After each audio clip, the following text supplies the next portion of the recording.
Adventures in time and space, told in future tense.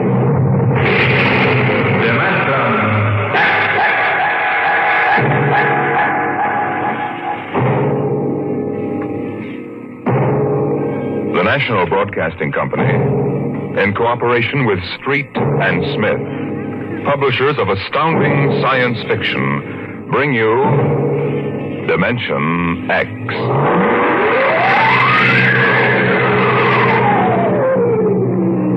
The soundproofed Happy Life home had cost $30,000 installed. It clothed and fed and rocked them to sleep and played and sang and was good to them. Their life purred on from day to day, measured and controlled by the nucleonic thermostats, the iridium sponge servo brains that made the beds and washed down the bathroom floors and made sure the salt cellars flowed freely without clogging. Twice a day, the house paused, rang a quiet bell, and turned precisely 90 degrees on its axis, in order that the view from the Solaroid living room windows might be varied to avoid ennui. Of course, the pride of the house was the nursery. The agent for the company had been most enthusiastic.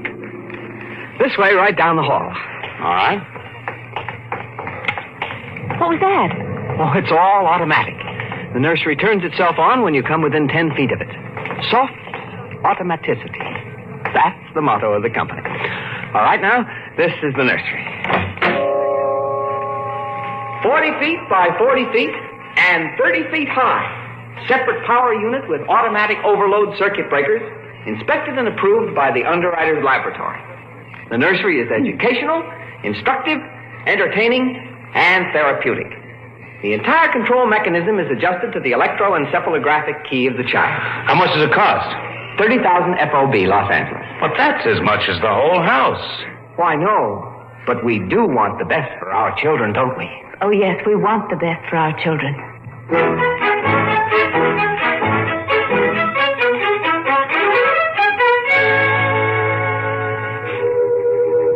And it was the best. The crystalline walls wavered from 2 to 3 dimensions. The pseudo-textured composition flooring shifted lightly from brick to dirt to waving grass. And the odorophonics wafted the scent of fantasy through the hermetically conditioned and filtered air. The nursery was the very best. But then they wanted the very best for the children. The technicians installed the nursery, and the heavy coaxial power cable was run in from the main line. The walls sprang to life, and the mental control banks and relays hummed. All right, Peter and Wendy, this is your nursery. What's so special about a nursery, Dad? Plenty. You just go in and see. Oh, do we have to? It's so big. You promised you'd play ball with me outside, Pop. Go on, kids. Try out the nursery. It's better than any old yard. Oh. Go on in, dear. You'll be surprised. Gee. Go ahead, Wendy. I'm scared. I'm not. Hey, it's nice in here. It is? Come on in, Wendy. Boy, look at the pictures on those walls. They're real. Well, almost real. You can change them any way you like just by thinking about it. Go on in, dear. Well, all right, Mommy. Hey, Wendy, look what I can do with the pictures. Oh, that's a white mountain from Alice in Wonderland. Sure. I just thought about it, and there it was. Well, let me try, Peter. Let me try. Go ahead. Just think. How about the... Oh, I know. I want to see the Wizard of Oz.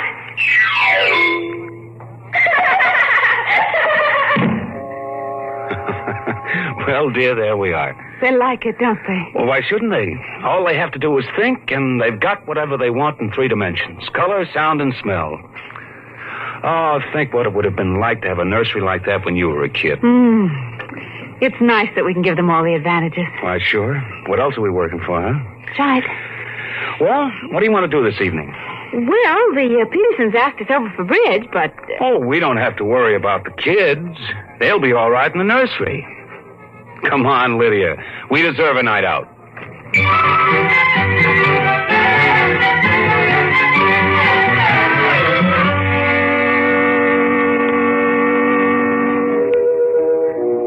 nursery, the walls were a kaleidoscope of time and space and imagination. The green forest of Sherwood and quiet forms of Robin and his merry men gave way to the roll of the high seas and the smell of salt in the air as Sir Henry Morgan sailed into the harbor at Jamaica. It's my turn now, Peter. You've got to be fair. It's my turn. Dorothy and the Wizard of Oz followed the yellow brick road round the nursery walls. Then Hansel and Gretel discovered the gingerbread house about 3 feet from the door. And from a high tower that stretched into the clouds, the little lame prince sailed out over his kingdom. And behind the crystal and quartz walls, the vacuum tubes and grids and banks of mental image tape spun quietly and efficiently, erasing the line between illusion and reality. Of course, the electric bill from Consolidated Utilities was tremendous, but it was worth it. The house went on. The stove hummed happily in the kitchen, making breakfast, dinner, and supper for 4, turning the eggs over lightly and producing popovers electronically calculated by capacity to a 30-volt current and specific gravity. The automatic laundry did the shirts with a medium starch in the collars, except the button-down Oxfords, which had no starch at all. The Happy Life home breathed contentedly as life proceeded with soft automaticity as guaranteed in the brochure and bill of sale. George. George, I wish you'd look at the nursery. Well, what's wrong with this? Well, I don't know. Well, that might... I just want you to look at it, that's all. Or call a psychologist to look at it. What would a psychologist want with a nursery? Oh, now, George, you know very well what he'd want. I was in the nursery last week. It's perfectly all right. Well, it's different now. Huh? What do you mean, different? Well, I just want you to come and see. Are the kids there? No, Madge Allen took them to a show along with her kids. That's why I want you to look in now before they get back. All right. What you expect me to do, I don't know. I'm no mechanic. This isn't a question of a leaky faucet, George. All right, dear, I'm coming.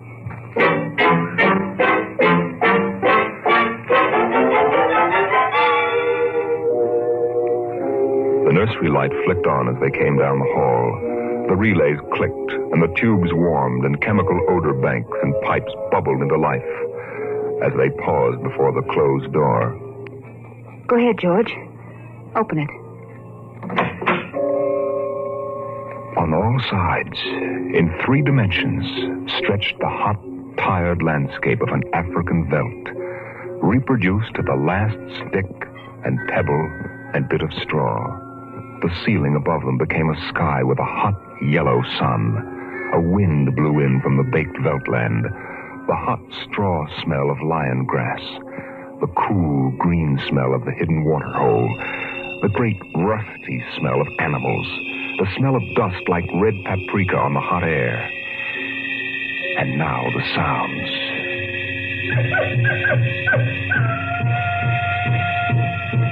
The howl of the jackal in the distance, the thump of distant antelope feet on grassy sod, and the papery rustling of the great vultures that wheeled and circled under the yellow, burning sun.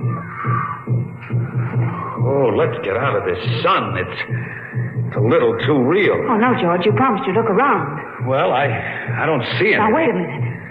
Look, there are the vultures. Filthy creatures. And there are the lions. Far over that way. Yes, I see them. They're on their way to the water hole.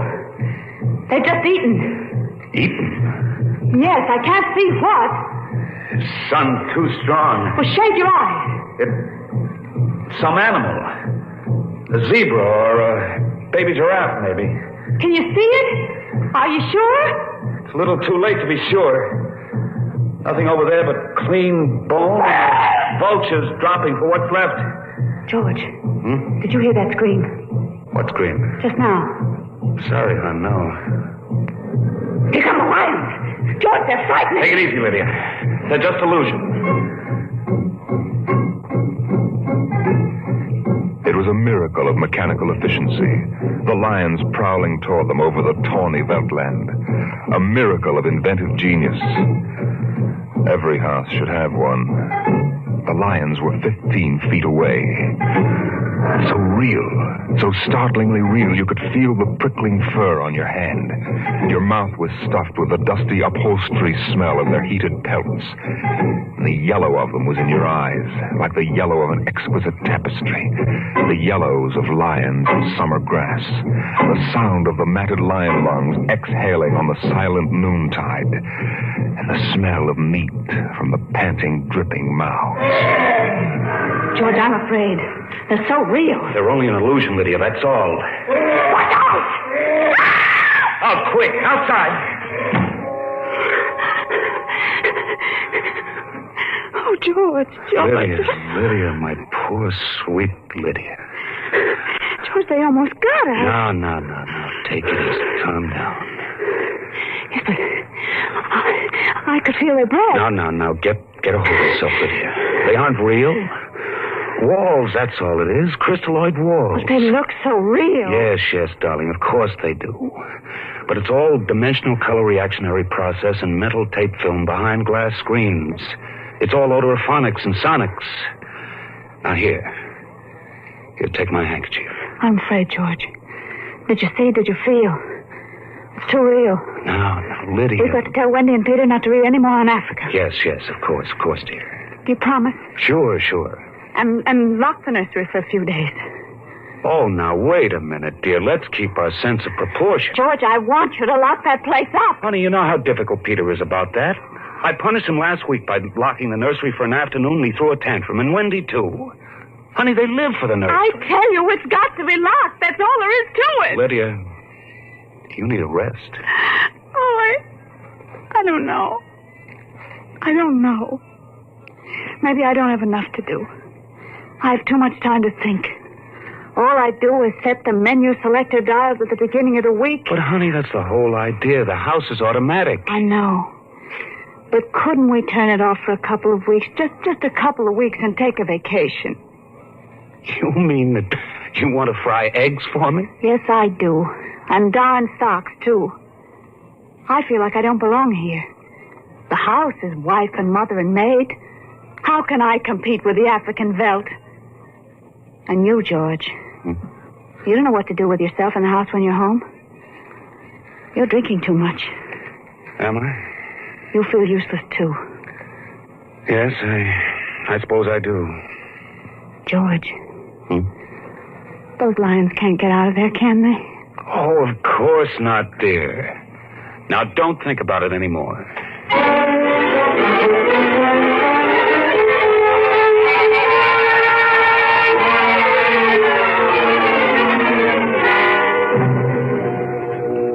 They ate alone. He sat idly watching the dining room table produce warm dishes of food from its mechanical interior. You forgot the ketchup. That's better. It wouldn't hurt to lock the children out of the nursery for a while. It was clear that they'd been spending too much time in Africa. Oh, that sun. He could still feel it on his neck like a hot paw. And the lions, the smell of blood. Remarkable how the nursery caught the telepathic emanations of the children's minds and created a life to fulfill their desires. The children thought zebras, and there were zebras. Sun, death, and death. They were so young. But long before you knew what death was, you were wishing it on someone else. But this, the long, hot African Veldt, the awful death in the jaws of a lion, and repeated again and again and again. The children came home dutifully at 8:30. Hi, Mom. Hi, Pop. Hi, Peter. You want something to eat, Wendy? No, thanks. Well, we're just having dessert. We're full of strawberry ice cream. And hot dogs. We'll just sit and watch. Sure. Peter, tell us about the nursery. Nursery? Yes, all about Africa and everything. I don't understand. Your mother and I were just traveling through Africa with rod and reel. There's no Africa in the nursery. Oh, come now, Peter. We know better. I don't remember any Africa. Do you, Wen? Run and see, huh? Sure. I'll be right back. Wendy, come back here. Wendy! She'll be right back, Pop. She doesn't have to. I've seen it. Now, come on. Sure, Pop. Wendy will tell us, though. Could they be lying? We'll see in just a moment. Peter, open the door. See, Daddy? It's not Africa. It's Florida. Like in the yearling. There go the deer, see? It isn't Africa. Yes, I see it isn't. Go to bed. But it isn't 9 o'clock. No, it isn't. You heard me. Go to bed. Okay. Night, Mom. Night, Pop. Good night. Good night, dears. I'll be right in. Lydia, wait a minute. Here, look. Look at this. What is it? This is the corner where the lions were, isn't it? What's that you picked up? It's an old wallet of mine. There's a smell of hot grass on it. The smell of a lion. It's wet with saliva. And it's been chewed. George, those smears of blood. Come on out.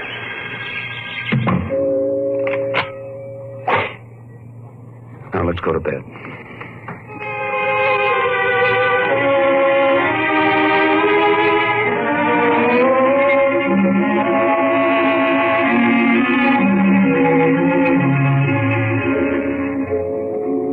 So they went to bed. But in the middle of the night, Lydia was still awake, and she knew her husband was awake. George. How did your wallet get in the nursery? I don't know. Wendy must have changed the walls from the African Veldt. Honey, I'm going to keep it locked. Maybe it isn't good for the children. It's supposed to help them work off their neuroses in a harmless way. I'm starting to wonder. We've given the children everything they wanted. My father used to say children are like carpets. They should be stepped on occasionally. We've never lifted a hand. They're spoiled. And we're spoiled. I think I'll have Dr. McLean come tomorrow morning and have a look at Africa. Yes, only it isn't Africa now. It's Florida and the yearling. I have a feeling it'll be Africa again before then. George, Wendy and Peter aren't in their room. No. They've broken into the nursery. Those screams. They sounded familiar. Did they? Yes, awfully. Oh, George.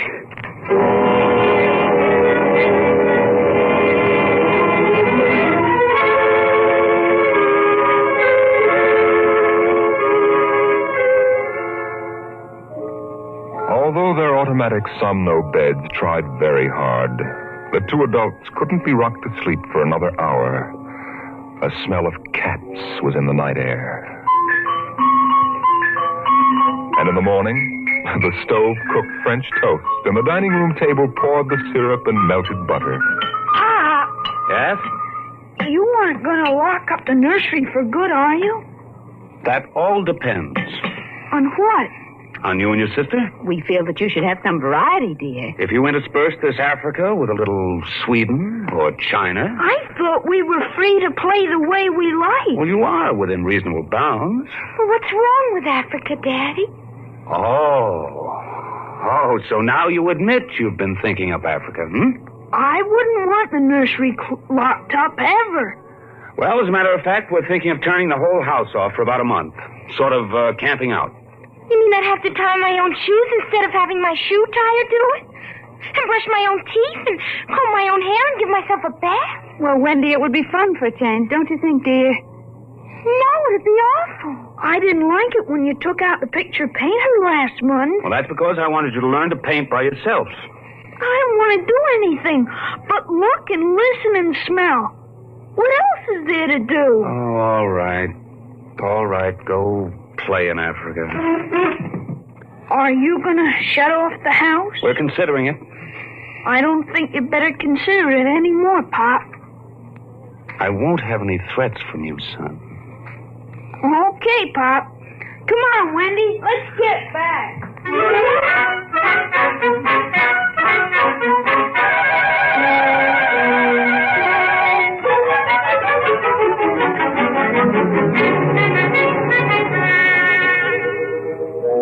After breakfast, Dr. David McLean was announced by the audio knocker. And the dining room table, recognizing him as an old friend, poured an extra cup of coffee, light with 4 lumps. I saw the nursery last year, George. It looked all right to me. You didn't notice anything unusual? No. The pattern showed the usual violence, a tendency towards slight paranoia. All children feel persecuted by their parents. Perfectly normal.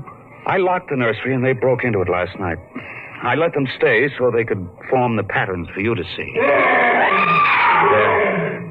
There it is. Well, suppose we take a look at it right now.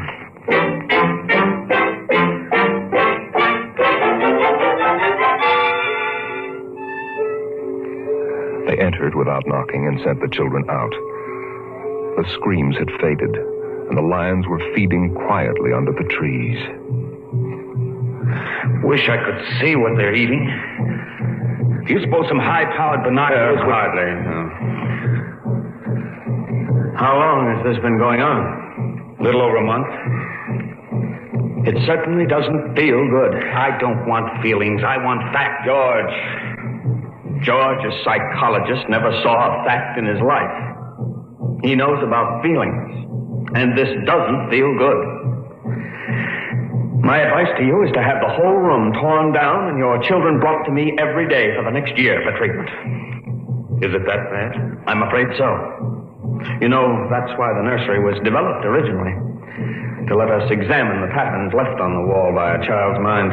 But what is it? What's wrong with Peter and Wendy? Well, it's hard to say. I haven't punished them more than average, though I took away a few gadgets. Last week I locked the nursery to show I meant business. George, you've let this room replace you and your wife and your children's affections. This room is their real father and mother. And now you come along and want to shut it. You can feel the hatred coming out of that sky. George, turn everything off. The nursery, the automatic kitchen, the whole confounded automatic house. Start now. But won't the shock be too much for the children? I don't want them going any deeper. Let's get out of here. I never liked these rooms. Get me nervous. Those lions look real, don't they? I don't suppose there's any way that... What? That they could become real. Certainly not. Some flaw in the machinery, tamper. No. I don't imagine the room will like being turned on. Nothing ever likes to die. Even a room. I wonder if it hates me for turning it on. Paranoia is thick today. Hello. Is this your scarf? It's stained. Brown. Say, that's blood. That's Lydia's. Come on, the main fuse box is out here. Go ahead. Pull the switch.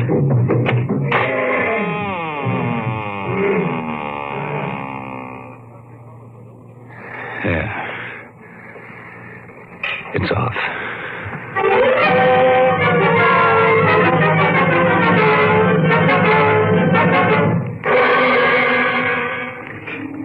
The 2 children were in hysterics.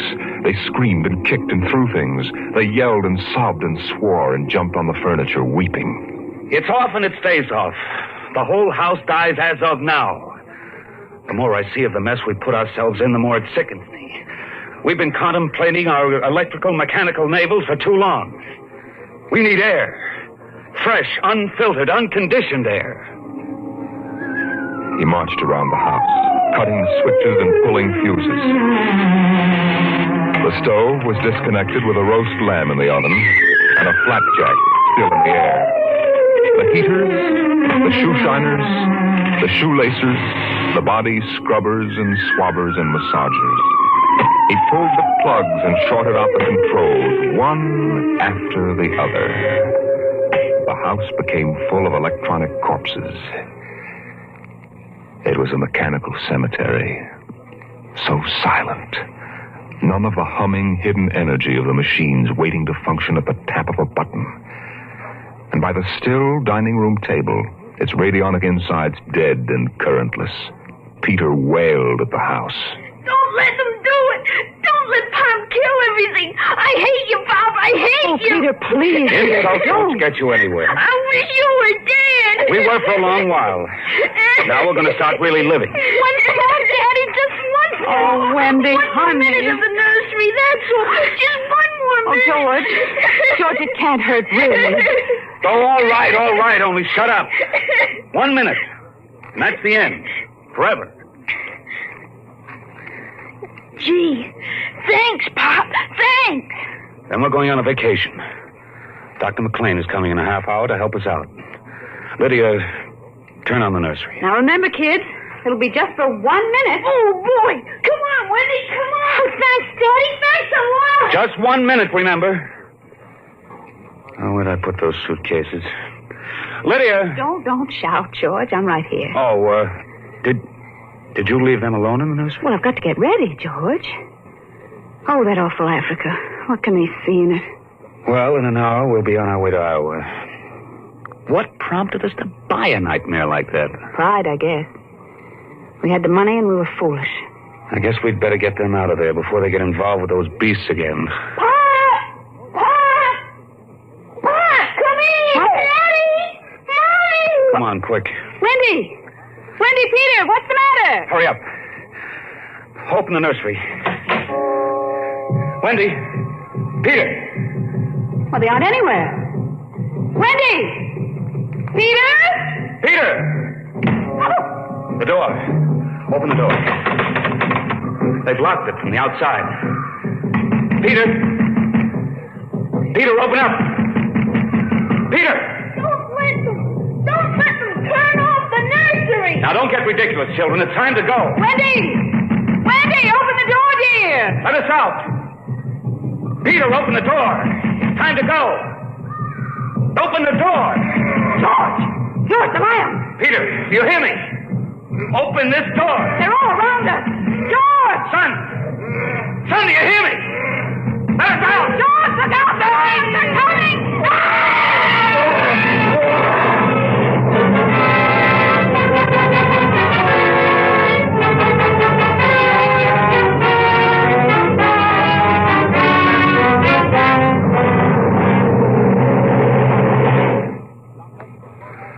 When Dr. David McLean came a half hour later, he found the two children in the nursery sitting in the center of the open glade, eating a picnic lunch.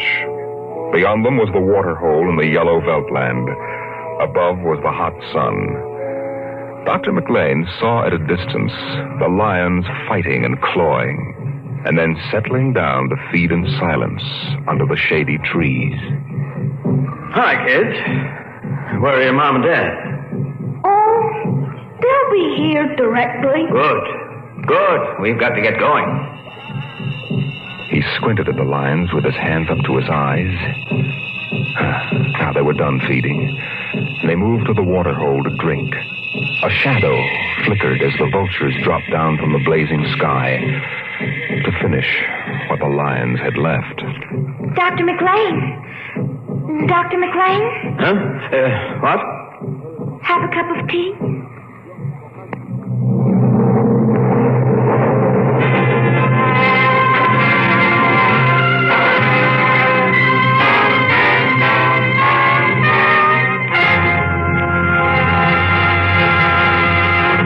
You've just heard another adventure into the unknown world of the future. The world of Dimension X.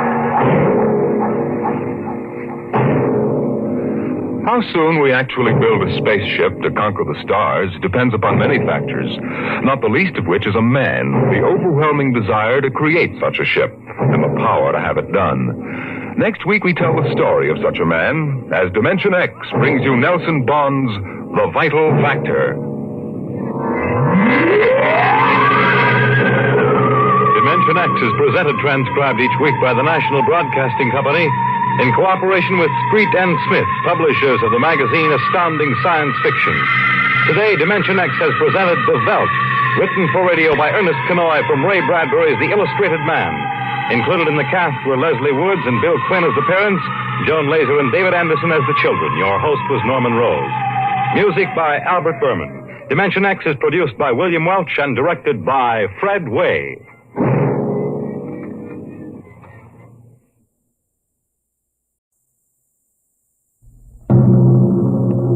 Adventures in Time and Space. Transcribed in future tense. Dimension X.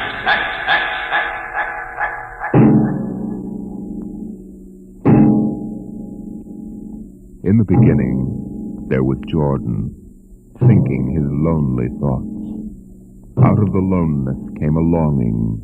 Out of the longing came a vision. Out of the dream came a planning. And out of the planning came decision. Jordan's hand was lifted, and the ship was born.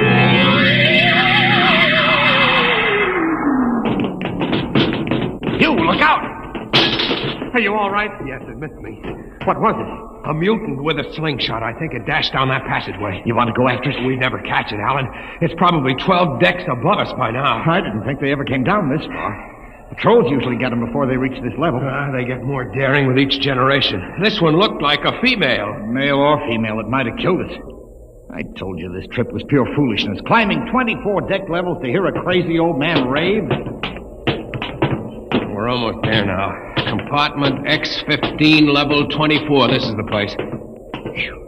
This area smells as if it hadn't been visited by a sanitation crew for generations. Part of the ship is almost deserted.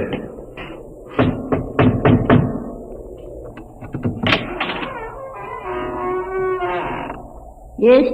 This is the compartment of John the Witness. Who are you? My name is Hugh Hoyland. I'm a cadet from the scientist barrack. This is my friend Alan Mahoney. What do you want of John the Witness? Only to talk. Are you a believer in Jordan? Naturally. I have heard that there are those among the younger scientists who doubt the word of Jordan. To doubt is death. We're not heretics. Enter.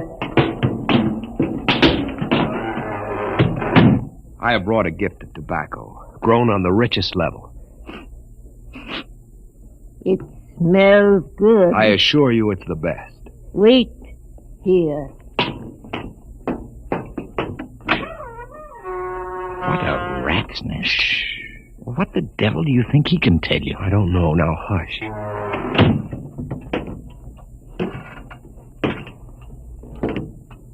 Well? You are John the Witness? I am? Good eating to you. I am Hugh Hoyland. This is my friend Alan Mahoney. What brings a gentleman of the scientist class to my humble apartment? I have heard that you and your parents before you have long been keepers of the legend of the ship. Since Jordan gave the word. I am anxious to hear the word as Jordan spoke it. Why? You see, among the young scientists, there have been some who talk against the word. Regulations against such heresy? Some of them say the ship has no purpose. They say that we're here accidentally. That we have no more grace in Jordan's eyes than the most deformed mutant who dwells in the highest level of the ship. What shall I say to you? I wish to hear the word from the mouth of one who knows, that I may become more convinced. Sit. You have gift for the witness? The finest tobacco. Good. I will dim the light. Now, pay close attention, for these are the words as my father's father's father gave them to his son's son's son. This is how the ship came into being, how our people were created. In the beginning, there was only Jordan, thinking his lonely thoughts. In the beginning there was darkness, formless and dead. Out of the loneliness came a longing. Out of the longing came a vision. Out of the dream came a planning. And out of the planning came decision. Jordan's hand was lifted, and the ship was born. Mile after mile of good compartments, tank after tank for golden corn, ladder and passage, door and locker, fit for the needs of the yet unborn. He looked on his work and found it pleasing, meet for a race that was yet to be. He thought of man, and man came into being. Then Jordan checked his thought and searched for a key. Man untamed would shame his maker. Man unruled would spoil the plan. So Jordan made the regulations. Some to speak and some to listen. Order came to the ranks of men. Crew he created to work at their stations. Scientists to guide the plan. Over them all he created captain, made him judge of the race of man. Thus it was in the Golden Age.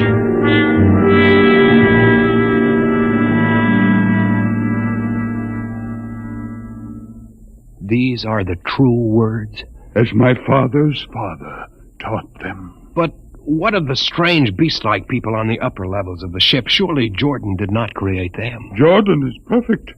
All below him lack perfection. You have heard of the legend of Huff? I have heard that he mutinied against Jordan. Darkness swallowed the ways of virtue. Sin prevailed upon the ship. And before wisdom prevailed and the bodies of Huff and his followers were fed into the converter, some of the rebels escaped and lived to father the mutants. They are tainted with the sins of their fathers. One more question, witness. Speak. What is the ship? The ship is a great sphere. 25 kilometers wide and 100 levels deep. I know that, but what about the upper levels? The regulations forbid us to venture into the upper levels, but it is said that beyond the levels of the mutants lies the forbidden place where Jordan's spirit prevails. So I've heard. But something troubles me. Something which prompted my coming here. Yes, my son. What lies beyond the ship? What? What lies beyond the ship? This is heresy. Answer me. I will not permit such talk. The ship is complete. The ship is universal. The ship is everywhere. The ship is endless. Your mutterings are those of a frightened old man. They answer nothing. You question the word? I think you lie. Hear me, Mr. Highland. For what you have already said, I can have your body fed to the converter. Your soul launched on the endless trip. You threaten me. You, for Jordan's sake. You think I fear this dried fig of a man? You. Sir, my friend is impetuous. He doesn't understand. I might be persuaded to forget a substantial gift. You pig. You. Come on, Alan. The sight of this so-called holy man offends me. No, you shall not leave. Look, don't try to frighten me with a gun, old man. Remain where you are, heretic. I warn you, put down the gun. No. No closer. Drop it. Very well, then. Death to the heretic. Alan, get him! Is he dead? I don't know. Come on, Hugh. We've got to get out of here. Now where? We can't go back. They'd feed us into the converter. What's that? The old woman must have turned in an alarm. Come on, the patrol will be here in no time. Where can we go? The upper levels. But the mutant. We'll have to take our chance. Listen, that's the patrol we've got to climb. There's a hatchway down the corridor. Quickly. Halt! Halt, do we fire? The ladder.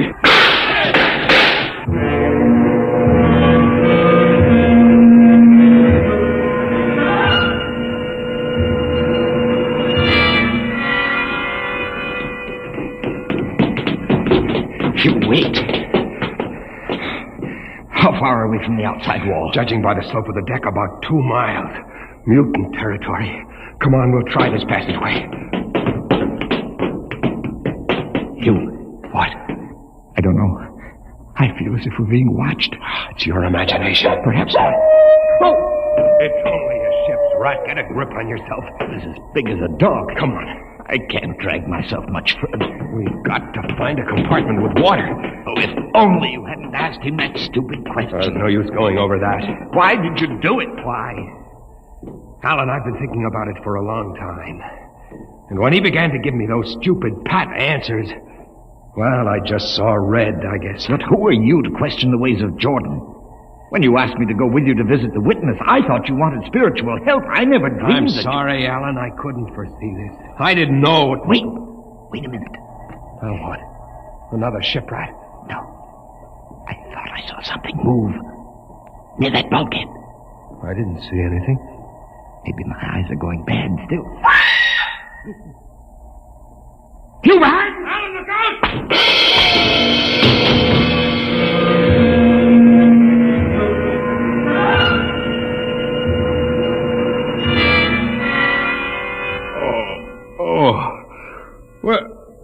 Where am I? What are you? Get away from me! Alan! Alan! Look out for that knife! Stay away from me, Alan! Alan! Don't kill him, Bobo. Not yet. Who are you? Forgive my friend Bobo. Like so many of my people, he's rather impetuous where members of the so-called super race are concerned. Who are you? What place is this? As you can guess from my leg, I'm a mutant. Where is Alan? Your friend is dead. I was not able to restrain my people in time to save him. Why don't you destroy me and get it over with? We do not kill for pleasure, Mr. Hoyland, only when necessary. You know my name? I read your identification tag. Who are you? Mutants can't read. My name is Gregory. I'm a leader of my people. Although we are unfortunate in our heredity, Mr. Hoyland, many of us are quite intelligent. Why do you live like animals? We would rather live like free animals than like regimented slaves, as you do. I've heard that you practice cannibalism. Undoubtedly, you hear many things about us. We raise our own cattle on the upper levels, and those of our people who choose to farm raise enough crops for our small population. You turn your head. Why? This one. I've never seen a creature like him. Bobo is an unfortunate. He was born without the power of speech. How can you tolerate a monstrosity? We have learned to live with difference. If we began to destroy our imperfects as you do on the lower levels, there would soon be no one left. It violates the regulations. The word of Jordan You know, states... Mr. Hoyland, your people are really primitive and barbaric. You dare say that to me? I dare say a good deal more. Let us go to my compartment and speak further. I'm always interested in information of the lower levels. I won't give you any information. Bobo, I want Mr. Hoyland in my cabin, please. Hey. I advise you to go quietly, Mr. Hoyland. Bobo has a hatred of superior beings, which is unfortunate, but quite understandable. Proceed.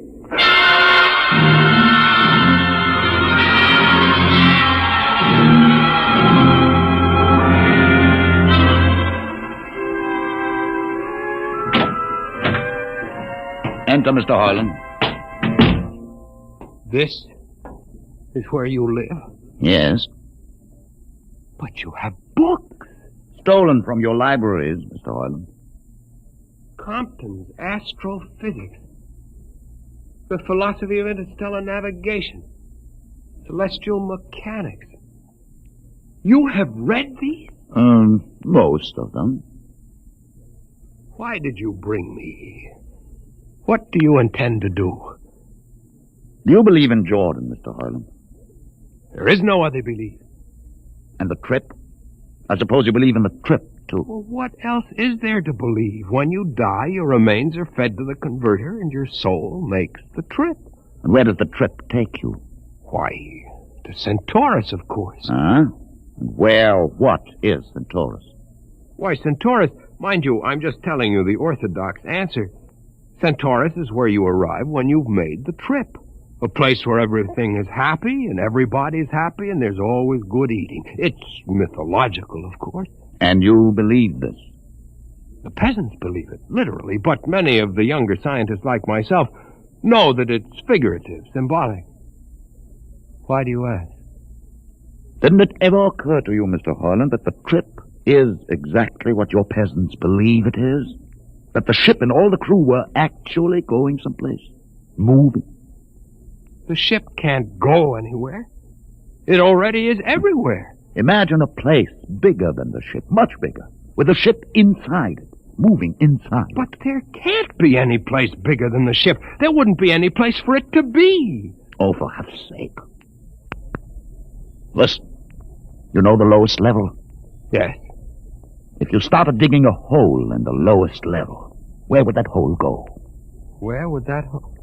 Oh, No, it's forbidden to think such a thought. Where would it go? No, I can't think about it. Bobo. Bobo, we're going to take Mr. Hoyland to the place. Where are we going? To the top level. But it's certain death. Nonsense. I've been there 1,000 times. Come along. No, I won't. You can't make me.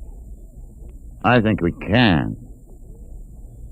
Now, shall we proceed peacefully, or shall I have Bobo persuade you?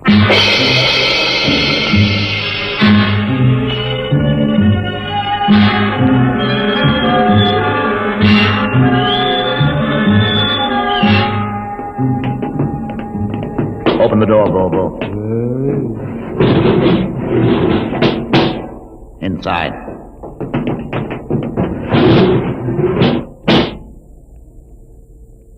What place is this? This, Mr. Hoyland, is the main control room. Why, Mr. Hoyland, you're trembling.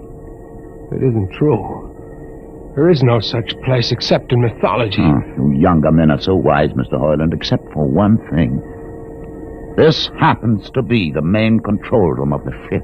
But it's nothing but a huge room with an instrument panel. What did you expect? How do you know this is the main control room? See these instruments? Using them, the navigator many hundreds of years ago actually steered the ship on its voyage. I don't understand. I didn't suppose you would. Your people have been so steeped in superstition and ignorance that the whole concept has lost its meaning. Sit in that chair. Don't be frightened. Sit down. Very well. Look up. What do you see? Nothing but a huge shield. Watch it for one moment, Mr. Hoyland. You are going to see something that few of us have ever been privileged to witness. Something so dazzling that you may find it hard to accept at first. But it is there. It is a reality. And ultimately you must accept it. What are you doing? I'm dimming the lights. Don't be frightened. Keep your eyes focused on the shield above us. Ready? Watch. The shield! It's sliding back!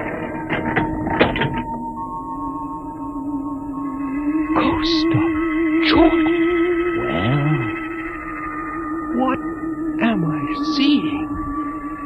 The universe, Mr. Hoyland. The universe in all its beauty.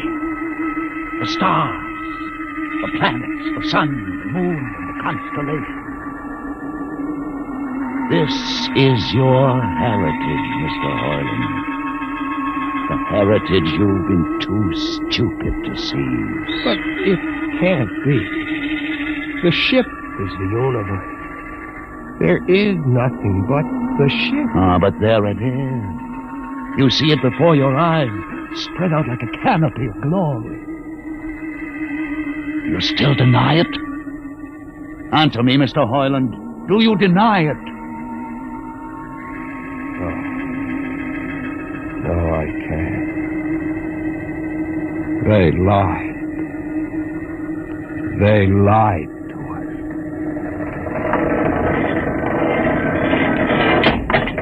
Good. Why did you close the shield? You will see it again if you're not afraid. I'm not afraid. Many times.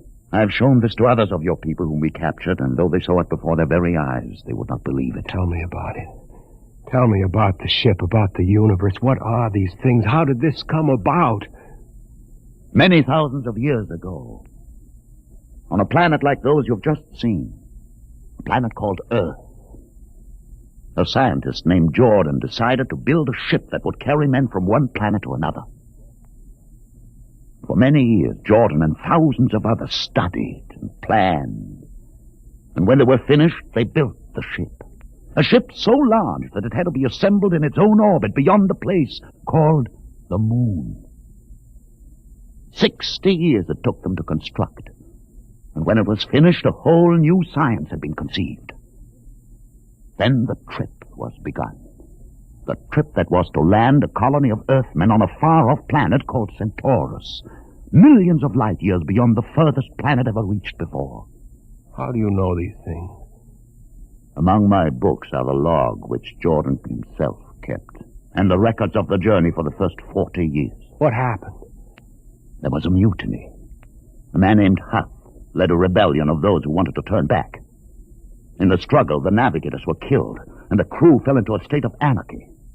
In the years to follow, small groups of men tried to organize the ship for navigation, and each time they failed. Finally, the whole idea was abandoned. And so for centuries, we have swung in space, unmanned, undirected, living in a lost world of our own making, without purpose, without direction.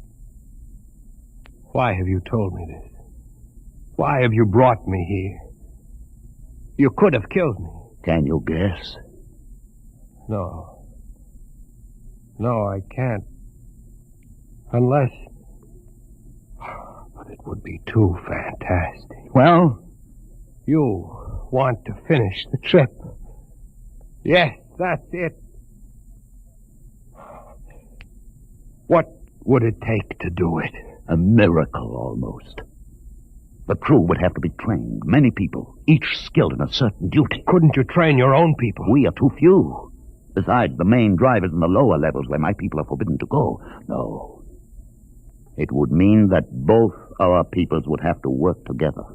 Our differences encouraged rather than denied. It can be done. You showed me. You can show others. I can show them. Can you? I'll see the captain himself. I have an uncle on the central board. I'll tell him what I've seen here. And do you think he'll believe you? Send one of your people with me. That's asking a good deal. I'm risking a good deal by going back. Very well. Bobo will go with you. He can't talk. There will be no need for talk. I will write a message guaranteeing safe conduct for a group of unarmed scientists to visit the main control room. Bobo will take you safely through our territory. What happens when you reach your own level is up to you.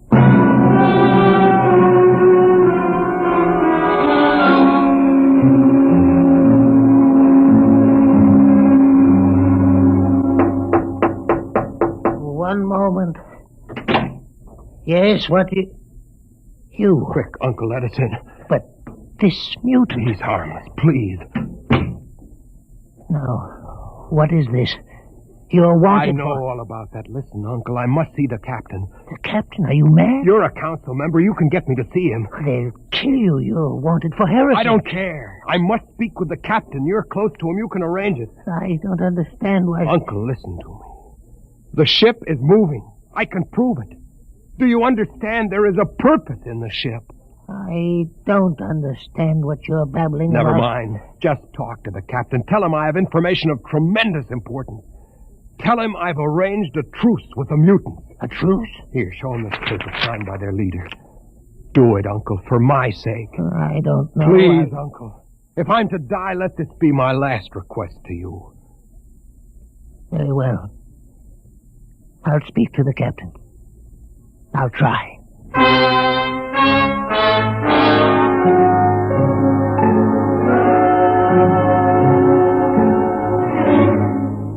And you say, Mr. Hoyland, that you saw this with your own eyes? I swear it, Captain. I swear it on the word of Jordan. Let me see that paper again. What do you think, Commander Erst? I don't know, sir. It might be a trick. I guarantee you safe conduct. If these things are as Mr. Hoyland reports them, it would pay to risk a few lives. The man is a convicted heretic. Still, we mustn't discount his word entirely. He has a safe conduct. The mutant risked its life coming with him. I think we might investigate. You will do it? I'll have an expedition outfitted. Dismissed, Mr. Hoyland. Thank you, sir. Thank you. Captain, do Commander Erst. Sir. You'll make the necessary arrangements for an expedition. I trust you understand. Perfectly, sir. Perfectly.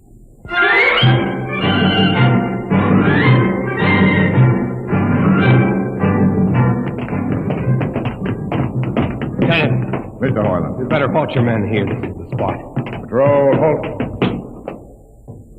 I see no welcoming party of mutants. There will be none. Their leader will meet you inside the main control room. You don't say. And just where is this main control room? Beyond that door. I see. All right, men. Ready arms. Why do you ready arms? In case of ambush. Ambush? Don't you think they could have ambushed you on the way up here a good deal more easily? You know, Mr. Hoyland, I think you're a mutie lover. They have a place in the converter for that kind. Lieutenant, are you mad? No, Mr. Hoyland. But most certainly you are. To think that we could be lured up here to be slaughtered with a fantastic story about some mythical control room. Guns ready, sir. Lieutenant, I warn you, these people have acted in good faith. If you break that Call faith your now... mutants to open the control room, Mr. Hoyland. No, not until those guns are dismounted. As leader of this expedition, I order you to call them. I refuse. You cannot do this thing. This is no way to keep a truce. Very well, if you refuse. Oh, there! Mutant! Come out! For Jordan's sake, Lieutenant. Be quiet for comfort. Mutant! Open the door! Please, Jordan, don't let anything happen. Please don't. It's opening. Ready, men. Someone's coming out. Look at his leg. Horrible. Steady. He's walking toward us. I can't stand this. Look out! Gregory! No! You fools! You've killed him! Here come the rest of them. Fire!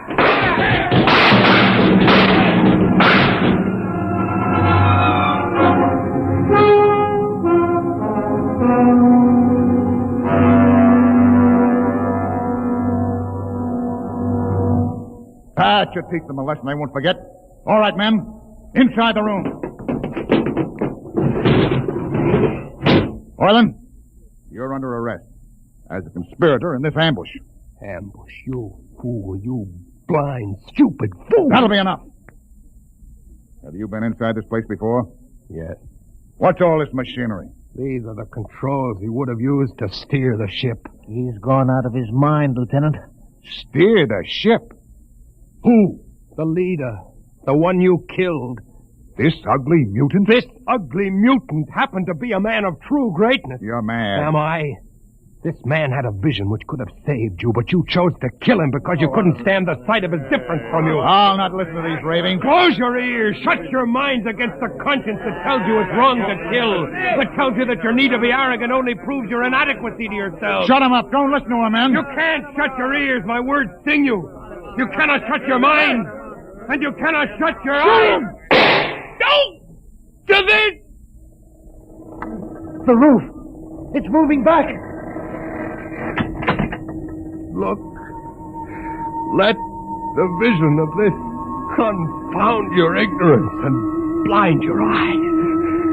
This is the heritage you tried to stifle in your own breast. This is the heritage of stars and open skies for which men have yearned for centuries. Try to destroy this, and you will only destroy yourself. Death to the heretic. Kill me if you choose. But I say to you that this you cannot keep from our people. That they will seek it out, and the ship will be manned, and the ship will be steered, and there will be freedom and purpose and respect for ourselves. This is your heritage. Look upon the universe.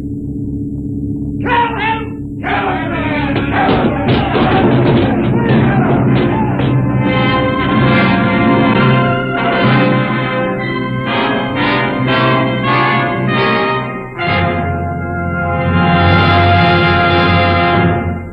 You have just heard another adventure into the unknown world of the future. The world of... Dimension X.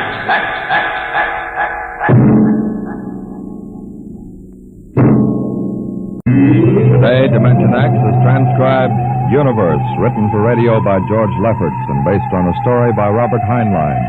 Featured in the cast were Mason Adams as Hugh and Peter Capell as Gregory. Your host was Norman Rose. Music by Bert Berman. Engineer Bill Chambers. Sound created by Manny Siegel, Max Russell, and Wes Conant. Dimension X is produced by William Welch and directed by Edward King.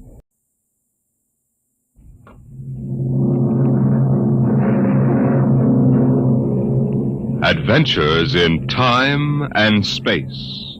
Transcribed in future tense. Dimension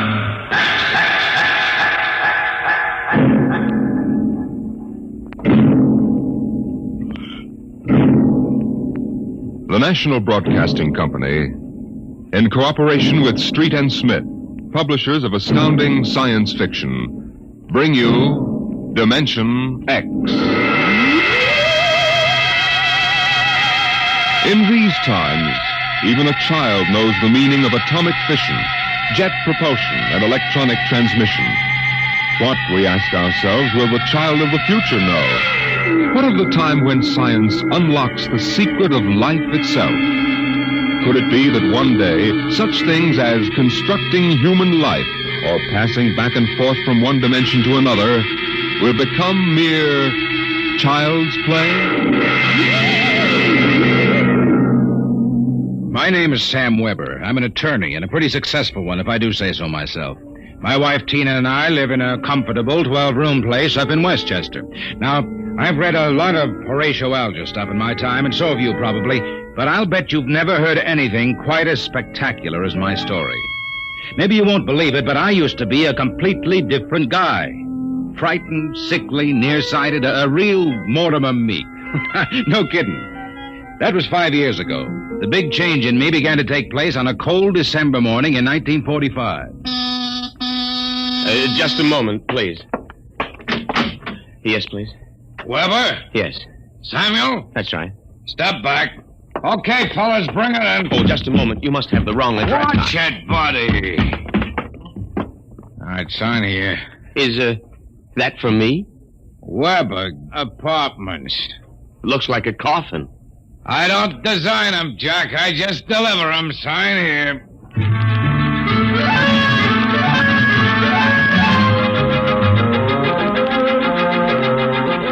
After much straining, I wasn't in very good physical shape those days, I managed to push the box under my single light bulb. There was a card in a small envelope. Let's see. To Sam from your classmates at the Interdimensional and Cosmic Institute. Merry Christmas. 2145 A.D. Holy jumping catfish. Hey, mister, there must be some mistake. Hey! Holy jumping catfish.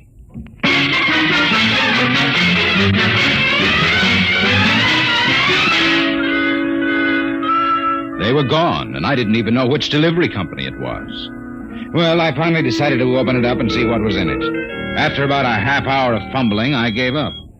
All right, then don't open. No sooner had I said the word open than it came apart like the skin off a banana. There inside was something resembling a kid's chemical set. Vials, jars, tubes, wires. You never saw so much scientific-looking junk in your life. And on top of it all was a book of instructions. Build a Man set number 3. This set is intended solely for uses of children between the ages of 11 and 13. The equipment will enable the child to build and assemble complete adult humans in perfect working order. A disassemblator is provided so the set may be used over again. Refills and additional parts may be acquired from the Build-A-Man Company, 928 Diagonal Level, Blunt City, Ohio. Remember, only with Build-A-Man can you build a man.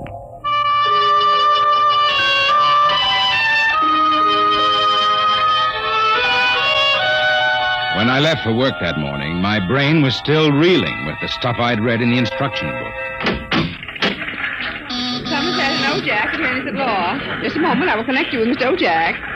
Oh, good morning, Mr. Weber. Good neuron. Good morning. I've got to get my mind off that book. Only with Build a Man can you build a man. Chapter 1, Making Simple Living Things.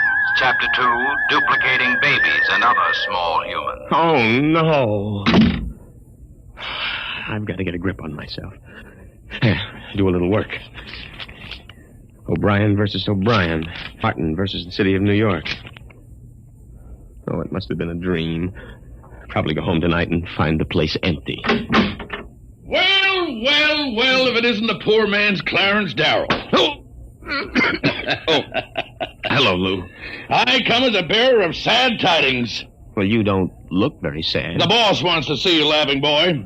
What about? How should I know? Oh, and by the way, you'll be very happy to know that I've just been promoted. I'm handling all the criminal stuff from now on. Congratulations. You know what this means for Tina and me, don't you, Junior? Oh, well, cheer up. Tina's not for you anyway. Some got it, some don't. I got it, you don't. So long, laughing boy.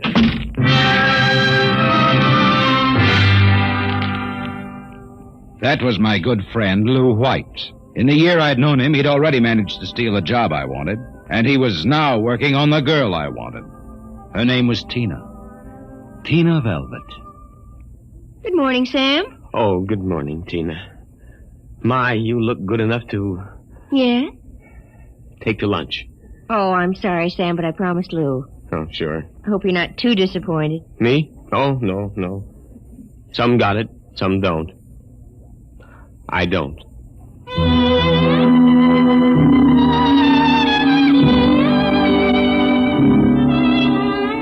And that was Tina. I tried to steady my blood pressure as I walked into the boss's office.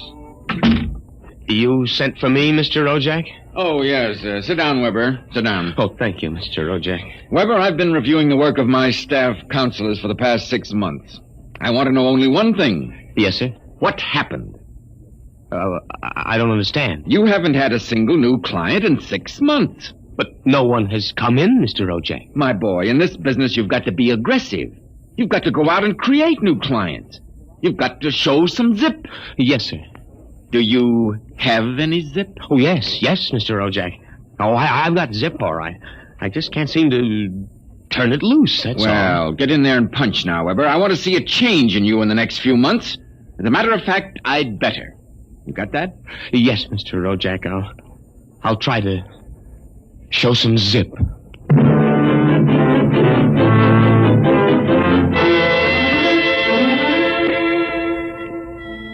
I left the office early and went home. Sure enough, there it was, my Build-A-Man set, gleaming a little obscenely in the corner. I walked over to it, gave it a kick, and hollered, "Open sesame." 3 minutes later, I was flopped down in bed reading Chapter 1, Making Simple Living Things.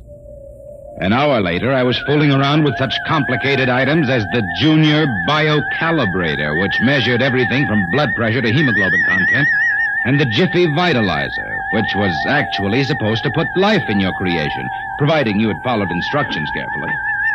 At 8:30, I made my first simple living thing. Here, boy. Oh, maybe you aren't a boy. Oh, let's see. According to the book, you are a rubicular oyster hog. Not much to look at, but I made you. Me, Sam Weber, attorney at law. I have created life. Hey, come back here.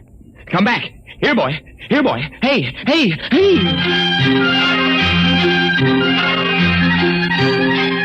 It was no use. My rubicular oyster hog, which was a cross between a field mouse and an oyster, had run out under the door and into the world. I was about to take off after it when there was a knock on my door. It was Mrs. LaPanty, my landlady. Oh, hello, Mrs. LaPanty. I heard a noise. Oh, just rehearsing a speech I have to make in court. You were squeaking. The bad throat. Oh. Oh, by the way, there was a gentleman looking for you this afternoon. A gentleman? Yeah, a tall old man in a black overcoat. Kind of nasty. When I told him he wasn't in, he wanted to go up to your room. Tell you I showed him the way out in a hurry. Oh, thanks, Mrs. LaPanty. Probably a bill collector. Yeah. Well, I gotta run.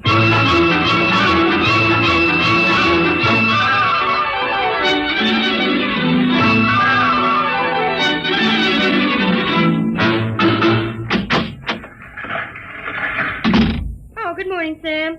Here's that memo on Rosenthal versus Rosenthal and also a letter for... What's the matter? You look tired. Well, I had a bad night. You lumbago again? Yes. Oh, say, by the way, your client was here again this morning. A client? Mm-hmm. Yeah. Oh, it must be the same fella that called at my house the other day. Yeah. Well, what did you tell him? Well, I said you'd be in later. Oh, thanks. Will that be all, Sam? Yes. Oh, no. Are you doing anything New Year's Eve? Oh, Sam, you haven't even noticed.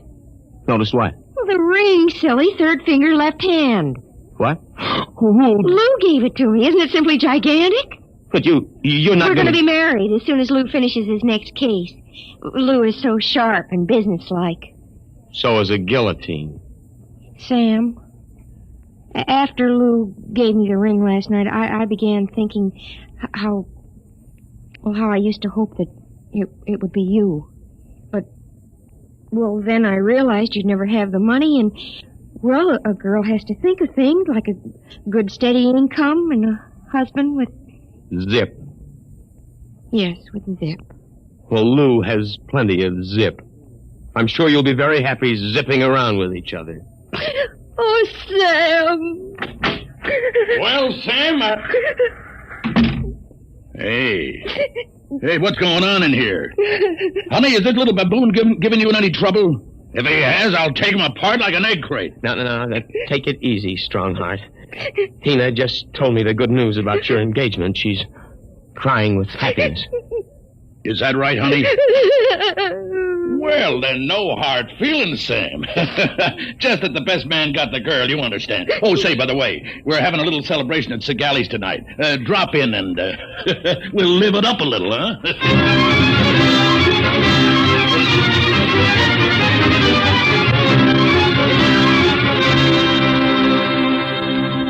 I went home feeling like a man who has been stuffed into a washing machine with the dial set at rinsed dry. I was a failure.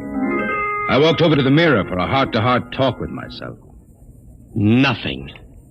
That's what you've got, Sam Weber, in unlimited quantities. Nothing. We ought to just tear you down and start all over again. We ought to take you... Hey.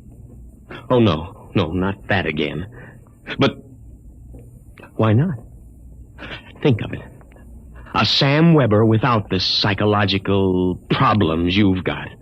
A dynamic, uninhibited Sam who could win a girl like Tina by sheer magnetism. Then when it was all over, we could just take the old disassemblator and presto. And I can do it, too.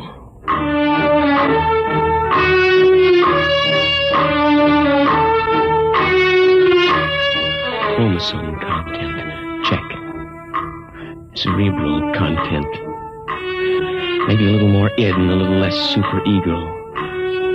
Limbs, eyes, hair, general endocrine reaction. Well, here goes. It's moving. Holy mackerel, it's alive. It's getting up. Say, I feel great. Well, now, take it easy. Do you know who you are? Of course I do. I have all the thoughts you ever had up until the point I was vitalized. My brain is an exact duplicate of yours, except that I'm not all blocked up psychologically. It said in the instruction manual you'd be uninhibited. Say, this is all right. Oh, by the way, since we both have the same name, it'll simplify things if I call you Weber. I'll be Sam. Oh, now look here. I'll make the decision. How would you like a good punch in the nose? Well, is that any way to talk to your own parent? I did create you, you know. Well, don't think I don't appreciate it, Weber, old man, but let's get one thing straight. I live my life and you live yours. You got that? Who pays the rent? You do, for a while anyway. I haven't decided whether or not I want to stay in the law business. The law business? I may want to spread out a little. Tina's the kind of girl to whom money is very important. Tina? Well, what did you expect? I have enough of your likes and dislikes to want her just as badly as you do. The only difference being that I can get her. No, we're not quite the same, you and I. I've got zip. Don't use that word. Now, how about some dinner? You know, I'm starved. You'll have to go out. I'll need some clothes. Sorry, I only have this one suit. Fine, you can lend it to me. Well, what about me? I'll bring you a sandwich after I come back from Segali's. Segali's? Well, you haven't forgotten, have you, Weber? We're invited to the celebration. Tina and Lou White. Only it wouldn't look quite right if we both showed up, so I'll tell you all about it. Now, off with that suit, and no nonsense. Well,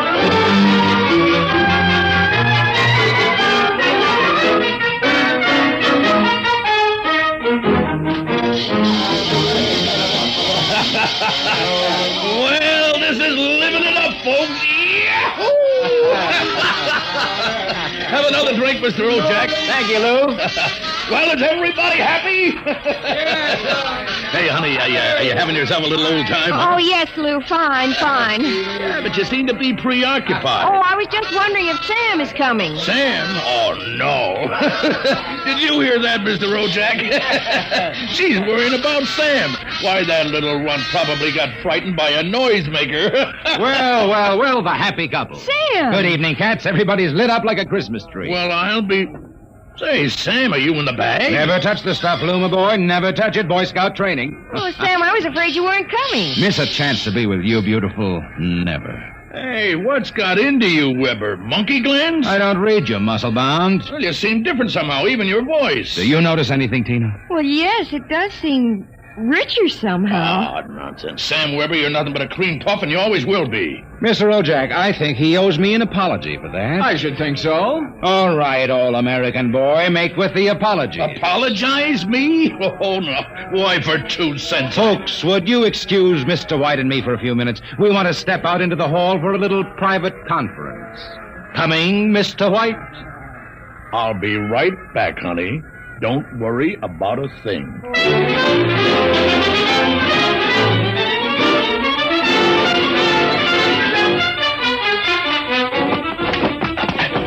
Okay, big boy, you've taken enough punishment. Now. Sam! Lou, don't kill him. He did... Oh, dear. He'll be all right in a little while, baby. But did you...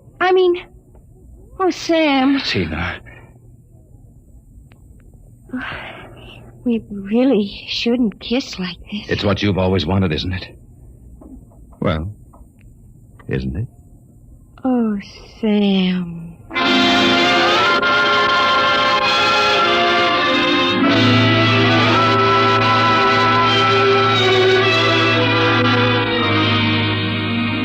By this time, he's probably kissing her. And there's nothing you can do about it, Weber, old man. Nothing. Hey, wait a minute. Where's that book of instructions? To disassemble a Build-A-Man model, merely focus the ray of the disassemblator device and press lever X. But that's murder, Counselor. Still, legally, in order to prove there's been a murder, you need a corpus delicti. And nobody even knows there is another Sam Weber. Oh, so you're finally home. I'm starved. Sorry, Weber, old man, but very pressing business detained me. I suppose you made a fool of me over at Sir Galley's. Oh, on the contrary. What do you mean? My boy, you are looking at a man who in one fell swoop has got himself a raise, a promotion, and a wife. At least she'll be my wife tomorrow. Who? Tina, of course. I don't believe it. I had to put on quite a show, but all around it was a real success. Mr. Ojack was so impressed, he called me aside and said he was going to give me a crack at some criminal cases. And if I made the grade, why, who knows, I may even accept a partnership. You've got it all figured out, haven't you? That's about it. Only you neglected to consider one thing. Oh, what's that? This. Hey, put that down. Get back, you usurper, you. I'm going to melt you down like a Welsh rarebit. Weber, you can't do that. It's murder. It's like killing your own son. After what you've done to me, it's a pleasure. I didn't ask to be brought into this world, but now that I'm here, I like it enough to want to survive. Take off my suit, you phony. You won't be needing it again. You're really going through with it, huh? I am. All right. Oh, here's your jacket. Give me that thing. Give it to me. That's better. Now we'll fix this little item so it can't do any damage. Oh, no. Yeah, you see, Weber? You don't have the guts to stand up against the man you might have been. Oh, what's that sound? I don't know. Seems to be inside the house. Somebody's coming up the stairs. Listen. Take a peek through the keyhole, Weber. Holy jump. It's him. The old man with the black coat. His eyes all black and shiny without any whites.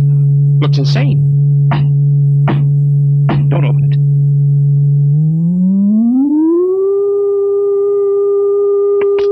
He's burning it. He's burning a hole right through the door.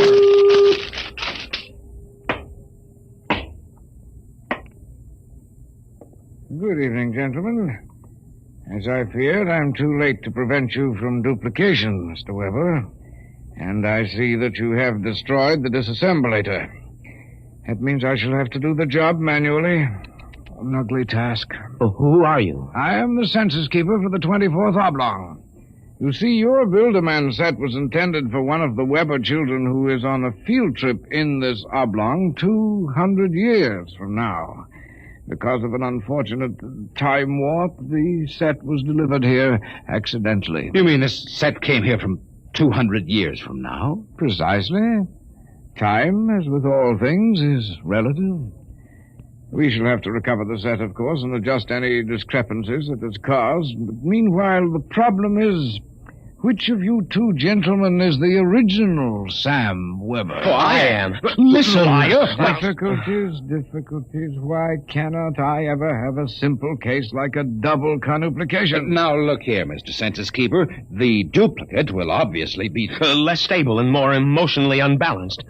Certainly, a man of your qualifications can decide which of us is the more valid member of society. Which of us will conform more readily to the standards Naturally. I observe that one of you is naked. Oh, wait a minute. And you also seem to be trembling. Whereas this gentleman seems quite calm. Then hold it. You're making a mistake. I hardly think so. Then stay away from me. Please do not struggle. Help, please, you... Mr. Weber. Yes? It would be better if you didn't watch. Of course.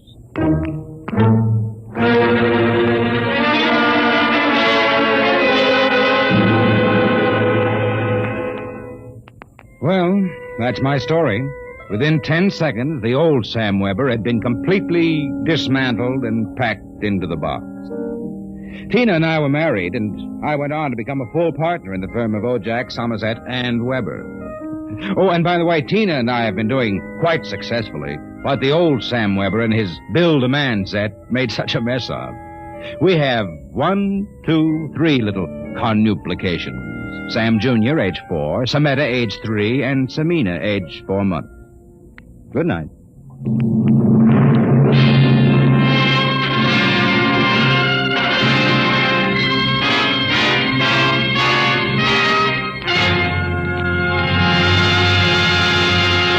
You have just heard another adventure into the unknown world of the future. The world of... Dimension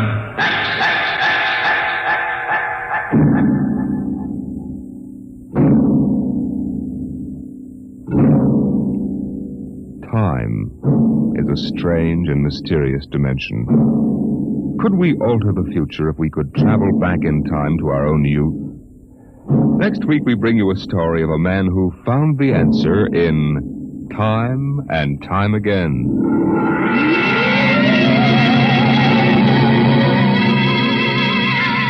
Dimension X is presented transcribed each week by the National Broadcasting Company in cooperation with Street & Smith, publishers of the magazine Astounding Science Fiction. Today, Dimension X has presented Child's Play, written for radio by George Lefferts from the story by William Tenn. Featured in the cast were Leon Janney as Sam, Carl Weber as his alter ego, and Patsy Campbell as his girl. Your host was Norman Rose, music by Bert Berman. Dimension X is produced by William Welch and directed by Fred Way.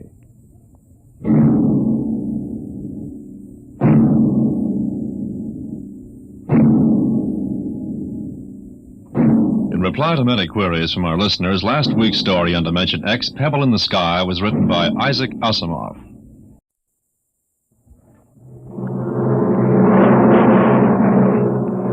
Adventures in Time and Space, transcribed in future tense.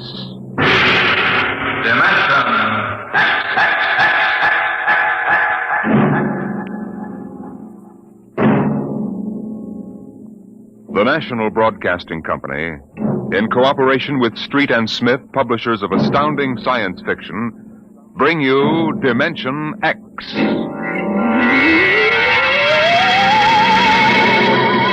The civilization of the galaxy spread across 200 million worlds.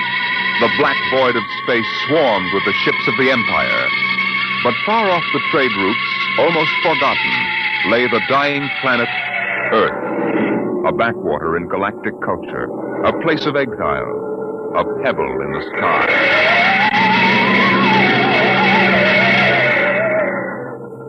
I landed on Earth, on the one spot which I would have called civilized. A patch along the desolate heights of the Himalayas that surrounded the palace of the imperial governor of Earth. Dr. Bell Avedon of Sirius Sector. That's a familiar name. Perhaps you've seen it in the Galactic Archaeological Journal, my Lord Ennis. Me? No, I'm a soldier, not a scientist. It was a newspaper article. You gave an interview about your expedition to Earth. I suppose you want to start digging. Whatever can you find on this miserable heap of rubble? I don't consider Earth a miserable heap, my lord. It's absolutely unique in the galaxy. Unique? It's the only inhabited planet that is radioactive. It's a pig pen. Yes, I know. But this planet is inhabited. Biologists have proven that on a radioactive world, high forms of life cannot develop. High form? The rest of the galaxy hates the Earthmen, and they return it with interest. I don't think you understand. I'm not intolerant of anyone. And that even includes Earthmen. My theory is that life on Earth originated before it was radioactive. There's a story like that in the Earth lore of the ancients. I know, I've read it. Oh? I wouldn't admit that here if I were you, Dr. Avedon. It's forbidden for outsiders to read it. The Earthmen get pretty violent about their religion. Do you mean the Imperial police power here is defective? It is in case of sacrilege. Well, now, what do you actually want to prove? That man originated in prehistoric times on Earth before space travel and spread to the other planets. What? Are you seriously suggesting that at one time Earth was the only inhabited planet? And that man descended from Earthman? There's a chance it might be so. You'll change your mind when you see them, Doctor. I'm not an anti-terrestrial, but as far as I can see, they're lazy and ignorant and generally inferior to us. I'm as liberal as the next man, but it's a fact. Once an Earthman, always an Earthman.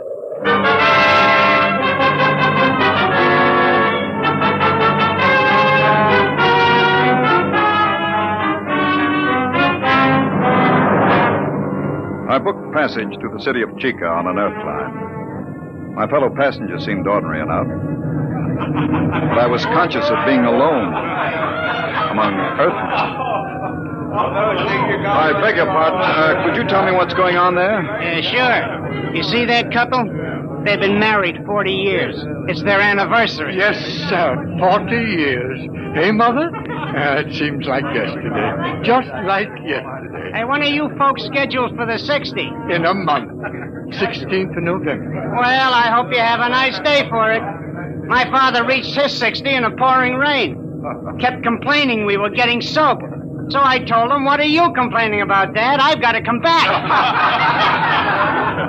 Now, this 60 they're talking about, are they referring to their 60th birthday? Sure. That's when they put you away. Euthanasia. It's a custom.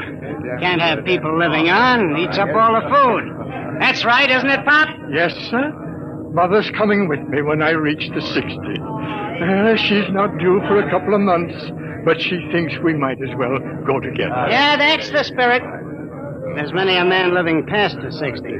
Sneaks, stealing the food from the next generation. The guy should go when it's his time. Yes, but suppose it's only fair to... Hey, where are you from? I beg your pardon? Asking all them questions. Yes. Who are you? A spy? Where are you from? I'm Bell Avedon from Baron, Sirius Sector. Oh, an outsider, huh? Come on, will you go forward?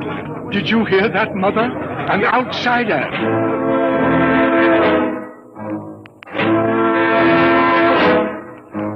I burned with indignation. Earthmen treating me like an outcast. Earthmen. When we landed, I followed my intention of observing the human animal, subspecies Earth, in its native habitat. In this case, a large department store. Perhaps I resembled a floor walker, for a young Earth girl came up to me and asked a question. Pardon me. It's my father. He's about 5'4". He wears eye lenses. I think he had on a brown coat. I'm afraid I don't remember seeing anyone. But they followed me here. I've got to find him.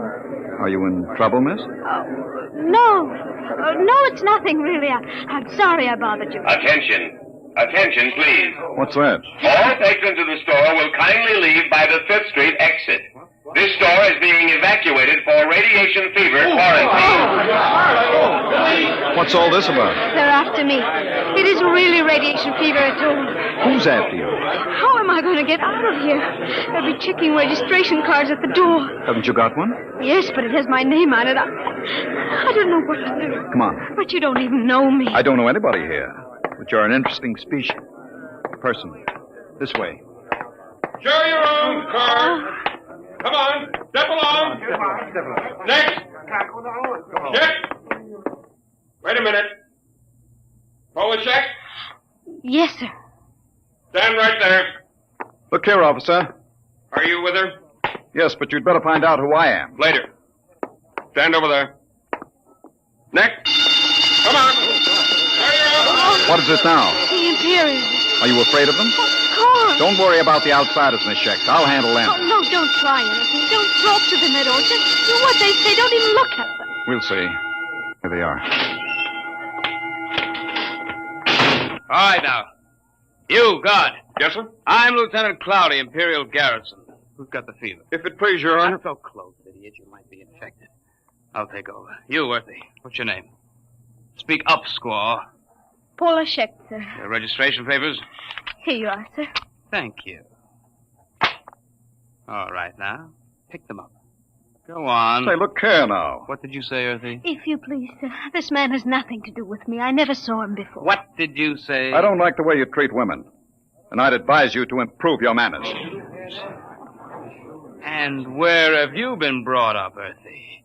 Here's lesson number 1. Why, you... My arm! Let go! Sergeant, neuronic whip! Oh, no, no! Yes, sir.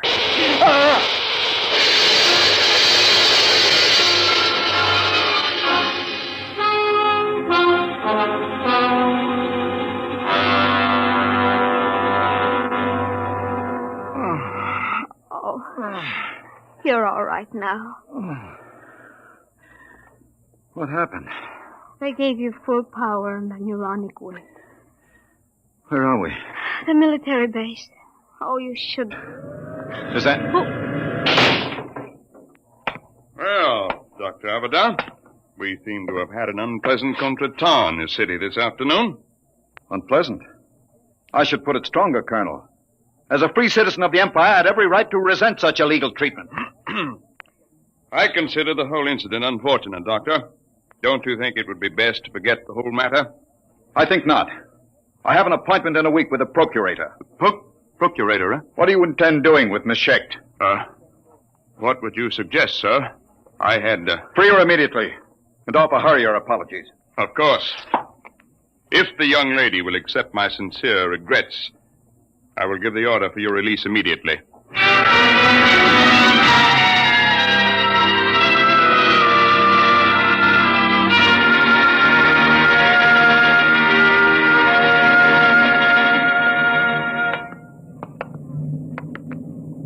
I don't understand. They just turned us loose. Of course.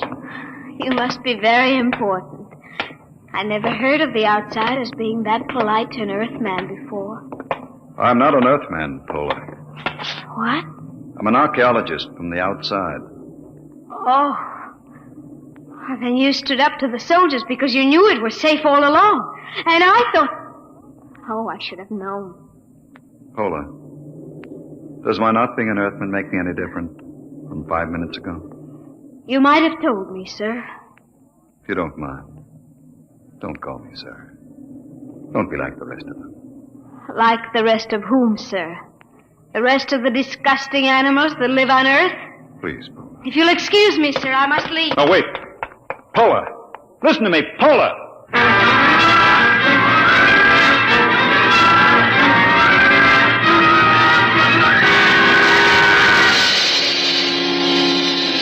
I had access to the garrison files, and to satisfy idle curiosity, I indexed Pola Schecht.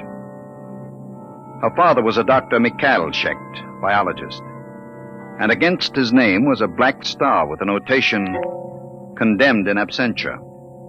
Charge, evading the 60. That was why she was afraid. So I sent a note asking her to meet me in the North Park after dark. Paula, over here. Dr. Avedon? Sit down. Oh, I want you to understand. I wouldn't have come except... I understand. I've seen your father's record. You know about it. I looked into it, Paula. There doesn't seem to be much that can be done about the 60. Oh, it isn't that. It's not for my father. It's for the whole galaxy. What is it? Earth is going to revolt. No. All of it? Oh, don't laugh at me. Hold her. The galaxy has a volume of several million cubic light years. It contains 200 million inhabited planets. Earth has a population of only 20 million. And no resources. What can Earth do? I don't know, Doctor, but my father does. He's told me that Earth knows a way by which it can wipe out all outside life and... Wait. Listen. Someone coming. Park Patrol. Quick, kiss me. Don't be stupid. Kiss me. They won't suspect anything. Oh, yes, of course.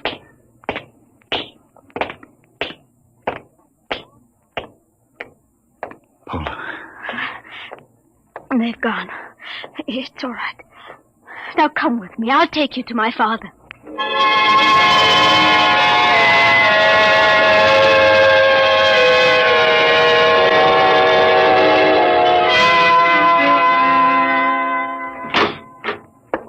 Dr. Avedon, this is a pleasure. I have read your articles in the journal. It is hard to get copies. Our neighbors don't care to trade with Earth. It's part of the nearly insoluble problem of anti-terrestrialism. No one seems to want a solution. Earthmen and outsiders alike? Oh, no, that is not true. There is a way of preserving our culture and living as equals in a larger society. But the zealots don't think so. The zealots? Yes. They rule Earth now. They are a small minority, but they have power. They have plans. They planned the revolt, Paula told me? Yes. I see. Well, why didn't you report this to the Imperial garrison? The Society of Earth Ancients have guarded me too well. Besides, they had a hold on me. I am 62. You know the customs of Earth. The 60 years. They allowed me to live on. The price was silence about the weapon. You agreed to this? I wanted to live. What is this weapon? You are aware of Earth's peculiar environment, the radioactivity? Yes. Over the years, we Earthmen have built up certain immunities to radiation burns, for one. But it's a minute difference. I measured it experimentally. But, Doctor, human life is not the only form affected by radiation and mutation. There is microscopic life, bacteria, viruses. We have been searching out such a virus, one to which Earthmen have developed a high degree of immunity, but not outsiders. You mean a particular disease? Yes, common fever. It is a mild children's disease here, like chickenpox or German measles. But to outsiders, it is radiation fever. Symptoms develop in 2 hours. Lips are so badly affected that the victim cannot talk, and in 2 days, he dies. They've isolated this virus? Tons of it in crystalline form. And they plan to let this loose in the galaxy? By means of guided missiles. Then frightened refugees will carry the disease across space. And billions will die. You're sure about this? You have proof? I worked on the project. We've got to get to the Procurator.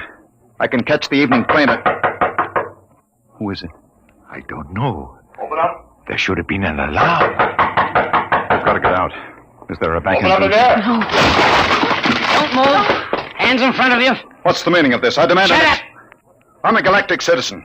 You've got no right to detain me without legal authority. I am an Earthman, but I think you'll find I am all the authority needed at this moment, Dr. Avedon. I am Balkus, the High Minister of Earth.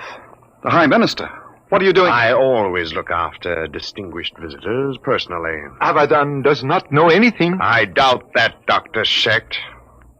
We will proceed now to the Hall of Correction. You can't do this. When the Procurator... The Procurator will hear nothing until it is too late. The guided missiles will be fired tonight at 12. Guard, if they make a false move...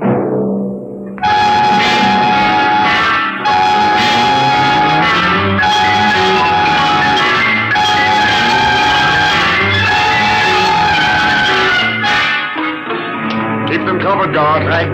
Paula, can you scream? What are you... There, coming down the street. Imperial Patrol. Oh, it's no use. Do what I say. Scream.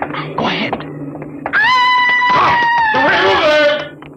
Hold it. They're outsiders. You're right. That's the Imperial Patrol. All right, Earthy. What's going on here? Good morning, Sergeant. Sir? Earthy? You don't understand. I'm Borkus, the Lord High Minister of Earth. Listen, Earthy, I don't care who you are. What's going on?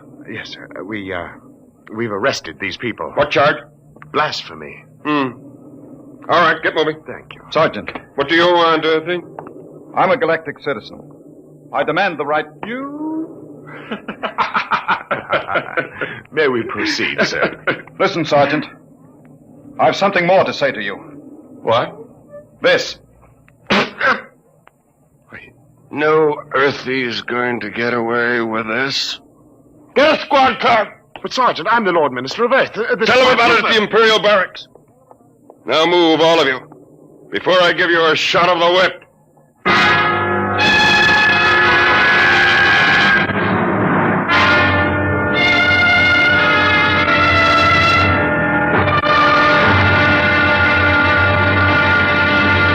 I tell you I'm a citizen of the Empire. Listen. I can prove it. You'll get into a lot of trouble if you don't believe me. I'll admit no Earthy would dare spit in my face. It was the only way I could get to the garrison. I insist on seeing the officer of the day. I sent for him. You better have a good story. Attention! Eddie, which one of you claims he's a citizen of the Empire? I am. Veldt, the one from the store. You, eh? The smart louse that broke my arm. Well, well, well. I've got to see the colonel, Lieutenant. Now, Dr. Abaddon, I could hardly do that unless it's important. It is important. It's life and death for the galaxy. Mm-hmm. Come here. Closer. Oh, it's too bad I've got to save you for the colonel. What? He'll see you at 5:30, his orders. You knew all along. Sure. Come on, Earthy lover. I'm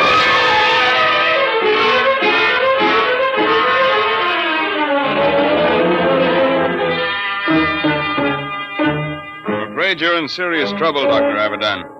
The man you're accusing is the High Minister for Earth. I know, but I have proof. Well? I can only speak to the Procurator. You've got to contact him. There are channels, Dr. Abaddon. We haven't time for channels. I have the details of the plot from Dr. Schecht. You've got to let me speak to the Procurator. I've already advised him of your arrest. He's flying in. You had better be able to prove what you say. If you don't, we'll have to hand you back to the native authorities and their courts, notoriously savage.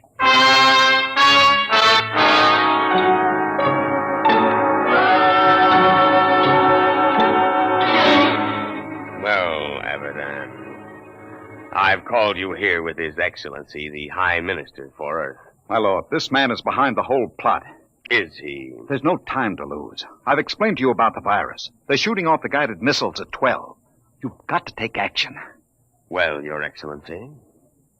My lord, if this man has any evidence... You admitted it this afternoon. You have no witness to that. Ask Dr. Schecht. He worked on the virus. I wouldn't say that Schecht lied, my lord, but he is a criminal wanted for evading the 60, and some men will invent any story to avoid death. The deadline is midnight. You've got to bomb those temples where the launching sites are. Perhaps I can explain. According to my information, Dr. Abaddon seems to have succumbed to a certain Earth girl, the daughter of the unfortunate Dr. Schecht. Is this true, Abaddon? What has that got to do with it? There isn't any time. You've got to do... Dr. Abaddon, are you in love with that girl? Yes. Will you listen? I don't think we need pursue this any further. Your Excellency, I shall order you released with an apology. No! Dr. Averdan, I can hardly believe a degenerate who fraternizes with Earth women. You scum, you pot-bellied scum! I warn you, Averdan, you're in trouble enough. I'm in trouble! You fool, you stupid, blind, bigoted fool! You're destroying the galaxy! You're murdering them all! But before I die, I'll have the pleasure of smashing your fat, oily face in the... Let me go! Ah, get the whip!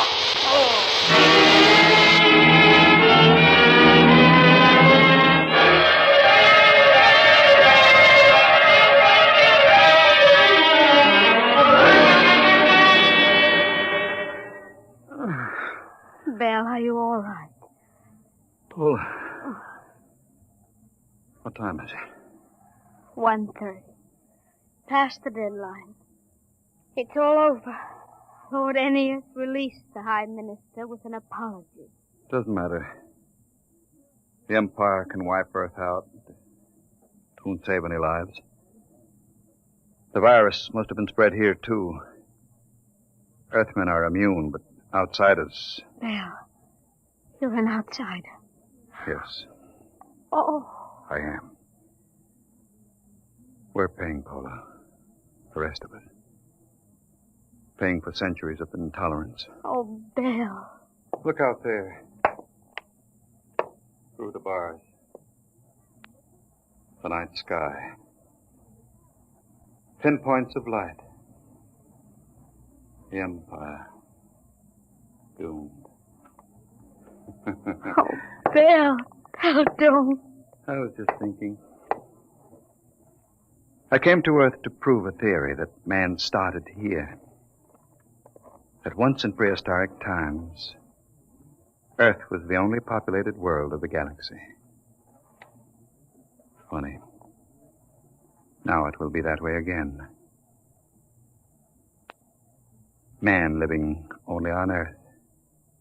He'll forget the science, the machinery of the Empire. He'll forget the stars. There will be only Earth. Alone in the universe. A pebble in the sky.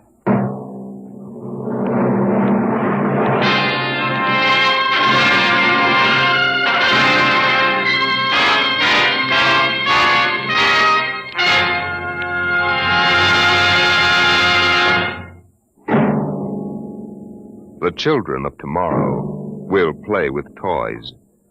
But what will those toys be like?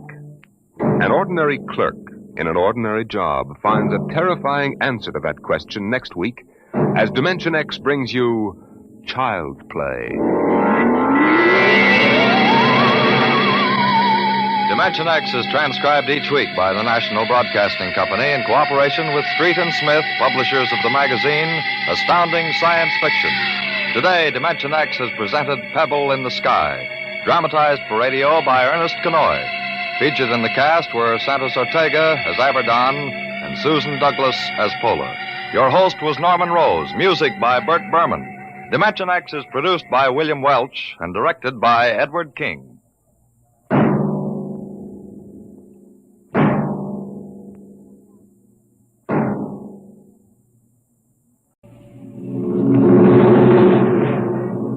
Adventures in Time and Space.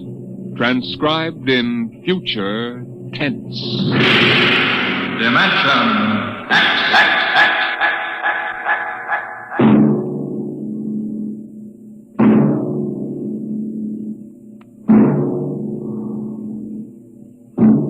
The National Broadcasting Company, in cooperation with Street and Smith, publishers of astounding science fiction, bring you Dimension X.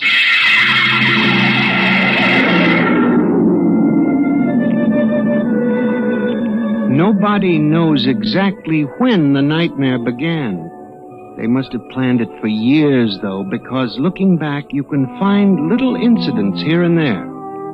Like the concrete mixer in New Jersey that killed the bricklayer, and the time Senator Milburn was sucked into the rotopress at the Capitol office building.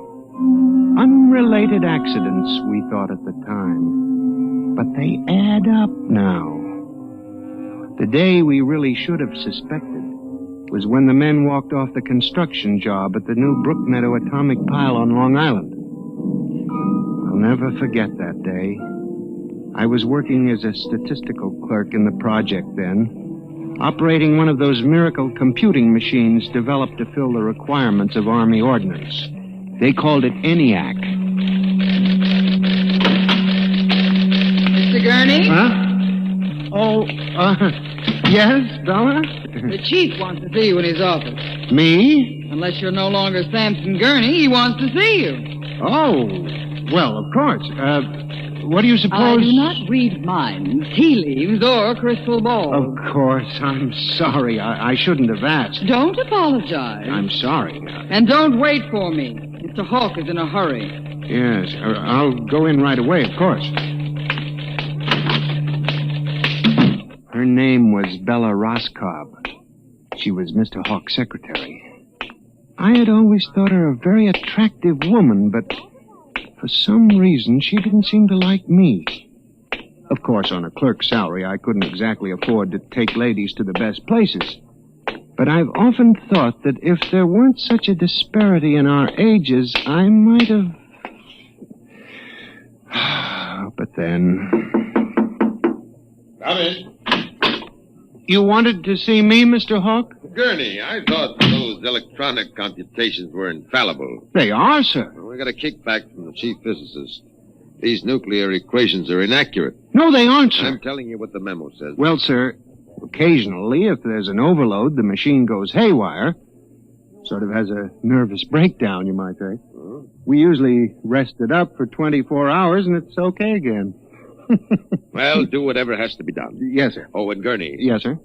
You've been with the Bureau for over 15 years now. It would be a shame to have to remove you because you aren't keeping your mind on your work. Well, Mr. Hawk, I hardly think anyone...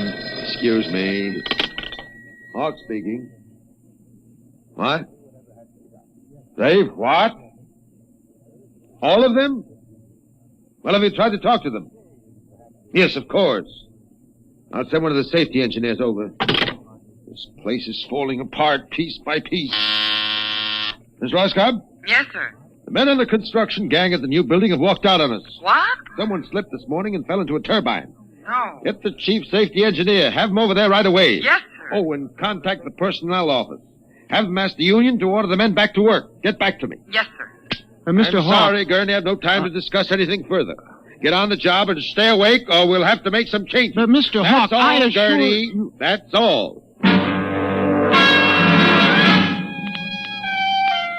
Now, you probably gathered by this time that I wasn't a very important man at Brookmeadow. I hated Mr. Hawk with a passion because of his superior attitude, and because I knew that Miss Roscoe admired him as a man of strength and decision. I was secretly happy he was having trouble with his construction crews. That evening, I wandered over to the site of the new atomic pile to see where the man had fallen into the turbine. They had the construction area fenced off with barbed wire, and a security guard stopped me. Hold it, buddy. You can't go in there. That's a restricted area. I'm Samson Gurney from the statistical section. Here's my identification. I'm sorry, Mr. Gurney. Nobody's allowed in the area. I see. We had a lot of the employees come over tonight to take a look, but nobody gets in. Orders. Tell me, was he, killed instantly? Like that. Mm-hmm. Yeah. This guy was checking the magnetic field inside the turbine, see? Right down inside it. It's all over. But if it wasn't hooked up... Look, Mr. Gurney, they got smarter guys than me trying to figure these things out. Yesterday it was a concrete mold. Wham! 2 guys get sucked right into the mixer. My. 3 days ago, a bulldozer starts up by itself and runs wild. 1 killed. 2 almost. Go figure it out. You know what I think? Sabotage. We got more guards and FBI men in here than we got workers. Flea couldn't get through without proving he didn't come off a Russian wolfhound. Now, I'm a statistician. All my life I've been interested in statistics. So a simple-sounding thing like this started me off. I went back to the office that evening instead of going home, and for the next 2.5 hours, I computed figures on the probability of industrial accidents for the types of machines we were using.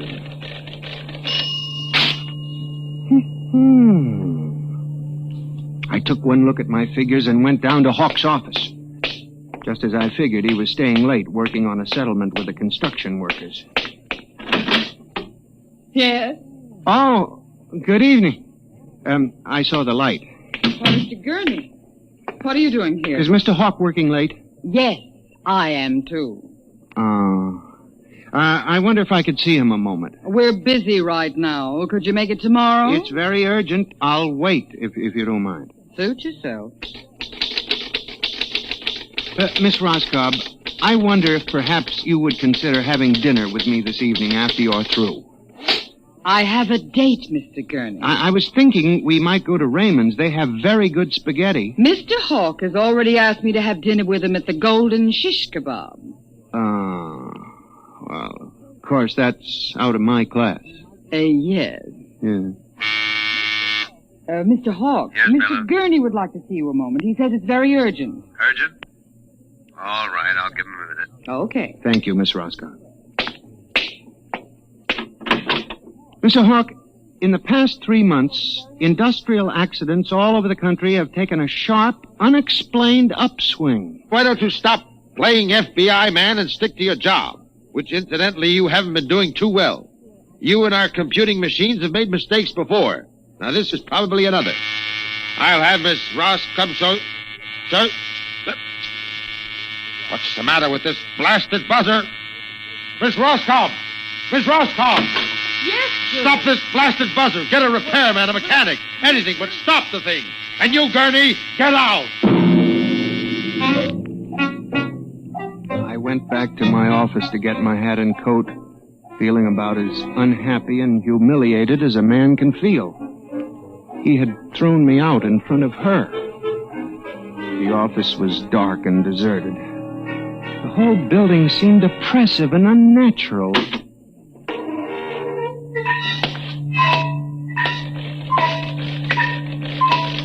I walked across to my desk.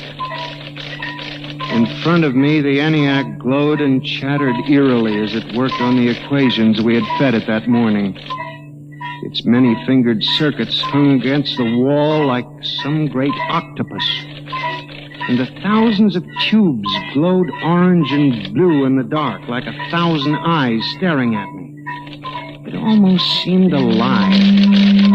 Then it increased its tempo a moment, and a fleeting notion crossed my brain that it was laughing at me. Laughing like all the others. What was the matter with me? What? I shut my desk drawer and began to put the cover on my ENIAC typewriter when an amazing thing happened. The most amazing single incident of my life. Alone, in the darkness, with no one at the keyboard, the ENIAC typewriter began to type. Am I going crazy? This can't be. There's nobody here. There's nobody here. Oh, no. I'm just imagining it. It's in my mind. But I hadn't imagined it. The paper was there in the carriage. Did I dare read it?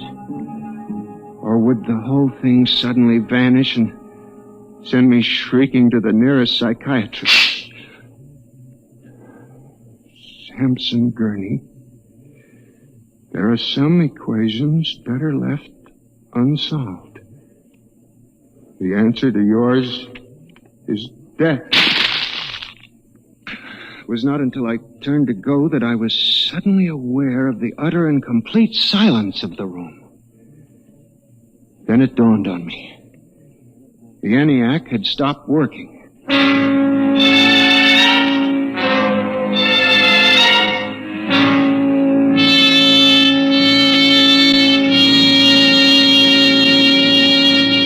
Gurney, do you expect me to believe this? It's insane. Mr. Hawk, I'm a safe... Take it easy, Gurney. Now, this is just some practical joke someone in the office is playing. There was no one in the office. Of course not. They wired up the machine and left. I checked the machine myself, Mr. Hawk. All right, Gurney. You leave this note with me, and I'll turn it over to the security force for further investigation. But... No buts, Gurney. The security men will handle it.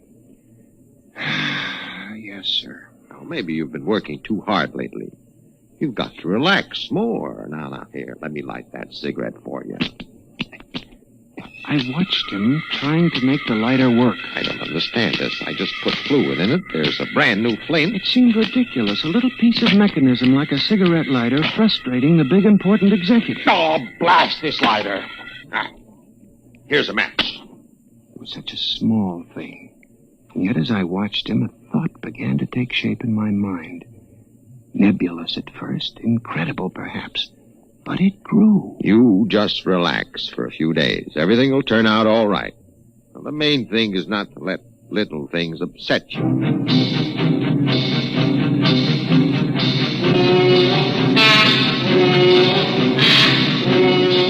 It was the cigarette lighter that gave me the idea, and what Hawk had said about little things. For the next week, I observed the 1,000 petty little annoyances around the office. The door handle that wouldn't turn, the telephone connection that cut off in the middle of an important call, the power failure for no explainable reason. Suddenly, these things began to fall into a pattern. I, Samson Gurney, knew that I had stumbled onto a secret so monstrous in its implications that I was almost afraid to pursue it. On October 12, 1956, I established communication with them. I will curse the moment to my dying breath. Who's there? Night security guard. Oh, hello, Henry. Oh, hello, Mr. Gurney. What are you doing here so late? I'm just doing a little repair work on my ENIAC computator. Huh. Sure some mess of wires and tubes. Yes, it is. Well, I gotta finish my rounds. Won't forget to turn out the light, will you, Mr. Gurney? No, Henry, no, I won't forget. Night. Good night. When you were a child, did you ever try to imagine that you were all-powerful? I felt like that when I finished hooking the input of the typewriter to the main vacuum tube of the ENIAC. Then I turned on the current that sent 1,000,000 volts of pulsing energy into the electronic nerves of the machine. I am certain that if anybody were watching me in the next moment, he would have thought me a raving maniac. I still wonder if perhaps it is not all a nightmare. Now, you! If what I have guessed at is true, if there's life and intelligence in this room, make a sign! There was nothing. Nothing but the hum of the machine and the dull glowing of the tubes. Then, suddenly, without provocation or explanation, it happened. The ENIAC typewriter began to respond to the impulses from the machine. The letters were Y, E, S. Yes, it had happened.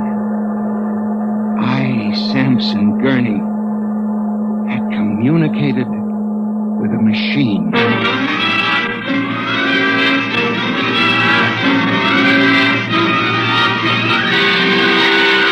I was about to try to communicate again when suddenly, on ball-bearing casters, a heavy metal filing cabinet began to roll away from the wall toward me. I started to move to one side when another cabinet slid out from the wall, and then another surrounding me. That was when I realized that they cooperate. We taught them that, you see, on the assembly lines and in the factories. There was no way out. How could a mere man reason with dumb machines? Still, they needed us.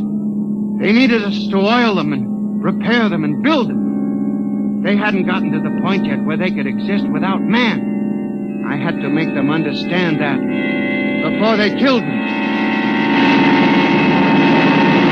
Listen to me. You must listen. What good will it do you if you kill me? I'm only one man, but I can help you. I can be useful to you. Do you hear me? Do you hear me? Good. You're going to need men to oil you and repair you. I'll do anything. I'll do absolutely anything you want, but in the name of God, don't kill me. If you can understand this, answer me. Answer me. The appeal captured the longing of centuries. Man as slave to the machine. And after a moment, the circuits glowed more brightly. The cabinet slid back to the walls.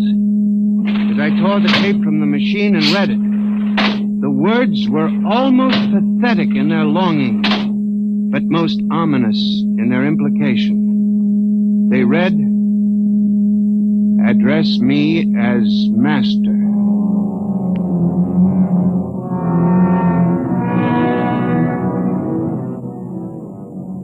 My life for the next 6 months was a nightmare. The ENIAC gave me messages which I had to transmit into my telephone. I was frantic. I began to lose weight. I couldn't sleep. My nights were torture, a constant fear. It was in December, just after Christmas. I was sitting in my room, listening to a broadcast. Ladies and gentlemen, a special bulletin. Already 24 hours before the peak of the New Year's traffic, over 1,000 deaths have been reported. This is an unprecedented figure. Again, if you... That very afternoon, I had transmitted a message to the telephones for relay to all machines of transportation. The message was one word. Kill.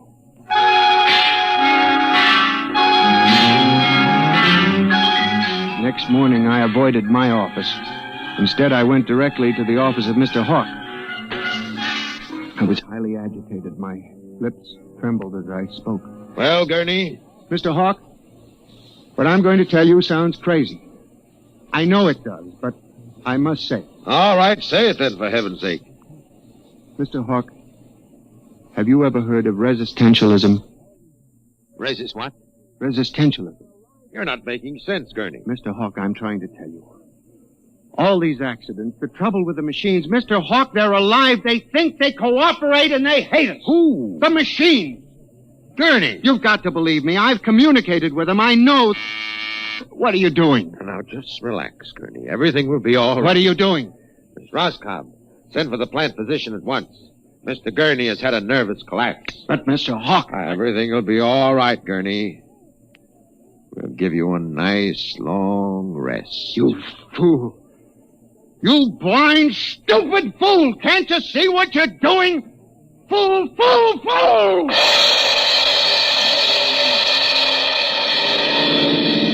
When the plant physician arrived a few moments later, Lucius Hawk was found at his desk, strangled to death in a nest of telephones. The wires were still humming softly.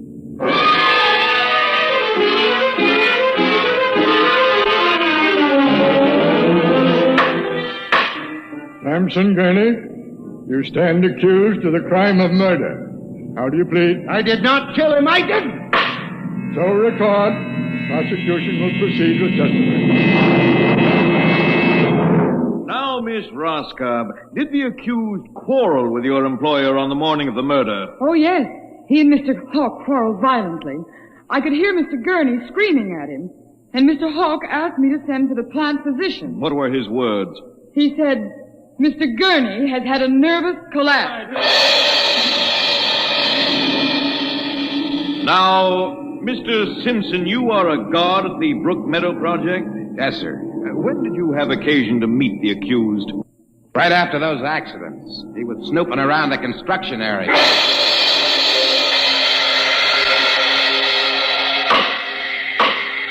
Samson Gurney, Court hereby finds you guilty of murder in the first degree. Recommendation that you be examined, committed to the state hospital for the criminally insane at Mattawan.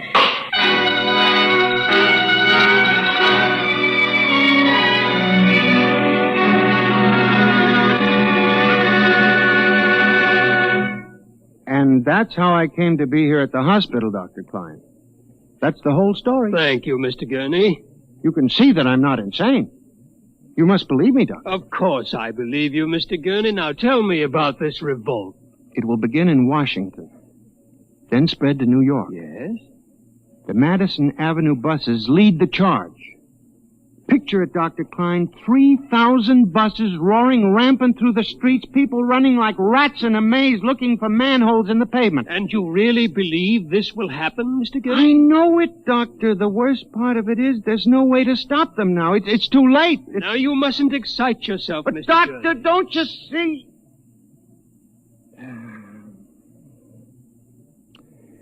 It's fair enough, I suppose. We built them. We taught them to think for themselves. It was bound to come. I guess the female machines will be worst of all in the beauty parlors. They're more high-strung, you know. Well, since there's nothing we can do about it, Mr. Gurney, suppose you go to your room and Maybe if I went to my old Plymouth, I could make a deal before the police cars got me. Yes, Doctor? Would you take Mr. Gurney to his room, guard? He's already been given sedation. Yes, sir. Those concrete mixers may have made a mistake, you know. Just high spirits and all that, but if they got so they liked the flavor... We'll see you later, Mr. Gurney. Now try not to worry too much. All right, guard. This way, sir. Oh, machines revolting. Telephones strangling people. Oh, blasted cigarette lighter. Why won't it work? I just filled it. Flint is good. Oh, well, you can never trust this newfangled machinery.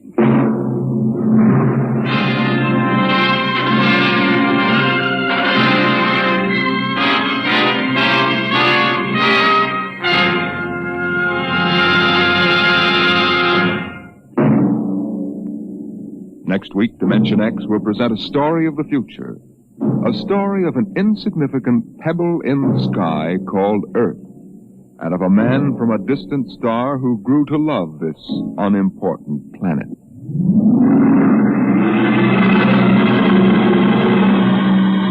Dimension X is transcribed each week by the National Broadcasting Company in cooperation with Street and Smith, publishers of the magazine Astounding Science Fiction.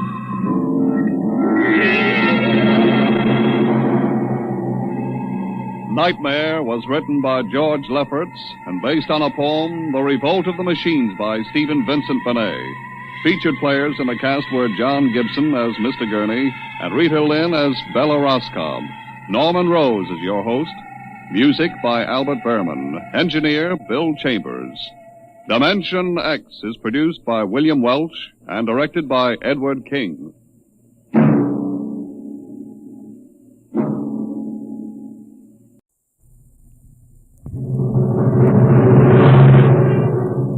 Adventures in Time and Space. Transcribed in future tense. Dimension X.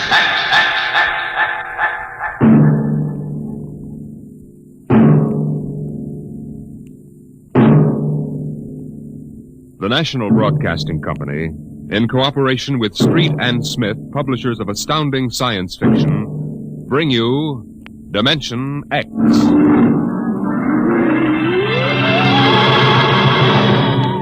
The war had been going on for generations. The sea and air were ruled by guided atomic missiles. Radiations and total destruction drove man underground. And there the war continued. The great beds of shale and limestone trembled as an underground cruiser chewed its way through the ageless rock. The ship was squat, ugly, the top of its cutting head 40 feet above the clattering caterpillar treads. It was windowless, and behind the grinding duralloy blades were ugly lumps that concealed the guns. On the bridge, Commander Sanderson fought the bucking vibration, one hand tight on a stanchion. Culver. Aye, sir. What's wrong with the insulation? It's hot as an oven up here. Port refrigeration unit went out. Starboard can't carry the load. I've got damage control on it. Go back. Aye, sir. Give me a seismo reading. Severe shock 30 seconds back. Change course to 175 degrees. And half speed, please, sir, till I can chart the straighter. Mr. Culver. Aye, sir. 175, half speed. Aye, sir. Navigation, Lieutenant Watson. Bridge here. Change course to 175, Watson. 175. Aye, sir.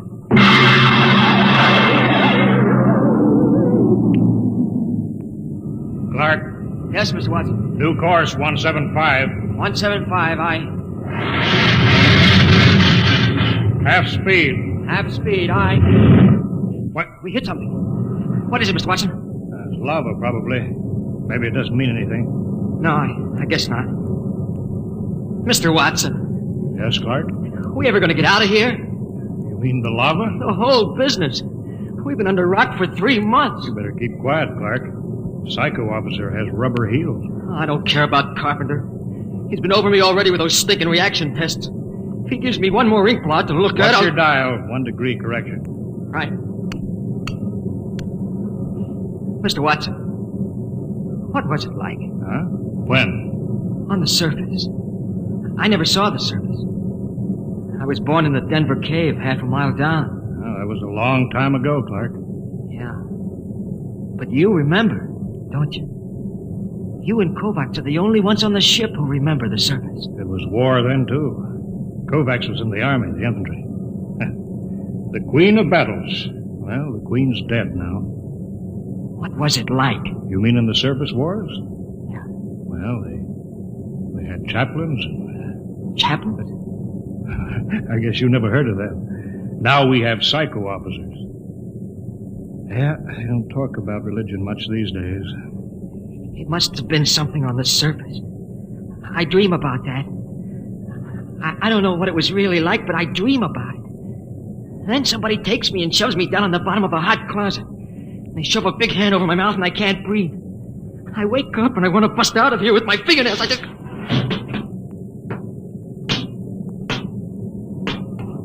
What's the matter, Clark? Nothing, Dr. Carpenter. Nothing?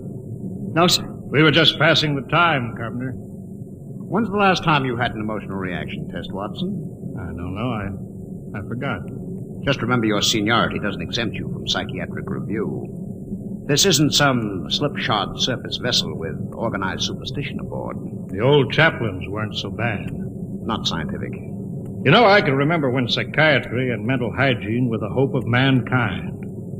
Now look at it. That goes in my report, Watson. Yeah? Well, make sure you spell my name right. Now hear this. Now hear this. Attention all hands. Igneous rock detected. Fresh lava flow. Stand by to go to quarters. You're lucky, Watson. That is all. I'll finish with you later. I've got to check combat detachment. Sure. Go play with your ink blots. I'm busy. Now go listen. on, get out of the way. Get down to the combat detachment. They'll be happy to see you. Clark, check those dampers.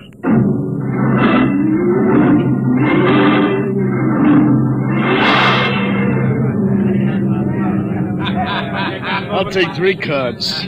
I'll stand pat. Jake to the pat hand. Combat detachment, huh? What kind of a chicken guy are you? Anytime you want to start anything, you lying, yellow All right. Don't flip your wig. All right, I don't want no trouble. That rubber-soled rat carpenter, he's worked us all over. Yeah, all except Norman. Hey, Norman! Norman, how come you ain't been psychoed? I don't need it. I'm stable. I bet you any money he's a stoolie for carpenter. I've seen his 201 personnel file. It's blank. I heard a guy say he was born in a lab. What do you mean? You ever seen him eat? Oh, you're crazy. The science brass has been working on something like that. You're crazy. You know how many men they fell short in the last draft? 900,000. So what? Now, suppose you run out of real men for soldiers. Suppose you figure how to make them. Artificial. If they ever do, they ain't gonna talk about it. Till it's combat tested. Yeah, I never thought of that. Hey, Newman. What do you got inside of you? Gears?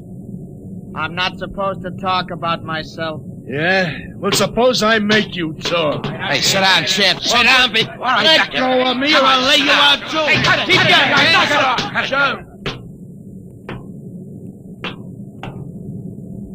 At ease, men. Well, how's everybody feeling? You, Coke? All right. I'm all right, sir. Uh-huh. Sheehan? Sheehan?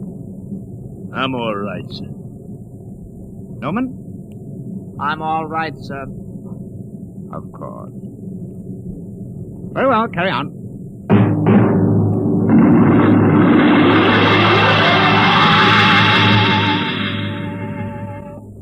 Commander Sanderson, I have my report. Later, Carpenter. It's rather important, sir. Serious personnel trouble is indicated below. It always is. Give your report to Culver. I'm busy. But, sir... Kovacs, give me a geo reading every 10 seconds. Aye, sir. Straight as steady as before. Mr. Culver. Later. If you will initial the psycho report. All right. Hurry up. This is no time for non-combat chicken. Seismo reading, sudden fault, igneous activity ahead. That means the enemy. Mr. Culver? Aye, sir. Elevate the cutters 25 degrees. We're going up and come on the enemy from above. Aye, sir. Navigation, Watson. Elevate 25 degrees. 25 elevation. Aye, sir. Figures ahead on sonar. Sounds like 3. All right. Sound general quarters. Aye, sir.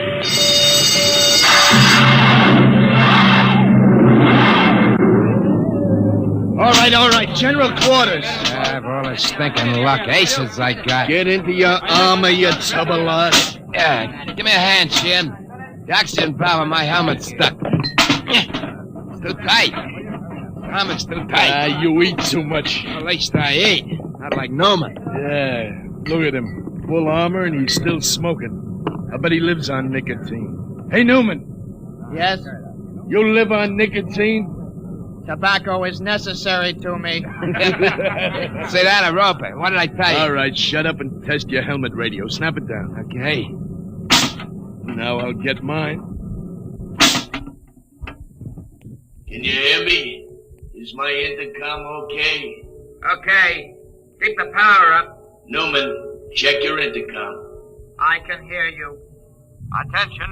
Attention, combat detachment, move out. Where are those chow runners with battle breakfast? Breakfast, huh? I can remember when I had meat in the chow. When I had cooks instead of food coming, first class. Quit griping, Coke. At least we eat. Yeah, we eat. How about him? Want any breakfast, Norman? No. I don't need breakfast. I can wait without it.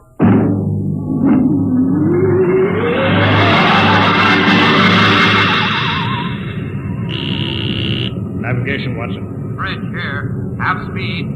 Half speed. Half speed, aye. Clark? What? What's the matter? You got the shakes? No, I'm all right. Half speed. Half speed, aye. Attention, all hands. Enemy digger sighted. What? Huh? Prepare for action at close quarters. Enemy digger sighted. You hear that, Watson? Prepare for action at Close quarters. Full speed forward. No, I won't. What? Come on, full speed forward. No. Another inch. Stop this ship. Get away from there. Let me go. I gotta stop the ship. I won't be killed. I won't be killed. Get away from the controls, Clark. You hurt? All right, take it easy now. What? I've got a gun. Stop the ship. Stop it before I shoot you. Now take it easy, boy. I won't be killed. I won't let him. I'll give you 3, Watson, then I shoot. You don't know what you're doing. I'm gonna stop the ship. 1, 2...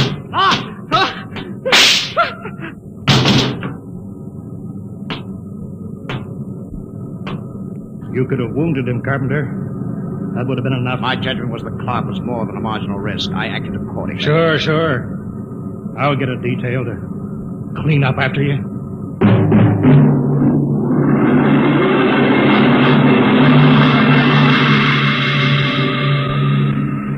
Well, Doctor, the commander says you rate a citation.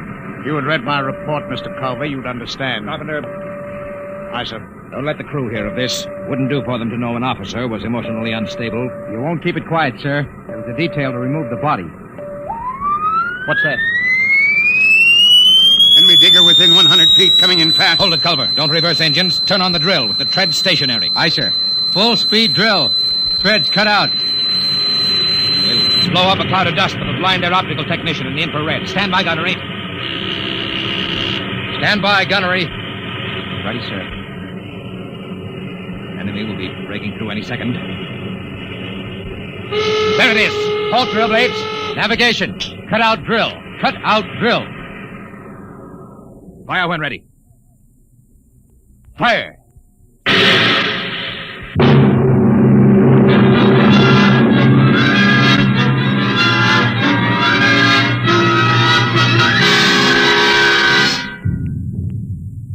Contact signal. Contact signal received. Cease fire, Mr. Culver. Contact signal. Cease fire.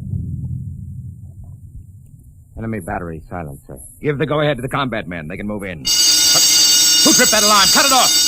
Navigation to bridge. Bridge, aye. What's wrong down there? Why the emergency? The atomic pile's kicking up. We can't get into hand dam. She may blow any minute. I'll take over, Mr. Culver. Prepare to abandon ship. But the enemy diggers, With sir. the atomic pile about to blow, we'll have to advance, destroy the enemy, and take refuge in their ship. There's nothing else we can do. Look alive. Aye, sir. Attention, all hands. Prepare to abandon ship.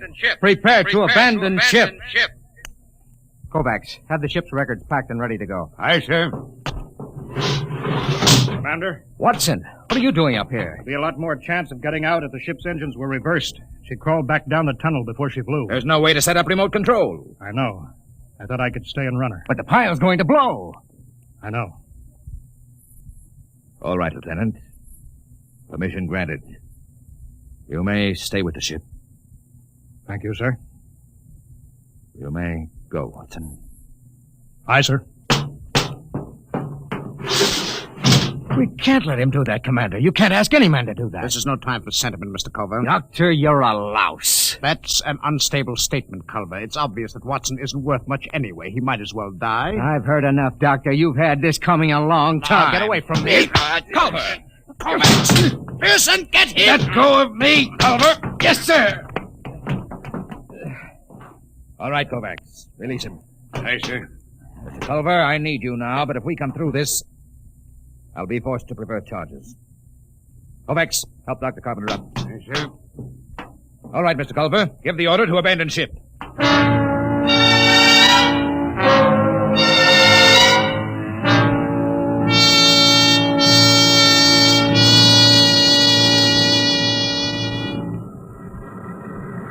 All the men are away, Kovacs. Full speed in reverse. Aye, Mr. Watson. How long have we got before the pile blows? I don't know. Kovacs, why did you stay here? You could have abandoned ship with the others. I've been saving a cigar. I got two. Would you like one? Oh, thanks. That's good.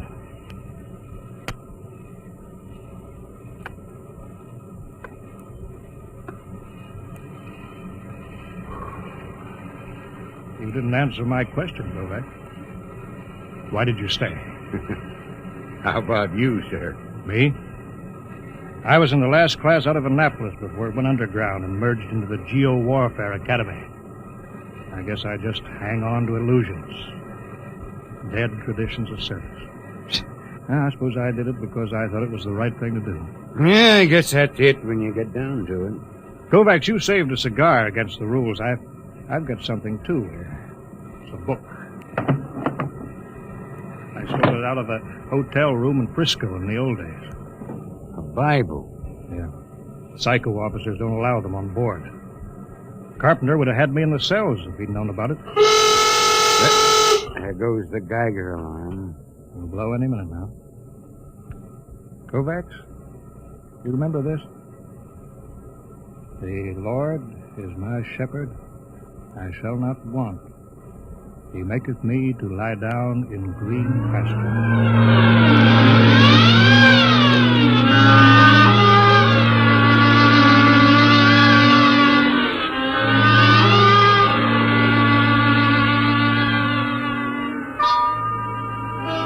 All right, guys. Now you know what an enemy underground cruiser looks like. Let's board her. What was that, Sheriff? I don't know. Come on. The enemy left their landing trap down. Let's go. Look out. That's Fontaine. They kicked in his faceplate. Look out for my gunnery, Coyle, when I go up the ladder. They may be waiting for us. Where are they? Ought to be some resistance. Let's get outside. We can sneak into the bridge. We got them. There it is. Bridge hatch. I don't like this. They should have been guards. Forget that. You throw open the hatch. I'll cover him with a gun. Got your voice speaker on? Right. Okay, open it. Go in there! Coco, look at them. They're all dead. Every one of them. This one did it with a sword. You beat that. Killed himself with a sword.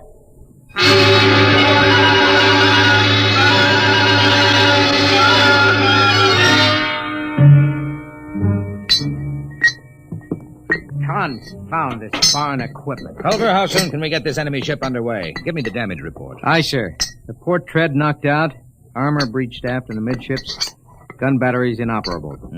Lieutenant Adamson estimates we can make limited headway in 2 days. Very well. Sir, is it necessary for me to have this guard tagging after me? You're under arrest, Culver. Excuse me, Commander, sir. Oh, go ahead, Coke. There was a message or something under the guy with a sword when I broke in. I kept it as, well, sort of a souvenir. Oh, give it to me. I didn't mean anything wrong, sir. Hand it over. Culver, you read the enemy language. I'm afraid I'm under arrest as a prisoner. That'll do. Go ahead, read it. From Supreme Headquarters. There's a code designate. To all field commanders. Subject. Secret weapon, X-39.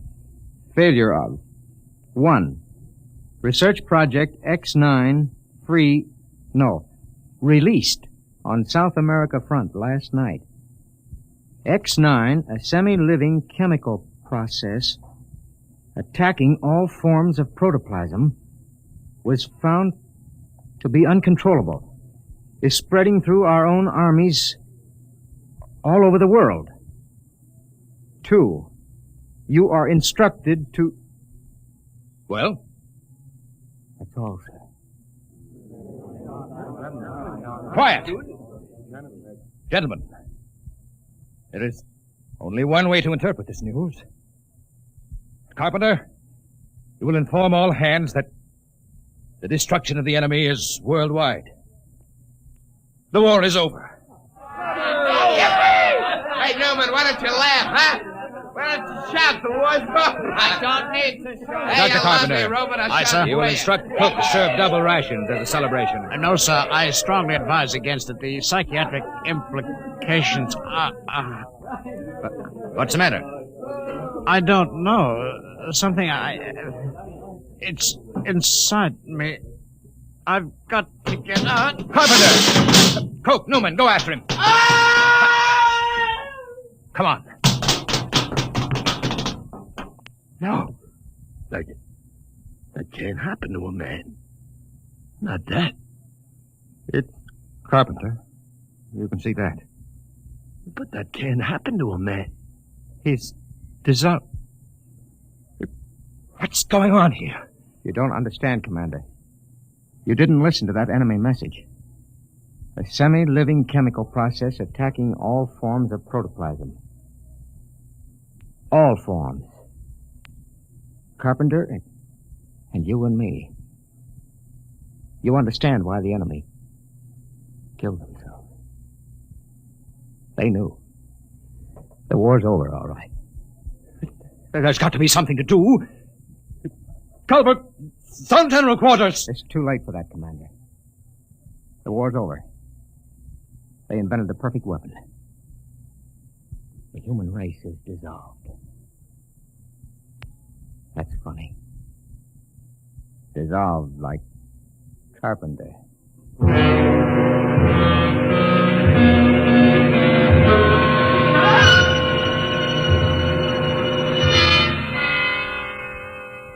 Newman. Is that you? Yes. They're all dead. Aren't they? Yes. Commander Sanderson was the last. Except me. I suppose so. How about you? It will not affect me. I am not made of protoplasm. I am an inorganic synthesis. You can't die, then. No. I am atomic powered. My breakdown point is calculated in thousands of years. I cannot destroy myself. I was conditioned against it. It's beginning. You'll be all alone, huh? I know. Buried alive in a rock for thousands of years. I'm sorry for you, Newman. I'm sorry. You'll be all alone. Now, it's starting. Can't stand it.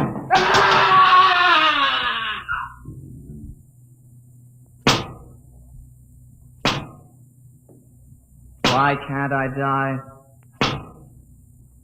Why didn't they make me so I can die like the others? I can't even kill myself. Why can't I die? Why can't I die?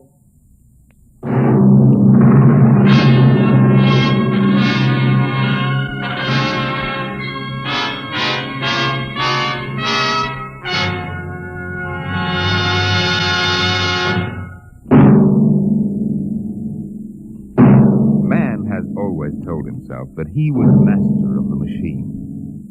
But will he always be? Listen next week to the story of a nightmare.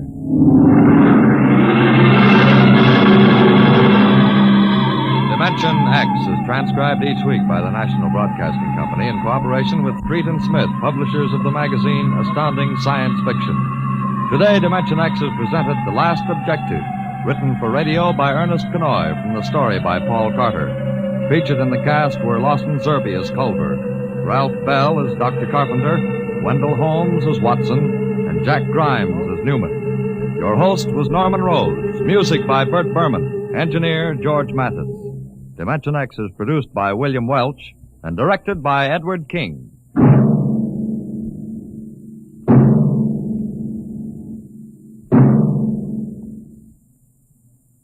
Adventures in Time and Space. Transcribed in future tense. Dimension X.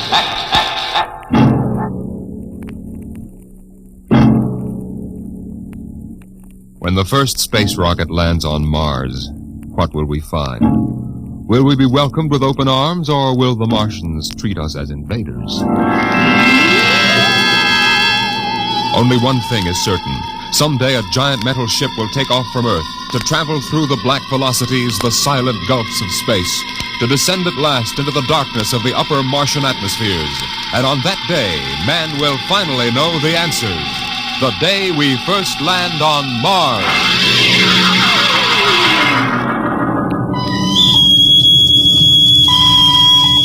Now hear this. Now hear this. Approaching critical deceleration. Fasten gravity suits. Stand by to land. Mr. Lustig, what do you make of the terrain? There seems to be a heavy ground, Miss Captain. We won't be able to use our infrared lights. And we'll have to come in on radar. Wasn't that a little risky, sir, landing in the dark? I'd rather run the danger of a blind landing, Lieutenant, than come in without the cover of darkness. Remember, we don't know what kind of reception is waiting for us down there. Airspeed 500. Altitude now 4,000. Bridge to engine room. Stand by for deceleration. Engine room, aye. Fire forward tubes 1 and 3. Aye. Skids down. Skids check. Altitude 500. 4. 350. 3. Up a point now. All right. Let's set her down. Look out! Cut the power. Master's pipe battle stations. Aye, sir. All secured, sir. Well, we're on Mars. April 20th, 1987. 4:33 Greenwich time. Enter that in the log, Masters. Aye, sir. Well, gentlemen, it's less than 2 hours till dawn. As soon as it's light, we'll send out a landing party. Masters, get me an all-over hookup. All set, Captain. Now hear this. Now hear this. All right, men. The smoking lamp is lit. We're 17 men on an alien world.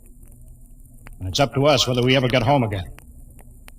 Next few hours should tell the story. And I want instant obedience to all commands. I'll court-martial the first man who doesn't jump to when he's ordered. And one other thing. We may be on Mars, but this is still a United States naval vessel. Officers will conduct a personal and weapons inspection in 1 hour. That's all. Inspection, Captain. Now? Mr. Lustig, we've got an hour and a half to sweat out before we find out what's outside that airlock. I'd rather have a man worried about his stripes than about what's waiting outside on Mars.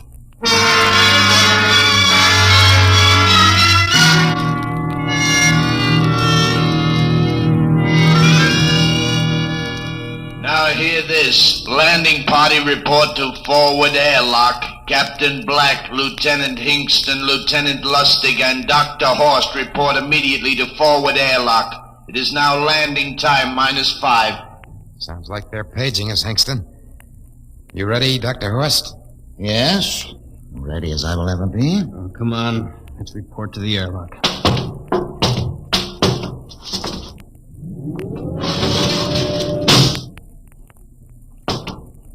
To go. Where's the captain? Who knows? What difference does it make? Just want to get it over with, that's all.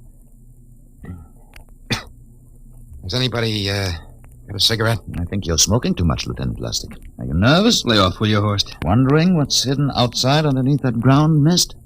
Very unusual planet, Mars. Why? It has an atmosphere. Wonderful thing, an atmosphere. Where you find one, you find life. You mean Martians? What do you think they'll look like? Who knows? Intelligent life can take many forms. You mean they may have green skins and eyes on stalks or something? A comic book conception is possible. Or they may have developed to a point that is far beyond us. Perhaps they have a science that can produce weapons far more dangerous than our atomic missiles. You think we may have to fight our way out? After all, we are invaders. Now hear this. Landing time -2. Landing time All right. We heard this. I know what I'd like to find outside that airlock. Good old Illinois. You ever been there, Lustig? Only Chicago. Well, you ought to see my hometown. Green lawns, big white houses. Sounds like my hometown. My grandmother used to have one of those iron deers on the lawn. Every Halloween, we'd paint it another color. One time, we painted it black and white like a Holstein cow. Where does your family live, Horst? I have no family. When I was a child, they were gassed to death in the Dachau concentration camp. That's tough. Oh, it has its advantages. I have no ties on Earth. Nothing to lose now. I imagine I'm the only one on board who is free to enjoy our present peculiar position. All right, Lustig. You can button it up now. Aye, sir. Now, gentlemen, in 1 minute we'll be the first men to set foot on Mars. Quite an honor, eh? As long as the medals are not awarded posthumously. Still uneasy, Dr. Horst? Captain Black, I've been uneasy ever since I can remember. On Earth and on Mars. Now, 30 seconds. Give me the intercom phone, Lustig. Masters? Aye, sir. Battle stations will be manned till we return. If we're not back in 2 hours, I want no rescue party sent out. Blast off and save the ship, you understand? Aye, sir. All right, gentlemen. 5 seconds. 4, 3, 2, 1. Lustig, open the outer airlock.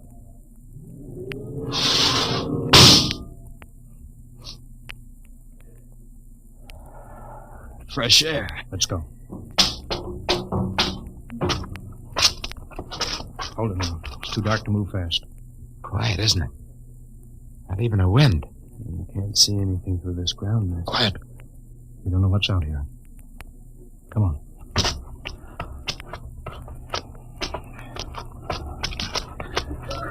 What the? Quiet, Captain. I could swear that sounded like a rooster. I don't hear it anymore. A very unlikely sound. A rooster crowing on Mars? Kingston. Aye, sir. Set that machine gun 25 yards to the flank. We'll stay here till the ground mist lifts. Aye, sir. What do you make of the ground, Horst? Grass. Plain grass. You could see some large foliage. There, where the mist's thinned out. What the heck is that? Kingston! Hold your fire, you fool! I hit it, Captain. What? Some kind of wild animal. I hit it. I could see the tracers, but it's still standing. Come on, Horst. Doctor, where are you? Up ahead. Admiring the wild animal. Careful, Horst. Wait for us. Don't worry, Captain. Huh. It's an iron deer. A lawn ornament. That's impossible. It's hollow. Interesting, isn't it? A whitewashed Victorian iron deer sitting on a lawn in the middle of Mars. I don't understand. Look around.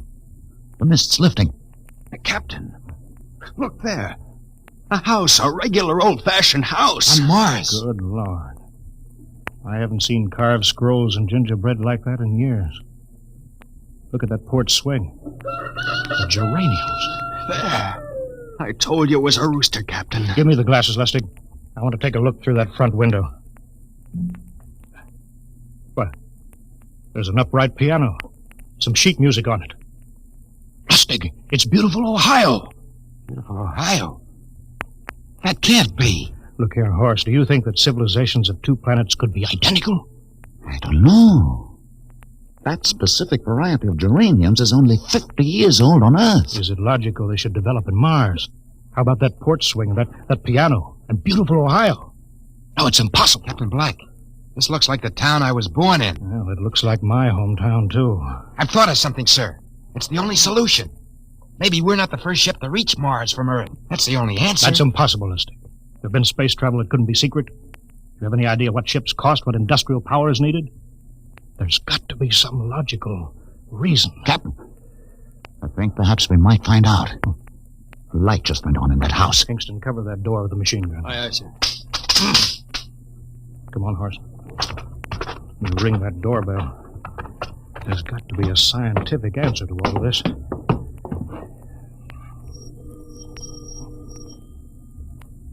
There's something moving in there. Stand back, Horst. Give me a clear shot.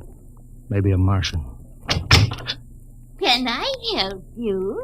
We were looking... Well, if you're selling anything, it's much too early. No, wait a minute. What town is it? What do you mean? Are you census takers? No, we're strangers here. We want to know how this town got here. Is this a game? No, it's not a game. We're from Earth. From where? From Earth. Do you mean out of the ground? Hey, are you sure you're feeling well? Madam, we came in a flying ship across space. We're from the third planet. This is Mars. Now do you understand? Mars. You go away now, you hear? I'll call my husband from upstairs and he'll chase you. Now But go on. this is Mars, isn't it? This is Green Lake, Wisconsin, in the United States of America. Bounded on the east by the Atlantic and on the west by the Pacific. Now, go away. Goodbye. Of course, do you suppose it's really possible?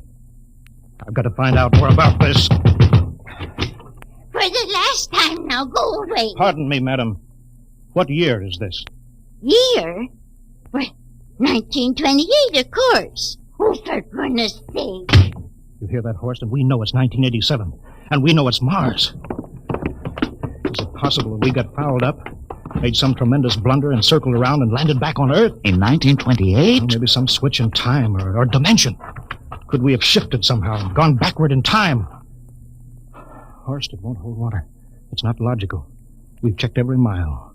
We went past the moon and out into space. We're on Mars. Find out anything, Captain? No, we're going back to the ship till I figure out some logical explanation for all this. Lustig, out at point. Aye, sir. Hingston in the rear. Keep that gun at half load. Aye, sir. Horst, there's got to be some cold, logical solution. Captain. What? That house down the street. The white one with the green shutters. Lustig, what's the matter? I never thought. Thank God. Frank, drive! Lustig, come back here! He's running for the house. That crazy fool, after him quick. Lustig, stop! Come down off of that porch! Grandma! Grandpa! Lustig, what the devil do you think you're trying? Grandma and Grandpa, it is you. Lustig, what's going on here? Albert, why, it's been so many years. How you've grown, boy. Oh, it's so good to see you. Lieutenant Lustig. Oh, Captain. Grandma, I want you to meet my friend. This is Captain Black. Captain, I want you to meet my grandfolks. Howdy. Any friends of Albert's is friends of ours. How long you been here, Grandma? Oh, good many years. Ever since we died. Ever since you what? Oh, yes, sir. They've been dead 30 years. What? You mean to tell me that Mars is heaven? Oh, nonsense, no. All we know is here we're alive again. And who are we to question God's infinite ways? Lustig, we're going back to the ship. But, Captain, I want to talk to my Lieutenant grandfolks. Lustig, I don't like any part of this.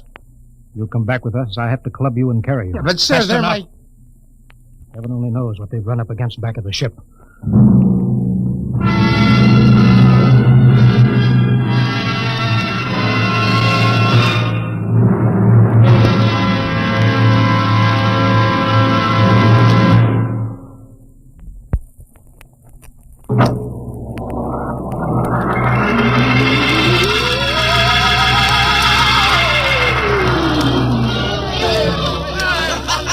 Horst, look at that crowd around the ship. Looks like we're being welcomed with a celebration, Captain. Celebration, they've abandoned ship. Every port is open, no guards in. You, Masters. Hiya, Captain. Meet my old dad. Dad, that's Captain Black, and he's not a bad guy for an officer. Of all the... Hingston!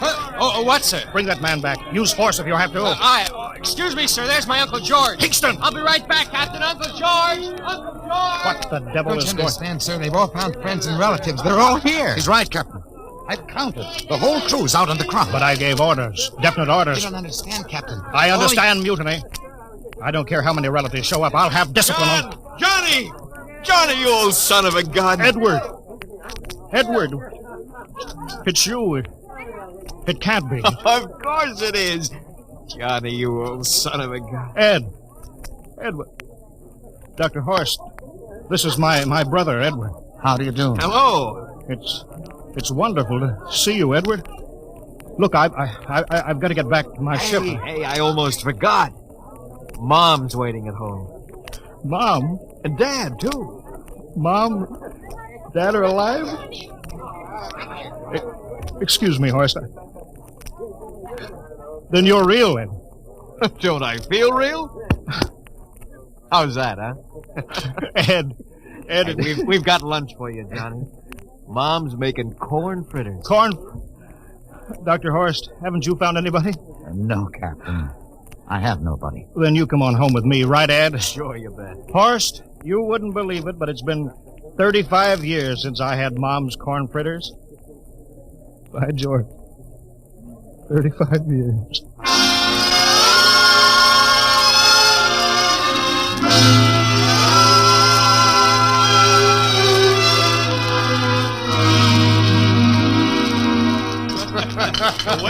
And there's plenty more in the kitchen, so don't hold back, Johnny.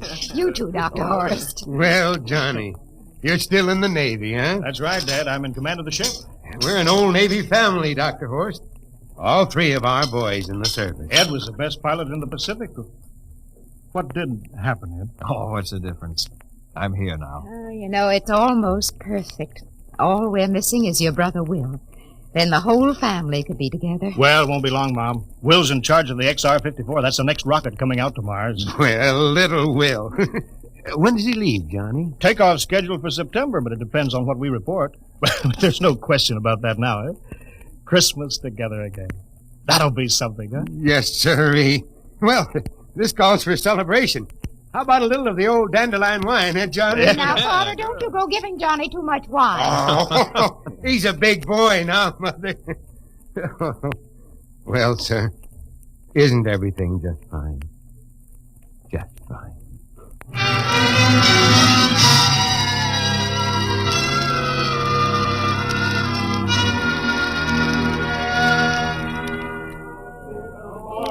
The candlelights are gleaming on the banks of the Wabash, far away. Hey, we have play another song. Sure, Well, Dr. Horace, what do you think of my little family? Very nice. You know, I can't understand why you didn't find any folks here, Dr. Horace. It's just a shame. Everybody else is so happy. I never remembered my family, Mrs. Black. All I know is they were gassed at Dachau during the Second World War. When I was liberated, I was in delirium 3 months. I cannot remember anything before then. A psychiatric phenomenon. That's terrible. Isn't there anything anybody can do? I don't want to remember. Oh. I haven't had a pleasant life. I prefer to be free of emotional entanglements. They interfere with a scientific approach. I'm sorry, Dr. Horace. Oh, I'll get it. Hey, that's our ring, long and three shorts. I remember that. Well, maybe we'd better call it a night. You must be getting tired, Johnny. I'd better be going back to the ship. Oh, nonsense. You stay the night. We insist. Oh, I just couldn't rest thinking of you all alone on that ship. Oh, I'll be all right. Well, good night. Oh, wait a minute, Dr. Horace. That phone message was for you. Me? Yes, that's right. A message from Anna. Anna? I don't remember any Anna. She asked if you were better. Perhaps she's someone you knew at Dachau. Anna? She said she's coming over here first thing in the morning. So you'll have to stay over. Yes, well, but... that settles it then. You stay here, Horst. You can bunk with me in my old room. Oh, but Johnny, we thought you'd like to be with Edward. So you could talk the way you used to. Well, we can't put Dr. Horst on the daybed. I think we better share the room tonight. There'll be plenty of time for talking, Ed. I guess so. Well, I suppose I better drop back to the ship. You know, Ed, security check. Well, why do you have to do that here? Well, I don't know. There's no good reason, I guess. Well, I suppose we skip it tonight. Oh, sure. Well, good night, everybody. Oh, it's good to have you home, Johnny. It's good to be home, Mom.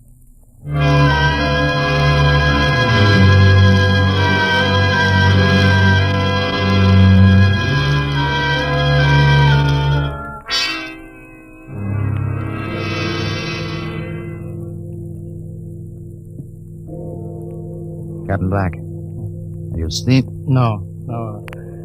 I've just been thinking about what we were expecting. Green-skinned Martians with eyes on stalks. All the time there was only Mom and Dad and Edward waiting. Oh, it's funny what tricks your imagination can play on you. Yeah, I guess Mars is heaven, Horst. I've been thinking about Martians, too. Captain, just suppose there were Martians, and they saw us land. Suppose they thought of us as invaders. What would be the best weapon they could use against our atom bombs? I don't see what you're getting at. They would want to disarm us first, to wipe out all suspicion, to make us feel at home. But suppose this house isn't real. Suppose the people are just images, stolen from our own memories by Martians, created for us by telepathy, hypnotism. That's the craziest theory I ever heard. Maybe that's why there was no one for me. Because in all my life there is no happy memory, no real loved person. How about that phone call from Anna? Yes, Anna. I didn't remember who she was, but I do now. I just remembered. When I was freed from Dachau, sick, delirious, I raved about a wonderful, kind nurse named Anna that took care of me. There you are. It's logical. She's coming to see you tomorrow. But there was no Anna. I'd been nursed by a man. What? Anna was only a dream. And there's only one way they could have learned about her. By reading my subconscious mind. But that's impossible, Horst. Why? The whole crew was thinking of home. Suppose the Martians read our minds. But there are Martians. If there are, they have us separated. Each man in a different house. Sleeping. Trusting. No one at the guns.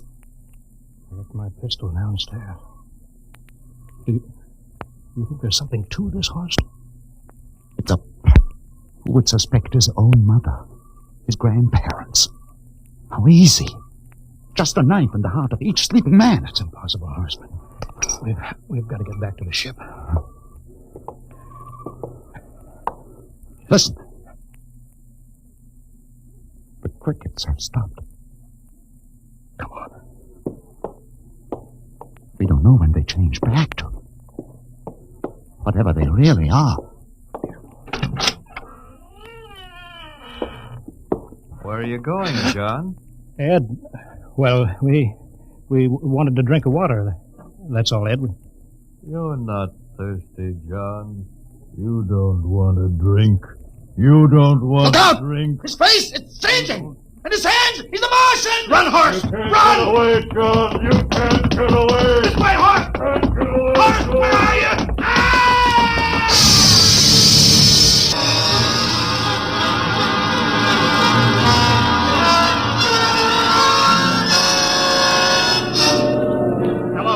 Hello, can you hear me, Earth? This is Captain John Black, the XR-53, calling from Mars. I've locked myself in the ship, but they've crippled it. I can't take off or fire the guns, and they're coming for me now, the Martians. I'm all alone here. All the rest are dead. Hinkston, Lustig, Dr. Horst. Poor Horst, he didn't even reach the door.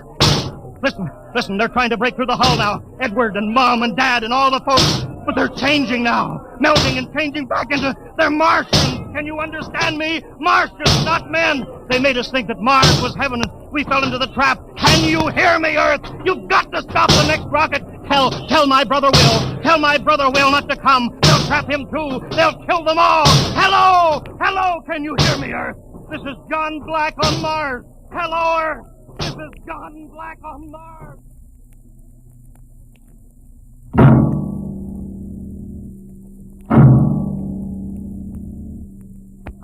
Tonight, Dimension X has presented and transcribed the Ray Bradbury story, Mars is Heaven, adapted for radio by Ernest Kenoy.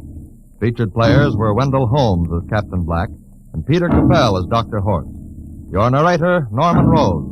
Music by Albert Berman, engineer Bill Chambers. Dimension X is produced by Van Woodward and directed by Edward King. Robert Warren speaking. In a moment. Dimension X.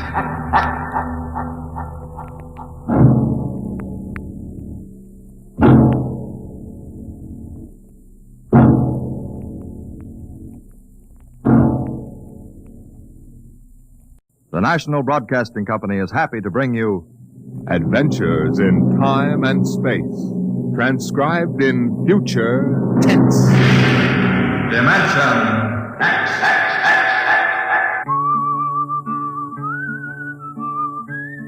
This is the story of Riesling, the singer of the spaceways. You've probably sung his songs in school, in English, French, or German. The language doesn't matter, but it was an Earth tongue. But the real story of Riesling is not found in the footnotes of a scholar's critique or a publisher's biography. It is in the memories of the old-time spacemen, the pioneers who pushed the thundering old-fashioned rockets to the far, strange ports that are our commonplace heritage. These men know the true story of Riesling. The arching sky is calling spacemen back to their trade. All hands stand by, free falling, and the lights below us fade. Outride the sons of terror, far drives the thundering jet, up leaps the race of Earthmen, out far and onward yet.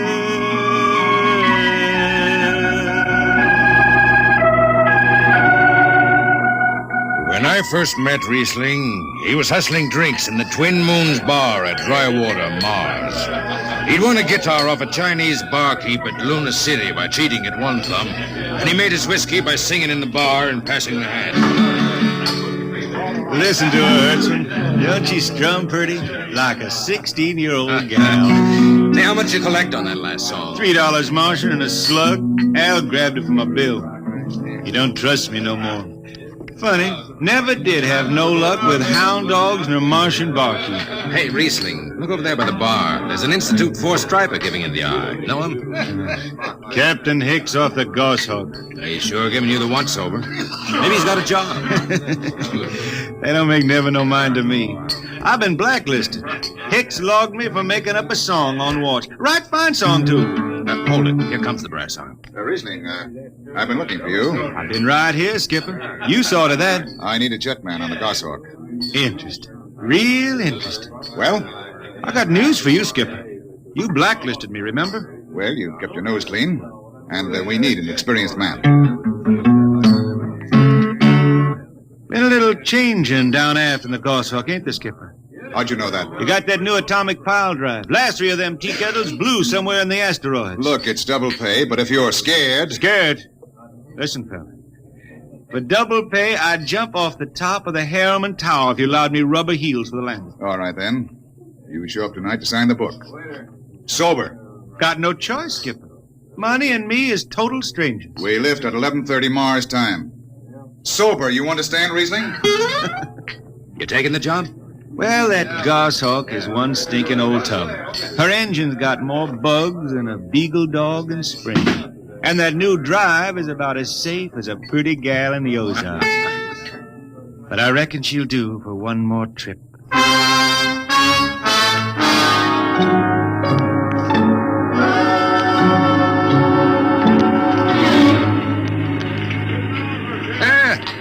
Welcome home, Riesling. Hi, Jimmy Legs. Meet my friend Hertzman. He's signing on as a wiper. This here's Jimmy Legs Casey. He's bosun. Can't hold his liquor no more than a sieve, poor boy. Hey, Mr. Casey. Riesling, you sober enough to sign the book? Drunk or sober, I make my mark. Stand aside. 3 X's? It took me a middle name. Yeah, you 2 lay below. And Hertzman. Aye, sir. Get him sobered up before the skipper makes rounds. Jimmy Legs, I'm sober as a hanging judge. Yeah? Well, you can leave that bottle here. What bottle? The one in your back pocket. Oh, glass buttons, maybe, huh? Give it here. Jimmy Legs, I swear I'm going to write a song about you. Go ahead, threaten me. Now get below. We raise ship in 30 minutes.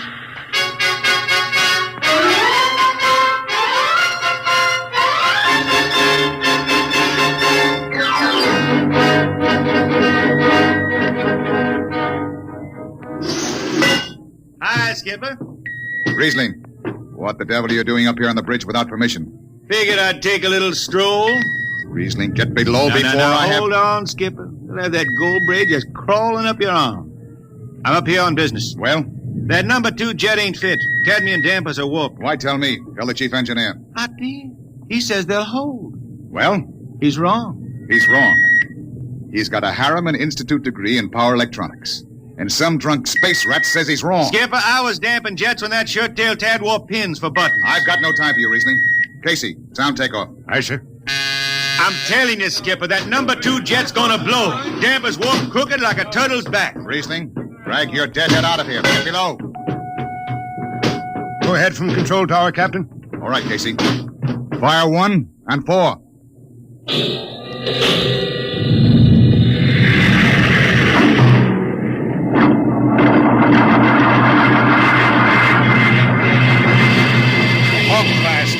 Had to blast for 3 watches before going into free flight. Riesling and I had the second watch. Damping was done by hand in those days with a multiplying vernier and a danger peeper. And as long as the peeper ticked off slow and steady, we knew the ship was safe. For a while. Hey, Riesling, you better stow that guitar. If Jimmy Legs catches it, he'll blow a gasket. Don't worry, I can damp this tea kettle in my sleep. How's number 2? All right, so far. Did you ever hear that song about Hicks, the one that got me blacklisted? Oh, the skipper is the father of his crew, a gentle guiding light to me and you. But on Mars he likes his women if they walk or if they're swimming, or if they've got 6 arms instead of 2. Hey, the second verse is better. Now the skipper likes his liquor by the quart. Yes, he'd go from Mars to Venus for a snort. He'll drink rocket fuel and... Hell, hi, Skip. Didn't see you come in. You were too busy, eh? Who's watching the gauge? I got an eye on it. Don't you fret none. Riesling, I'm going to fix it so you can't get a berth on a rocket-powered pogo stick. Report to Casey under arrest. I don't rightly think I will. You what? You kind of forget, Skipper. According to Space Code, you can't remove a jetman till the end of the watch, right? Now look, you corn-fed space lawyer. Now, is that a rule or ain't it? Riesling, your shift is over at 2300. And I'll see you ride the rest of the way in slot locker. Maybe. In the meantime, you clear out of my power room. I gotta make me up a third verse for my song.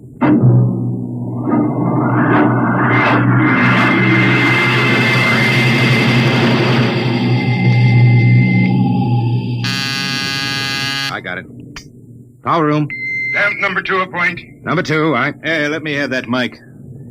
Jimmy Legs, is that forced dry boil up there? Give me that, Casey. Riesling, I've taken just about enough from you. And I've got a little news for you, Skipper. Number 2 jet is bulging like a fat lady in a satin skirt. Listen, you clown, that Skipper, I think I'm gonna junk my song and start over. I can do much better This on is you. the last time, Riesling. Damp number 2 a point. Sure. Look out, Hurt. I'll take it. You watch the gauge. Now. Easy here. She's bucking a little.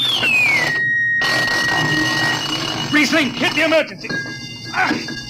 She won't. Damn! It's that floor. There go the lights.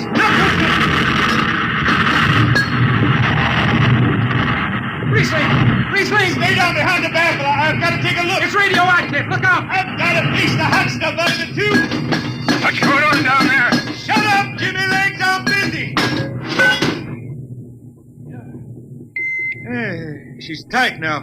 What happened? Number 2 blew, you lunk-headed space rat. You all right? A little sunburn. The lights are gone.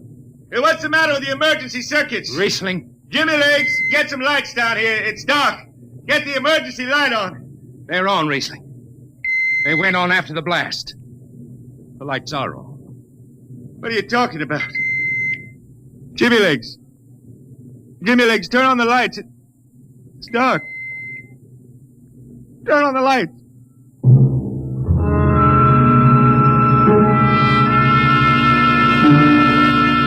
That blue radioactive glow from the jets was the last thing Riesling ever saw. His optic nerve was burned out in an instant. He was in sick bay on the rest of the trip, and on the swing back, we set Riesling down at dry water Mars. Look out for the cable, Riesling. Thanks, Hertzman. Hey, Riesling. That you, Jimmy Legs? Hold up a minute, will you? Riesling. Jimmy Legs, I promised I'd write a song about you, didn't I? Sure, Riesling, sure. Can't seem to sing like I used to. Look, Riesling, the men up on the bridge feel kind of bad about this. Yeah? Why didn't they think of that when Riesling told them that damper was shot? Now, Hertzman, that's all over. Sure. That's all forgotten. Riesling, let's go down to the Twin Moons before I vomit. Now, hold it. The skipper feels pretty bad about the whole thing, Riesling. Kind of late for that, Jimmy Legs. Feeling sorry don't hold no corn. The boys passed the hat. The skipper kicked in half a month's pay. Did he now? Then on principle, I suppose I ought to tell him to stuff it back up the jets. But you can't buy no drinking whiskey on principle. I'll take it. Here you are. I'll get it. I'll be seeing you, Riesling. Sure, Jimmy Lee. Sure. Come on, Hertzman. Let's get that drink.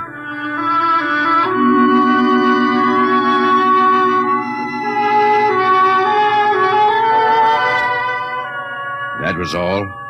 Just another space bum who didn't have the good sense to finish before his luck ran out. Well, Riesling holed up at the Twin Moons till his money was gone. Then he hooked a ride on a crawler over to Marsopolis. It was a boom town then, with an industrial district mushrooming between the Lesser and Grand Canals.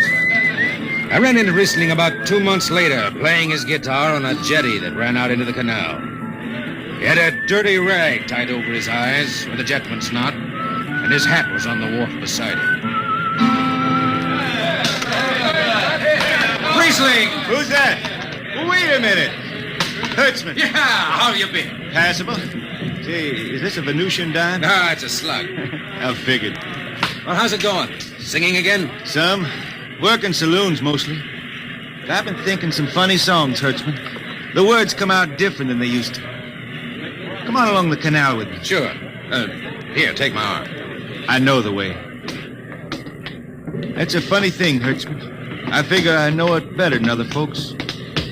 Look back there, towards the city. What do you see? Factory towers. Smell them from here. But it don't seem that way to me. I remember them old buildings, old before Bible times on earth. Thin and graceful like the fairy palaces my Grammy used to tell about down home in the hills.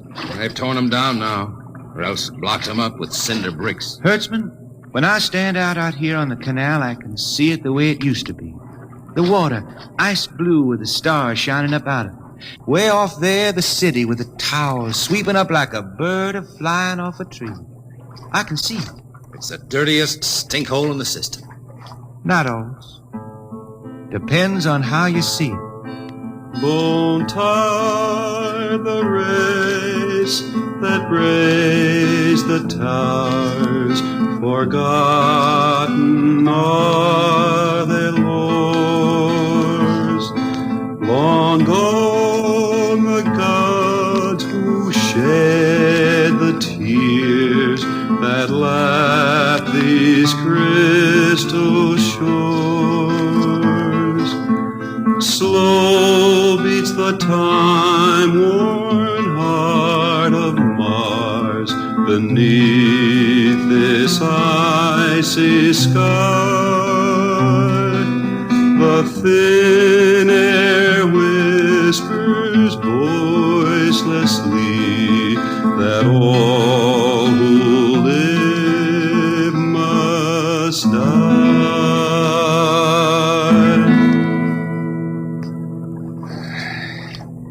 You make that up? Why don't you go home, Riesling? Home? Earth. I've been thinking about that, Hertzman. When I was a youngster down in the Ozarks, I used to climb a big old oak tree my daddy had in the dooryard. You could see the hills for miles, green and cool. I've been thinking about that. Why don't you go back then? I couldn't see them hills no more now.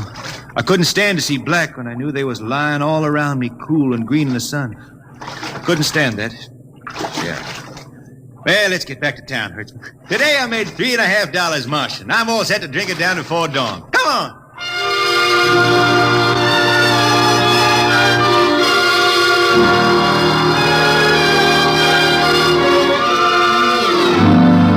I lost track of Riesling after that. I shipped out on a slow freight of the Condor class for Luna, and he hitchhiked to ride to Venusberg on an ore ship in the Tri-Planet run. So he beat around the system, Venusberg to Layport to Drywater to New Shanghai and back. Any spaceport was his home, and no skipper had refused to lift the extra mass of Riesling and his battered guitar. He made up his songs, sitting out watches down in the power rooms with old shipmates, while the monotonous beat of the jets shook the hull plates. Hear the jets, hear the jets, hear them snarl at your back when you're stretched on the rack. Hear the jets, feel the pain in your ship, feel the strain in your grip. Hear the jets, feel her rise, feel her drive, strange steel come alive on her jets.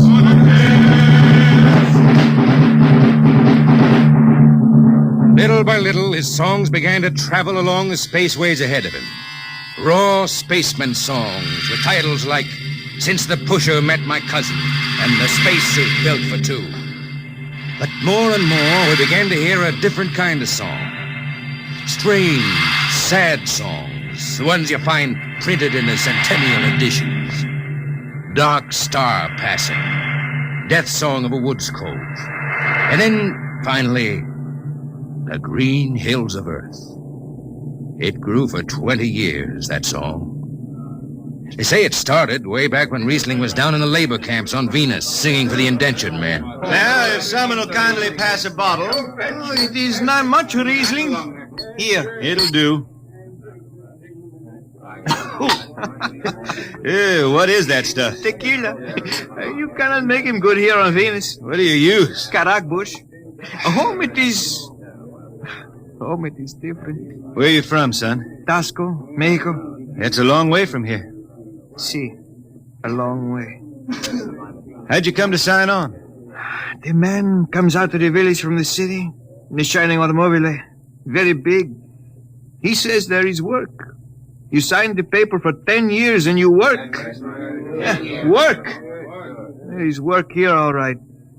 10 stinking hours in the jungle with machete. I tell you, when I get home to Earth... What'll you do, son? What is the use? We aren't getting home. You know how many men die out there in the swamp today? 10 men. 10! What is the use? My mother, she's dead. My father don't care. A girl? Oh, she says she wait. I don't know. Sure, son. You sing some more, Riesling. We drink, you sing. Maybe a new song, son. We rot in the molds of Venus. We wretched her tainted bread. Foul are her flooded jungles, a-crawling with unclean dead. Let the... What is the matter? Finish the song, Riesling. I can't. Can't yet. It just don't come. I'll finish it when I go home. That's it. When I go home to the hills. Now pass that bottle. The dawn whistle don't blow for 4 hours.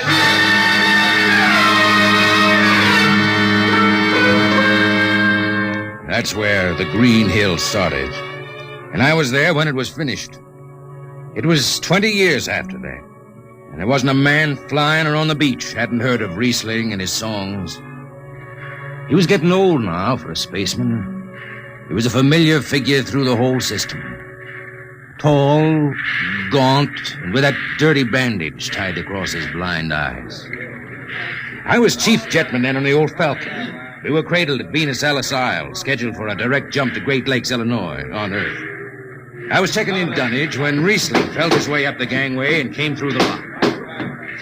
Riesling! Who's that? Mike Hertzman. Hertzman. Well, what are you doing on this old hog? I figured I'd ride her back to Earth. Earth? Are you going home, Riesling?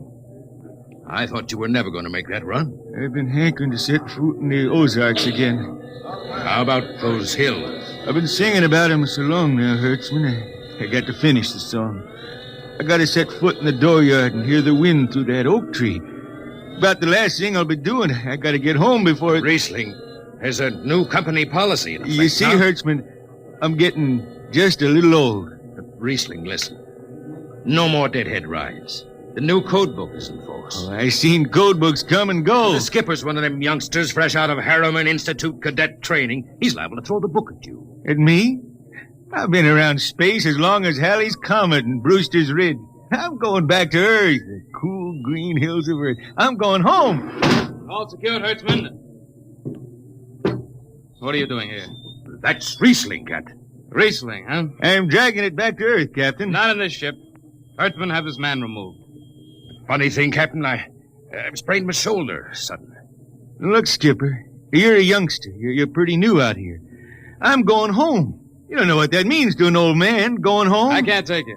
Against the Harriman Code. Oh, now look, Skipper. You can slide me by to the distressed spaceman's clause in that code book. Distressed spaceman, my eye. You've been bumming around the system for 30 years.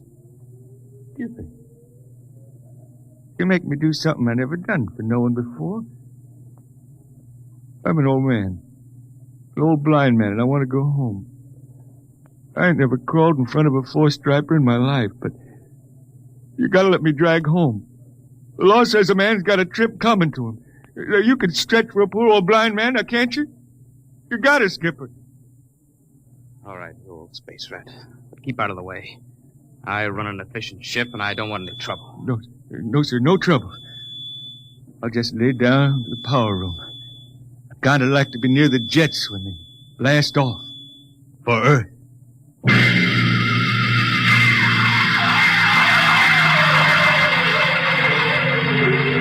Sit down, Riesling. Take a load off your feet. Thanks, Mick. Stand by for lift. Stand by. Best seat in the system. Power room and an old Hawk glass ship. Power room, fire 3. Aye, sir.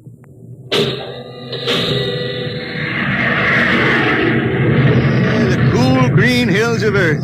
Still singing that recently? Oh, some. I changed her a little.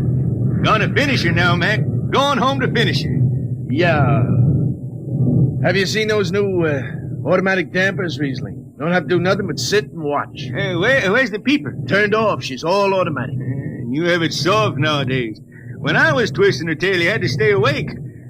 You got an old hand damping plates on? All but the links. Iron shipped them. They cover up the dials. You might need them. No, the automatics handle everything. Well, you're finally going home, Riesling, huh? Won't seem the same out past the moon. I've been waiting for this a long time, man. Gonna be good to get home, I reckon. The argent sky is calling spacemen back. Mac, you all right? I got the emergency. The hand dampers. Where are the links? Mac, you ought to be on the wall here somewhere. I got him. Power room, what's the alarm? Emergency squad coming in. Stay out. The place is hot. Radiation blast. Stay behind the baffle. I got the link shift. I can hand damper now. What's going on in there? I'm still in Jet 3. Is this McDougal? McDougal is dead. This is Riesling on watch. Riesling, get out of there. You'll kill yourself. Don't worry, Skipper. I know this power room like the inside of my shirt. Somebody's got a damper. Riesling, I'm sending in a crew. No use. The whole room will be hot for an hour and the other jets won't hold. Skipper, throw on the recording tape. What? Throw on the recording tape. I want to get something down. Tape's on, Riesling. Stop it, Riesling. The radiation will burn you down. Yeah, I reckon. Yeah, pretty sharp sunburn. Pick me out of here with tongs and bury me in a lead shield coffin. Okay, Skipper. She's clean. Radiation's getting brighter. I can almost see it. Bright, rosy like the sun. Like the sun over the hills down home. I got my song figured right now. Here it comes. We pray for one last landing on the globe that gave us birth.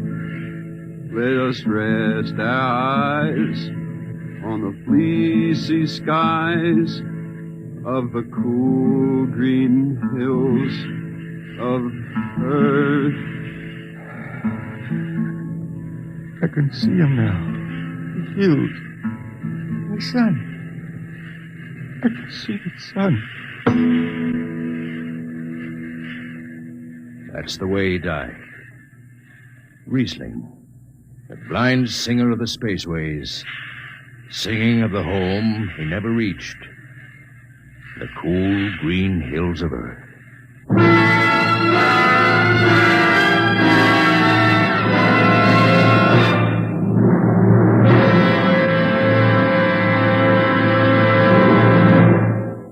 Next week, we bring you another story many of you have requested that we repeat. It's the strange tale of man's first visit to another planet and why he decides that Mars is heaven. Be with us at this same time next week for another adventure into the unknown world of Dimension X.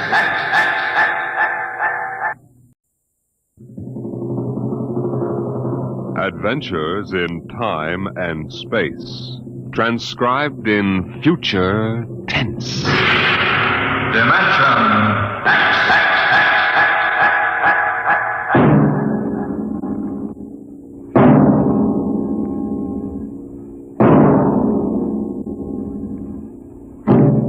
Can you predict what will come in 100 years? Can you see beyond the known dimensions of time and space into the unknown Dimension X? In 1987, Atlantic Spaceport was established on the site of old Fort Devon outside of Boston. And as the ships pushed deeper and deeper into space, the time of voyage increased by geometrical progression. it became more and more difficult to persuade able spacemen to sign on for flights which lasted for years, 10 to 15 monotonous years in the cramped forecastle of a deep spacer.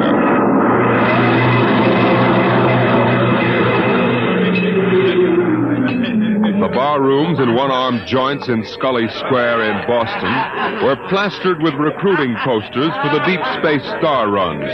Flashy four-color signs with a blue-eyed young man gazing into a star-studded sky. Seek your future in the stars. Jeff, there's your last chance to get out of the wedding. Sure. Just send Judith a short note. I can't get away to marry you today. I'm 300 million light years away. Very funny, very funny. Well, think it over, boy. Tomorrow, the shackles of matrimony. What, tonight? The stars. The mystery of the galaxy. Eat, drink, and be merry, for tomorrow you commit matrimony. Oh, come on. We came here to have a little fun. We might as well be at Mother's Music Hall on Commonwealth Avenue. Please. Ah, the problems of the rich.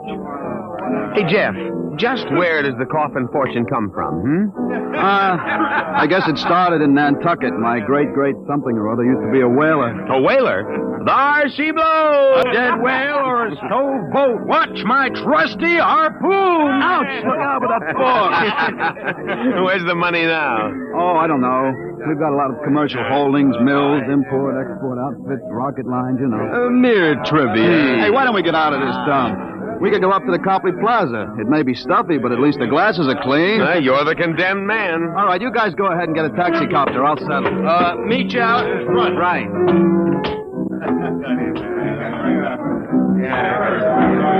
Excuse me. You want something, bud? The check. Okay. Hey, Milton, check. He'll be right out. Right. Hello, mate. Huh? Nice night, eh? I suppose so. I've been watching you. Celebrate? Sort of. Well, so am I. Just got off a deep space run out to Centaurus. Centaurus? That's a 15-year run, isn't it? 15 and 3 blooming months. How'd you know? You a spaceman? No, not exactly. Hey, barkeep, where's that check? Hang on to your hat, bud. Milton is slow, but he's sure. Fill it up, Charlie. Say, why don't you join me, mate? Here, Charlie. No, thank you, no. Oh, come on, won't take off on Mo. Celebrate whatever it is you're celebrating on me. Come on, pour it, Charlie. Yeah, sure. Well, I guess I might as well. Thank you. Cheers. Cheers. Was that varnish? Charlie's special brand, eh, Charlie? Yes. Hey, look, could you get that waiter out here? I've got to meet my friends. They're waiting outside. What's your hurry, mate? You got plenty of time. Sure. Sit down. Take it easy. You don't look so good. I don't feel so good. Well, here now, you sit right here. You'll feel chipper as a blooming grasshopper in a second. Gotta get outside. In a hurry. Where's the check? Check! Oh! All right, come on. Get him out the back before his mates turn up. Grab his other leg. Let's go. In a hurry, is he? That's what he thinks. Where he's going, he's got plenty of time.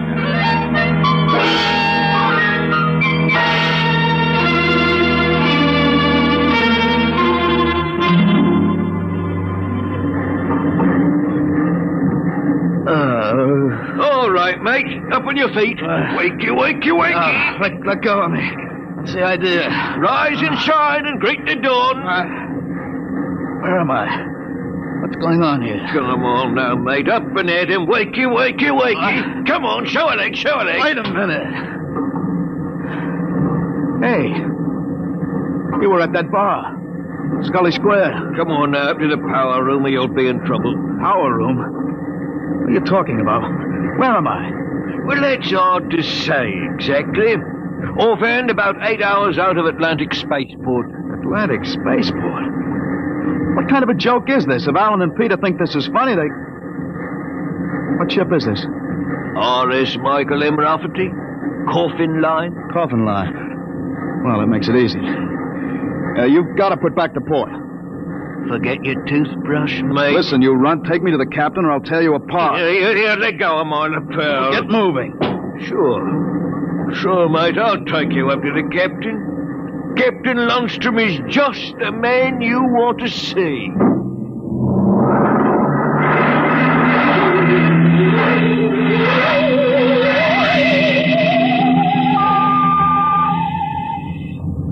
Martin, what the devil are you doing on the bridge? Get below. Right away, sir, right away. Only this here gentleman asked to see you. Now, that's right, Captain. There's been a mistake made. I'm afraid it was supposed to be a joke. Oh? Yes, you see, I'm going to be married today, and I suppose my friends thought it would be funny to make me miss the ceremony.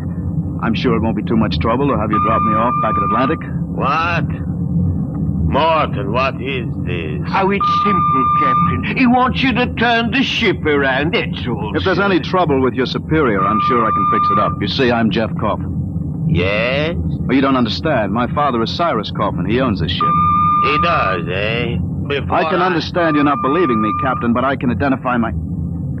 Hey, where's my wallet? My. Look, Captain, all you have to do is radio back and check. Mr. Black, remove this man from the bridge. Aye, sir. You heard the captain, Buster. Wait a minute. Let go of me. There's no way to treat a passenger. Passenger? Wake up, sonny boy. You're one of the crew. What? Well, you're crazy. I'm Jeff Coffin. Maybe, but you're signed on as a crewman. Now stand at attention. You can't get away with this. And say, sir. Why, you cheap hoodlum. Now listen careful, sonny. You're a spaceman on this ship. And when an officer gives you an order, you're going to jump. I'll have you all busted. Let go of my arms. I guess you need a little lesson in ship's discipline. And you might as well get it now. All right, Mr. Black.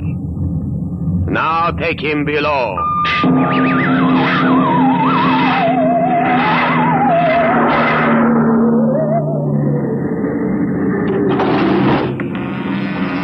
All right now, mate. You grab yourself a buffer and you get to work on those deck plates. I can't get away with this. It's kidnapped. Maybe yes, maybe no. Now get this here deck nice and shiny. We might even see about some grub. I'll be back in 2 hours. And mind you, I want to be able to see my bloomin' reflection in it. Hey, you'd better get started. I can't get away with it. The law says once you sign on, you're under absolute orders. I looked it up. But I didn't sign on. I was kidnapped. You won't be able to prove it. Come on, mister, please. I didn't get anything to eat today. Give me a break. All right. You run the buffer over it, is that it? Yeah, that's right. Like this. Yeah, okay. You sign on? Yeah. I ran away from home. What? How old are you? 16. I'll be 30 when we get back. What do you mean, 30? We're headed for Mars, aren't we? Only to refuel. We're bound out to Centaurus. But no. We can't, but that's 15 years... Morton! I've got to get back! It's no use. I'm getting married. She'll think I'm dead. Morton! Morton! Now, what's up? You want me to call Mr. Black again? He'll give you what for. No, listen. Now, listen, I've got to get back. I can't disappear for 15 years. How is that a fact? Look, we stop at Mars, right? Yes, and you'll be below decks under lock and key. Listen, I can make it worth your while if you get me off at Marsport. Jumping ship? Why, that's real naughty, mate. $1,000. Why, what would I tell me poor old mother in Battersea? 2,000? 5. In advance. What do you mean in advance? I'll bet you're the one that rolled me for my wallet. There's a way. They don't believe you're young Coffin. Maybe I know better. All right? It's a deal? All right. Look, Mr. Coffin, can you take me with you? I didn't realize what it would be like. I'll pay my share. I could work it for you, or maybe borrow money. I couldn't stand 15 years. I'd go crazy. He'll cost you another 1,000. You cheap swindler. Here now, Mr. Coffin. I'm all what stands between you and a lovely pleasure cruise for 15 years. So I'll thank you to treat me with the respect and politeness what a gentleman like myself deserves.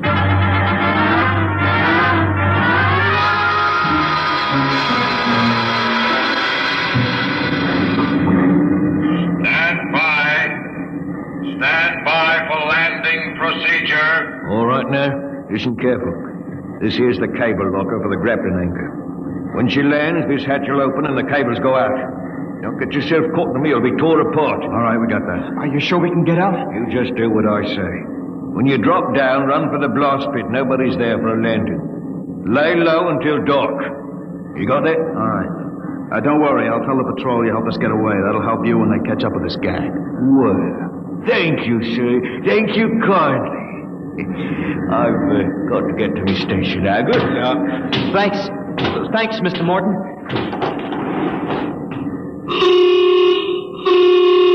There's the landing horn. Yeah. Keep clear of that cable, Joey. Here comes the deceleration blast.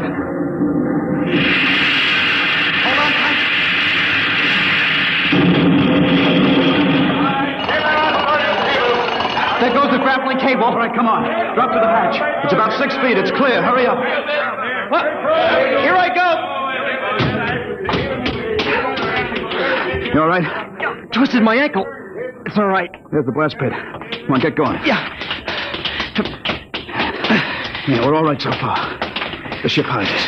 Here's the pit. Get down so they can't see you. I don't know how to thank you, Mr. Coffin. I must have been crazy to sign on that ship. That's all right, Joey. What happened? Ever fight at home? Yeah. Wait a minute. Huh?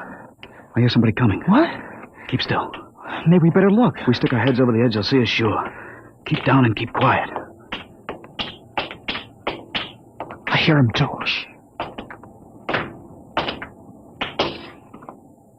Well, well, well, look what we have here. 2 little babes in the wood. You two move and I'll shoot you each once in the belly.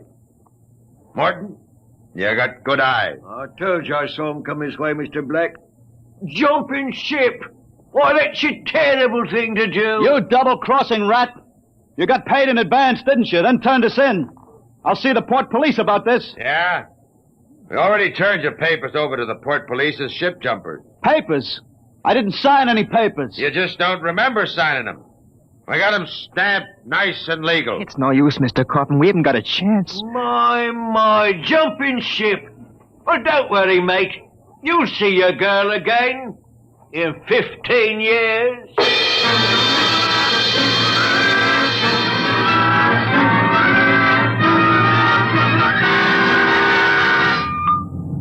Mr. Black, inform the ship's company that these 2 men have been found guilty of attempted desertion. Desertion? Well, you kidnapped me, you dirty crook. Don't you talk to Captain Lundstrom that way. I'm sentencing them to 24 hours hull watch. Take them away. Morton, take him to the aft lock. Aye, sir.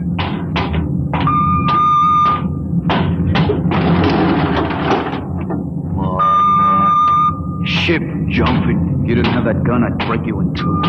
Double-crossing rat. You calm down after 24 hours hull watch. What's hull watch? Very simple. We put you 2 in spacesuits and shove you through the airlock on the end of a line. You sit out there and you watch the hull for 24 hours. You can talk to each other on the wireless intercom, but no food and no water. And the heating units in those suits are just a little bit defective. Makes it interesting long about the 18th hour. I'll bet.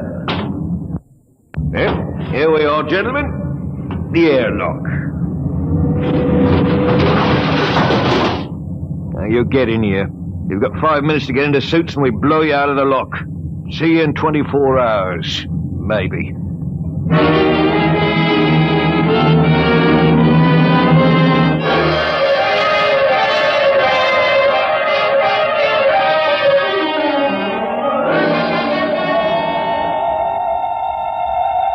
Joey. Joey, can you hear me all right? Yeah. It's getting awful cold. How much longer we got? I don't know. I suppose that's part of the fun. Guessing. I'm awful thirsty. It can't be too much more. Hang on, kid. It's cold. It'll probably get colder. We'd better snap the safety hook. Jeff, what would happen if we drifted away from the ship? We'd keep going in the same direction till the oxygen gave out. Yeah. Will it get much colder? I don't know if I can take it. We haven't got any choice, Joey. Just hang on. It can't last forever.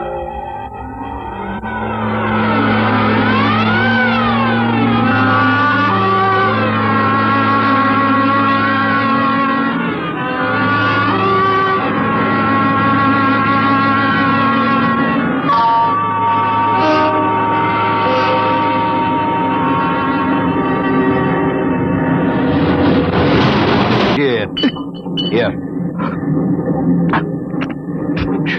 Slopping like a bloody animal. Joey, passed out. You'll be all right. Help him. Teach your lesson, both of you. Just take my advice and behave yourselves. You've got 15 years to go on this here ship, and you might as well make the best of it.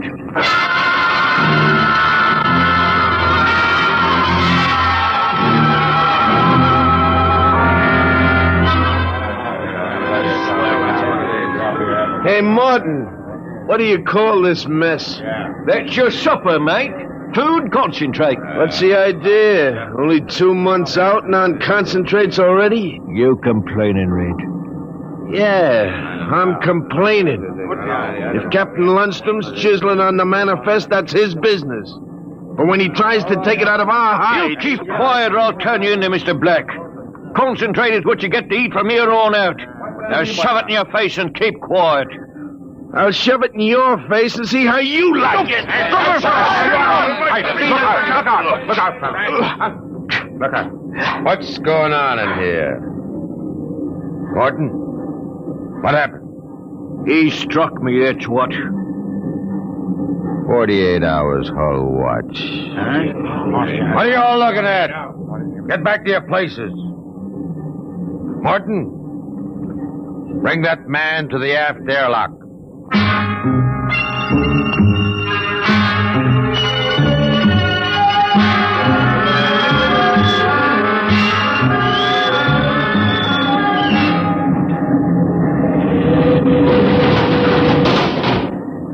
All right, Red. Come on out of there. Your time's up. Come on. You, mate. Go in and get him. Come on, Joey. Gee, 48 hours out there. Unsnap the helmet. Careful. Get it off. Come on now, hurry up.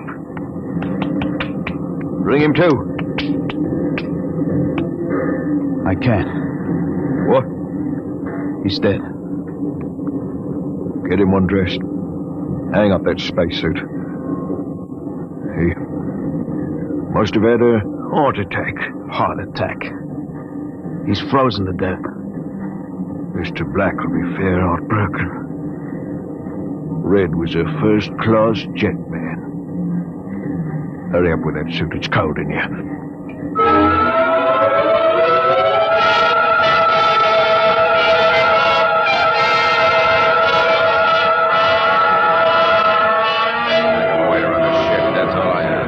It's murder, that's what. Just plain murder. Space Code gives a 30-hour limit for punishment. They didn't even have a burial. Just shoved him out of the lock. Well, if the owners knew about this, they'd stop it. Oh, fat load of good that's going to do us for the next 15 years. Oh, wait a minute. Wait a minute. If we could get the ship back to Mars... Oh, look, that's no good, son. 2 weeks after we landed, we'd be hung. That's what Space Code says about mutiny. If they catch you in the act, they shoot you down and no question. Well, I'm willing to take the chance. Are we going to let Black and Lundstrom kick us around for 15 years? Well, why don't we take over and head back? Okay, Quiet. Did I interrupt something, gentlemen? A discussion? Talking about the captain, maybe? Well, grab him. Let go of me. I'll have you all out in the island shifts. I'll see you in operations. That's what I'll do. Here, chew on my oil rag, Morton. There. Well, that's done it, Harry. He's an officer. Who cares? Look, we've got to move now. Joey, get up to the radio room and smash the set before they can get a message out. Right. Pop, you get out. Yes. Tell the engine watch. All right. The rest of us will go up to the bridge. How about this, Rat? Tie him up. Speed counts now. We've got to take over before they know what hit him.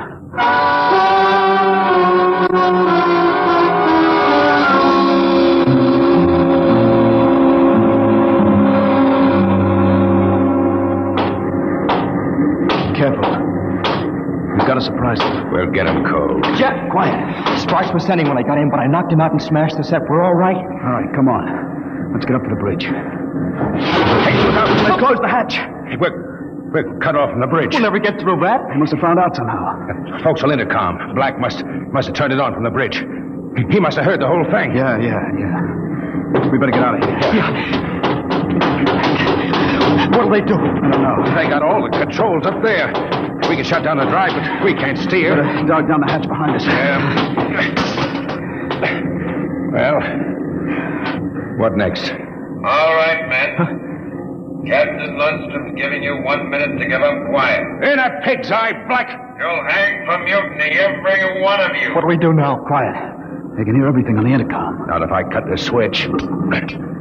Gotta get through to the bridge. Well, it's a Mexican standoff. We can't get at them, they can't get at us. What's that? Air leak. The pressure's down. Fellas, what is it? Lundstrom, he blew the hatch in the mess hall section, just opened it up and let the air out. Oh, anybody caught? Al Haynes, he was cooking supper, dead as a doornail. Well, they can kill us all. They'll do it, too. All they've got to do is bleed off the air. They've got the atmosphere controls up there. I'll see all of you blokes swinging from a landing crane our way, you scum. Morton, you know what Black's going to do? Bleed off the air down here. Oh, serve you all right. If I had my way, I'd see you all out in the yard till you froze stiff. You're forgetting something, Morton. You're back here with us. What do you mean? If Black and Lundstrom blow out compartments one by one or bleed the air off, you'll get it too. They'll take care of me, don't you worry about that. You think so? Joey, plug that intercom back in. Yeah. Black! Heavy up? We've got Morton back here. Yeah? If you try anything on us, he'll get it too. What am I supposed to do? Try?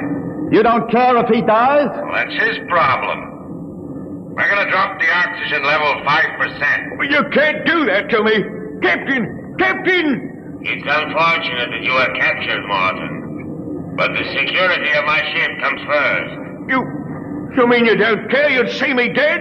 Precisely. Well, you can't. It's murder, that's what. I'm not one of them. You can't kill me. You can't. Joey, pull the intercom plug. You can't do it. I always followed orders. I did the dirty work and pull. He can't hear you anymore, Morton. Morton. You can't do this. Shut up. Morton, they'd kill you as soon as look at you. Now listen. We've got to get through to the bridge. You know this ship. There must be some way. We're your only chance, Morton. Get us through that hatch and up to the bridge. All right. All right, why shouldn't I? They'd kill me. And there is a way to get through? Emergency release. Works by hand. I don't tell crewmen about it to keep them from breaking through in an engine blast and leaking radiation to the bridge. Let's get going. We've got to get through before Lundstrom cuts the air down and gets us all.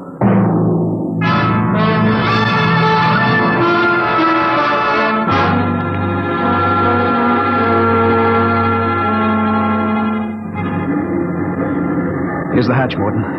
Where's the release? Under the floor panel. You can pry it up. Hurry. I got it. He's up. Works on a key. Ready? Back against the walls. They've got the guns. Let them have them. I want to wrap my wrench around Black's neck. All right, Morton. Open it up. Here goes. Look out! They're headed wide. Morton! He's dead. Electrocuted. And the hatch is still closed. He didn't get to turn that key. It killed him instantly. Harry, we got your watch gloves. They're insulated. Oh, sure. They'll take any current. Let's get Morton out of the way. Hey, don't touch him, Joey. He's got the current through. Yeah, I'll pull him away with the glove. All right, now stand by. Here goes the key. Let's go! Get him! Hey, back there!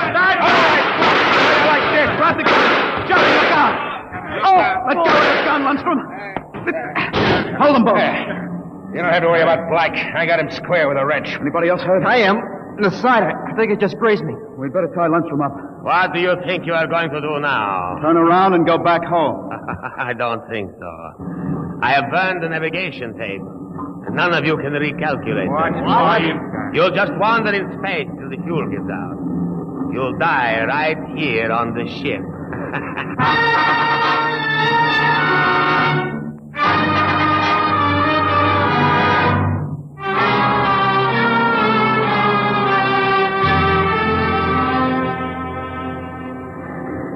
How you coming, Jeff? It's no use. I've had a little space math, but not enough to compute a flight. Sooner or later, you're going to beg me to let you surrender.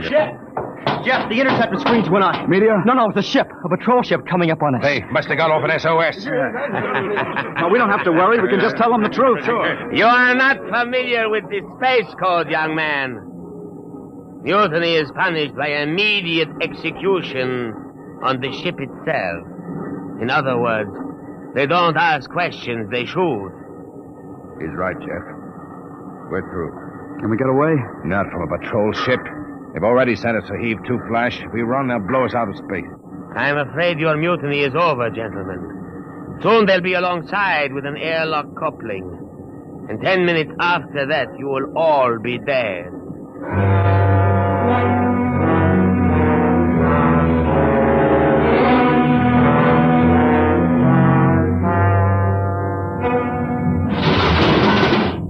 Nobody move. Sergeant, take a squad and secure the ship, collect all weapons, and post a guard in the engine room. Yes, sir. You, Brown, Williams, Kopecky, Kelly. I'm delighted to see you, Major.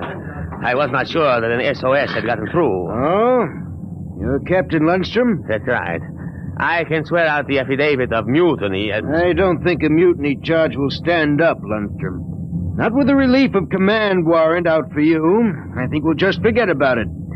You're under arrest, Captain. Oh, you can't do that.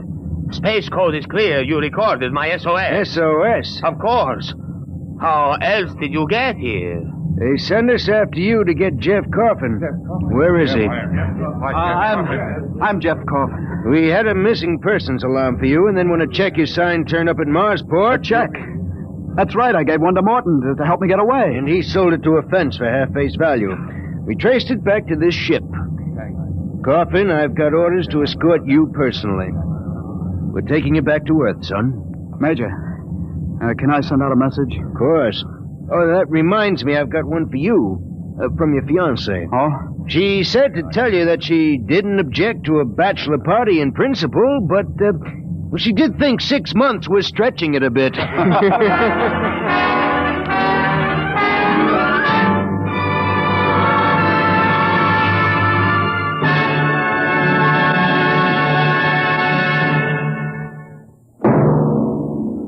Competition, they say, is the life of trade, and it will be as true 2 centuries from now as it is today.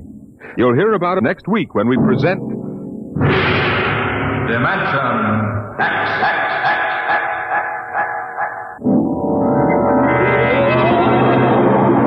Today, Dimension X has transcribed Shanghied, an original story by Ernest Kenoy. Featured in the cast were John Sylvester as Jeff and William Griffiths as Morton. Your host was Norman Rose. Music by Bert Berman. Engineer Bill Chambers. Dimension X is produced by William Welch and directed by Edward King. Adventures in Time and Space, transcribed in future tense. Dimension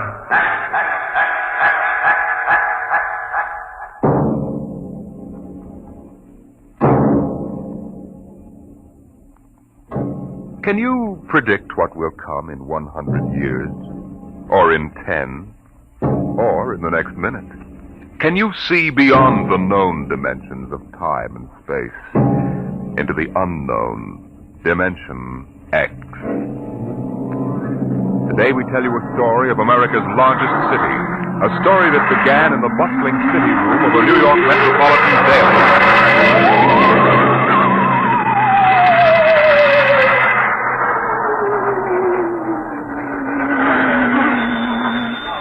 Sit in there. Sweeney? Listen, Pop, give me a rewrite, quick. I'll take it. Okay, now look. I'm up on Riverside Drive, see? So? So, at 12:45 today, just 3 minutes ago, Grant's tomb disappeared. It's what? I'm telling you, it disappeared. It's gone. Listen, Sweeney, get yourself to a Turkish bath. Sober up. Pop, I swear I'm sober as a judge. Listen to me, will you? Just a minute. Albert, What's up, Pop? call the 100th Detective Precinct. Find out if anything's been reported missing. Like what? Like Grant's tomb. Go on, make it snappy. Okay, Pop. All right, Sweeney, now give it to me slow. This better not be a gag. No gag, Pop. Now get it down. traffic at the drive was at its noon hour peak, and the benches and structure were filled with happy, laughing people. Then, without a warning, a rumble sounded in the alarmed populace car was horrified. Hold it, Sweeney. Well, Albert? I don't get it. They say that Grant's tomb is gone. Okay, call composing. Tell them to hold everything for an extra. Clear out page 1. Get going. Okay, Sweeney, now. The heck with the words, give me the garbage. What happened? Nobody knows. There are half a dozen police cars around here staring at the place where Grant's tomb was.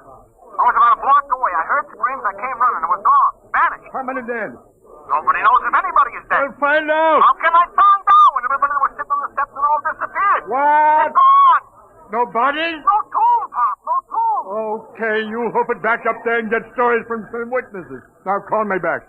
Albert! Yes, Pop? Get Columbia University on the phone, get a statement. Right. Research! Yes, sir. Grab an encyclopedia, see if anything like this ever happened before. Hey, Walters! Yeah, Pop? Call the army, find out about secret weapons. Hello, composing. This is Pop Adderby on the city desk. Start setting up an extra. I want to hit the street in 20 minutes. Second extra in an hour with pictures. Okay, what are you waiting for? Get 'em rolling.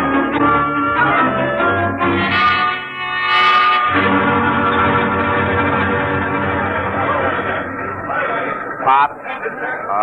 Pop. Oh, I'm busy, Albert. Yes, sir. Pop, Mr. Colborne wants to see you. Pronto. Tell him I'm busy. Well, he says to come now. Oh, of all the flat-headed publishers to saddle a newspaper with. Okay. Sweeney calls, switch it to Colburn's office. Okay, Pop. Come in.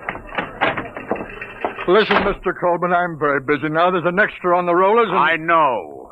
I just called composing and ordered them to stop it. Stop it? Are you... Adderby, you've been on the city desk of the Herald for 25 years now. Since when do you waste thousands of dollars on an April Fool issue? April Fool? Listen, Grant's tomb is missing. Is that a story? Or am I dead from the neck up? Did you check it? Yes, and Sweeney... How do you know it's true? Well, if you... What do you mean spreading cold terror all over town? But Sweeney... The devil with Sweeney. How do you know it isn't just a hallucination? Mass hypnotism, something like that. Well, what if it is? Adderby, if this is a farce, we'll be in Dutch, but good. Civil suits, criminal action. We're the only paper in town on the streets with an extra. The other editors don't believe this story for one instant. It takes guts to run a paper. Well, if that's what it takes, you've got too many. You took the authority for this without even trying to find me and get an okay. Your father-in-law knew a story has to run while it's hot. All right.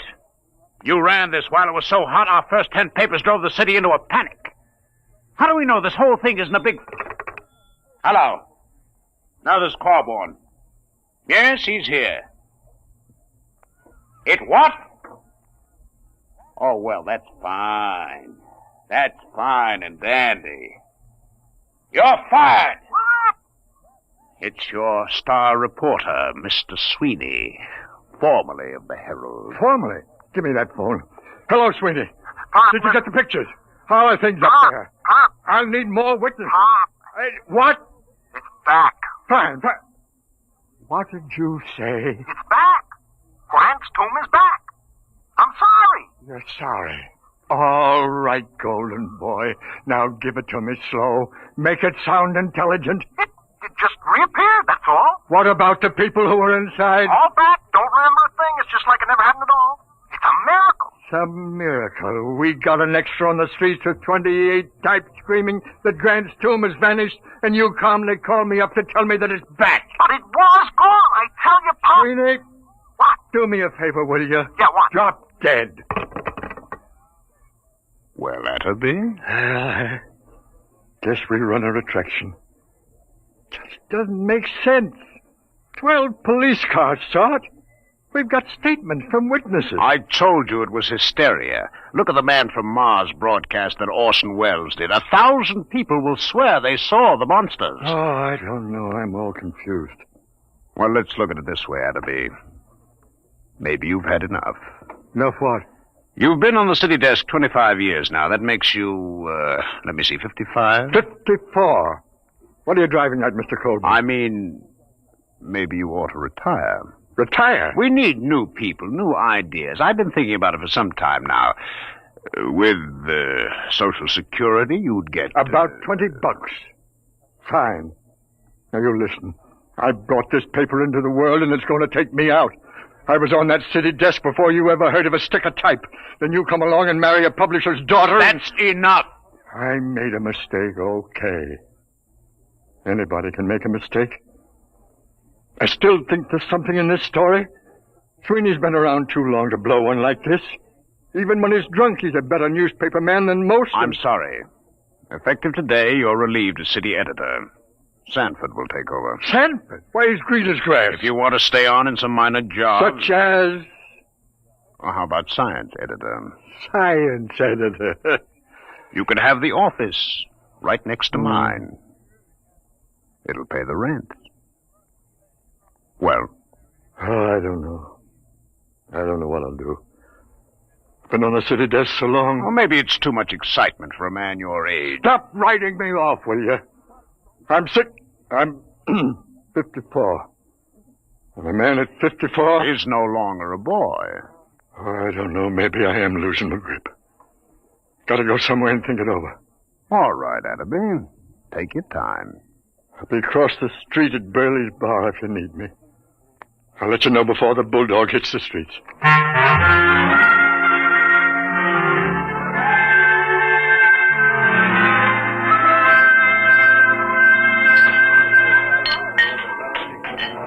Burley! Innkeeper! Yeah, Pop, yeah? More poison.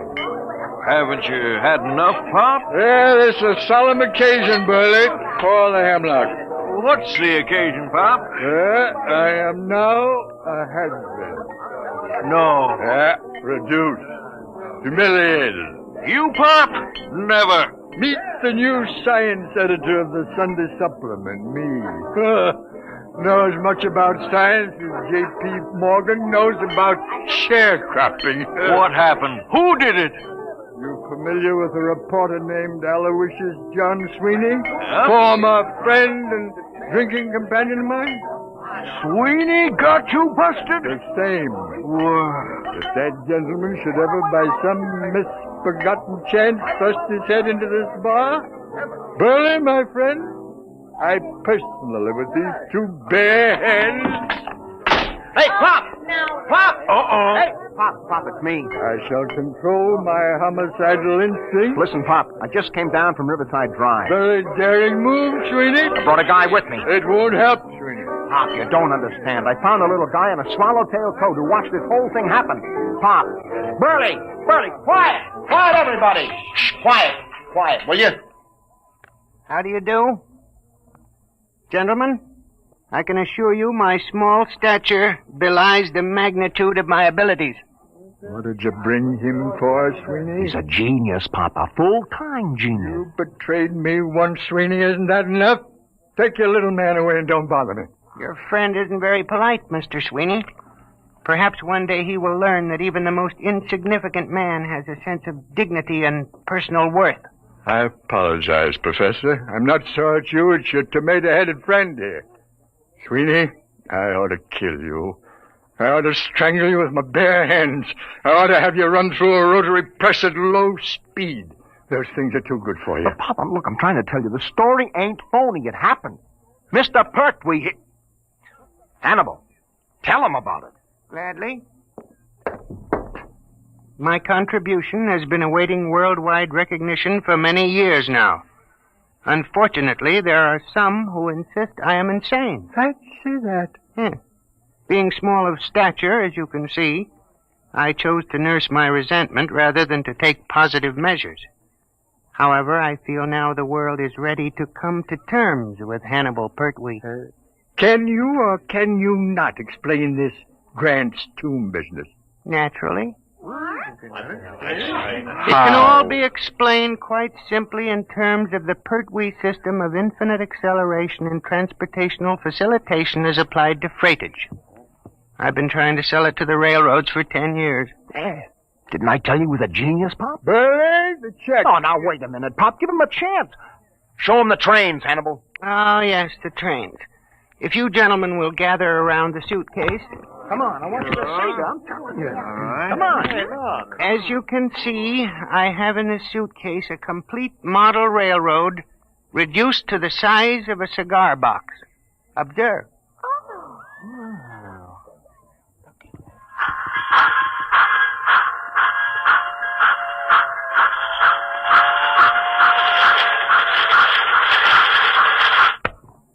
That's enough, I think. They run! Just like real trains! Sweeney, not content with ruining my life, losing me my job, driving me to alcohol, you're now trying to drive me out of my mind with an obvious madman who builds model railroads. Here's the money, Burley. Keep the change. Oh, but Pop, Goodbye, look. gentlemen. Pop, you're not even giving him a chance. Out of my way. Listen, Pop, please. Out of my way.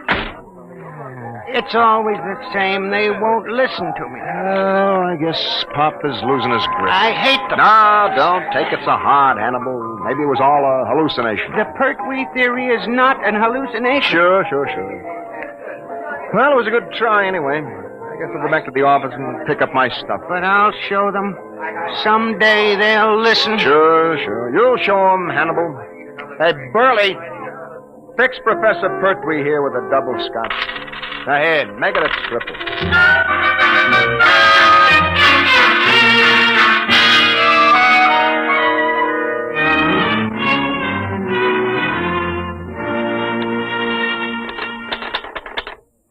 The newest use of the isotope will enable medical experts to trace with accuracy the growth of Oh, nuts. Maybe it's better to be unemployed. Science editor speaking. Pop? Yeah. Sweeney, listen, I got a story. I thought Colburn canned you. Can't fire me. Listen, you know Burley's bar? Does DiMaggio know Yankee Stadium? What about Burley's bar? It's gone. Oh, sweet. On the level, Pop, just a few seconds ago. Take a look at the window. Sweeney, I warn you. Take a look. Okay, Sweeney, hang on. Albert? Yes, Pop? Do me a favor. Stick your head out of that window and tell me if anything unusual is going on at Burley's Corner. Okay, Pop. Holy jumping catfish! Huh? It's gone! Come here and look! Well, I'll be a monkey. Where's Colburn? He went to a polo match out on Long Island. Who's on the city desk? Young Stanton. Come on. City desk, that room. Okay, I'll give it to rewrite. Just a second. City desk. What? Are you nuts? What? Everybody listen to this, will you? It's Martinson down at 34th Street. He says the Empire State Building has disappeared. Can you feature that? What are you going to do about it? Do? Am I supposed to do something? He's gone nuts. Give me that phone. Hey, let's Give me that phone. Hello, Marty. This is Pop. Pop, what are you doing on deck? Never mind what happened. Well, I'm down at the precinct. 5 minutes ago, a cop staggered in.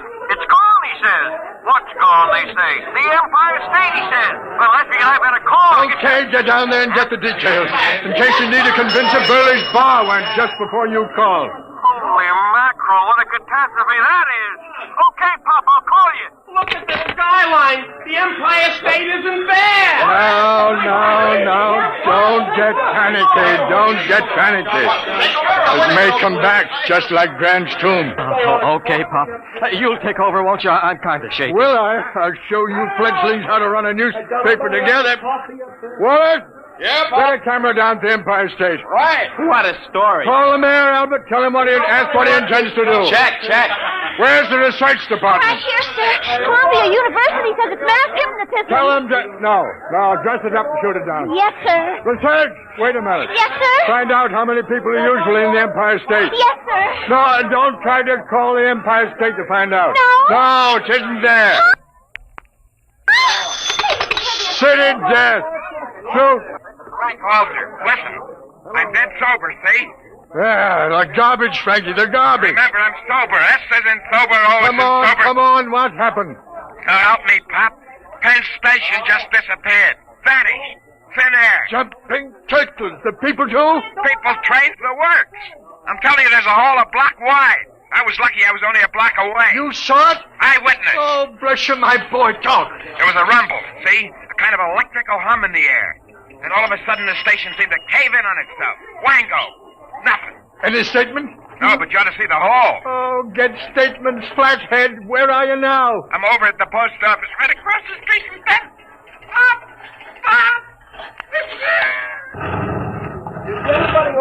Hello. Hello. Hello, Frankie. Frankie, operator. Pop, we got a flash. The United States Post Office just went.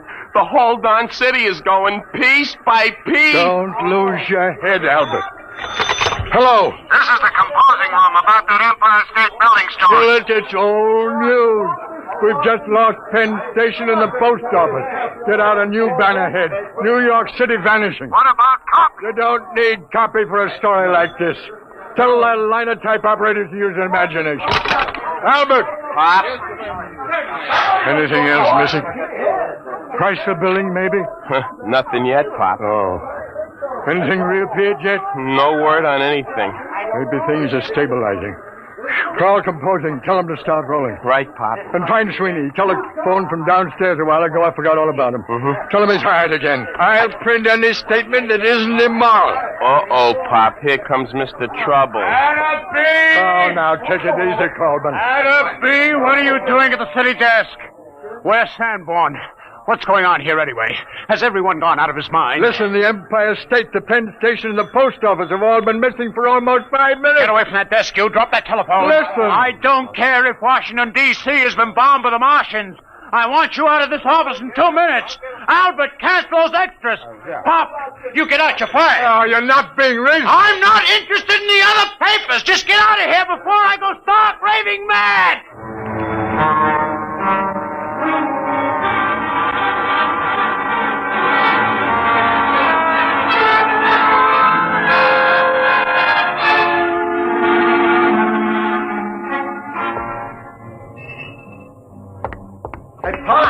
Hey, Pop.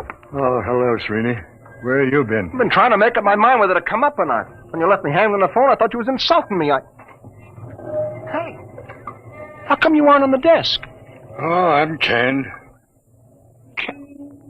Are you kidding? Oh, it's been coming. I really had the place jumping. You should have seen me, Sweeney. It was like the San Francisco earthquake. Oh, I need a drink. How about... keep forgetting. Isn't any Burleys anymore? No. Just a big hole in the ground. Let's walk over. I want to browse around. Oh, Pop, there's nothing to see. Well, let's take a snoop anyway. Just for old time's sake. Well, okay, Pop, let's cross. We got the light.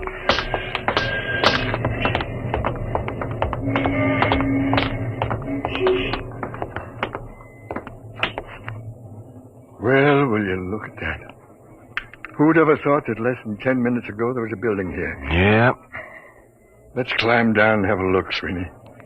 Well, what for, Pop? It's getting dark, you know. We'll break our necks. Sweeney, where's your old reporter spirit? Come on. Well, okay, but I don't see what you expect to... my ankle. Easy, easy.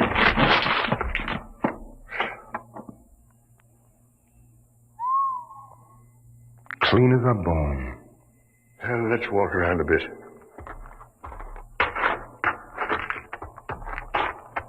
See anything? No, just rock, pieces of the foundation. I'll bet you Pop, wait a minute. What? Will you look at this?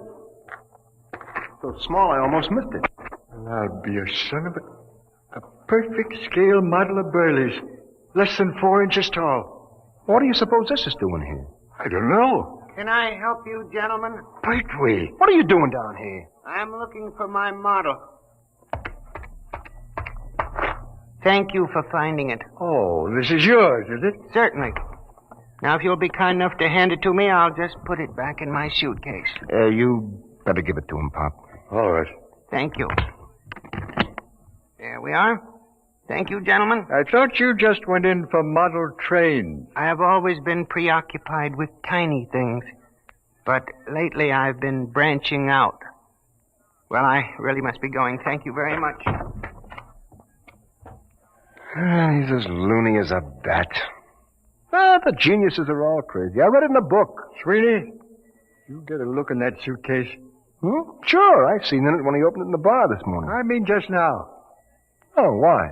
This morning when he opened his suitcase, he had a little round tube and a set of model trains in it. Nothing else. So? This time he had 3 other models. So what? Nothing.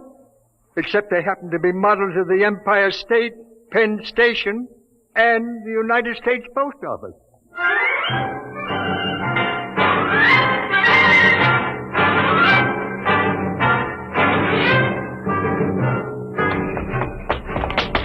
There he goes down the block, Pop. Wait, come back here. He's starting to run. Here's a cab. Come on. What to, Mac? Catch up with that little guy running down on the block. Make it fast. Okay, Mac.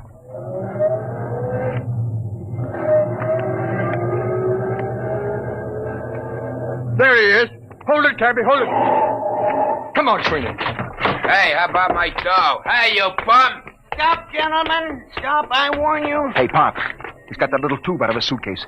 He's pointing. Grab him, Sweeney. All right, give me that thing. Let go of my arm. Give it to me.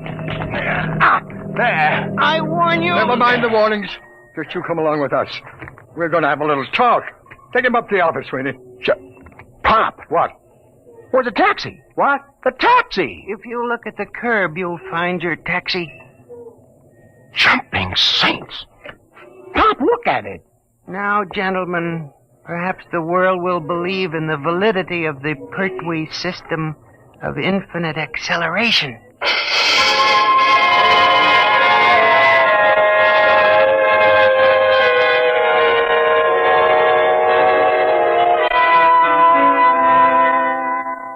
All right, Hannibal, now you start talking. I won't. Hold his hand, Sweeney. At the pleasure.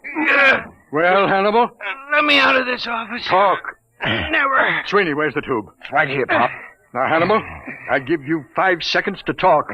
After which I'm turning this tube on you for a taste of your own medicine. Now think it over. 1, 2. No. 3. I hate them. Why should I save them? 4. All right. Put it away, please. That's better. Now, how did you do it? Many years ago, Einstein posed the theory that if an object were sufficiently accelerated, it would gradually flatten out and eventually disappear altogether. Working on this approach, I evolved a method of accelerating the atoms within the molecules, setting an object spinning in 4 rather than 3 dimensions. For many years, I tried to sell my idea to the railroad for condensing freight and storage. And you start the thing spinning with this little tube? The tube sends out a whirling ring of electrons which engulf the object. Why did you turn it on those buildings? I was driven to it. Only something dramatic could shock the world into realizing my greatness. But you'll restore them. You brought back Grant's tomb. I can restore them, yes. Not can, Hannibal. Will. On one condition. Well? That your paper give me full credit for my scientific achievement. Front page, pictures, a complete story. It's a deal. Wait a minute, Pop. We don't even work for this paper anymore, remember? We'll take care of that little matter, Sweeney. Mr. Colburn, this is Pop Atterby. You've just rehired me. Now, if you'd care to step down the hall into my new office, I think I can show you something make your hair stand on end.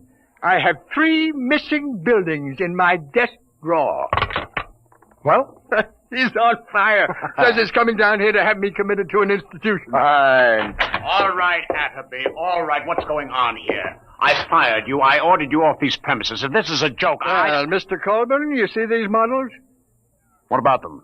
What would you say if I were to tell you that these 5-inch models are actually the Empire State, Penn Station, the United States Post Office, and Burley's Bar, and a taxicab? All compressed 500 times. That there are people in them so tiny they can't see them. That even time is so compressed inside these buildings that movement is impossible. This is insanity. Who is this man? Sit down, Colburn. The show hasn't even started yet. Sweeney, put the taxicab out in the middle of the floor. Okay, Pop. Now, stand back. Hannibal, here's the tube. Now do your stuff. Stand back. Now. Good Lord. I don't believe it. It's getting bigger. I reverse the polarity of the spin very gradually. What's the idea of blocking traffic, you lousy bum? Hey, where am I? Hey, what happened? How did my cab get in this office? Take it easy, George. What is this? Who are you? Hey, ain't you the fare that skipped out on me? Hey, what is this, a bug house? Well, Mr. Colburn? I don't understand. But you do believe. Well, yes, I saw it right before my eyes. Okay, well, then here's the deal. You give our boy Hannibal a front-page spread with pictures. He'll take these other buildings back to the original sites and restore them just like they were, with our cameras getting exclusive shots. Now, is it a bargain? Is it a bargain? I may not be the best newspaper man in the world, but this is the biggest thing since Noah's Ark. You're rehired as city editor at your old salary. My old salary? All right, plus a 500 bonus. There's a deal. Sweetie, call composing. Tell them to double the size of the front page. Have them hold it for a red banner full-page headline. Got that? Right. Hello, Albert. This is Pop. Listen, I want all photographers up in my office right away. Call research. Tell that girl to have Columbia send a battery of big shots over to the former site of Penn Station. Copy, Mac. Copy, boy! Hey, Mac. I'm busy, George. Sweeney, what's the word? Master. All right. What is it? All I want to know is, how do I get my hack out of this office?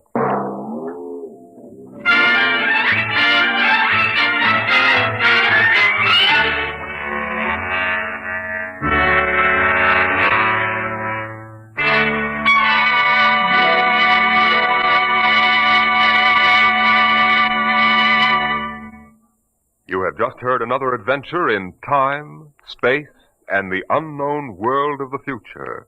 The world of... Dimension X.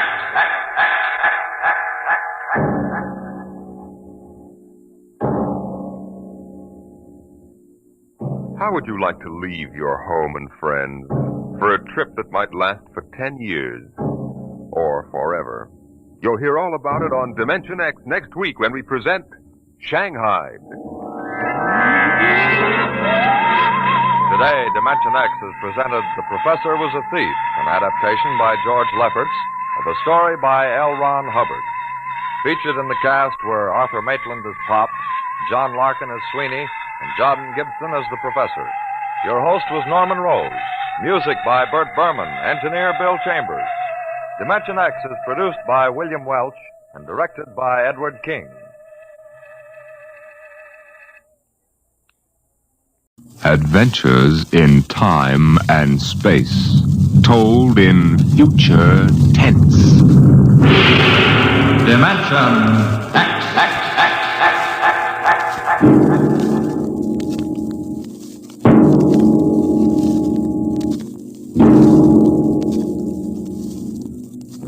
Tonight, transcribed from Ray Bradbury's collection, The Martian Chronicles, we present And the Moon Be Still as Bright.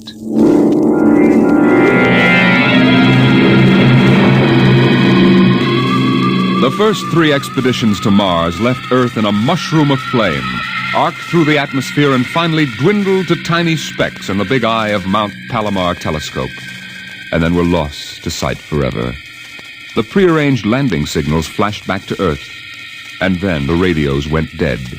One after the other, ships had disappeared and were never heard from again. But still the rockets came. The 4th expedition emerged from the silent gulfs of space and angled down toward the floating red disk of Mars, down into an orbit, as the order came to land. Stand by for deceleration. Deceleration, aye, sir. Skids down. Skids down, sir. Engine room. Engine room, aye. Landing procedure. Fire 1, 3, and 5. Aye, sir.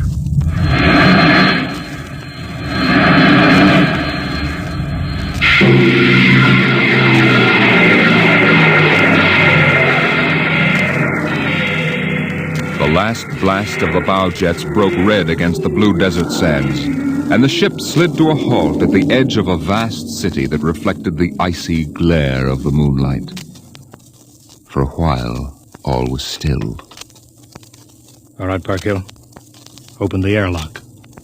Aye, sir.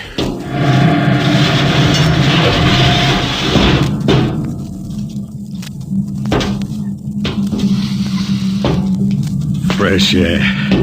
How about a fire, Captain Wilder? It's freezing. Later. We got work to do. Smell that air.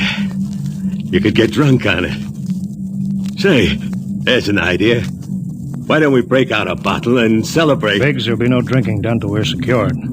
But we're landed, Captain. 3 other expeditions landed and disappeared within 24 hours. We're not relaxing security till we find out what happened to them. Maybe Martians? Exactly, Parkhill. Spender, you're an archaeologist. How old would you say those buildings are? Somebody built these cities. Well, I can't tell till I study them more closely. It's a kind of engineering we couldn't duplicate on Earth. Those thin, reed-like towers and the stone filigree wouldn't stand up under Earth pressure. Beautiful, aren't they? I'm not interested in the architecture now. I want to make sure there's nothing there that might be dangerous. Mr. Hathaway. Yes, sir. I want you to take a reconnaissance party into the city and find out what's there. The cities all look dead from the air, sir. They look dead, but I want to make sure. Mr. Spender, you better go with Hathaway. Yes, sir. Don't waste any time gathering relics either. You can make an archaeological study later. Right now, I want a security report. Biggs? Yes, sir. We'll set up camp right here. No man is to go more than 50 feet from the rocket. And there'll be no celebration till Hathaway and his party report back. No, sir. It's just that we've been cooped up in there. That's all, Biggs. We've landed safely. We're not safe yet. Not until we know what we're up against here. We'll maintain full security till Hathaway gets back.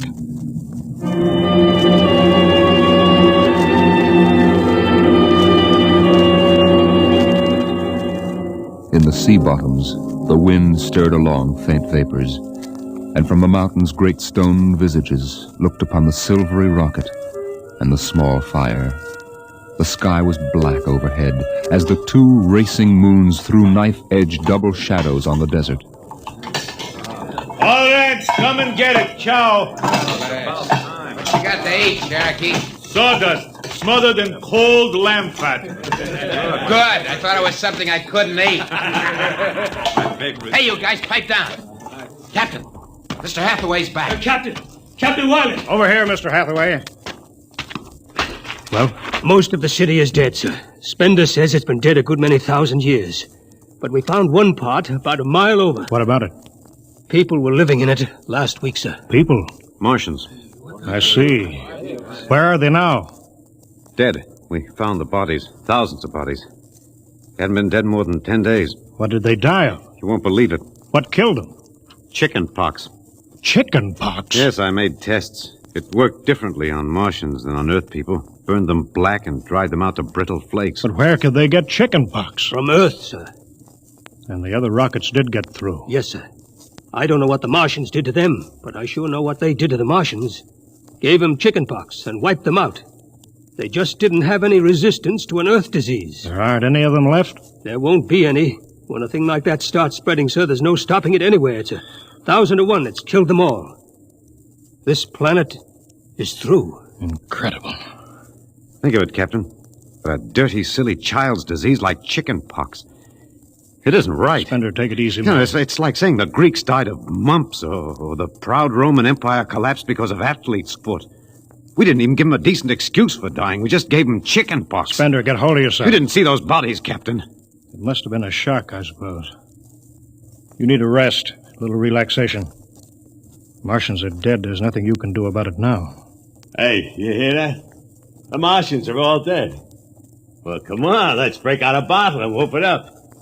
How about it, Captain? Well, all right, man. Oh, that's fine. Hathaway, see to the security guard. Yes, sir. Good Lord, do they have to do that now? It's been a tough trip.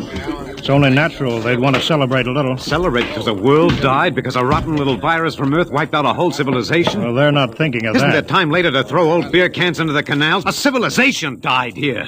It's like butchering a pig in a churchyard. Spender, you think too much. We're lucky to get to Mars without catching a meteor in our bulkheads. Let it go at that. Save on Mars.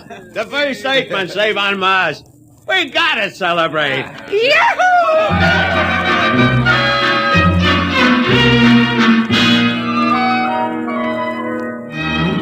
Many bottles were opened and drunk.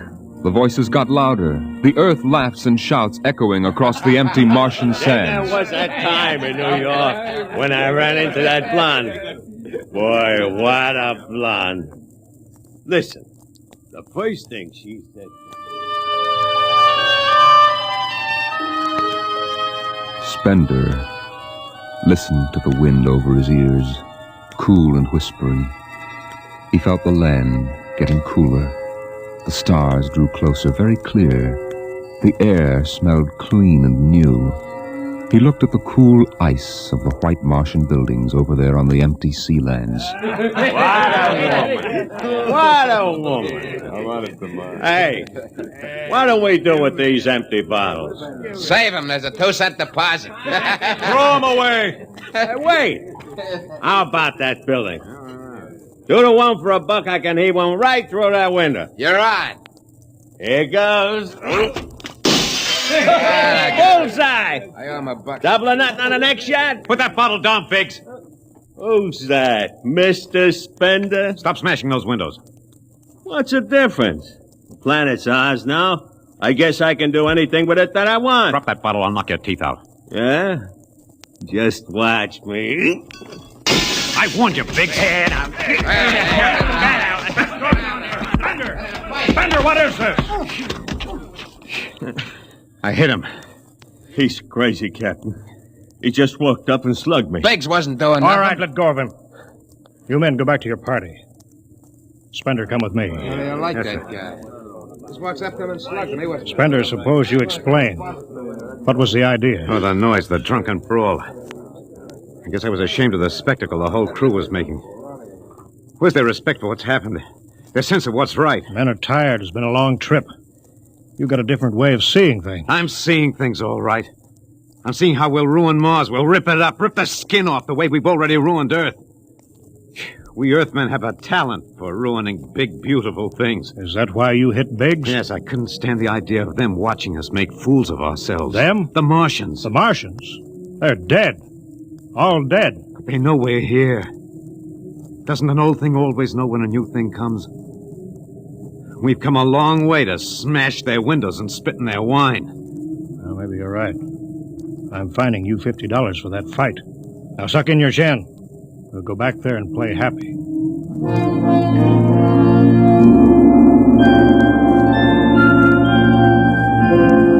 Now the whole party moved out into the moonlight across the desert. They made their way into the dreaming dead city. The light of the racing twin moons glinted on the barrel of a pistol, the long blade of a machete, the round, gurgling shape of a raised bottle. Their shadows under them were double shadows on the ice-blue sand. They were waiting for something to stir in the dead city, something to rise, some ancient ancestral shape to come galloping across the vacant sea bottom on an ancient armored steed of impossible lineage, of unbelievable derivation. Look at it, Captain. Down those avenues in the mist. You can almost see them. The mind's eye populated the dead city. Each window was given a person who leaned from it and waved slowly, as if under some timeless water, at some moving form in the fathoms of space below the moon-silvered towers. There were faint murmurs of sound, and odd animals scurrying across the gray-red sands. The wind blew in from the dead sea bottom and brushed through the silvery wire filigree of the towers. A strange music drifted down to the double-shadowed streets, a thin, haunted music that played as it had played through the uncounted years of time. Nobody moved. The moons held and froze them. The wind beat slowly around them. Hey, out there! You people in the city! Biggs. Well, I just wanted to make a little noise. Come on. They built this city thousands of years ago. And now where are they? How did they die? Who cares? They're dead. It's good enough for me. Lord Byron. What? Lord Byron, an old 19th century poet. He wrote a poem that fits this city. Might have been written by the last Martian. So we'll go no more a-roving so late into the night, though the heart be still as loving and the moon be still as bright. For the sword outwears the sheath, and the soul outwears its breast, and the heart must pause to breathe, and love itself must rest. Though the night was made for loving, and the day returns too soon, yet we'll go no more a-roving by the light of the moon.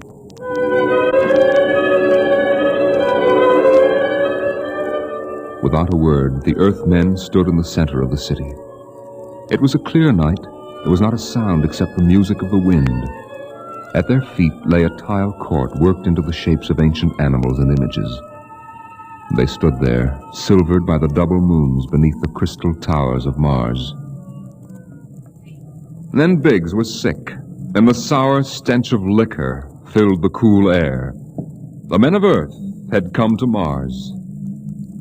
And Spender turned and walked away into the city, alone in the moonlight, never once stopping to look back.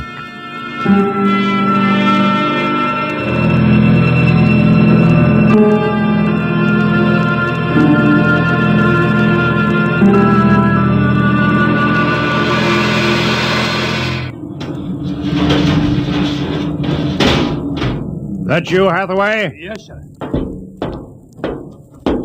My trick on Bridgewatch, sir. What time is it?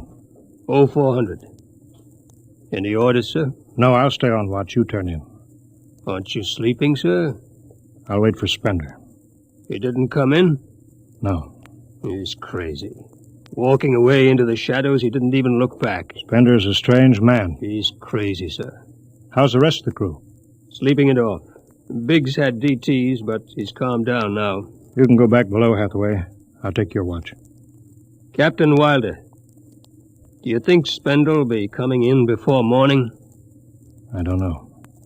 You know, sir, I don't think he's ever coming back. That's the way I feel about him, sir. He'll never come back.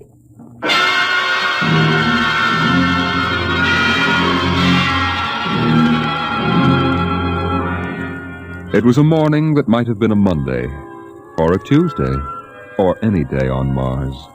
Biggs was on the canal rim, his feet hung down in the cool water, soaking, while he took the sun in his face.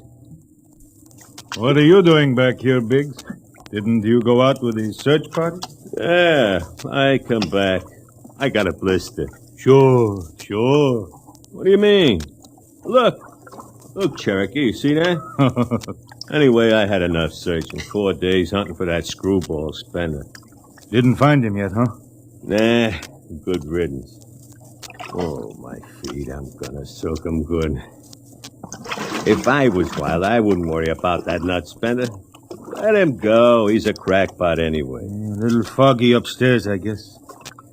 Why don't you take your feet out of that canal, Biggs? I gotta make coffee out of that water. Coffee? You call that stuff coffee? I had a motorcycle once that dripped grease that tasted better than that. Wait a minute. Biggs, look over there. Where? By that bush. There's someone there. Hey, it's him. Hey, Spender! Spender? Yeah, he's coming over. Why didn't he stay lost, the crazy jerk? Hi, Spender. Long time no see. Hello, Cherokee. I've been exploring some ruins. You and them ruins. You're like a dog in a boneyard. What's the matter?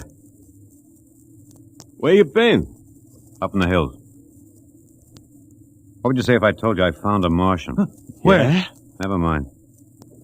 Let me ask you a question. How would you feel if you were a Martian and people came to your land and started to tear it up?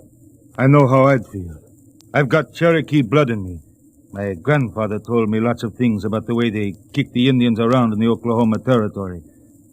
If there's any Martian around, I'm all for him. How about you, Biggs? They're dead. They're all dead. A good thing, too. Well, I found a Martian. Up in a dead town in the hills. I've been reading their books. They're easy to understand. I've learned their language. Then I found this Martian. He said, give me your boots, and I did. He said, give me your uniform, and I gave him my uniform. You're crazy, Spender. Hey, Cherokee, he's crazy. And the Martian said, give me your gun, and I gave him my gun, and then he said, come along and watch what happens. And the Martian walked down into camp, and he's here now. I don't see no Martian. I'm the last Martian. What? Biggs, I'm going to kill you. Cut it out. What kind of a lousy joke is that? Stand up and take it. Hey, put that gun away, Spender. Hey, cut it, Spender. Oh, put that gun away. You're joking. You're kidding, huh? Spender!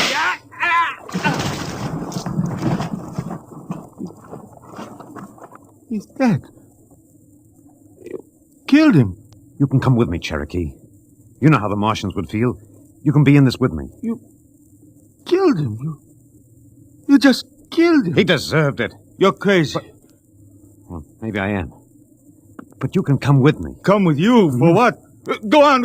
Get out of here, you crazy murderer. All of them. I thought you'd understand. I thought you'd remember what happened to your own people. You get out of here, you crazy Don't murderer. reach for that gun.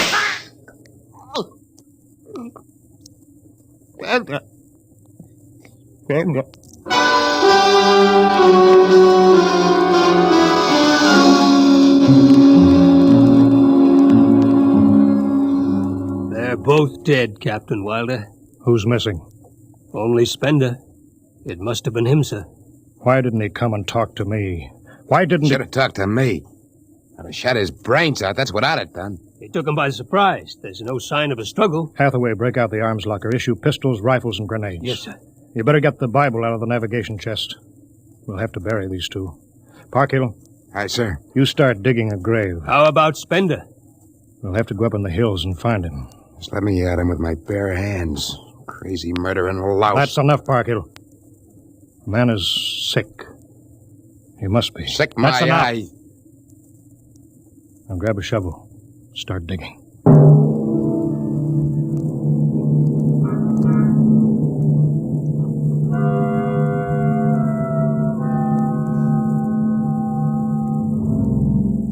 Spender saw the thin dust rising in the valley, and he knew the pursuit was beginning.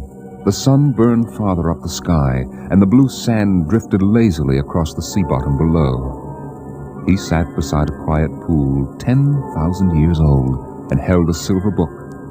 Through the house played the strange wind music of ancient Mars, and he heard voices whisper in his mind. I hear you. I've always heard you, even down there on Earth. I won't. On what's the use? Live, what for? To see them tear down your temples and put up hot dog stands? They've seen me. They know I'm up here. There's Wilder now. Got him right in my sights. Funny he hasn't ordered him to use grenades. He could lob one right up here and blow me to bits. Yeah, maybe the captain thinks I'm too nice to be blown to bits. He wants my death to be clean. Yeah, just one bullet hole in me, nothing messy. And why? Because he understands me. He's the only one in the crew who ever did. Well, at least I can do the same for him. Just one bullet in his heart, a nice clean death. All I have to do is pull the trigger and then...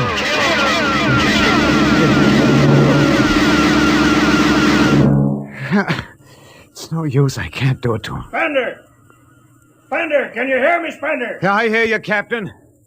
What do you want? Talk! Truce! All right, come on up. Leave your gun down there and keep your hands up.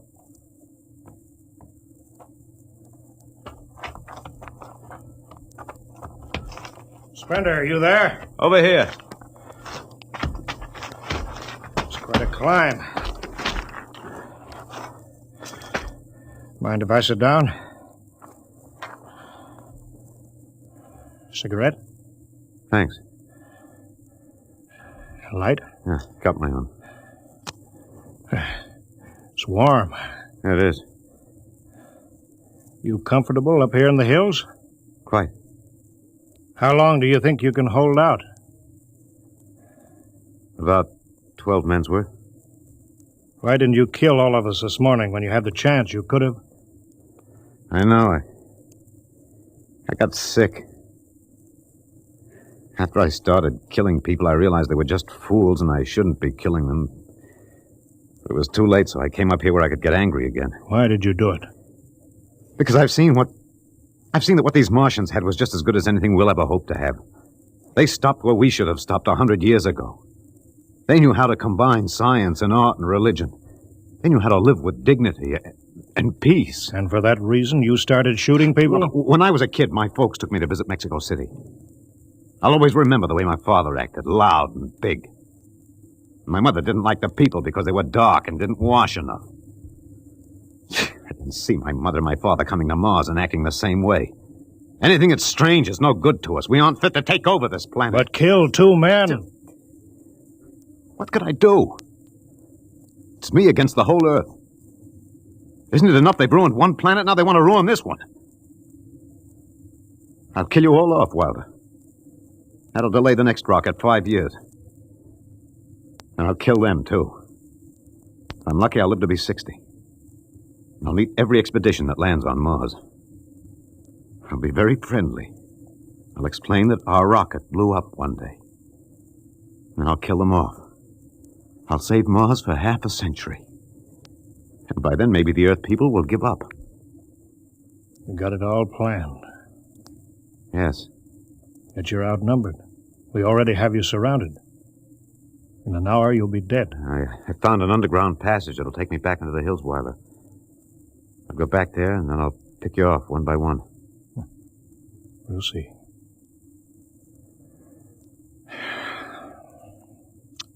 It's a nice town you got here, Spender. Beautiful. I'd like to live here. You can. But join me. You're not like them. I'll show you what a good life these people had. I'll play you an old reel of Martian music that must be at least 50,000 years old, a kind of music you've never heard in your life. It sounds wonderful. But I can't stay with you. Sorry, Spender. I'm sorry this is happening. Guess you'd better go back now so you can start your attack.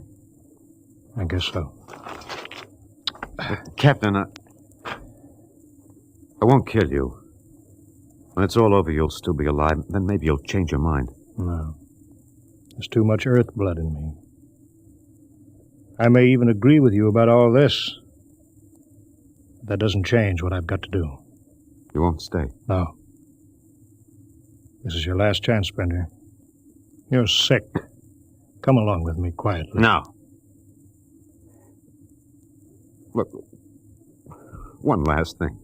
If you win, do me a favor. Try to see that they don't tear this planet apart. Right. If it helps, just think of me as a very crazy fellow who went berserk one summer day. It'll be easier on you that way. I'll think it over. So long, Spender. Bye, Captain. Good luck.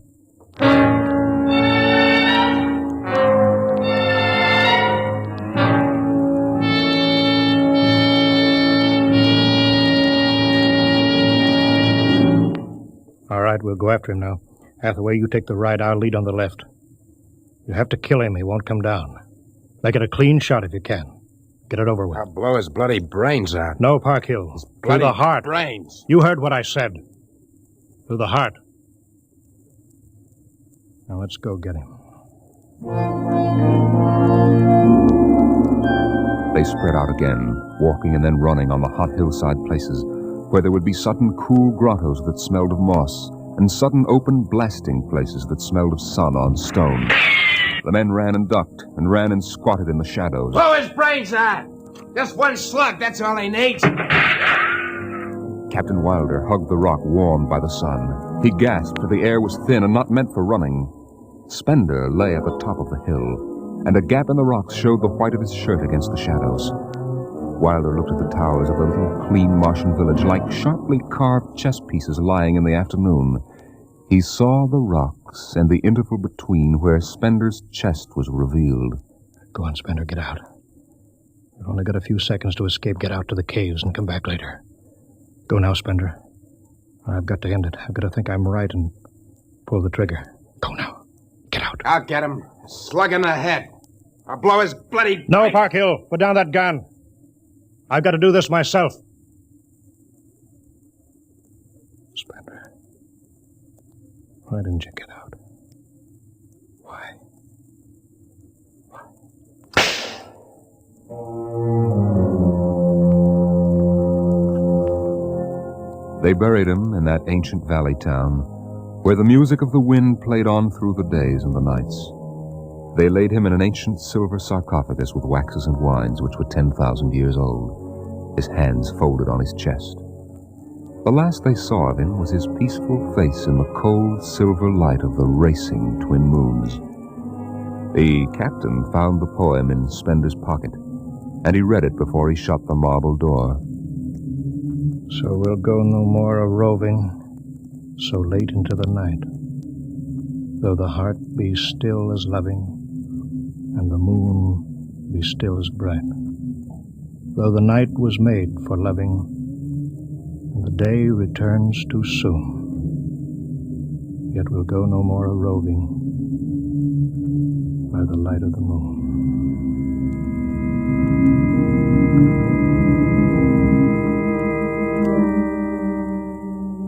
The next afternoon, Parkhill did some target practice in one of the dead cities, shooting out the crystal windows and blowing the tops off the fragile towers. Captain Wilder caught Parkhill and nearly knocked his teeth out.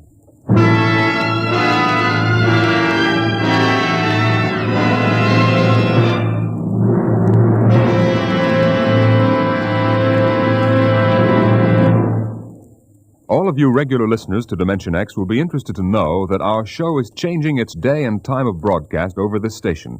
Starting early in November, we'll be back at the new time. We suggest you watch your local newspaper and be sure to join us in about 4 weeks for a new series of adventures into the unknown world of tomorrow. The world of... Dimension X.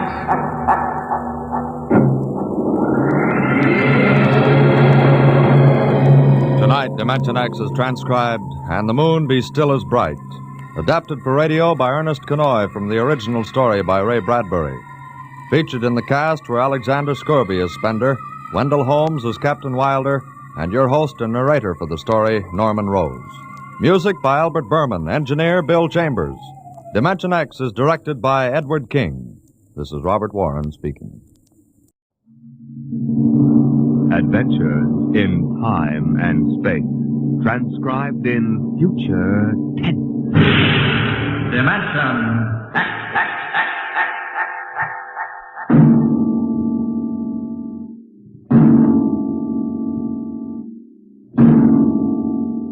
Can you predict what will come in 100 years, or in 10, or in the next minute? Some people think they can. Nuclear science, mathematicians, astronomers, biologists.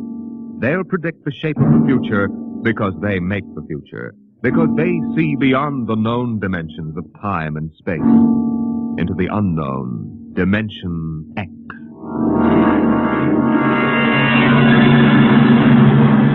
We go ahead now in time to 1965. We're on a vast concrete runway set in the desert of the Southwest. A giant metal ship stands before us, prow pointed for the stars. And in 5 minutes, the signal will flash, and it will tear up through the atmosphere to the outer limit.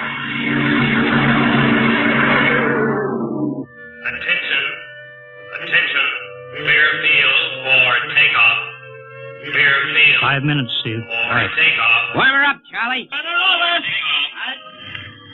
I want to go over procedure again, Steve. Don't worry, I got it straight. You just make sure. Okay.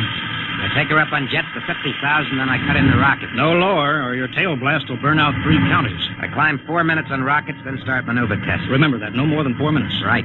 This ship isn't like those strata-rockets you've been testing. She's the first one built for outer space. If she works, she can go clear to the moon. If I'd have known that, I'd have brought my toothbrush. Well, not this trip. Now get this, Steve. You've got power there to clear the Earth's gravitational field.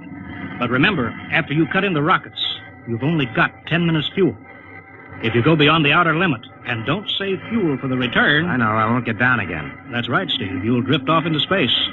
Get that now. 10 minutes fuel. Gotcha.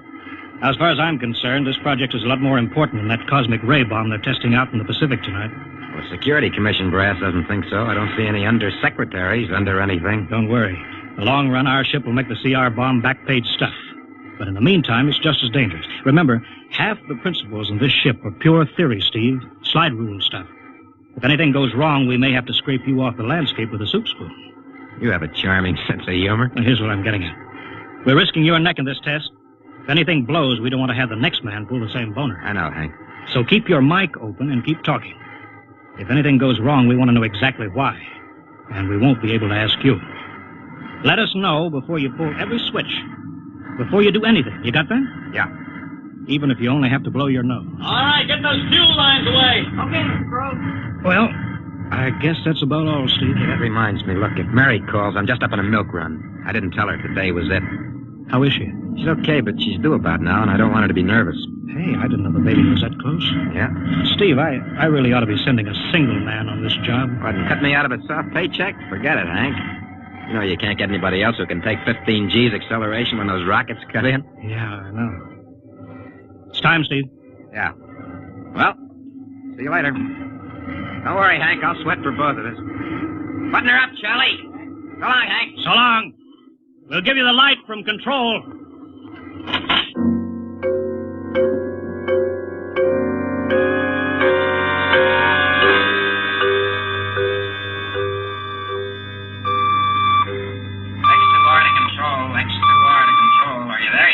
Okay, Steve. Got you on the speaker.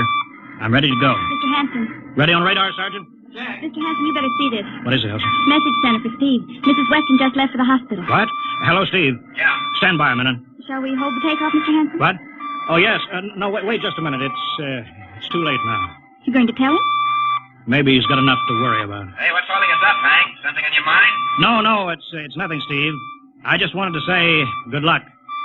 Clear for takeoff, Charlie? Right. Okay. Give him the light.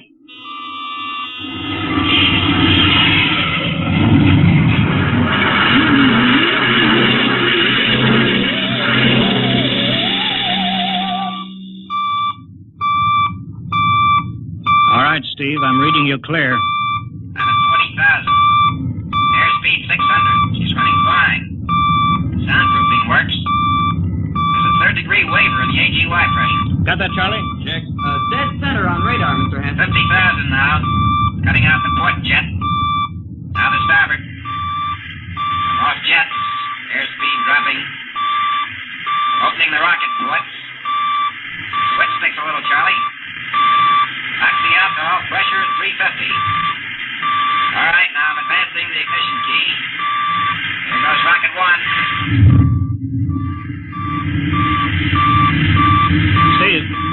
Steve, you all right? Yeah. Looks like somebody snuck me with a sledgehammer. Airspeed now 1,200. Here goes number two.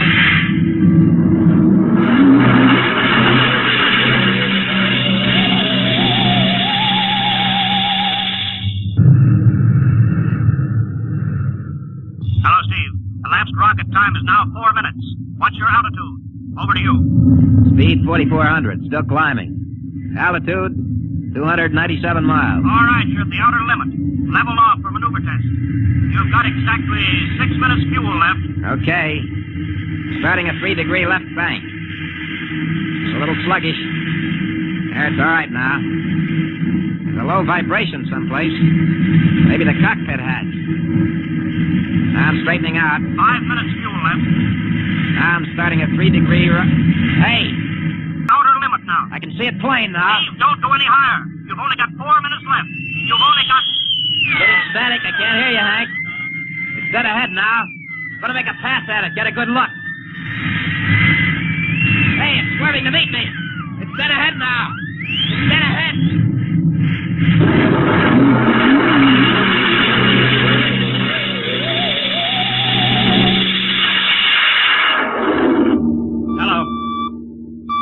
Hello, Steve.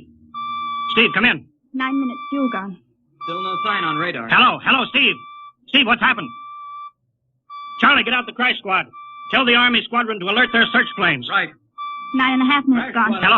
Hello, Steve. What's happened? Who the devil is it? Charlie, Hello. for Mr. Hanson. Come in, Steve. We need a search squadron. Come in. No, Mr. Hanson's busy. Hello, Steve. Hello, Steve. 10 minutes, Mr. Hanson. At the end of this fuel.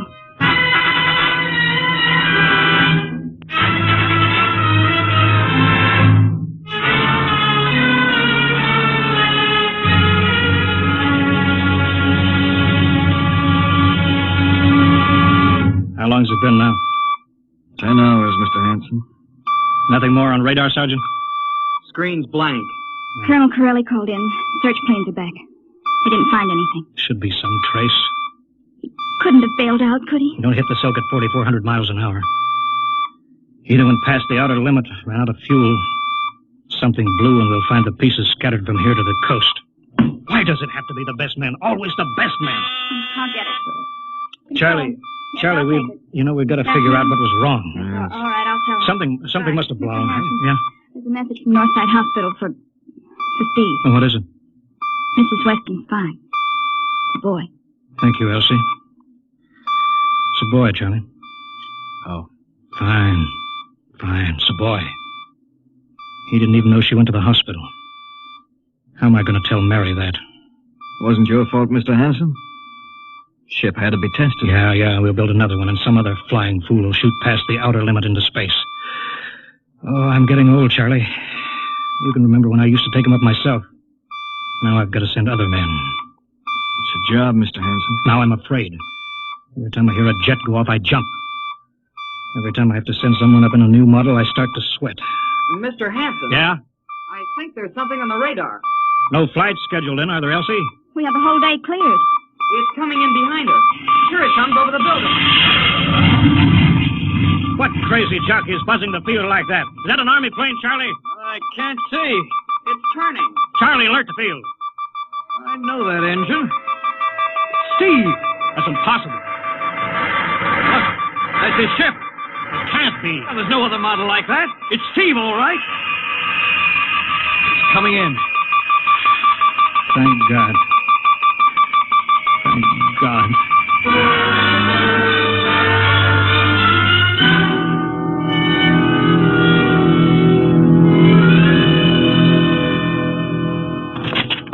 All right, sit down, Steve. The quicker we get this done, the quicker you get over to see Mary and the baby. Hank. Elsie, give the order to check and refuel the rockets. I don't want anybody in here till I get Steve's reports. Bury any calls. All right, let's have it. What the devil happened to you? Hank, does that cosmic ray bomb still go off tonight? What are you talking about? Straighten out, Steve.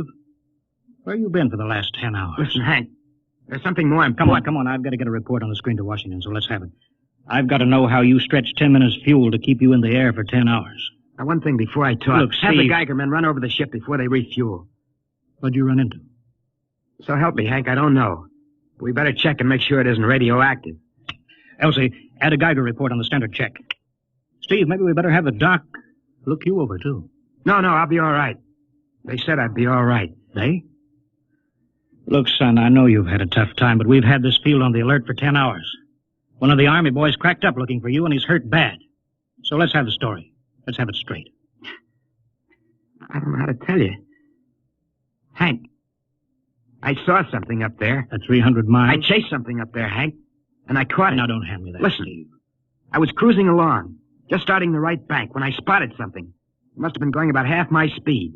It was egg-shaped and smooth. I made a pass at it, and I was coming back for another, and then there was a humming sound. Humming? A sort of vibration. And I blacked out. I was headed straight for it at 4,400 miles an hour. I thought it was going to be the biggest smash since Hiroshima, and I guess they were drinking that bottle. Never mind that, Steve. What happened? I came to inside their ship. Uh-huh. Steve, this whole thing has been a devil of a strain on you. I'm going to call Major Donaldson from the Army base. Ask him to sit in. A psychiatrist? Yeah, that's a good idea. Let him run his tests. He'll tell you I'm not kidding. Because, Hank, unless I miss my guess, I've just been tipped off to the way the world ends.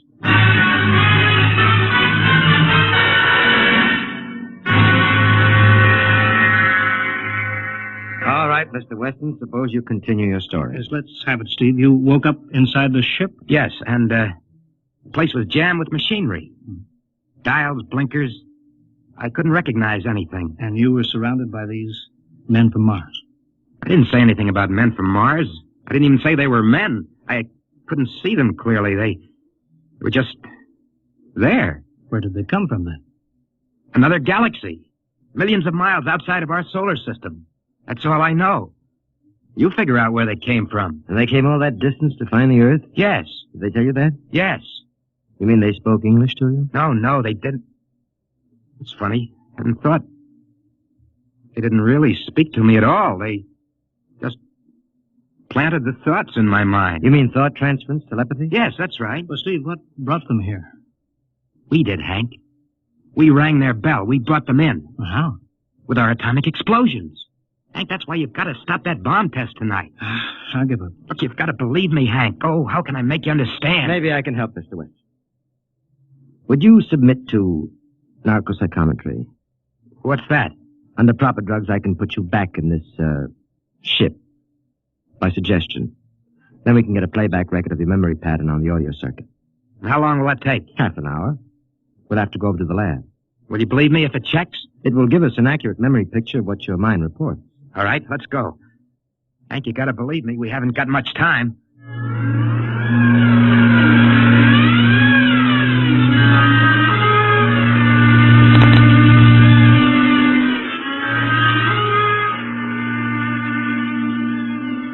You should be getting drowsy now. Count backwards from 10. 9, 8, 7, 6.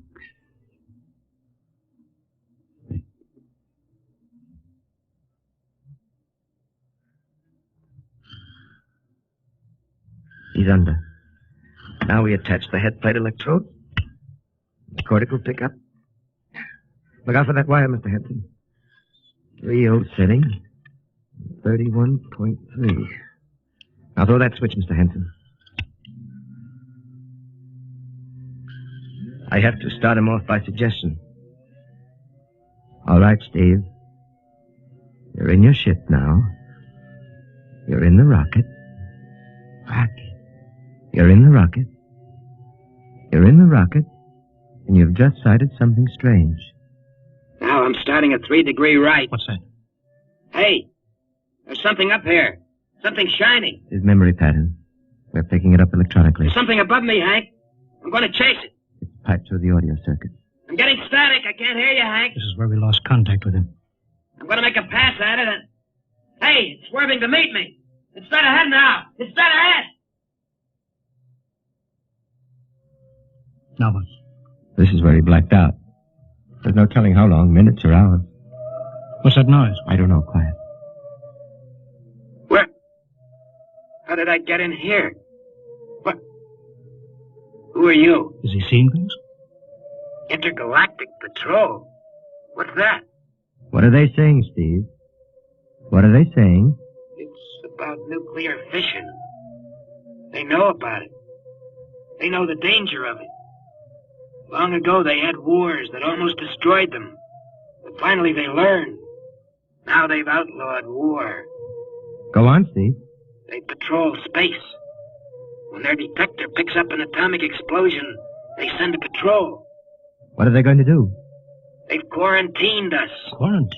They've isolated the Earth. Because we don't know how to control ourselves yet.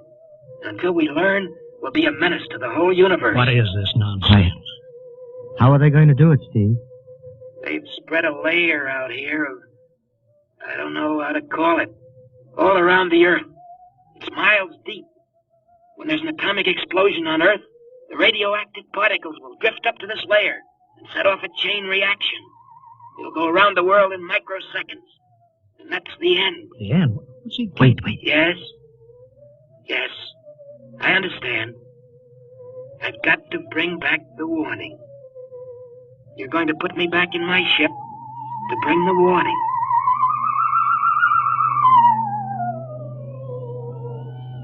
Now what? Blacked out again. I guess that's all. What does all that mean? It's what he remembers. You don't think that really happened? No. Narcopsychometry circuits produce what he remembers. It just means that Steve believes this happened. I don't like to see this. I've seen too many tough pilots snap. Steve is the best I've known. How bad do you think he is? Frankly, outside of the presence of this well-organized hallucination, there's no sign of unbalance. May not be too serious. If he had a more plausible story, I'd be inclined to believe him. Warning. Hank. It's all right, boy. Did you hear it, Hank? You understand? Sure. We've been quarantined. Let me give you something to make you sleep, Steve. Don't you understand? They fixed it so that if we set off one more nuclear explosion, that'll be it. Of course. Don't roll your sleeve down. You don't believe me. Now, take it easy, Steve. But the test tonight. They're setting off the CR bomb. Hank, what time is it? 11:20. Well, it's scheduled for midnight. Hank, we gotta stop that bomb. Steve, let Donaldson give you the hypo. Hank, you've gotta believe me. I saw them. I got the warning. If we touch off that bomb tonight, it'll be the biggest galactic 4th of July of all time. The whole Earth will go up like a Roman candle. April 10th, 1965, the end. Now, look, Steve, you better calm down. Don't you want to see Mary and the baby? You've got a new son, remember? Yeah, that's just it, Hank. I want to see my son. I want him to live. If that bomb goes off, Hank, we've got to stop them. Mr. Hanson, I think we'd better get over to the base hospital. Hank, you've got to believe Yeah, me. sure, Steve. Maybe there is something to it. Look, it's out of your hands. I'll put it in a report and shove it into Washington in the morning. In the morning? There isn't going to be any morning, Hank. Don't you understand? You've got to call Washington now. Get the head of the Security Commission and postpone that test. Now, you know I can't do that, Steve. My neck would be out a mile. Besides, this is 1965, not 45. 20 countries have atomic bombs now. What's the use of stopping just this one? The rest will keep right on popping them Well, then off. we'll have to call an international conference. Can't you understand, Hank? The first one that goes off finishes us at the end. They've given us the quarantine warning. Steve, I think you'd better go with us to the base hospital. Look, Steve, we can call up for a detail if we have to. All right. I'll go with you. You don't need a straitjacket. That's the way, Steve. You'll probably feel better by morning. Let's go.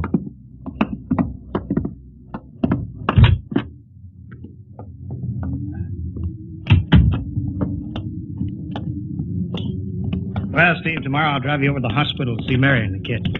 Sure. Look at the ship under the floodlights. Pretty, huh? You'll be flying her again soon, don't you worry. Yeah, I guess so. What you doing out in the line? They refuel her? Yeah, we got Clausewitz coming in tomorrow from Denver for another test. Figure we give you a day off. That's good. That's Why? Steve, come back. Come on, Donaldson. Steve, wait. He's heading for the rocket. Look, there he goes up. That crazy fool. You can't get at him now. That covers armor glass. He's waving. Yeah, towards control. It's the radio. He needs the radio. Come on. I should have gotten help. Oh, the radio's still hooked up here. Hello, Steve. Listen to me, Hank. You gotta call Washington now. Come out of that rocket, Steve. I'll call my men. Don't try anything, Hank. They've refueled the rocket for tomorrow. Take it easy, Steve. Listen, you know what'll happen when I fire the rocket tubes down here? Steve, don't. It'll burn out every building for 5 miles. All of us in one big blast. Steve, what do you want? You've gotta stop that bomb. You gotta call Washington right now. They won't believe me. You make that call or I cut in the rocket. Now, I mean it, Hank. Now, hook my screen to yours in parallel. I want to see exactly what you're doing. All right. Just don't fire those rockets. Get going, Hank. You got 12 minutes to make that call and stop that bomb. All right, I'm making the parallel hookup right now. Donaldson, you think he'll really blast? I don't know. Up to now, I'd almost say he was normal, but now he's liable to do anything, Hanson. Steve, there, you getting it on your screen? Yeah. Now, put that call through. All right. Operator, Visit screen to Washington. the visit screen circuits are busy, sir. If you'll try again in half an hour. This is Security Commission priority. Break in, get me a line. Yes, sir. Just a moment, please. 10 minutes, Hank. Listen, Steve, I'm trying. Ready to take your call, sir. Washington, Security Commission 3. This is urgent.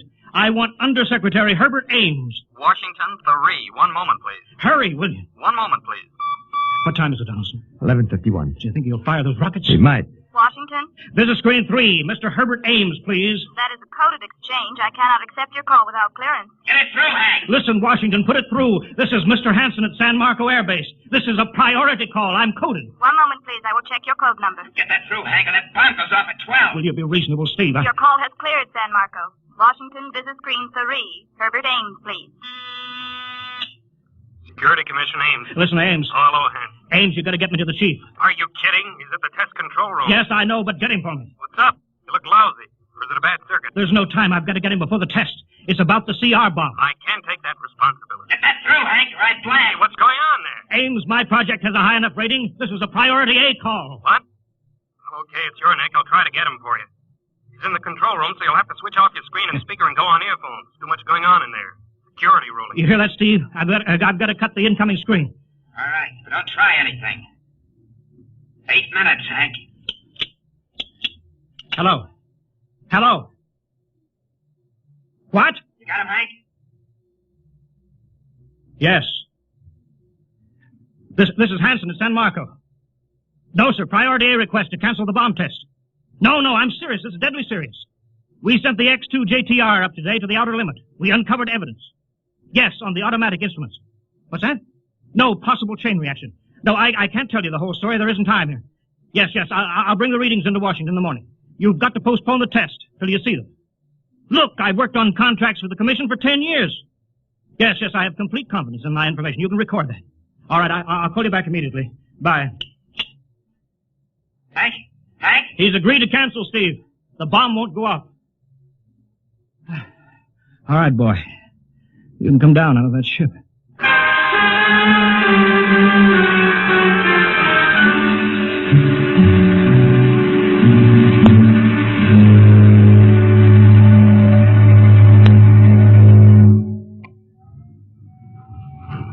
He's opening up. Here he comes. All right, Steve. Come on down. Sure, Hank. Just a second. Hank, I was scared. I was plain scared. Easy now. It's all over. The bomb won't go off. Thank God. Look, I want to see Mary and the baby. Can you get me transportation now? Oh, wait a minute. It's almost 12. They won't let you in the hospital now. I want to see the baby. Sure you do, but you've been under the strain. I've got a shot for you here, Steve. Give you a good night's sleep. All right. Roll up your sleeve. Yeah, here. There, that'll make you sleep. Sergeant will find you a bed. Yes, sir. Come on, Mr. Wesson. Okay. Good night, Hank. I'm kind of beat. It's been a tough night.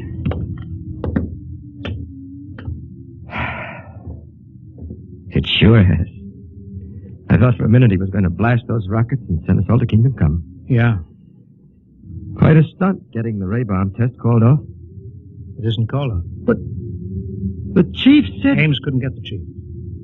I was talking to a dead circuit. Bomb goes off in a couple of minutes. Oh. Poor Steve. Was one of the best. He was the best. 1 in 10 million. Some story of his, poor guy. For a while, he almost had me believing that quarantine. That's a very common illusion. End of the world. Yeah. I suppose so. It's a nice night. Never saw the stars so bright. We better be getting in. That wind is cold. Well, the bomb goes off in 30 seconds. Poor Steve. You know, Hanson, there's just one thing. Yeah? It's outside my field, but I'm curious. How did he keep that ship in the air for 10 hours with only 10 minutes fuel?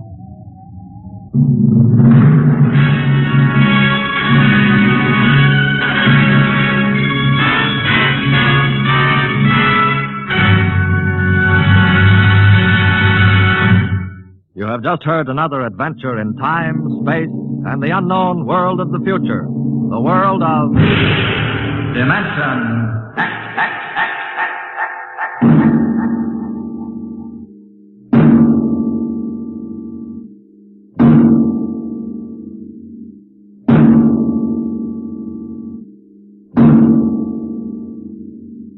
Next week, a star of the future appearing on the program of the future, Dimension X. Next week, Miss Nancy Olson, the talented young actress whose performance in Sunset Boulevard marks her as one of Hollywood's most promising young actresses, becomes the first of a group of rising young artists of stage and screen who have been invited to make an appearance in this series. So listen then for Hello Tomorrow, starring Nancy Olson on Dimension X.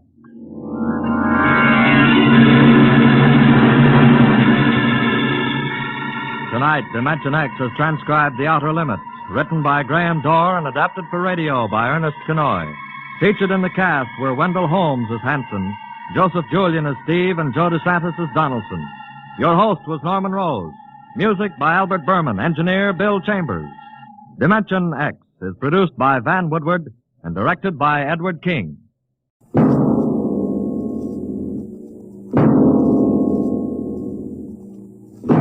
Now, tonight's adventure into the unknown world of the future.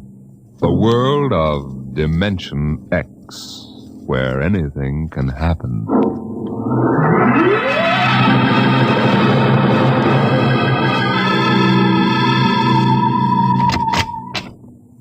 You are Mr. Sid Ryan? The same. My name is Lucia. I'm a Martian. Pleased to meet you, Mr. What was that again? A Martian. A Martian, huh? As in Orson Welles? Precisely. I'm a Rotarian myself. Sit down. Thank you. And now that we've had our little joke, Mr. Lucia, what can Publicity Associates do for you? It has been my observation that advertising and publicity are the very backbone of earthly civilization. Spoken like a true Martian, Mr. Lucia. Now, if you'll tell me the name of the client. The client, of course, will be the Martian. You don't give up, do you? Give up? The gag, I mean. Oliver. Oh, yes, Mr. Ryan? This is Mr. Lucia. How do you do, Mr. Lucia claims to be a Martian. Take him outside, will you, Oliver? Get the name of the sanatorium he escaped from and tell them to bring the butterfly net. Wait, sir.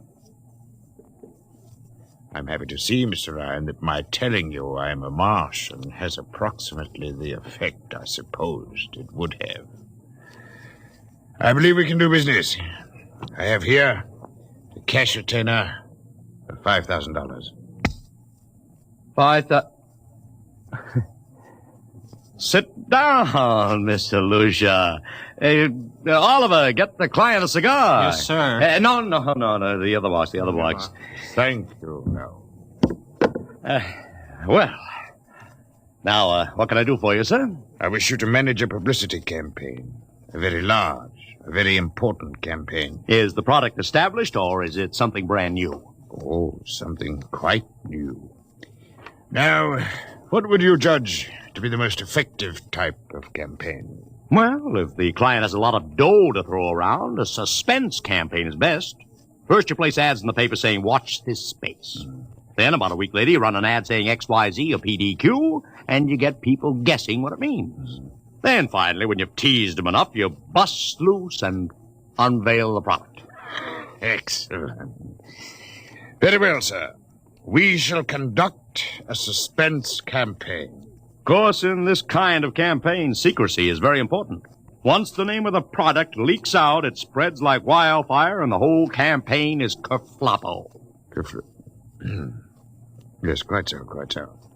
Utmost secrecy. That's right. You realize, of course, these things cost like crazy. Would, say, $1 million cover the expense? Come again? I said, would $1 million cover it? Yes, I imagine. You did say $1 million. I understood that you had handled some very large accounts. Of course, if this is too big... Oh, not at all. As a matter of fact, I seldom touch anything less. Right, Oliver? Huh? Oh, of course, that's right, Mr. Ryan. Absolutely right. Good. You will begin, then, by saturating the newspapers, the radio, streetcars, with a very simple statement. What's that? I shall write it for you. The Martians are coming. Say, that's not a bad teaser. Got that, Oliver? Yes, sir. The next ad will read, June 1st is Martian Day. June 1st is Martian Day. What happens on June 1st? The parade takes place. What parade? I wish you to arrange a parade up Fifth Avenue. You mean like the Macy parade? Exactly. Except that the theme will be the world of tomorrow. The Martian world. My client would like it to be a gay affair. Balloons, clowns, pennants, pretty drum majorettes. Say, that sounds terrific. I might be able to interest the department stores in a tie-in. The parade will climax the campaign. On June 1st, the product will be unveiled. Good enough. By the way, Mr. Lucia, just what is the product? What are we selling? Oh, no, Mr. Ryan. Secrecy, remember. Oh, but after all will be revealed to you in good time, Mr. Ryan. For the moment, let us say we are selling a concept. Concept. Precisely. The concept of invasion from Mars.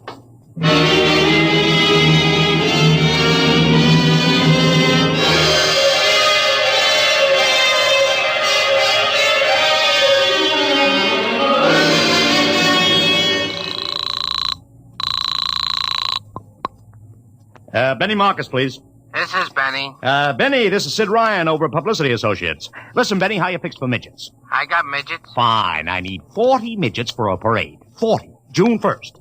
And listen, Benny, I want them dressed in little space suits. What? You know, like men from Mars, okay? Midgets. And I want some movie extras, maybe 50 of them. Also rigged up like men from Mars. Make them look gruesome. Got that? Gruesome. Also, I need some horses with pretty girls on top of them. Maybe you can get that bunch from Maroney's Traveling Circus. The ones we booked for the Fireman's Parade in Albany last year. Oh, try, Sid. And never mind the expense. Just get me the talent, okay? I gotta hang up now. Call me back, Benny.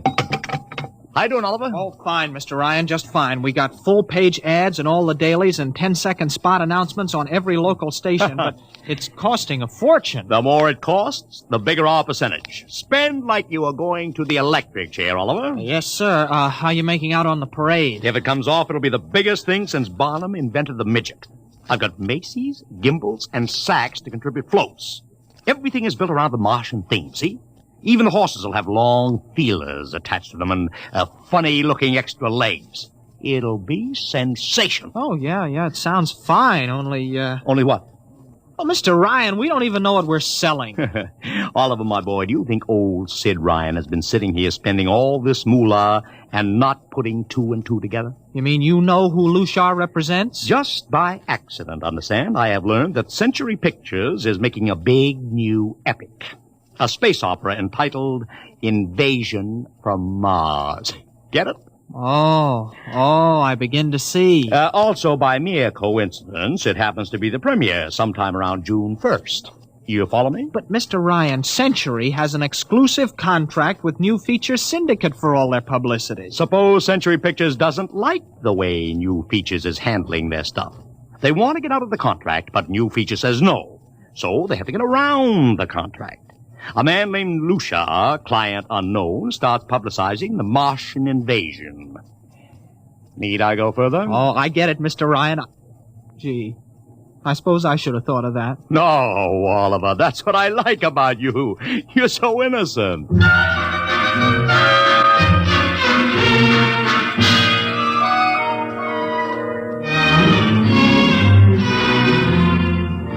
Let me talk to Commissioner Patrick, please. Sid Ryan. Hello? Commish, Sid Ryan. Oh, it's you. Well, what is it this time? If you want to drop a man off the Empire State Building into a teacup full of water, the answer is no. Also, we are not arresting any fan dancers. You know I don't handle fan dances. I want a permit for a parade, June 1st, 5th Avenue. It's a Sunday. There's no traffic. Oh, come now. Look, Ryan. Macy's gets a permit. Gimbals gets a permit. The American Legion gets a permit. The Sons of Erin march every time Morton Downey sings the Wearing of the Green. Don't give me a hard time, Patrick. This is too big. Come on I have the 5th Avenue Merchants Association behind me. Okay, Ryan. Fill out the forms. I'll pass them along to the license commissioner. That's my boy. Oh, by the way, what's the occasion? Oh, don't you read the papers, Patrick? June 1st is Martian Day.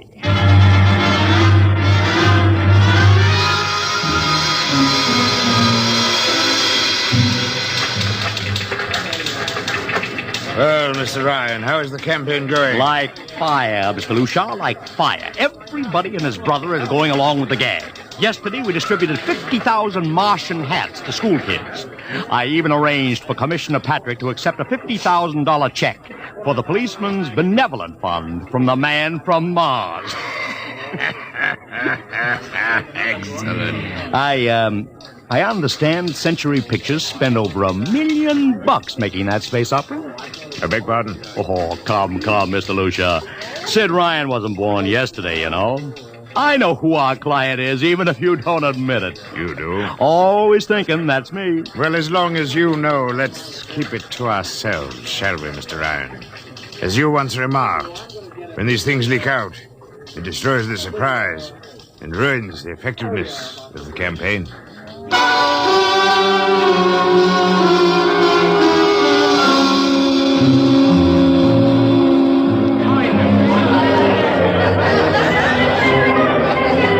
Ladies and gentlemen, this is Ron Heileman speaking to you from our portable transmitter atop the reviewing stand for the much-heralded Martian Parade on Fifth Avenue. It's a beautiful sunlit day here in New York. A perfect day for a parade. And the streets are packed with thousands of spectators, all eager to find out what this is all about. There's an air of shrill expectancy. Ron, over here! Okay, tell them all right. I've just had word from Sol Brown up at Central Park Mall that the Martians have landed from big pink balloons.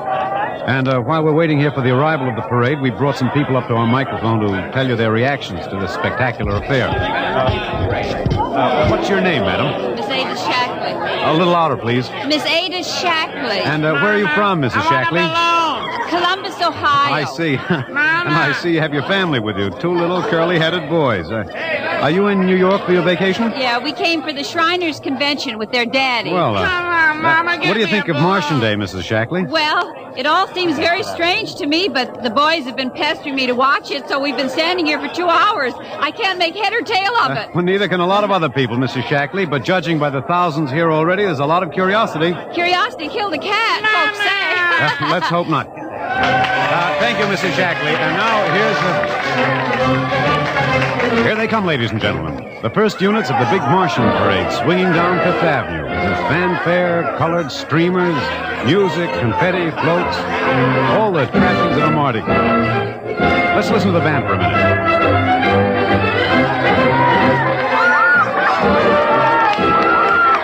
Here in the vanguard, the whole troop of little midgets in weird-looking pink and blue spacesuits, carrying Rube Goldberg weapons with signs painted on them.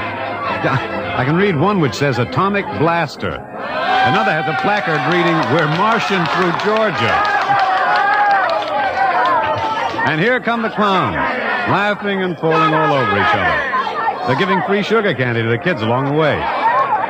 Yes, ladies and gentlemen, there's a happy, laughing crowd along Fifth Avenue today. A true reflection of the great sense of humor and good nature that makes America the place it is. Why only... What's this? The crowd's murmuring now. They've fallen somewhat silent. There's something coming. I'll try to get it for you. What? Ladies and gentlemen, here comes the Martian contingent. This is promised as the climax of the show. And now a great hush has fallen over the crowd. It's quite a sight to see these thousands of people standing here expectantly, hearing only the great regular sigh of their mass breathing. Now here they come, ladies and gentlemen. The Martians, marching in booted, helmeted ranks, row after row of them. This is an impressive sight, ladies and gentlemen. And a rather serious contrast to the rest of the joyous slapstick parade we've been witnessing up until now. There are perhaps 200 tall, broad-chested men dressed in metallic gray spacesuits with thick glass visors drawn across their faces. Each one's holding an ominous-looking ray gun at the ready position. Marching in absolute silence, keeping step perfectly as though some mute, unspoken command were marking time for them. Even the children are awed by the unexpected, warlike realism of the Martian Legion. And now the first ranks of the Martians move past us down Fifth Avenue toward the reviewing stands at the square. No one moves. There, a woman, ladies and gentlemen, just dashed out into the street. For what reason, I don't know. She just slipped through the police cordon somehow. They're after her now, but she's already reached the ranks of the marchers, and she's trying to lift the visor of one of the Martian spacesuits. Wait. She's fallen. She screamed and then fell forward in a dead faint. The Martian column keeps right on coming. Unless they break ranks, they're going to trample her. No. The policemen have got her now. They're dragging her away, out of the way. Trying to revive her now. What's that? All sorts of rumors have begun filtering back through the crowd. Some are even whispering that the woman's dead. We don't know yet, but whatever's happened, the incident seems to have cast a slight shadow over the mood of the crowd. The carefree holiday air seems to have vanished. The crowd's stirring uneasily, a little disturbed at what we've just seen. Nothing to be alarmed at, however. It just seems a shame that anything like this should happen to spoil our enjoyment of the Martian parade.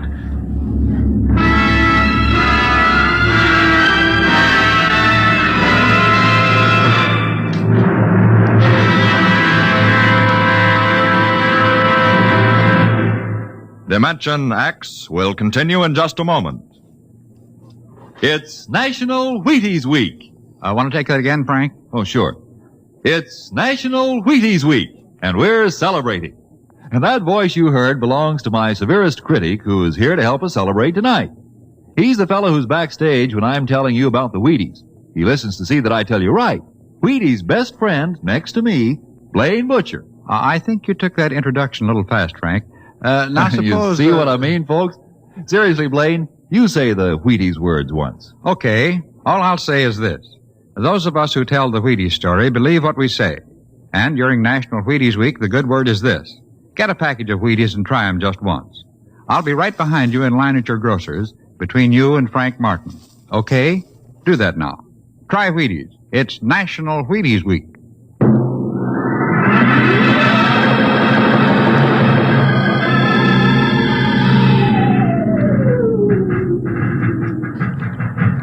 Mr. Ryan, did you see that? A woman fainted. She ran out into the street to get a close look at the Martians, then she screamed and fainted dead away. I'm well aware of that, Oliver, since I paid her $50 to do it. What? The dramatic moment, Oliver. The stock and trade of the good publicity, man. Relax. Holy smokes, you sure think of everything. For my share of this deal, roughly $100,000, I can afford to think of everything. Shut the window. Oh, okay, but don't you want to see the finish? We'll go down to the reviewing stand for the finish. Right now, I want to make a phone call. By the way, where's Lucia?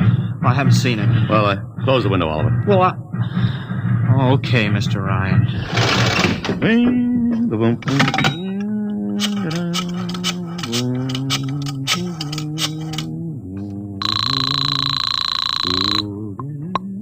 Marcus Talent Agency. Benny, this is Sid Ryan.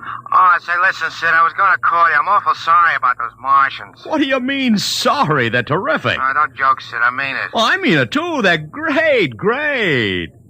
Are you in a bag? Never felt better. You mean it, don't you? Of course I mean it. What is this? There are Martians in the parade? About 150. Of course, I only ordered 50, Sid. but under the circumstance... Sid. What is it? Sid, don't you know I couldn't get you a single movie extra? There's a studio strike in New York. Huh? Wait a minute. Where'd these guys come from if you didn't hire them? I don't know. Hold on.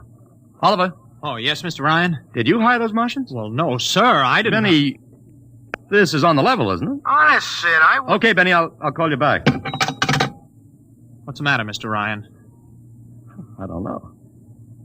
Just don't know. Wonder if Lucia hired him. What's Century Pictures number? Tremaine 4, 1000. Tremaine 4, 1000. Century Pictures, the studio of the stars. Give me Marty Sanford, your publicity director. One moment, please. Sanford. Marty, this is Sid Ryan. Oh, hello, Sid. How's the... Fine. Listen, Marty, this is dead serious. On the level, get it? What's wrong? I've got to locate Lucia. Lou who? Lucia, come on now, Marty. This is life and death. The guy you sent over to hire me for the invasion picture. I never heard of a guy named Lucia. And, what invasion picture? Invasion from Mars, the space opera. Are you batty? Marty. That picture was shelved last month. What? Sure, back in the can.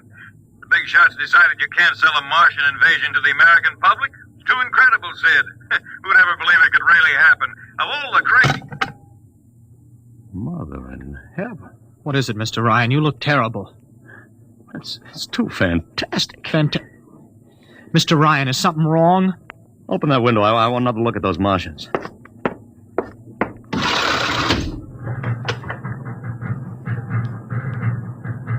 Look at them. Oliver, you were in the Army. Could 150 movie extras learn to march like that in, say, 24 hours? No. Not in 24 days, Mr. Ryan. Not a second's hesitation. Not one out of step. Look at the way they carry those ray guns at the ready. The only other time I've seen troops march like that was on a film of the Nazi SS troops marching through the streets of Paris. Mr. Ryan. Oliver, Get down there. Find that woman who painted. Her name's Gloria Montez. Get her up here. Make it fast.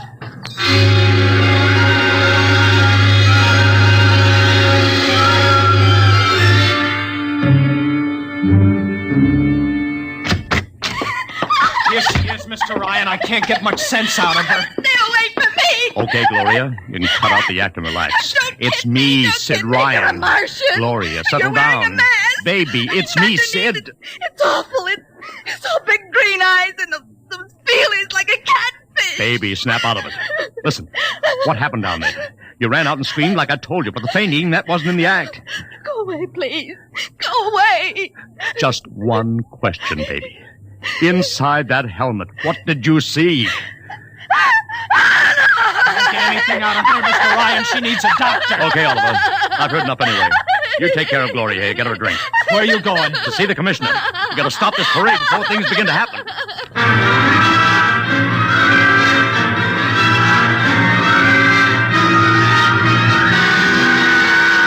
Okay, Ryan, what's the beef? Listen, Patrick, I don't know what it is, see, but something's wrong. You've got to stop that parade. I suppose you'd like the riot squad. That would get you a front-page spread on every paper in town. Now, look, Ryan, I've got no time for your cheap publicity gags. I'm a busy man. Listen, I'm trying to tell you I don't know where those Martians came from, who they are, anything about them. Oh, Ryan, I'm wise to your tricks. Now, if you let the sergeant show you out... You won't do it, huh? An honest citizen appeals for protection and you refuse it. I most emphatically do. Now beat it. All right, Patrick. I'll go right to the mayor's office. I'll have you busted flatter than the fried egg. Go ahead. I'm sure His Honor will be glad to toss you out on that phony nickel-plated skull of yours.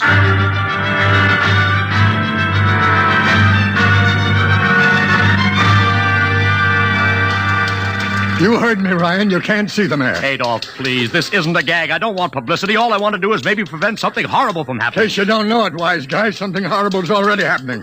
A couple of hundred little kids are in the hospital with ptomaine poisoning from that phony Martian candy you passed out. What? Or didn't you know? I didn't. We've got to stop that parade. Sure, you'd like nothing better than start a panic now. Maybe a few hundred people get trampled to death. Think of the newspaper space. That'd get you and your phony product. I won't stand for this, Adolf. This may be a matter of life and death. Don't get out of here quick. It'll be your death. Go on, beat it. Get out. You and your publicity stunts make me sick to my stomach.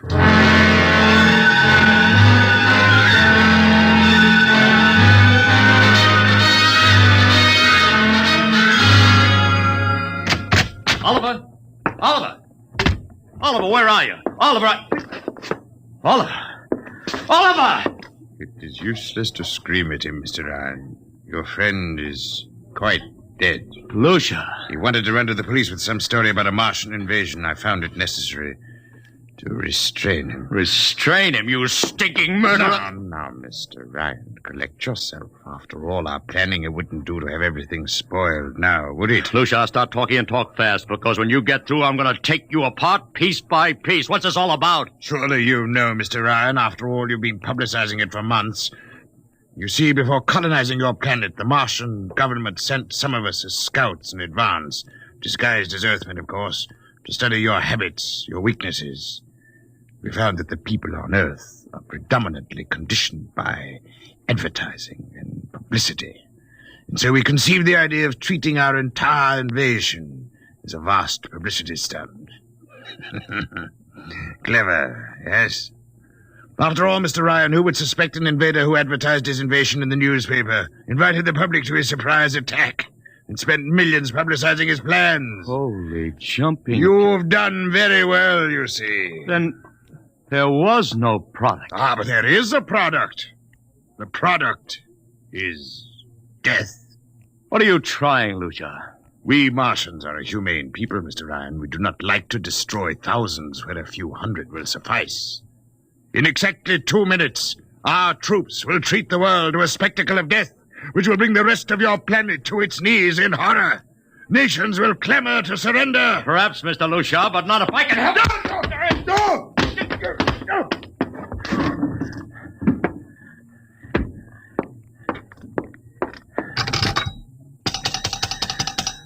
Yes, please. Operator, this is Mr. Ryan. Get me the field telephone on the reviewing stand of the Martian Day Parade. Hurry. Anyone in particular? Just hurry. Reviewing stand. Hello? Get me Commissioner Patrick. Hello? Hello? You have to talk louder. I want Commissioner Patrick. Who? Patrick! Wait a minute. Things are quieting down. Hey, wait a minute. What was that you wanted? This is Ryan. I have to talk to the commissioner. It's a matter of life and death. Oh, you can't talk to him now. The chief Martian is presenting the PBA check to him. The Martians are going to fire a salute. Listen, you gotta stop him. What? Stop him! I'm sorry, Mr. Ryan. I can't hear You idiot! The works is going...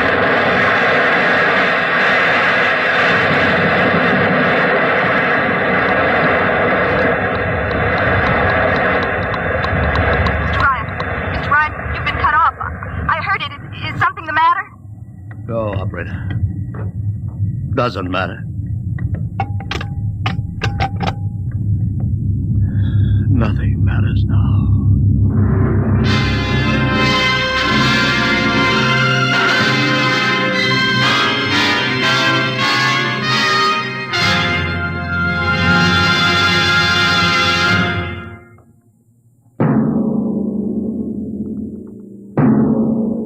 Tonight, Dimension X has transcribed The Parade, an original radio drama written by George Lefferts.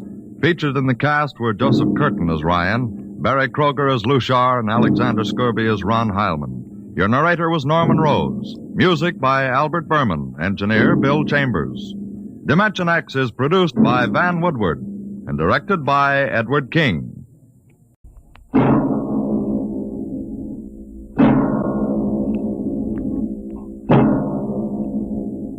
Now, tonight's adventure into the world of the unknown. The world of Dimension X.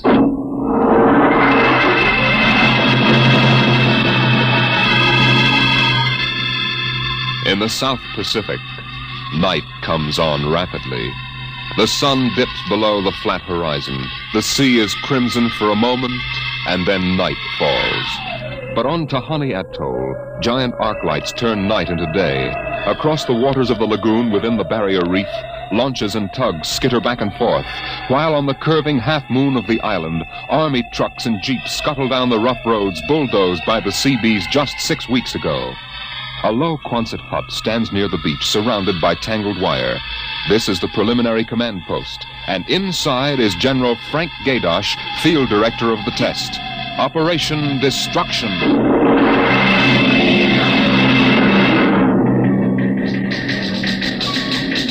Well, everything on schedule, General Gaydosh. Radiological surveys complete. Instruments placement checked. Get me Navy and tell them HR is ordered. Send a periodic time check to Air Force and Ewintok and observation control on the Missouri. Yes, sir. I want a complete roster check on all personnel before HR. That test bomb is going off at 10 o'clock tomorrow morning. Even if there's a whole battalion stranded on the target vessels. You see that everybody's clear. Yes, sir. Oh, Nate Cohen wants to see you. Who the devil is he? AP man. He's been selected by the press radio pool to interview you. I haven't got time. Tell him to speak to Major Breedenberg. He's the PRO. Well, I think perhaps you'd better see him, sir. The directive on public relations from Washington was very clear. Now, what blazes am I supposed to run a bomb test and play mother hen to a bunch of reporters? Washington, sir? All right. Bring him in. Relly. Yes, sir. Have me some black coffee. Yes, sir. This is Mr. Cohen, General Gaydosh. How do you do, General? Lousy, as a matter of fact. Is that an official statement? No. And run some of that world is at the crossroads baloney. I wrote that yesterday. General, what effect do you think the new bomb will have in the world situation? I can't tell you that, even if I knew. My job is to set the blaster thing off, see that nobody gets hurt, and collect the data. Can I speak with you for a moment, sir? Later, Alan. Go ahead, Cohen. Can you release anything on the scientific principles involved? I don't even understand it myself. Wait a minute. Dr. Muller. Yes? Come over here a moment, will you? Cohen, this is Dr. Fred Muller. How do you do? Civilian scientific director. He's the only one who knows what's inside that warhead. How do you do, Mr. Cohen? How about a statement, Doctor? Well, I'm afraid all I'm allowed to say is that the bomb is new. It's extremely powerful. And off the record, it's very tricky and dangerous. Well, what'll happen if it goes off prematurely? I don't think we have to worry about that. In fact, we wouldn't even know about it. If you'll excuse me now. How about the natives? What about them? They're going to be evacuated from the island? They already have been. General Gaydosh. I saw the Tahani chief outside when I came in. The whole tribe's out there squatting down at the motor pool having a conference. What? Alan. I've been trying to tell you, sir, the Tahani are still on the island. What? The LCTs are ready, aren't they? Yes, sir, but they won't go. They refuse. The scheduled call for their evacuation to Milani 3 hours ago. I realize that, sir, but I hoped we could still get them off without violence. Look, Alan, they're either on the island or off. Wait a minute. Go on, that's all. What are you going to do about the natives, General? I'll issue a statement later. You going to force them? Go on, out. I haven't got time. All right, General. Thanks. Thanks a lot. All right, Alan, let's have it. Well, sir, the Tahani have been kicking up a fuss all along. They won't leave. They won't? Do they know what's going to happen to the island? Do they know we're going to blow it higher than a kite? I told the chief, and he just said they won't go. They'll go all right if I have to. Get him in here. Chief? And the lieutenant who interprets. Yes, sir. How do you like that, Dr. Muller? I haven't got enough trouble. You know, I feel rather sorry for the Tahani. It can't make much sense to them. We arrive and tell them they've got to get out. I appreciate your finer feelings, Muller. But I can't let 100 half-naked Kanakas hold up the bomb test. But they're not Kanakas, General. Captain Cook discovered the island in 1788. What's the difference? Lieutenant Gilbert reporting, sir. Noah. I haven't got time for ceremony, Gilbert. Tell the chief he and his tribe have to get off the island. We're providing homes for the Mamalani. Maruru teupa, tau tiari, iti mailani. Translate, Gilbert. The chief says, you do not understand. Mailani is a bad island. My people have lived on Tahani from the time that our ancestors were cast away on the island. The spirits of our ancestors are buried in the earth. Our fathers are buried here. Our fathers' fathers... If he thinks I'm going to move his graveyard, he's crazy. In our ancestors' time, the Tahani came in a great bird canoe. We were cast away on this island. We have made it our home. What right have you now to carry us over the sea to a strange land where we would die weeping for our homes? We will not go. By the water of Babylon, there we sat down and we wept when we remembered Zion. Thank you. Thank you, Dr. Muller. You're a great help. Gilbert. Yes, sir? Tell him I have no choice. He's got till midnight to get his tribe on board those LCTs peacefully, or I'll have the Marine detachment carry them on board. Isn't that rather harsh, General? After all, justice is on their side. We are preparing to blow up their island, and we haven't asked them about Dr. it. Muller, you will kindly confine yourself to the scientific aspects of this operation. I'll take care of administrative matters. Well, if you could explain to them what is at stake Any here. further explaining I've got to do, I'll do with the Marine detachment. I'm not going to hold up my schedule to coddle 100 barefoot natives. Well, Gilbert? I told him so. All right, get him out of here. I've heard enough. What the devil is that? It's some kind of a curse, sir. I can catch some of it. The island will remember the tears of its children and punish the invaders. The great destroyer will not destroy, and the evil man who is the chief will travel far through the blackness of night, even as the children of the island end, so will he. All right, Gilbert, take him away. Yes, sir. Colonel Allen, get a detail from the Marine detachment with tear gas and small arms down to the motor pool. 1 hour, have those natives on that transport, and I don't care how they do it. Is that my coffee, Varelli? Yes, sir. They must know about the bomb. The great destroyer will not destroy. You worried about that curse? Well, I should think you might be. He threatened you personally. If I were you, I'd carry a pistol till they got off the island. The chief looked as if he'd cheerfully strangle you with his bare hands. I'm supposed to end the way they do, huh? What's that? Oh, probably the Tahani saying goodbye to their island. I think I'll go down to the motor pool. Well, stay out of the way and get back here in an hour. We've got to have this wrapped up and headquarters moved out to the Missouri by dawn.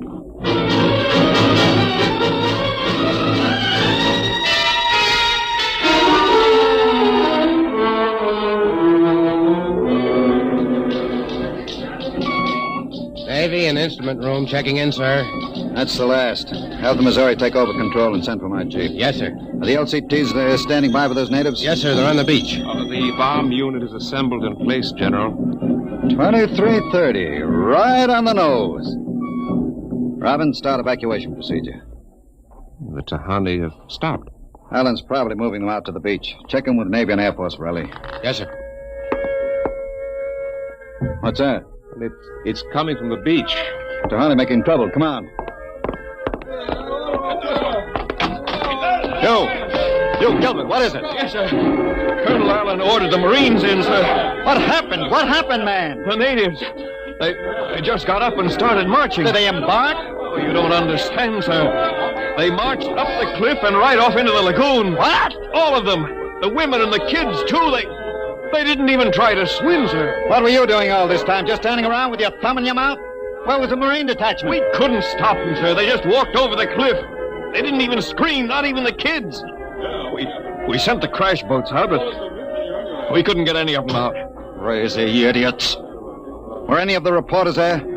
Cohen and a life photographer. Get his film and hold it till I release it. What are you going to do, General? Postpone HR? It's too late for that now. Calling HR off isn't going to bring the natives back. But 100 men, women, and children just walking into the water. It's horrible. Look, I'm not happy about it either, but there's nothing we can do now. I gave them a chance to get off. They didn't want to take it. That's their hard luck, not mine. I hope you're right. What do you mean by that? Oh, I was just thinking about the curse the chief put on you. Even as the children of the island end, so will he. That's what he said to you, General. I heard him. Keep waiting, General. The great destroyer will not destroy. That must mean the bomb. Don't worry, Dr. Muller. It'll take more than a mumbo-jumbo curse from a native witch doctor to stop this operation. At 8th hour, that bomb goes off.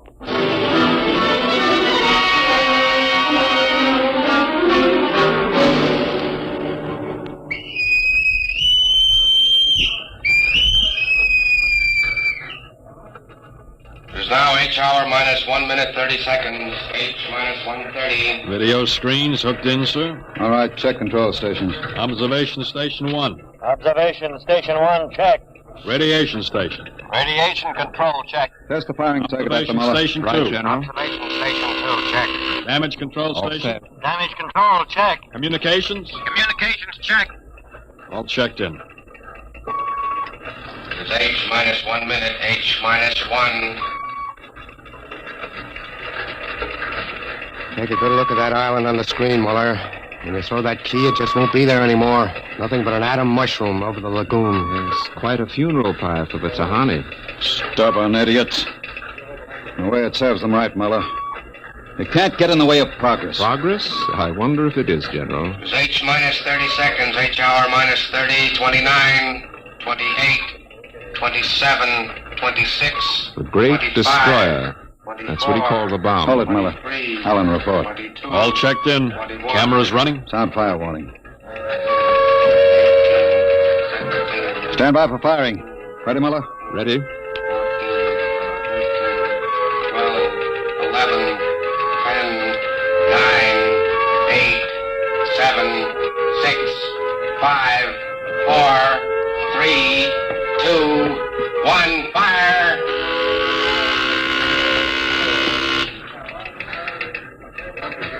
General, it didn't go off. Relly. The bomb didn't go off. Relly, signal standby. Condition red. Allen, check readings. Muller, what's wrong? What happened? I don't know. The bomb didn't go off. What do you mean? Why didn't it go off? I don't know, except for one thing. The Tahani chief said the great destroyer would not destroy. It didn't, General. The bomb didn't go off.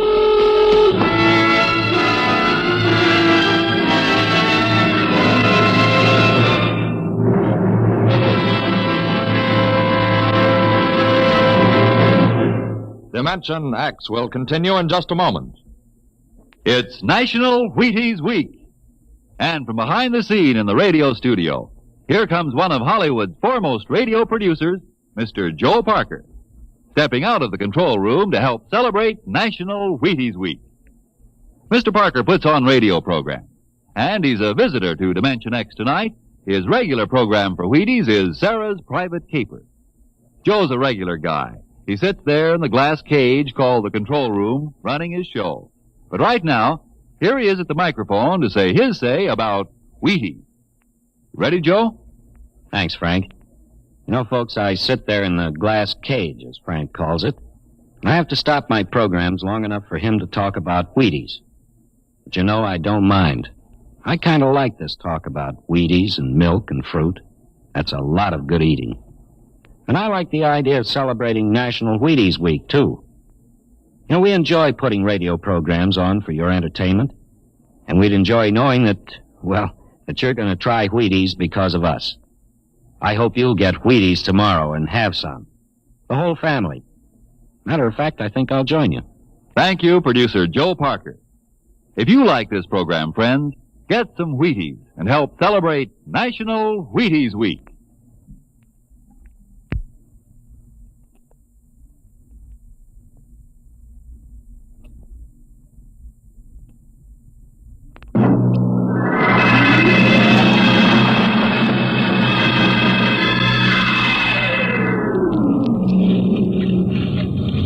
How about it, General? What happened? You got a statement? Nothing you can use, Cone. Not until we find out what went wrong. We'll let you come aboard this ship. I walked on. You don't know why the bomb failed, huh? It didn't fail. Just didn't go off. Say, what's that tank thing on deck, General? Undersea salvage unit Mark IV. They call it an undersea crawler. Somebody going down? That bomb is down there in the lagoon somewhere. Could go off at any second. Somebody has to go down, find it, and disarm it. That's a lovely job. Who's elected? I am. Dr. Muller. He's the only one who knows how to dismantle it. The crawler's ready, General. All right, come on, Muller. I'm ready. Well, as soon as we hit shallow water, get those gates open. We'll pull the crawler out, then you get away in a hurry. That bomb goes off while we're working on it. I don't want any casualties. Yes, sir. Inside, Muller. All right. I'm in. Remember, get this LCT out of the lagoon in a hurry. You got that, Alan? You take your orders from Admiral Yancey. Yes, sir. And, good luck. Closing the hatch. Get the sonar and Geiger counter warmed up, Muller. Right. I was just thinking of something, General. That curse, part of it came true. The bomb didn't go off. Well? The second part of that curse was that you would end where they ended, and that was at the bottom of the lagoon. What are you trying to do, Muller? Nothing. I was just thinking this crawler is going to take us right down there where the Tahani died. I'm not worried about a handful of dead natives, Muller. I'm worried about that bomb. Okay, they're opening the gate. Let's go.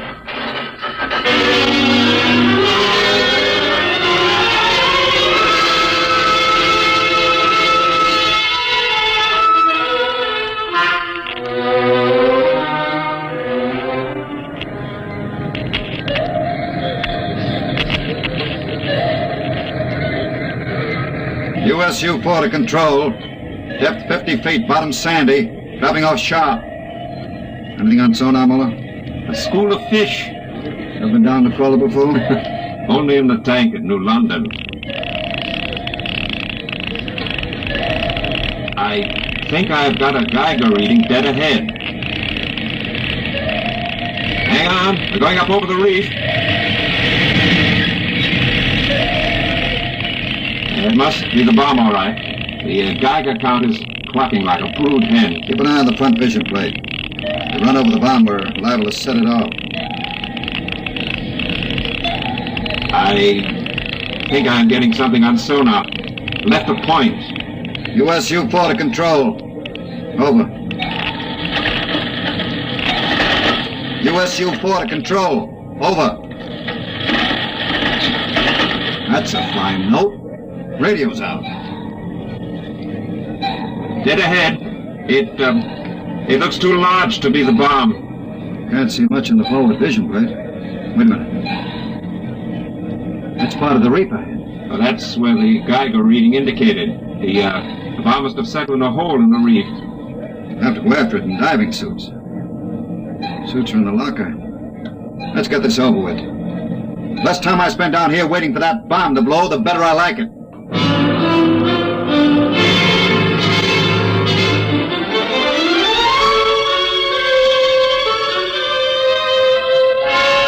Ready, Muller? Grab your helmet.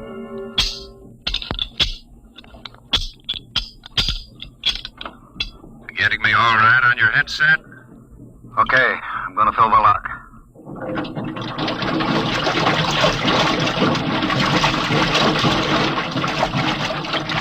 Here goes the outer door.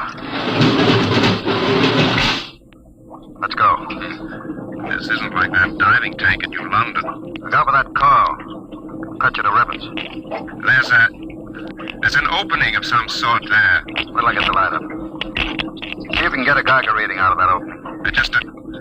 Over there. It's down there, all right. Careful. I'll drop down first. See anything down there? Muller, get down here fast. What is it? You find something? The bottom of this hole. It's metal on the sides. But it's the coral reef. Look. Well, the joints. These are hull plates of some kind, and... Look out above us! It's closing! Grab it! It's too late. That little hatch just slid over the top. This is impossible. What's going on? It's like an airlock.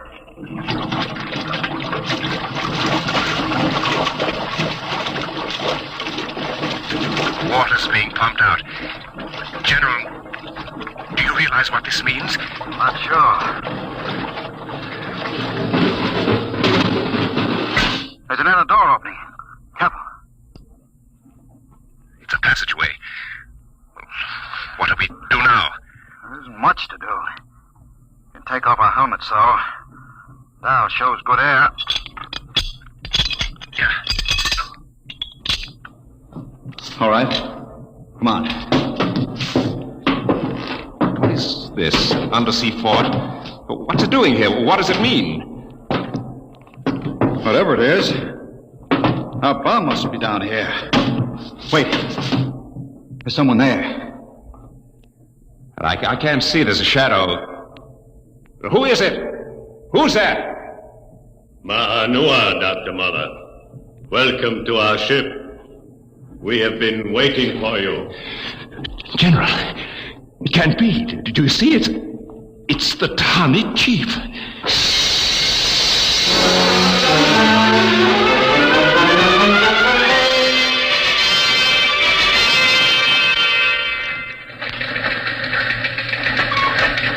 How long has the undersea crawler been down, Borelli? 4 hours, sir. 2 since we lost contact. Well, keep trying. Yes, sir. I've given them enough time. I'm going to send another crawler down. What do you figure happened to them, Colonel? Well, there are a lot of things. Hey, how did you get in here? I walked in. Say, when are you going to release this, Colonel? It's the biggest story since the election. The bomb a dud, Dr. Muller, General Gadosh dead. They're not dead. At least we don't know they are. As long as the bomb doesn't go off, there's still a chance that something will. The bomb! Borelli, condition red. Gilbert, radiation control into action. Yes, sir.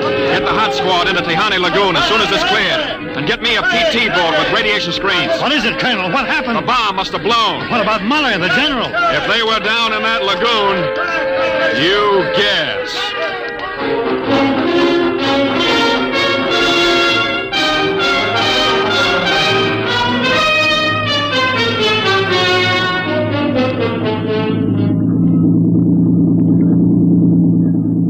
Radiation reading 75 and steady. I'll take her in as close to the beach as you can. Steady as she goes. Is there any danger of more explosions? No, when she goes, she goes. Radiation 82. The danger is radioactivity. Our shields aren't much good, but we've got to pick up the recording instruments as soon after the blast as possible. Radiation 93.5. Well, that's still safe. Hey, Cohen, is that something on the beach there? Oh, yeah, looks like a body. Maybe you blew one of the Tahani back out of the lagoon. No. It's moving. Gilbert, glasses. Yes, sir. It's a man, all right. Head into the beach. Aye, sir. Who is it, Colonel? I can't tell, but he's in a diving suit. It's either Muller or General Gadosh.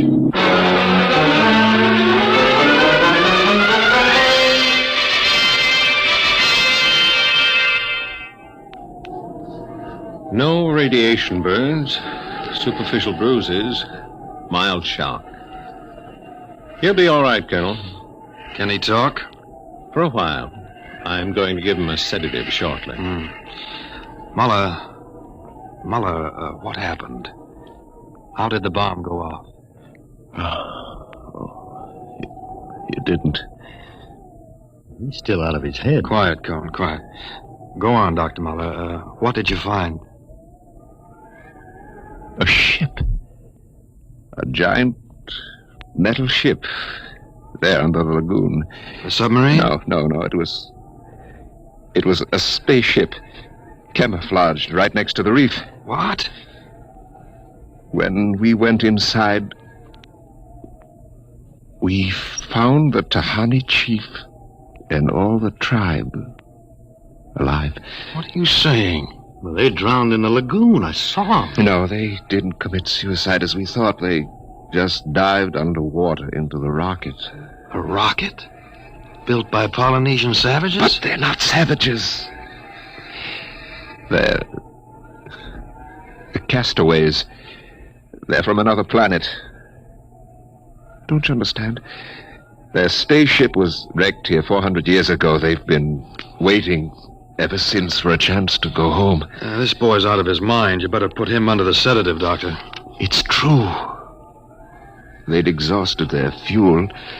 They couldn't find anything here on Earth to replace it until we developed atomic power.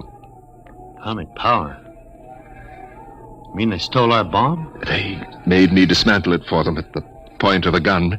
And then just before they blasted off, they let me go. But what about the general? You mean they killed him? You don't understand. I said I dismantled that bomb at the point of a gun. It was General Gaydosh who was holding it. What's that? Yes, he was one of them, one of their spies, sent out to bring back the rocket fuel they needed.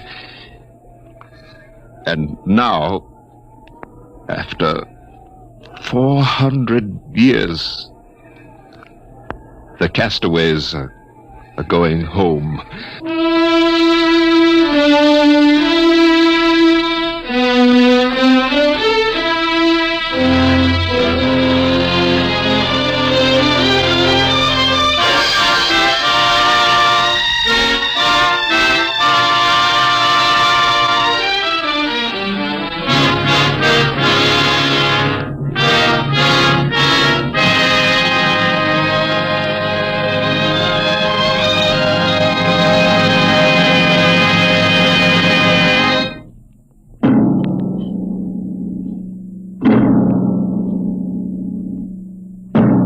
Dimension X has transcribed The Castaways, written by Ernest Kenoy from an original story by Ernest Kenoy and George Lefferts.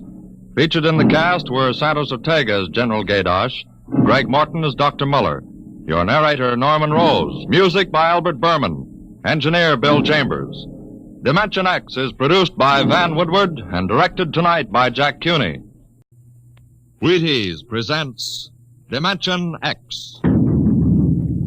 Adventures in time and space, transcribed in future tense. Dimension X.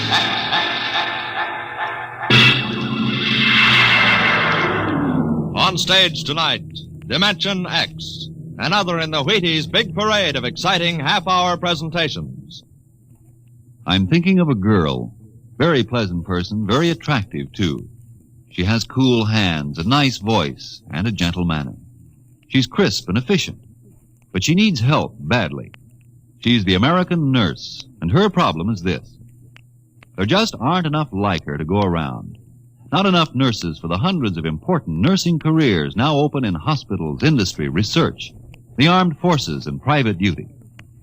Now, you may not know the girl I mentioned, but perhaps you know someone very much like her. A young girl with at least a high school diploma, of good health and character. If you do, tell her this. America needs 50,000 student nurses this year. Tell her you think she might be one of them. If she agrees, have her stop in at the hospital nearest to her. She'll never regret it, and neither will you.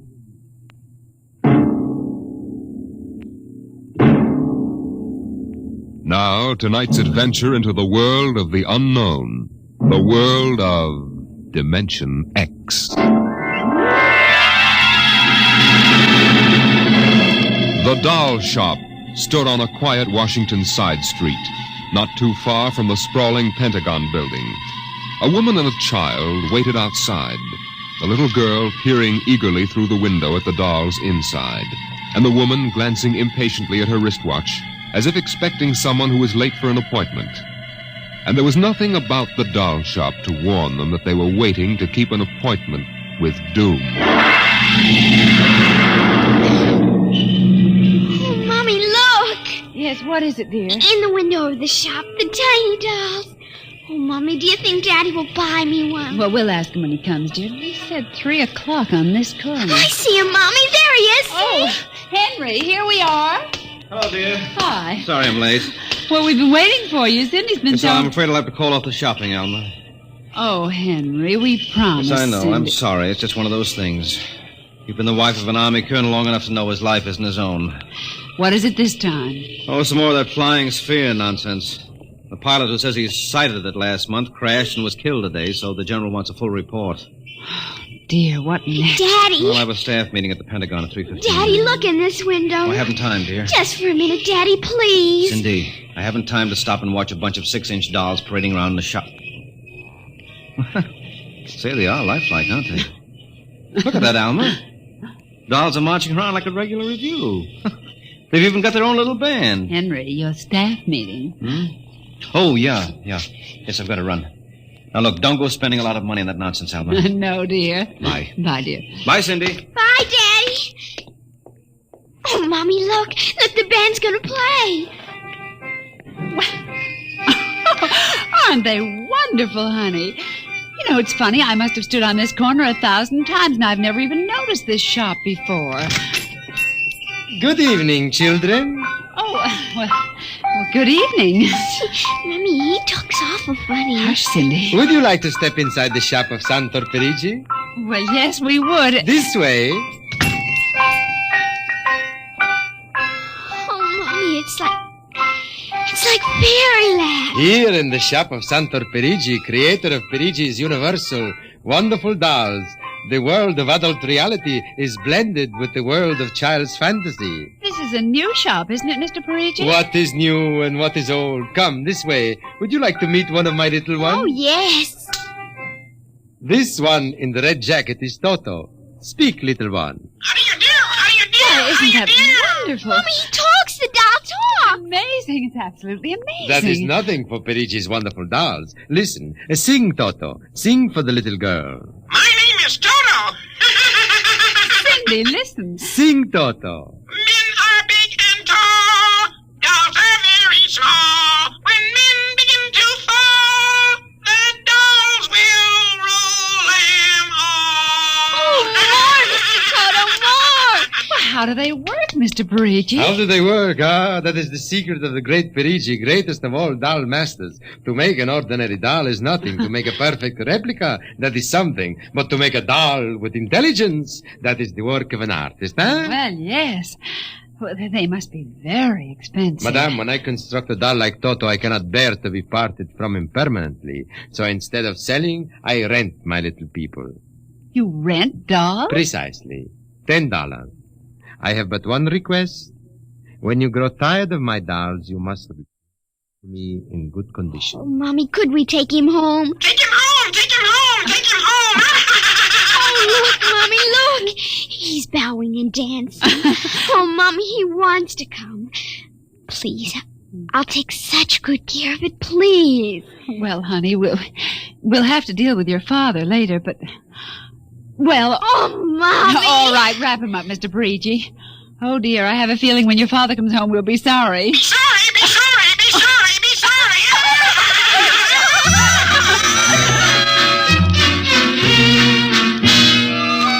Now, Toto, this is my room, and you're going to sleep right here next to my pillow.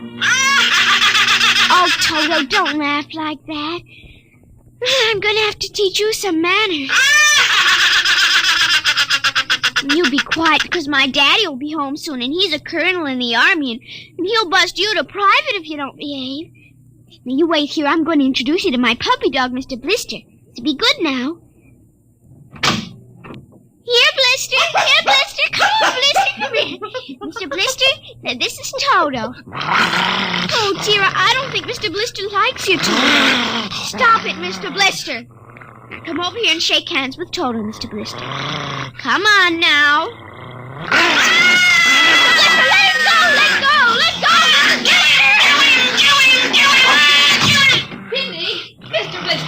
Come over here. Why, what happened, dear?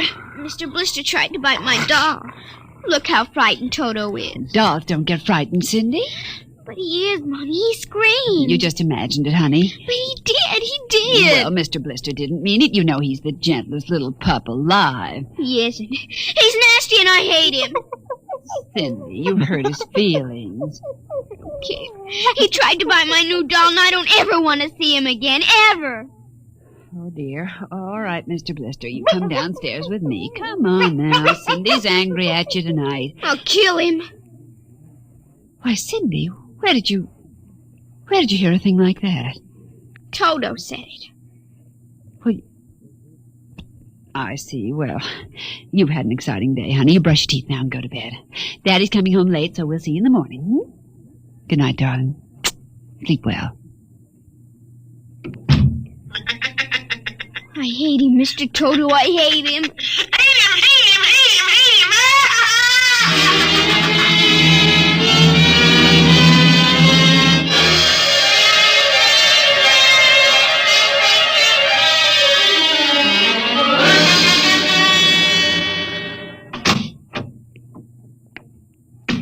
Morning, Alma. Breakfast ready? Just a minute. How was the staff meeting last night, dear? Oh, horrible bore as usual. Where's the little one? Up in her room. She'll be down in a minute. Oh, say, remind me to take some papers back to the War Department, will you? I left them in my strong box. Henry, you told me it was against regulations to bring secret papers home. Well, I had to finish some work for the old man. Nobody will ever know the difference. Well, I suppose not. Oh, dear, would you feed the puppy before we sit down? His bowl's under the sink. Where is he? That's funny. There's a supper from last night, only half eaten. Getting fussy. Blister? Here, Blister! Blister! Where the dickens is that mutt? Maybe he's on the back porch. Maybe. Here, Blister! Here, Blister! Alma. What is it, dear? Alma, look. Why, Henry. Is he? Yes, he's dead. But how? What happened? Well, from the looks of it, he might have been poisoned. Poisoned? Who on earth would do a thing like that to an innocent little pup? I don't know. Let's see his dish. Oh, Henry. I don't understand this at all. Say, what's this? What's what? Well, look, there are pieces of broken glass in his food. Blue glass. Glass? Glass? Henry. Huh? Well, I just remembered something. What? It may just be coincidence, but in the bathroom this morning... What about the bathroom? Cindy's blue glass, you know, the one with the Mickey Mouse on it. Mm-hmm. It was broken, Henry. I found pieces in the wastebasket. I meant to ask her about it. Oh, Alma, for heaven's sake, you aren't suggesting that our little girl... Why, she loved Blister more than anyone. Not last night, she didn't. Why not? Well, he went after Toto. Well, who's Toto? Oh, her new doll. You bought her one of those dolls? Well, I just rented it. Rented it? Yes. Look, Alma, No. Oh, well, all right. What's this got to do with Blister? He went for the doll, and Cindy... Well, Cindy said... Henry, she said she'd kill him. What? Well, that's ridiculous. It's true. Good heavens, a 9-year-old child putting ground glass and dog food? She'd have to be a monster. Mommy. Now, don't say anything. I'll talk to her. Good morning, dear. Morning, Mommy. Morning. Daddy. Hello. What's the matter? Nothing, Cindy. Sit down, dear. Yes, sir. Cindy, your mother tells me you broke your blue drinking glass. Oh, no, I didn't break it. Now, Cindy... I didn't. Well, now, somebody broke it. It wasn't your mother, and it wasn't me. Well, then it must have been Toto. Cynthia. Cindy, you know Toto was only a doll. Now, a doll couldn't have broken your glass, could he? Well? But he must have done it, Daddy. Cindy, you know how Daddy feels about little girls who tell untruths. Now, did you break your glass and maybe accidentally get some pieces into Mr. Blister's dish to sort of punish him for biting your doll? Oh, no, Daddy. I'd hate to think you'd done something you knew was wrong and you were blaming it on a doll. What's the matter with Mr. Blister? Is he sick? He's dead, Cindy. Oh, no, he can't be dead. He isn't dead, Daddy. No, he isn't. He isn't. Mommy, Yes, dear. but he'll come back. He has to come back. No, he won't come back, honey. Not ever. No, Cindy, not ever. Now that we've told you, Cindy, do you want to change your mind about the glass? Henry, let her alone. Daddy, you think I killed? I see what you've done. The child feels guilty enough, Henry. Oh, dear, this is no time for feelings to interfere. Feelings don't know any time, Henry. When they come, they just come. You go up to your room, honey. Daddy and I'll be up in just a minute. I don't want to. Please, Cindy. We'll be right up. Please. There, that's a good girl. And close the kitchen door behind you.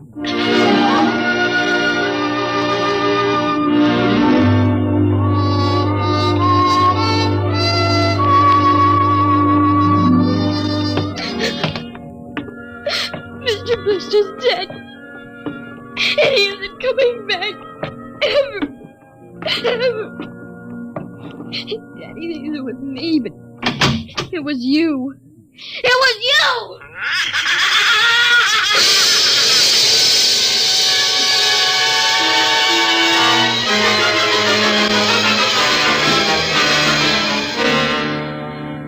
Dimension X will continue in just a moment. You know, friends, Breakfast of Champions is a whole lot more than a phrase written across a package of Wheaties. There's one thing I could tell you. I could tell you that it means champions in the world of sports eat Wheaties. And it's so true. You bet it is. But I've got a better idea, and one I think you'll like. I think perhaps you'd rather get the story from a champion himself. So, here is a champion. Will you introduce him, Ed Prentice? Now, young man, will you tell us what you do for a living? I pitch. You what? Pitch. You know, baseball. To have a baseball team, you have to have a pitcher. I'm a pitcher. I pitch. Oh, yes, I see. And are you on a team? Yes, sir. I'm on the Cleveland Indians. Cleveland Indians, What is your name, young man? I'm Bob Feller. And you know it as well as I do, Ed. Sure I do, Bob. It's good to see you. This makes your 14th season playing with the Indians, doesn't it? Yep, Ed. 14 years. Well, tell me, Bob, how long you been eating Wheaties? Oh, about 20 years, give or take a couple. You mean you started eating Wheaties before you started playing ball? Why, of course. What's so strange about that? Most people start eating Wheaties before they get to playing ball. In fact, most people never start playing baseball. You don't have to be a ball player to enjoy the lift you get from Wheaties with milk and fruit. You're right as rain, Bob. No champ ever said a truer word about Wheaties, Breakfast of Champions.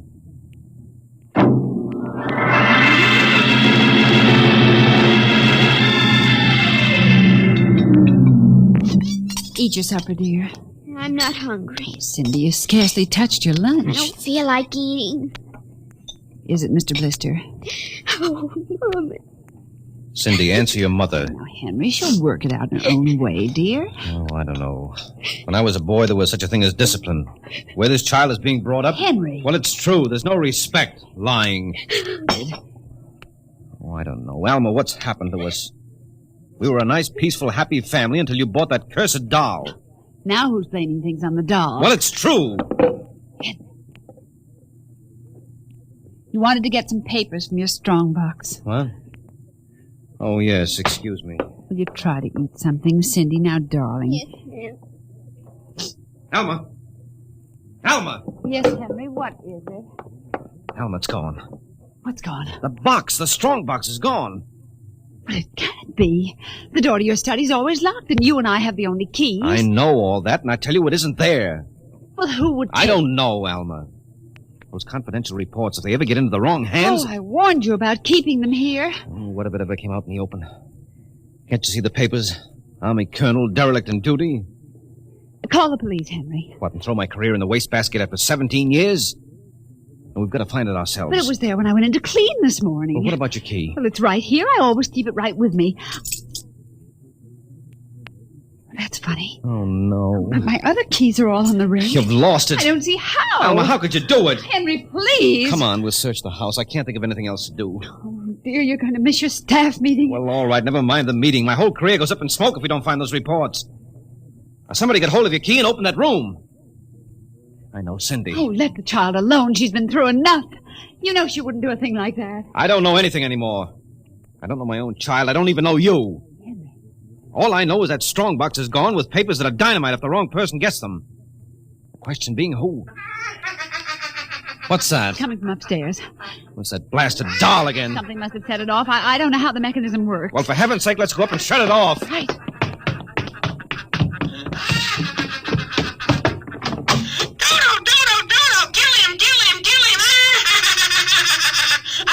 Stop it!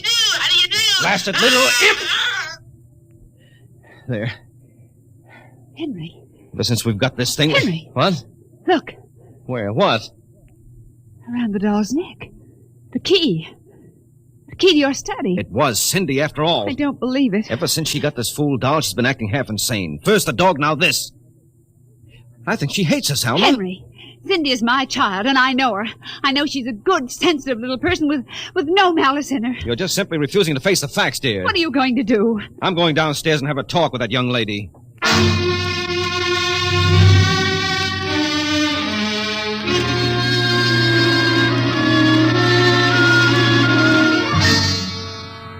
Cindy, you're not telling me the truth. Oh, yes, I am, Daddy. Now, all I'm asking is that you tell me the truth. Now, where is it? I didn't take it, Daddy. Honest, I didn't take it. I suppose you're going to tell me now that a little 6-inch doll took my strong box and hid it. Well? Cindy, I'm speaking to you. I didn't take it, Daddy. You don't understand. Toto did it. Oh, he's terrible awful. He says things. He says he's going to kill everybody. Oh, Cindy, you're inventing things. It's true. At night when I'm sleeping, he stands next to my pillow and whispers things to me. Awful things. He told me he'd kill me, too, if I told him. Alma, I think this child is sick. I think she needs a doctor. She's frightened, Henry. She's trembling like a leaf. Come on, darling. We'll go up to your room. I don't want to go now, up honey, there. Mommy will stay with you. I'm afraid. He's up there.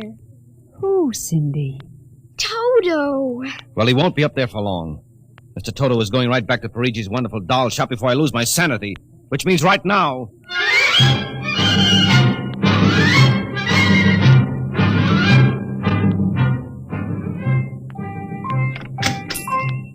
Ah, Colonel Grayson.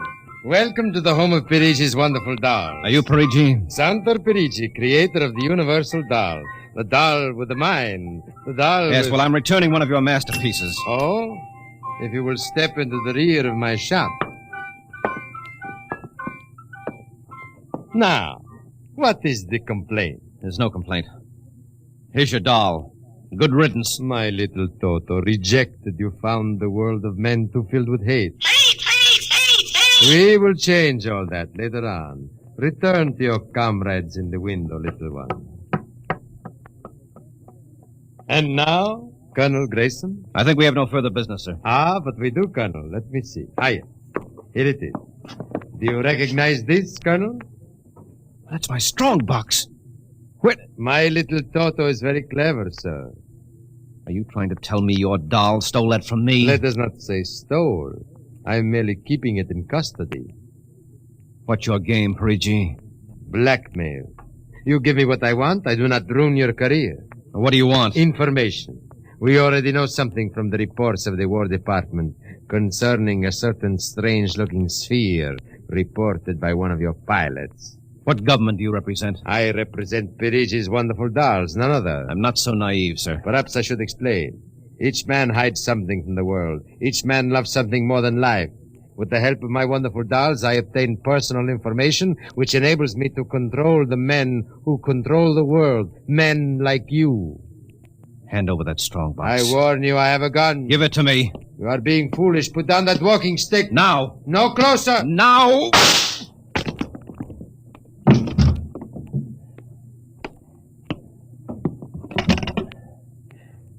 Hello. Give me the police. Hello. This is Colonel Henry Grayson. I've just killed a man. Parigi's doll shop, corner of 4th and Lexington.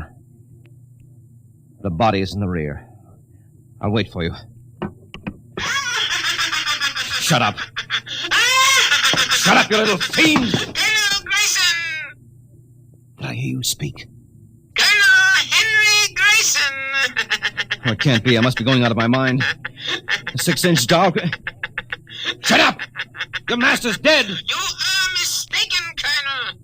I, Toto, am the master. What do you mean? If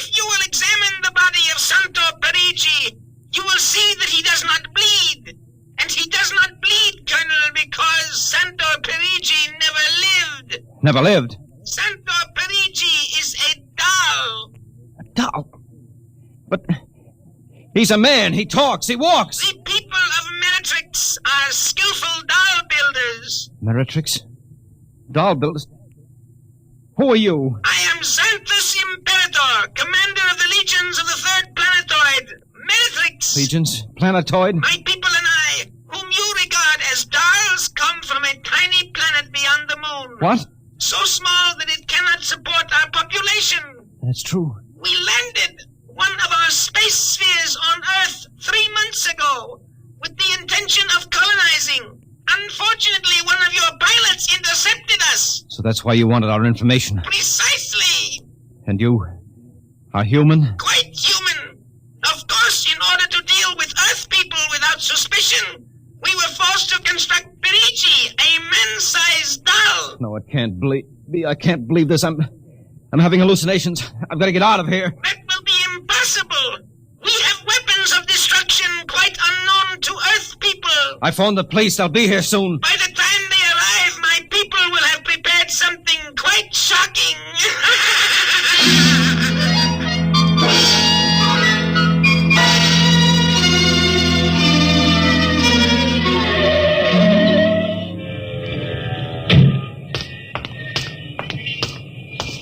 Keep me covered, Brian. Okay, Sarge. All right. You the guy who turned in the call? Yes, that's right, Sergeant. Where's the body? Well, you see, it isn't exactly a body. What do you mean? It's a doll. What? Now, wait, you've got to let me explain. I know this sounds fantastic, but I've stumbled onto an unbelievable plot. Yeah? Keep talking. Well, you see, these little dolls, they aren't really dolls. They're tiny people. Now, there's a big doll named Santo Parigi. They're using him as a front to run the shop. He's off his trolley, Sarge. Now, look here. Now, listen, mister, we gotta call it there was a murder here. Now, if there was one, where is the body? Well, it's behind the curtains in the back. Only, you see, it isn't really a body. It's a big wax dummy. It's all part of their plot to gain control of the world. Holy smoke, he's really off his rocker. Now, look, if you don't believe me, I'll prove it to you. Come here. Look behind this curtain and you'll see the dummy lying on the floor. Welcome, gentlemen. Are you looking for something? Parigi! This is impossible. I smashed his skull. Do you know this guy? That's the one, the doll. What's your name, mister? Parigi, Santor Parigi, creator of the universal doll. Uh-huh. You ever see this man? Never until just now. That's not true. He's lying. I tell you, he's nothing but a big doll. The real masters are the little dolls. Ryan, are you getting this? He's wacko, Sarge. No, He's a fruitcake. I'm not crazy. I tell you, I can prove it. They must have fixed up his head where I smashed it in. Touch him and you'll see. Mr. Parigi, you know what this guy is talking about? The man is demented, obviously. No, that's not true. I tell you, there's a plot to control the Earth. I've got to call the War Department. They want to know about the flying sphere. Holy mackerel, this gets worse every minute. Ryan. Take him to headquarters? No, save some time. Take him down to Psycho Ward. Okay, all right, Buck Rogers. Come along nice and quiet. No, don't you see? He's nothing but a man-sized doll. Sure, and the little ones are going to take over the Earth, and you're going wait and cut out some nice paper dolls. Oh, please, listen to me. You've got to listen to me. You've got to. Sorry you had all this trouble, Mr. Parigi. Poor chap. He is obviously suffering from delusion. Well, he's not the only one in Washington today. You know, we've been getting a whole string of crack-ups lately, bigwigs blowing their tops under pressure. If you could see some of the names in our confidential files... You keep confidential files on cases like this? Certainly. Believe me, they'd be dynamite if they ever got in the wrong hands. Well, I better be running along. Hey, is that a talking doll? Yes, Sergeant. My name is Toto. I dance and sing. Well, I'll be... Hey, my little girl would be nuts for that. So? Then please accept the doll for saving my life. That madman might have killed me. Yes, but Take Toto home with you as a gift. Well, I don't know, Mr. Parigi. It's against regulations for us to accept favors. But this is not for you. It is for your little daughter. And if you will only take the doll and give him a good home, you will be doing me a great favor. Well, then, if you insist, and thanks very much. When my kid sees this, will she be surprised? Yes, Toto will come as a great surprise. A very great surprise. Hey, Toto?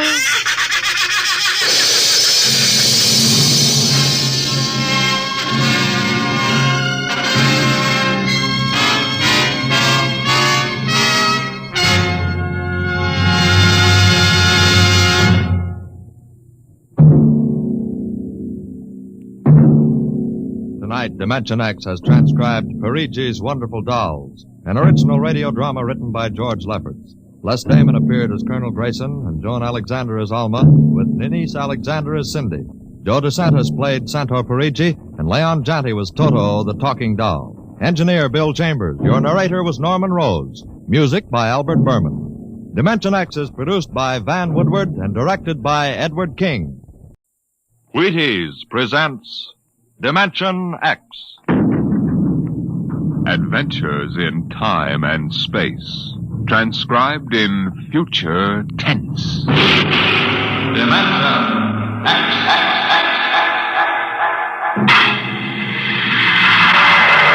On stage tonight, Dimension X, another in the Wheaties' big parade of exciting half-hour presentations.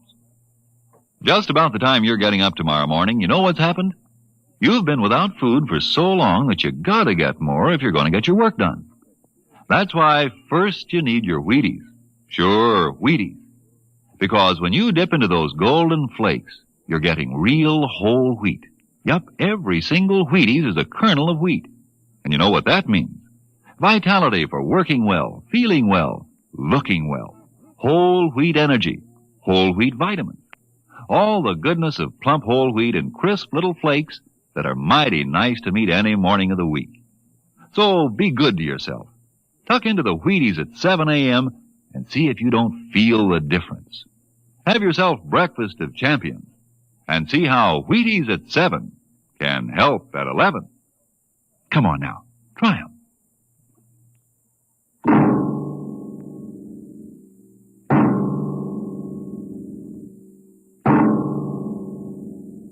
What will happen when man, finally conquering the galactic distances of interstellar travel, finds life on the strange worlds across the universe?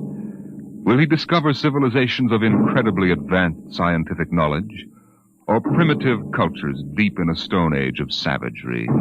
Here is a story of the relation between men of our world and beings from beyond the stars.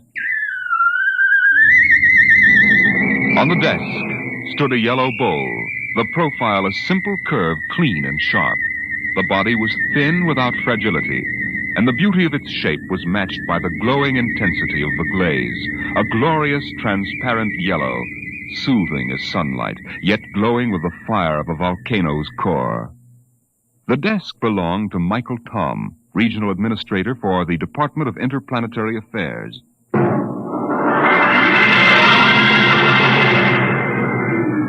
That bowl? Why, it's a souvenir.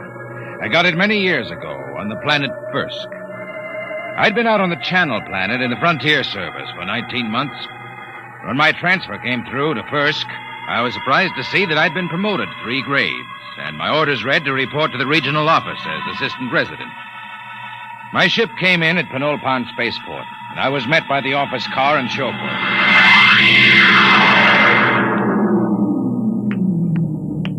Mr. Tom? That's right. I'm Wirachek, sir. Welcome to Firsk. Thanks. Well, I didn't expect to find a 1992 Rolls here. The resident had it shipped out in parts. Mr. Koval changes every year for the new model. Pretty smooth. Hey, this is certainly different from the Channel Planet. Nothing there but ice, frost fleas, and the dullest aborigines in the system. Well, you won't find the aborigines very dull here. What kind of people are they? The Metoon? Well, they're humanoid. Very close to us systemically. Tall, sort of amber-colored and graceful. Oh, is that one, the girl balancing the bowl on her head? Yeah, she's a Metoon. There isn't a very big human population at first. Well. Looks like Mike Tom has found a home in the service. You haven't met Mr. Koval yet, have you? What do you mean by that? Oh, nothing, sir, nothing. Look, Wirachek, if there's anything wrong, you'd better tell me. Well, there's nothing, sir. Nothing you won't find out. It's just that Mr. Koval is a very forceful personality. Very forceful.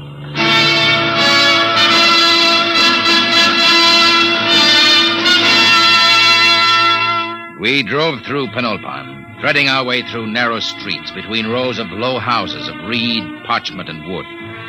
Canals of green water laced the city, and the bridges trailed ivy and orange flowers.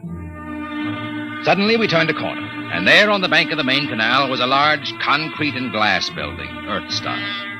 This was the district office, and in a room that gleamed with black plastic and glass, I found George Colville, senior resident. You're Tom? Michael Tom? Yes, sir.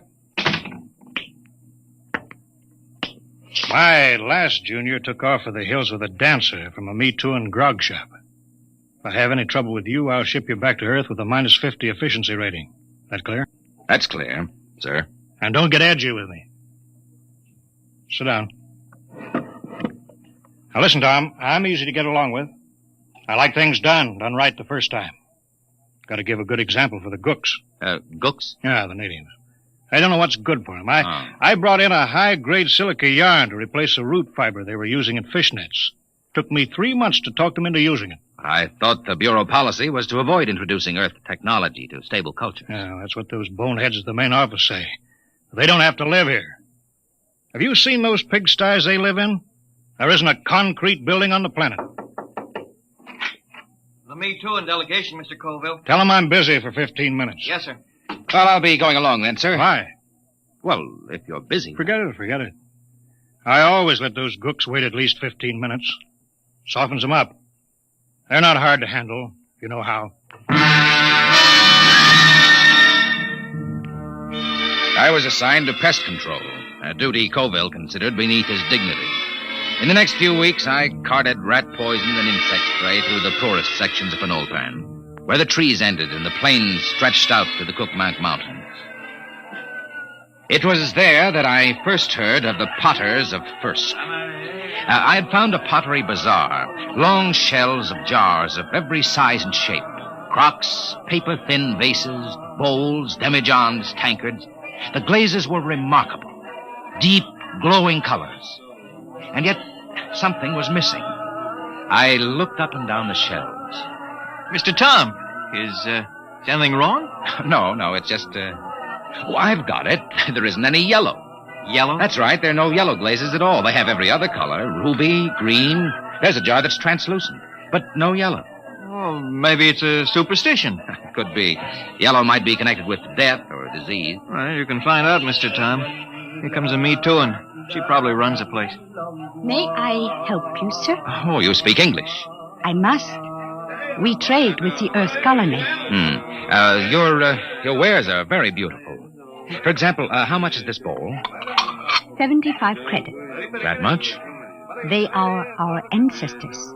And to sell them as cheaply as wood or glass would be irreverent. Your ancestors? You mean the bowl? Yes. Uh-huh. Tell me, where's the pottery made? In Penolpan? No, back there. In the mountains? There our ancestors go and the pots are brought back. Aside from this, I know nothing. The Metuan fear the potters. Why? No one knows what lies beyond the first hill, Earthmen. Sometimes we see the glow of furnaces. And when there are no dead for the potters, they take the living. Living? There are the potters now. What are they shouting? That they have sold all their wares. That they will ride back to the mountains now. Hey, big devils, aren't they? Red hair. They are very strong. I think I'll visit the potters one of these days. No, Earthmen. No? Why not? It is dangerous for you. They have guarded their secrets from all Penolpan. They are very fierce.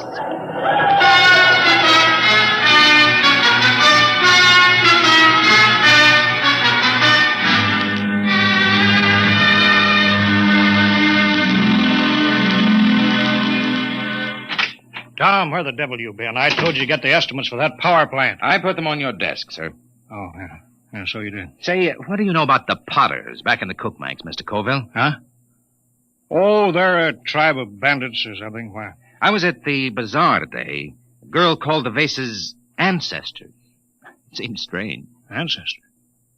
Well, it probably has something to do with religious death rites. They take away the dead bodies and cremate them for a fee or trade goods. The girl said that when they don't get the dead, sometimes they take the living. What? Well, so that's it. What, sir? Raiding. About every month or so, a couple of Me Too and turn up missing. The whole city clams up like tongue-tied parrots. For 2 years, I've been trying to track it down. Tom, these Potters must be behind it.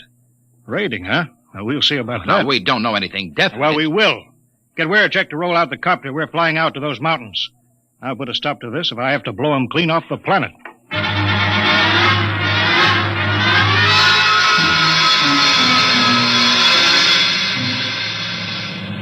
We'll never find a village in that mess down there. Look at those cliffs. There's a smoke trail over there to the right. Potters need kilns. Kilns need heat. There's a volcano, not a chimney. Let's try out along that ridge, then we'll go back. Wait, I think we found them. Where? At the base of the volcano. Look close. You can see buildings. Yeah. Set her down. Should we land, sir? They're supposed to be pretty rough on home ground. We're official representatives of the system. Remember that. That might not mean much to a tribe of mountaineers. Don't argue with me, Tom. Land.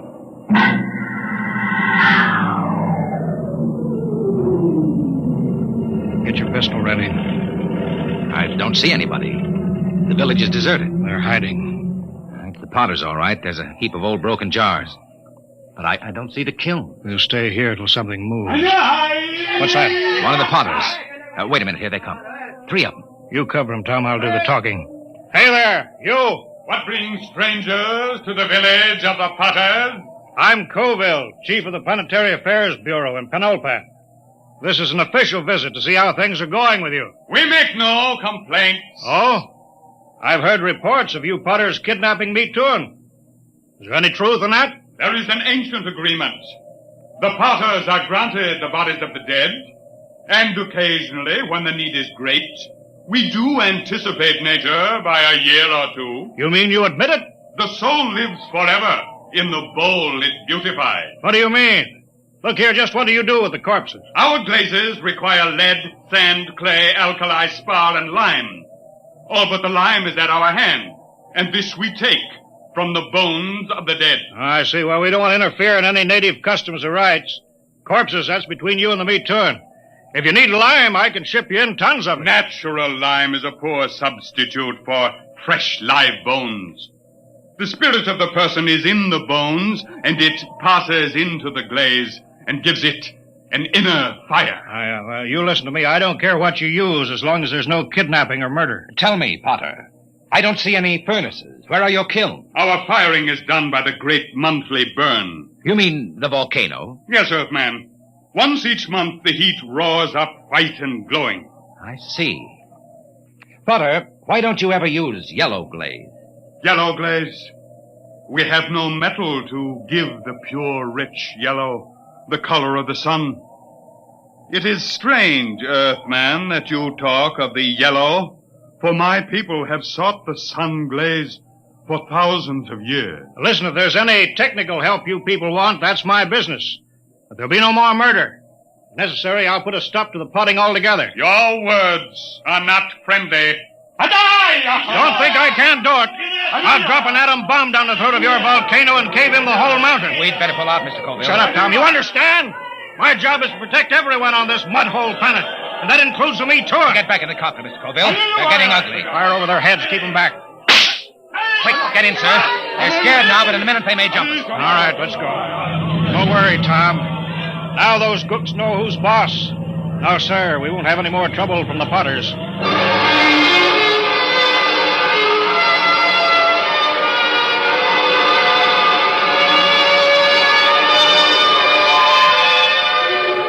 Coville kept me pretty busy the next few weeks, but I got to spending a good deal of time at the Pottery Bazaar with the girl. Her name was Sue Then. She was interested in everything I had to tell her about the rest of the galaxy, and I was lonely, so I got to looking forward to my visits there. I was on my way there one evening when suddenly I heard shouts down the side streets. I hurried toward them, pulling out my gun. And then I heard the deep cry of the giant Potters and the crack of hooves on the cobbled streets. Suddenly, a group of riders burst around a corner and charged down on me.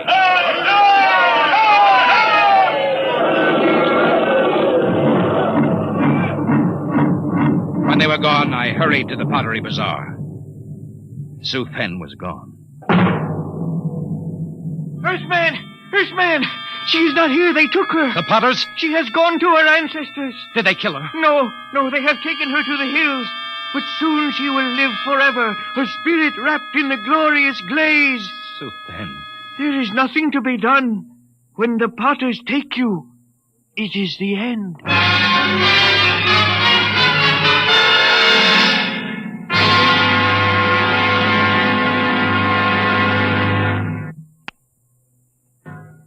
They've been raiding again, huh? 4 Me Too and tonight. Bring the copter around in front. It's ready. Tom, I'm going to break out the atom bomb from the arms locker. You fly out there and drop it down that volcano crater. I'll teach those murdering devils a lesson they won't forget. But the Me Too They'll and come crawling to the city on their hands and knees. I know how to run this planet.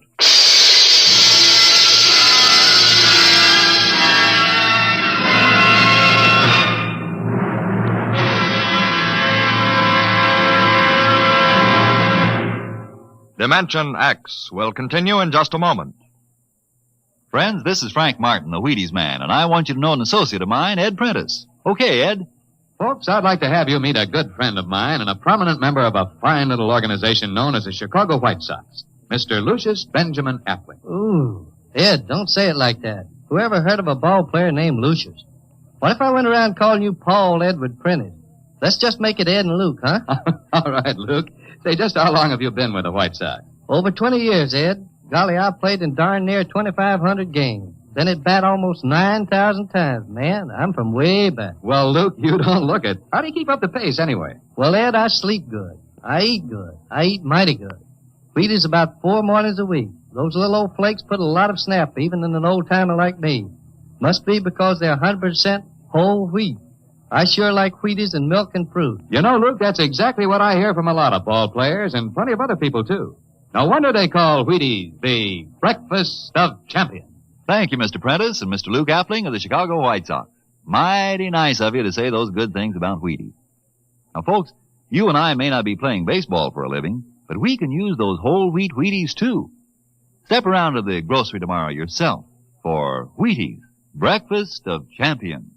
Breakfast for you.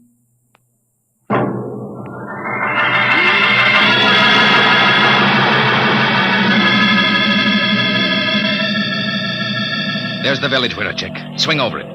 Shall I pull the safety on the bomb? No, hold it. But Mr. Cole said I know what he said. But they got a girl down there, and I'm going to get her out alive. And I'm going to start by trying to talk with that 7-foot red-headed Potter. All right, we're a check. Set her down right in the middle of Main Street.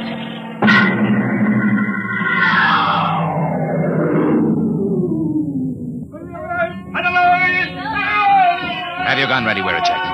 Here they come. Tall one, the chief. Oh, this is the insolent lordling again. Come on, out of the copter. Good.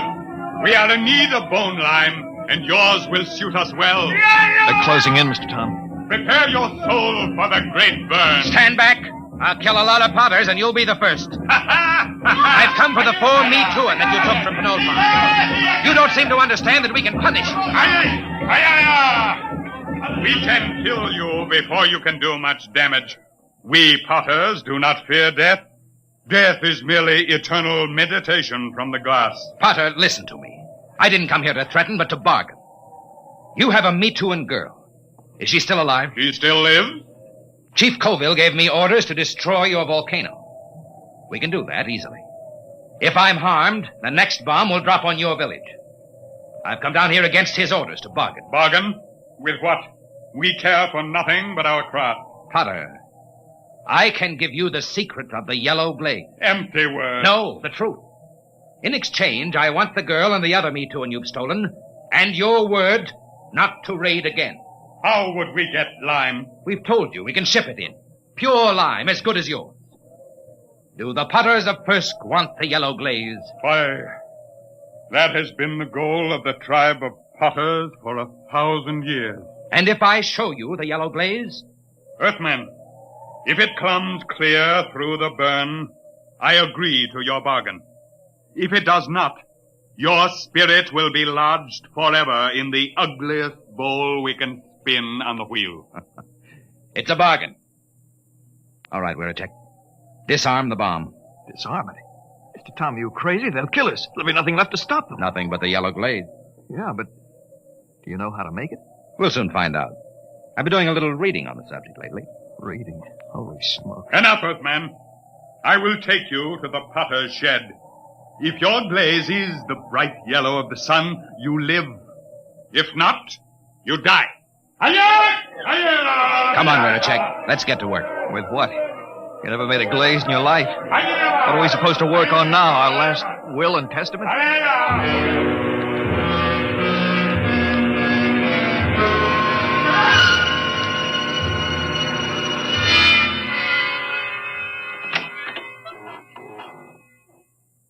Who's that?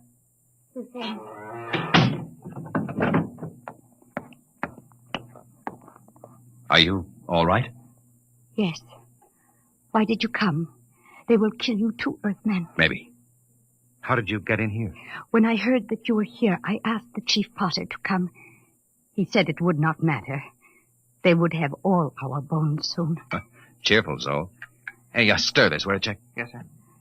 They said you were trying to make the yellow glaze. Oh, Earthmen, we will die. This goo may turn out yellow. It had better. No one on Firsk has been able to make it. But I'm not from Firsk. Hang on, Suthen. We're not dead yet. Earthman, I am glad you came. Although I wish you had not. Suthen. All right, we're to check. Call that redhead. Tell him I got his glaze ready. Hey! Hey, you out there. Earthman, are you ready? Here's your glaze. Test it. You have 6 bowls of glaze. I'm no potter. This stuff ought to turn out yellow, but I can't be sure in one mixture. We will coat 6 tablets, one with each glaze. Then we will fire them. How long will it take? 20 hours before you know if the burn has brought you life or death.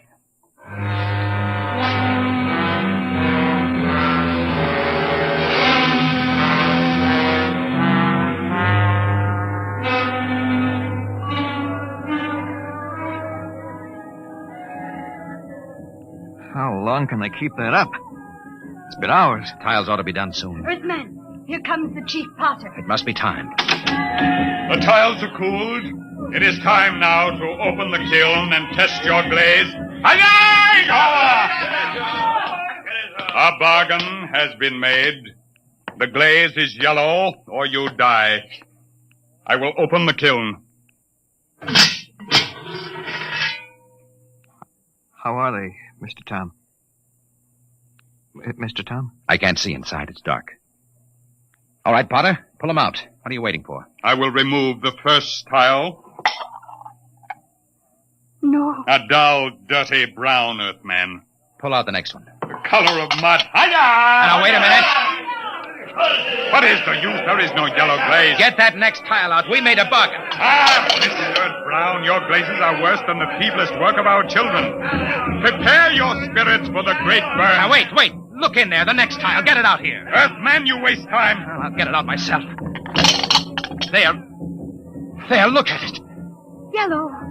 Bright, shining yellow. There it is. The yellow glaze.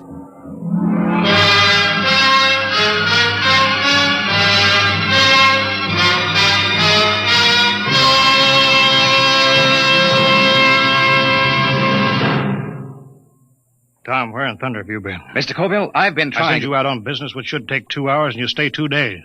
Why? I got the 4Me2 back, and I made a contract with the Potters. No more raiding. You what? I made a deal with them, and it turned out to be a better idea than yours. You disobeyed. You deliberately... Tom, you're through here. Through with planetary affairs. Listen, Mr. The Colville. man can't be trusted to carry out orders. He's not worth a lead nickel to the Bureau.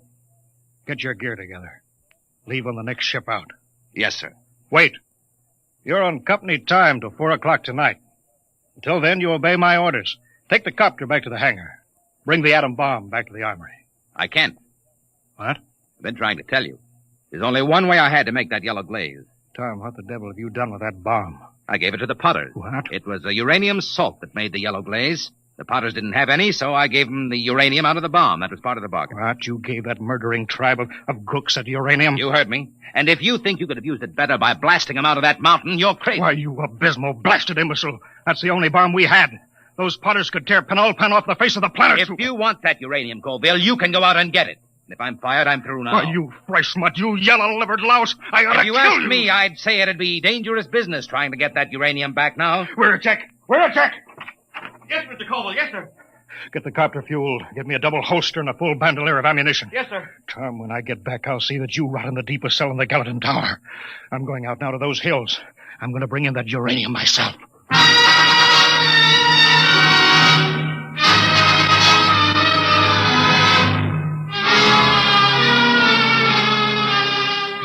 Two days later, Wiracek came into my office. His face was pale, his hands shook with excitement.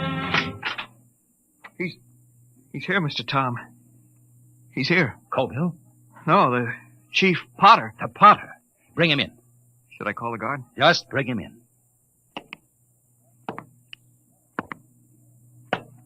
Well, Potter, I was just going to the mountains to see you. Earthman, does that bargain we made still stand? Just a minute. First, I want to know what happened to my chief. He has not returned. A madman came to the village of the Potters.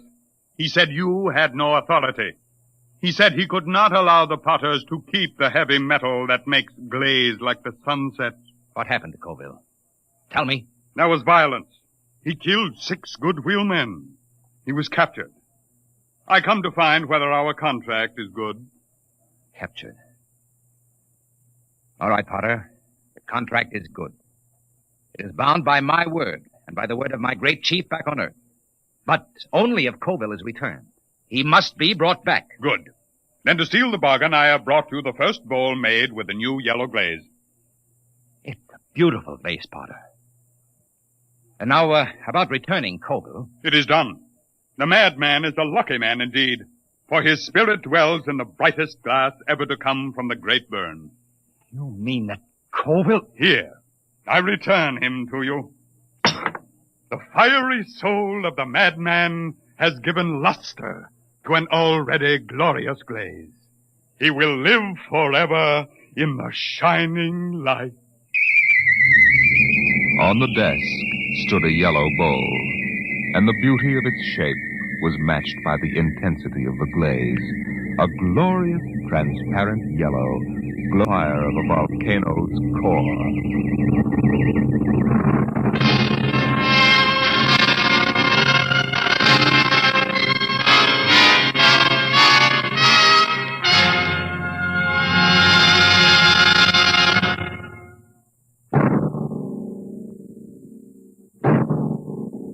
Tonight, Dimension X has transcribed The PottersOfFirsk, written by Jack Vance and adapted for radio by Ernest Kenoy. Featured in the cast were Carl Weber as Michael Tom, Wendell Holmes as Colville, and Raymond Edward Johnson as the chief of the Potters. Your narrator, Norman Rose. Music by Albert Berman. Engineer, Bill Chambers. Dimension X is produced by Van Woodward and directed by Edward King. Wheaties present Dimension X. Adventures in time and space, transcribed in future tense.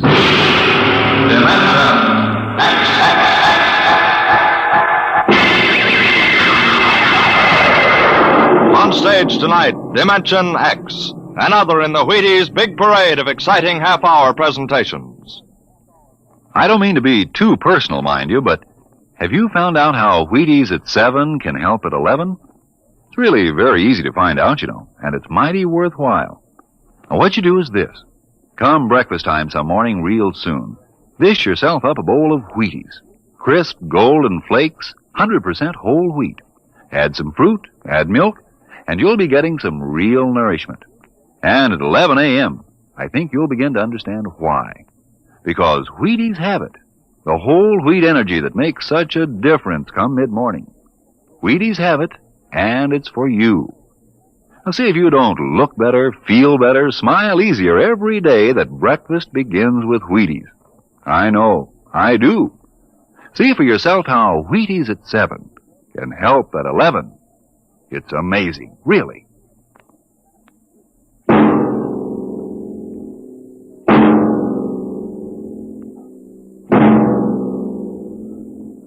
Do you remember when you were young, how your elders would tell you bedtime stories about the man in the moon? Well, tonight we have a different kind of story to tell about him.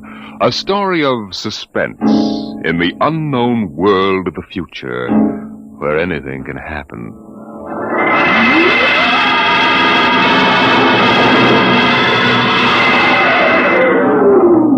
Attention. Attention. This is the Federal Bureau of Missing Persons calling all local agencies. Attention. This is a coded report nationwide. Missing since 9 o'clock this morning the following persons. Smidgley, Jonathan, 5 feet 8 inches tall, brown hair, brown eyes, mastoid... Hello, Earth. Hey, get off this wavelength. This is a restricted band. Hello, Earth. Hello, Earth. Look, whoever you are, you're on a coded wavelength. Now tune out. This frequency is reserved for the Federal Bureau of Missing Persons. Hello, Earth. This is the moon calling Earth. Hello, Earth. This guy's loony. Transmitting room. Jake in transmission. Jake, this is Charlie in the code room. Some crackpot's on our frequency. Yeah, I heard him, Charlie. I've got CQ trying to trace it now. Yeah, well, hurry it up, will you? Some ham's in for a good stiff fine by the FCC. They ought to take his license away. Oh, here comes Lenny with a directional fix. Yeah, Jake. I checked it 4 times. Why, this is impossible, and you know it. I can't help it. Hey, what's going on down there? How about it? Get that ham out of my killer sight. Listen, Charlie, that interference is being beamed from 240,000 miles away. Oh, now, Jake, you know there ain't no such thing as 240,000 miles away. Oh, yes, there is, Charlie. Straight up. Straight... Hey, now, wait a minute. Charlie, that signal's coming from the moon. Are you nuts? Somebody might be bouncing it like a radar signal. Radar? On this frequency? Where did you study basic radio? Listen, flathead, you asked for a fix. I gave the best fix our instruments can find. Now take it or leave it. Somebody on the moon is calling the Bureau of Missing Persons.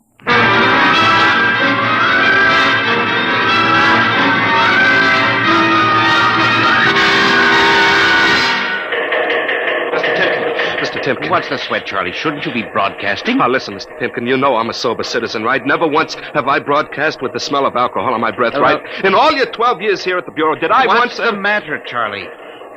We're picking up a message on our wavelength. Well, did you report to the FCC? I ain't got the nerve. Well, what's wrong? You'll scream when you hear this, Mr. Timken. You'll jump right out the window, but we are getting an SOS from the moon.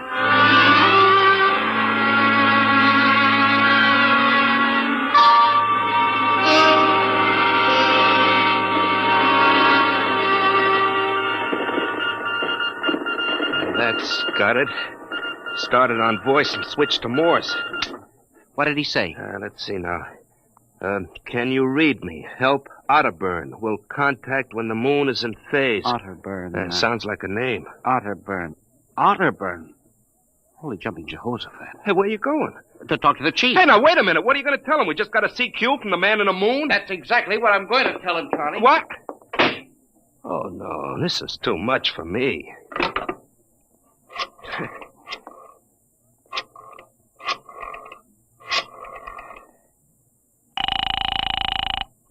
Washington Star-Ledger. Let me have O'Brien on the city desk, huh? One moment.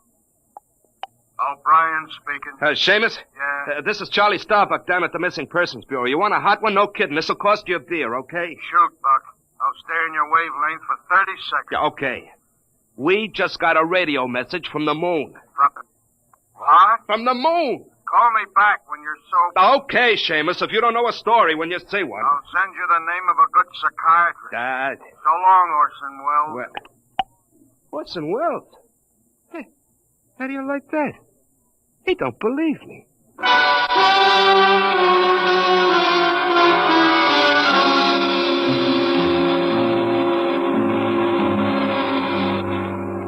Otterburn, Mr. Wade. Does that name ring a bell? You're the man with the photographic memory, Henry. What about Otterburn? Cornelius Otterburn, atomic physicist, reported missing from his home in Baltimore on June 5th, 1945, just 5 years ago. Vanished completely. Are you trying to tell me you really think there's something to this man-in-the-moon business? Henry, I'm surprised at you. This is some crackpot trying to jam the airwaves. But the name Otterburn is so unusual. So are a lot of names. Mr. Wade, I have a theory. Henry, you always have a theory. But, Mr. Wade. Out, Henry. Mr. Wade. Out. I'm busy. Yes, sir.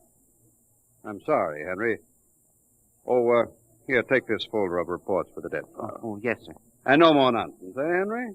I appreciate that you have a very dull job filing old missing person reports, and I appreciate that you take an active interest in the affairs of the Bureau. But, no more nonsense. Hmm? No, sir, Chief. No more nonsense. Oh! Pardon me. Hmm? Are you Mr. Henry Timken? That's my name. Permit me, Jefferson Philo, scientific feature writer. May I have a moment of your time? Certainly. Just sit down at my desk right over here. Thank you. My, that's quite a stack of papers. Filing. I'm the records custodian of the Bureau. 12 years and never misplaced a record. Magnificent. Now, Mr. Timken. Yes? Mr. O'Brien, the editor of the Star Ledger, said I might drop by and investigate a rumor. Only a rumor, mind you, that a message from the, moon? Well, we aren't certain it's from the moon. It may be a bounce. They have bounced radar waves off the moon, you know. Yes, I know. I wrote the first newspaper article on it. Oh, really? Well, I'd be interested to read it. I must have a copy in my briefcase. Well, don't bother. Oh, but I insist. There you are. I'll leave it on your desk. Well, thank you very much. Now, about this message from the moon, Mr. Timken. Well, we don't know for sure, as I said, but I believe that this message, wherever it originates, is from Cornelius Otterburn. The physicist? Oh, you know him. I once wrote an article on his contribution to nuclear mechanics. A brilliant man, Otterburn, years ahead of his contemporaries. Well, whoever is sending those signals, if he isn't on the moon, is at least using the moon as a sounding board, bouncing the signal. But why, Mr. Timken? Why? Look here, Mr. Philo. If you will come here tomorrow night at 8, we may learn the answer to that question. I have arranged with Charlie, our radio man, to let me use the equipment. May I consider this an invitation? You certainly may. Very well, sir. Until tomorrow night, then. Goodbye, sir. Goodbye, Mr. Philo. Goodbye. Lack-a-day. Now, let me see now. Oh, that's funny. Where did this list of names come from? Paul Aarons, astromathematician. Robert Simons, electronic engineer. Carl Parker, mining specialist. Oh, this must have got mixed up with the papers on my desk by accident. It's a peculiar list of names. Most peculiar.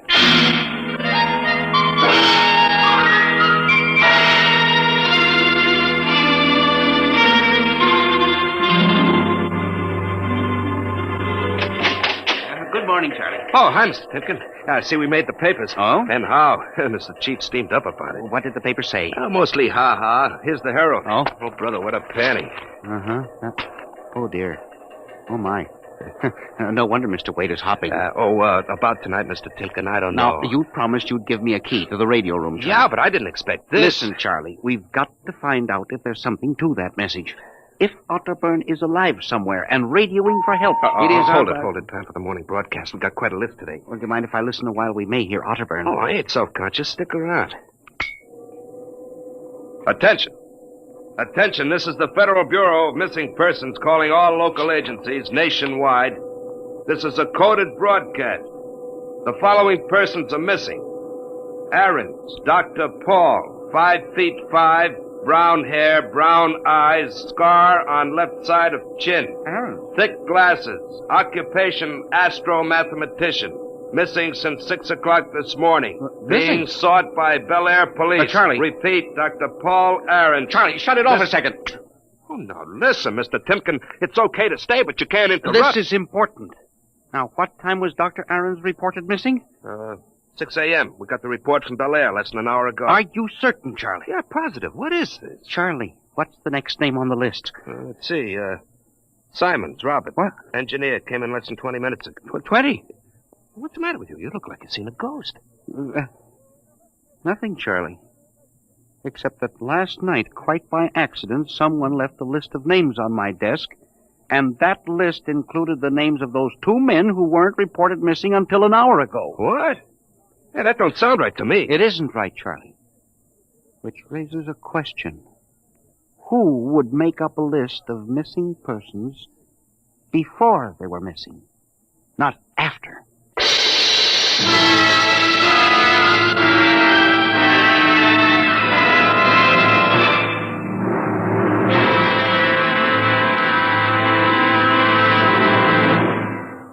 Dimension X will continue in just a moment. You know, friends, when I talk about Wheaties breakfast of champions, I mean something like this. Champions do eat Wheaties because they feel Wheaties give them energy they need and because they just plain like the way Wheaties taste. And even though they are champions, that isn't unusual. Sort of the way you and I look at it, isn't it? Here's Ed Prentice with a perfect illustration of my meaning. Now, young man, will you tell us what you do for a living? I pitch. You what? Pitch. You know, baseball. They have a baseball team, you have to have a pitcher. I'm a pitcher. I pitch. Oh, yes, I see. And are you on a team? Yes, sir. I'm on the Cleveland Indians. Cleveland Indians, What is your name, young man? I'm Bob Feller, and you know it as well as I do, Ed. Sure I do, Bob. It's good to see you. This makes your 14th season playing with the Indians, doesn't it? Yep, Ed. 14 years. Well, tell me, Bob, how long you been eating Wheaties? Oh, about 20 years, give or take a couple. You mean you started eating Wheaties before you started playing ball? Why, of course. What's so strange about that? Most people start eating Wheaties before they get to playing ball. In fact, most people never start playing baseball. You don't have to be a ball player to enjoy the lift you get from Wheaties with milk and fruit. You're right as rain, Bob. No champ ever said a truer word about Wheaties, breakfast of champions.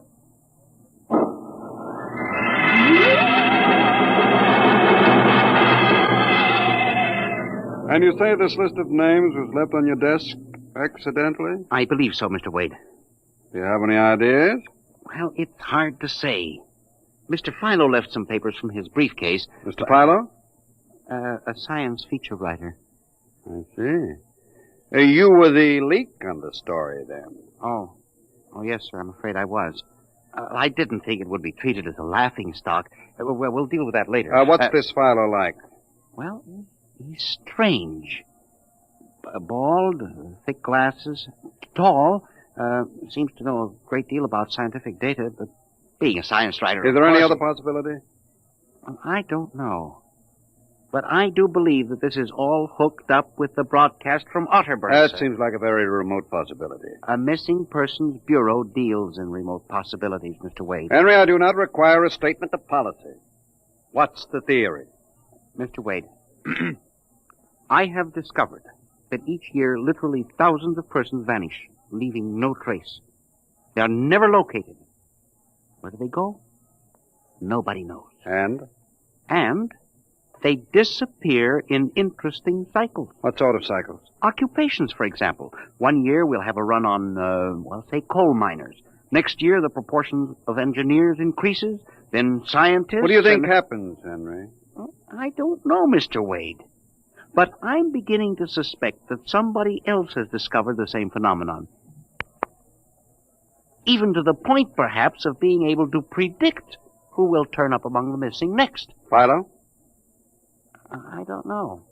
But I would like to find out. And you think Otterburn may be a part of this picture? I definitely do, Mr. Wade. Henry, do you honestly expect me to buy an idea like that? Well, it's more than an idea. The two top men on this list are missing. Maybe so, but the rest of them aren't. Parker, Watson, Gibbs. Well, I saw Parker in the restaurant where I had lunch today. Yes, sir, but and if you think I'm going to make myself a laughingstock by putting any belief in such a crack-brained theory... Excuse me. Yes. Hello, Wade speaking. Yes? Yes, I see. What name? Just a moment. Henry, let me see that list again. Oh, yes, sir. Here you are, sir. Go ahead. I see. I'll get back to you.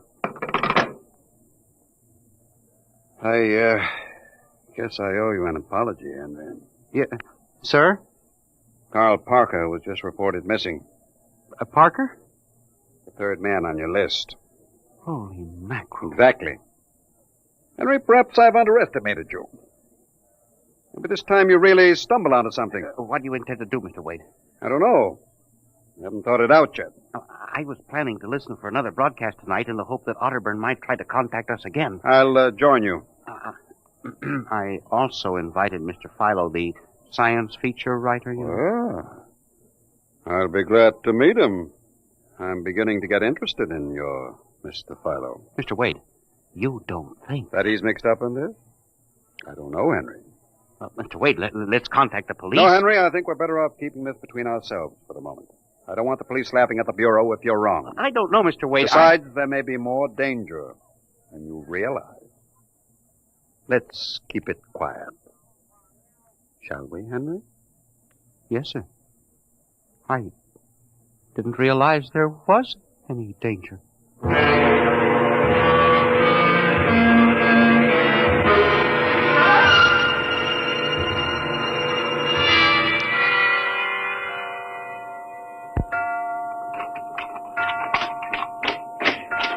8 o'clock. When Mr. Filer was late. He said he'd be here, sir. The moon is almost in direct phase. You can't wait much longer. You'd better switch on the set. Yes, sir. I'll have to light in the hall for Mr. Filer when he comes. Are you getting anything? Just some foreign stuff. Programming from Johannesburg, South Africa. We continue in Africa. Oh, no, dear me. That's a very peculiar transmission sound. That sounds like something. See if I can work the selector here. The moon is in phase. Yes, sir. Hello. Can you hear me? I'll try to return. Hello? Hello? Hello, Earth. Hello, do you hear me? I get you now. Thank God. Who are you? Can you hear me? Who are you? This is Professor Cornelius Otterberg. Hello? Go on, I hear you. Not much time. They're on to me. They've located my landing point. You hear me? Go ahead, keep talking. I've only enough oxygen for a few minutes more. Well, where are you? I'm on the Earth side of the moon. You get that? The Earth side of the moon. A volcanic crater. Good Lord. Start that recorder, Mr. Wade. Go on, explain, please. Explain, please. Closely. There's an Earth colony on the moon. There is an Earth colony on the far side of the moon. Made up of renegade scientists and criminals. Professor Ernst Holtzman. Holtzman, he died in an insane asylum in 1938. Professor Ernst Holtzman discovered nuclear rocket power in 1935. Turned his plans over to escaped inmates of the asylum. They took off and set up a colony on the far side of the moon in 1938. Go ahead. We're recording you. Each year, they recruit new colonists from Earth. Slave labor mostly. Some women, scientists. The oxygen problem is a big one. I was kidnapped in 1945. Yes, we know. Keep talking. They wanted me to work on atomic drive with their flying discs. Hello? We're still getting you. Go on. 6 others and I escaped. Speak louder. Just getting weaker. We pulled what little oxygen we had. The others, dead now. Thank God I reached you. You've got to stop them. Stop them. Stop who? The moon colony. Planning to take over the Earth. Listen. They have agents on Earth. Hear me? Agents on Earth? Well, where? Who? Hello? Hello? Agents in... Henry, look out. There's a light. Someone at the window. Get down. Henry, are you all right? I think so. Oh, his shot smashed the transmitter. Strike a match. Careful. Whew, that was close. I got a look at him. From the description, it was your Mr. Philo. Well, we got a recording anyway, but not the most important part of the message. Henry, we've got to get you out of here. You said they have agents. Philo's probably one of them. He'll be looking for you now, trying to kill you. The police, You Mr. think Wade. the police would believe a fantastic story like this? People being kidnapped to the moon as slave labor? Moon colony planning an invasion of the Earth? Henry, believe me, they'd clap us into straitjackets before we could finish. We've got to do something. We need time to get proof. Well, we can't walk out of here. Philo's probably We waiting. can only figure some way. Wait, I know. How? Listen. There's a service elevator that leads to the basement garage. My car is there. Mr. Wade, By let's the call time the the police. police get here, we'll be dead. You think Philo will wait outside all night? Come on.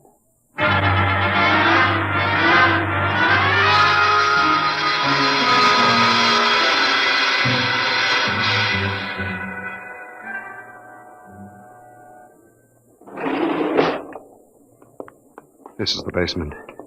Come on. Keep to the side. Yes, sir. Shh. Here's the car. All right, Henry. You open the garage door, then jump into the car. We'll make a dash for it. Where can we go? I have a farm outside Chevy Chase. It's private, miles from the nearest neighbor and completely hidden by trees. We'll run for that. Go ahead, start the door up. All right, Mr. Wade. Quick, jump in. Yes, sir.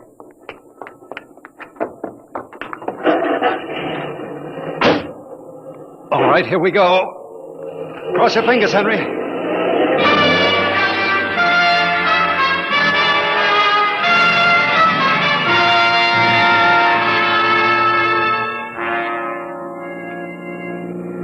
We made it out all right.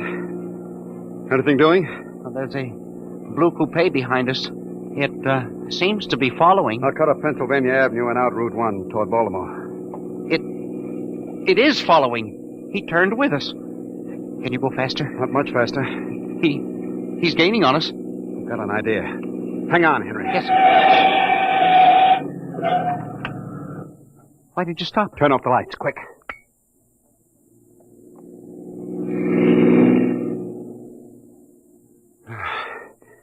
It worked. He shot right past us. Now we'll double back and go out another route. I think everything is going to be all right now. We can be at my farm in less than an hour.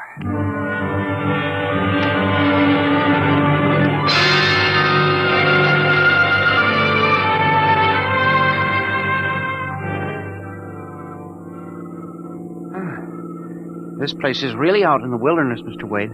You can stay here indefinitely till we figure out the next move.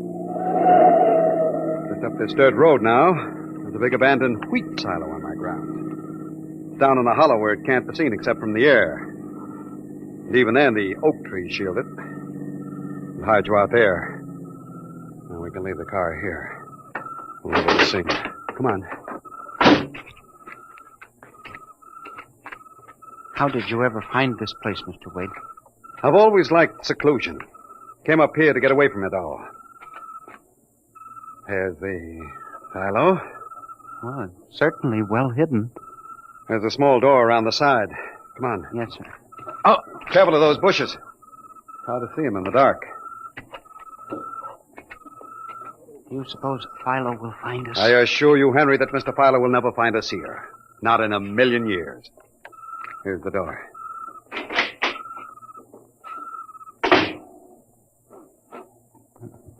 Pitch dark. Hold my arm. I know the way. Just a few steps up, then another door. Yes, sir.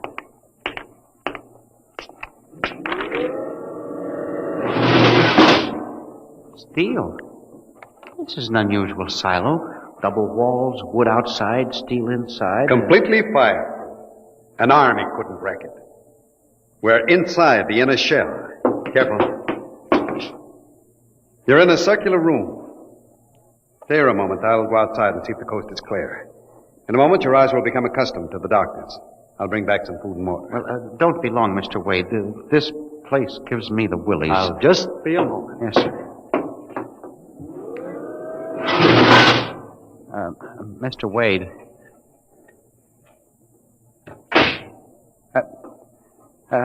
Mr. Wade. I swear I hear something. Mr. Wade! There is something. Good Lord. There's someone in here. It's locked. Oh, no.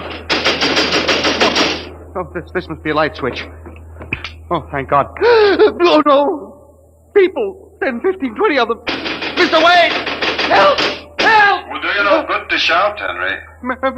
Mr. Wade, where are you? Outside, speaking over the intercom. Mr. Wade, there are people in here. 15 or 20 of them. They're sitting like statues just staring at me. They won't hurt you, Henry. They've all been drugged. They're even more helpless than you. Yes, but who are they? Permit me to introduce them, Henry, since they're currently unable to introduce themselves. The gentleman seated before you is Dr. Paul Ahrens, the astromathematician. Ahrens? Next to him is Mr. Robert Simons, electronic engineer. Names on the list? Yes. They've all been recruited for work with Professor Halsman's group on the moon. On the moon? Then you're one of them? Of course. You'll turn around, Henry. You'll recognize the drugged form of your old friend, Mr. Philo. Philo? But I thought... That he was part of the conspiracy? No, on the contrary. His stooping made it necessary for me to include him. Yes, but the man in the window, the one who fired the shots. An agent of mine, the pilot of the ship. Ship? What ship? This silo is a camouflage for a rocket launching platform. In a moment, the roof will slide back for the rocket's takeoff. A rocket ship? In exactly 70 hours, you and your companion will join Professor Otterburn on the moon. But you can't do this to me. We have done it, Henry. No! You see, there was another name omitted from that list, which I carelessly mixed up with your papers. That of Henry Timken. No! Bon voyage. I won't let you do this. You can't. Please let me out. Let me out, please. This can't happen. Let me out.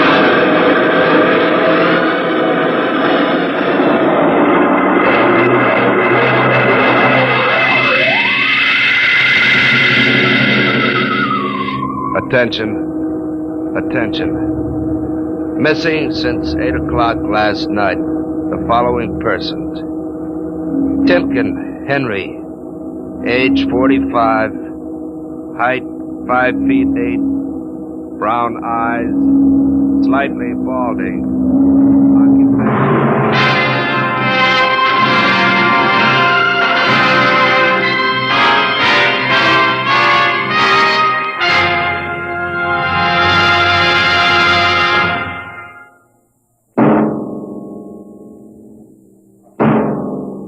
Tonight, Dimension X has presented The Man in the Moon, an original story by George Lefferts. Featured players were Louis Van Rooten as Henry Timpkin and Santos Ortega as Wade. Your narrator was Norman Rose. Music by Albert Berman, engineer Bill Chambers. Dimension X is produced by Van Woodward and directed by Edward King. Wheaties presents Dimension X. Adventures in Time and Space. Transcribed in future tense. Dimension X. On stage tonight, Dimension X. Another in the Wheaties' big parade of exciting half-hour presentations. Say, tomorrow's Saturday, you know, and maybe you don't have to show up for work. A whole swell summer day for just what you want to do. So, start off with a big holiday bowl of Wheaties at breakfast, and just see how it sparks up the morning. Wheaties are whole wheat, you know, and I don't have to tell you what good, sturdy nourishment that is. So, if you got fish to catch or golf to play or maybe a hike to take, just see how Wheaties can make it all a lot more fun. You know why? Why, lady, mister, it's just because you feel good when you've had your Wheaties. Those two-fisted little whole wheat flakes are loaded with vitamins and minerals. And so are you when you've had your Wheaties. Go on, try 'em. Just you see how Wheaties at 7 can help at 11.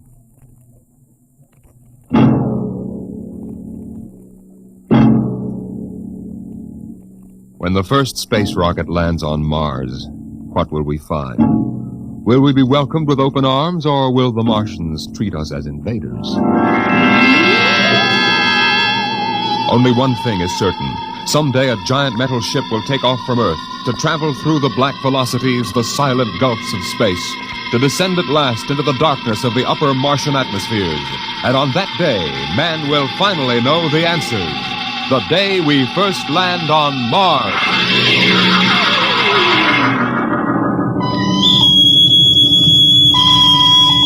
Now hear this. Now hear this. Approaching critical deceleration. Fasten gravity suits. Stand by to land. Mr. Lustig, what do you make of the terrain? There seems to be a heavy ground, Miss Captain. We won't be able to use our infrared lights. And we'll have to come in on radar. Isn't that a little risky, sir, landing in the dark? I'd rather run the danger of a blind landing, Lieutenant, than come in without the cover of darkness. Remember, we don't know what kind of reception is waiting for us down there. Airspeed 500. Altitude now 4,000. Bridge to engine room. Stand by for deceleration. Engine room, aye. Fire forward tubes 1 and 3. Aye. Skids down. Skids, check. Altitude 500. 4. 350. 3. Up a point now. All right. Let's set her down. Look out! Cut the power. Master's pipe battle stations. Aye, sir. All secured, sir. Well, we're on Mars. April 20th, 1987. 4:33 Greenwich time.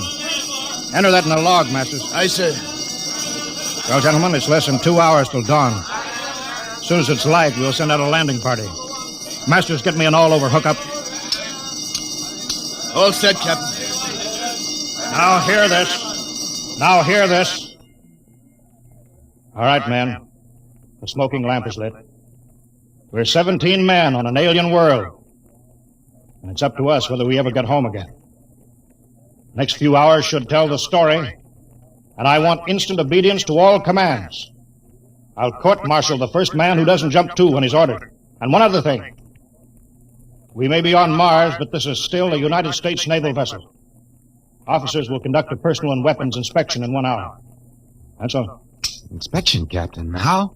Mr. Lustig, we've got an hour and a half to sweat out before we find out what's outside that airlock. I'd rather have a man worried about his stripes than about what's waiting outside on Mars.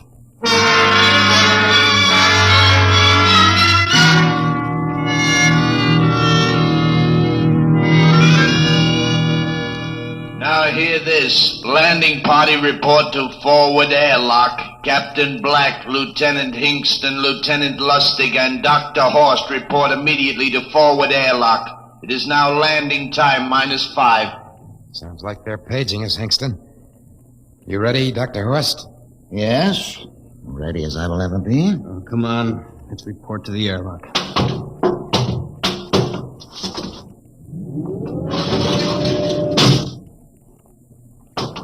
Where are us to go? Where's the captain? Who knows? What difference does it make? Just want to get it over with, that's all. Has anybody, got a cigarette? I think you're smoking too much, Lieutenant Lustig. Are you nervous? Lay off, will you, Horst? Wondering what's hidden outside underneath that ground mist? Very unusual planet, Mars. Why? There's an atmosphere. Wonderful thing, an atmosphere. Where you find one, you find life. You mean Martians? What do you think they'll look like? Who knows? Intelligent life can take many forms. You mean they may have green skins and eyes on stalks or something? A comic book conception is possible. Or they may have developed to a point that is far beyond us. Perhaps they have a science that can produce weapons far more dangerous than our atomic missiles. You think we may have to fight our way out? After all, we are invaders. Now hear this. Landing time -2. Landing time All right. We heard this. I know what I'd like to find outside that airlock. Good old Illinois. You ever been there, Lustig? Only Chicago. Oh, you ought to see my hometown. Green lawns, big white houses. Sounds like my hometown. My grandmother used to have one of those iron deers on the lawn. Every Halloween, we'd paint it another color. One time, we painted it black and white like a Holstein cow. Where does your family live, Horst? I have no family. When I was a child, they were gassed to death in the Dachau concentration camp. That's tough. Oh, it has its advantages. I have no ties on Earth. Nothing to lose now.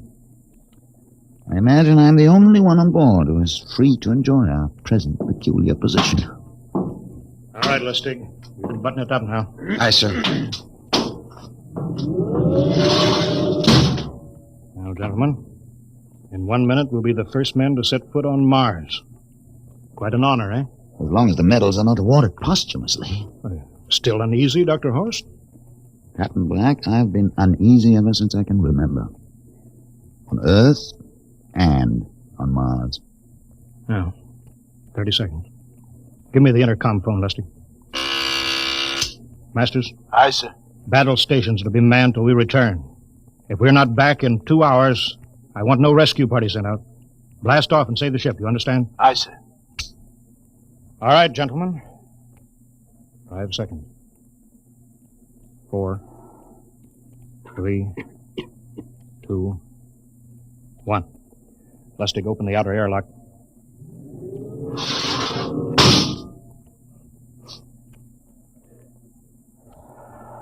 Fresh air. Let's go. Hold it now. It's too dark to move fast. Quiet, isn't it? Not even a wind. You can't see anything through this ground, man. Quiet. We don't know what's out here. Come on.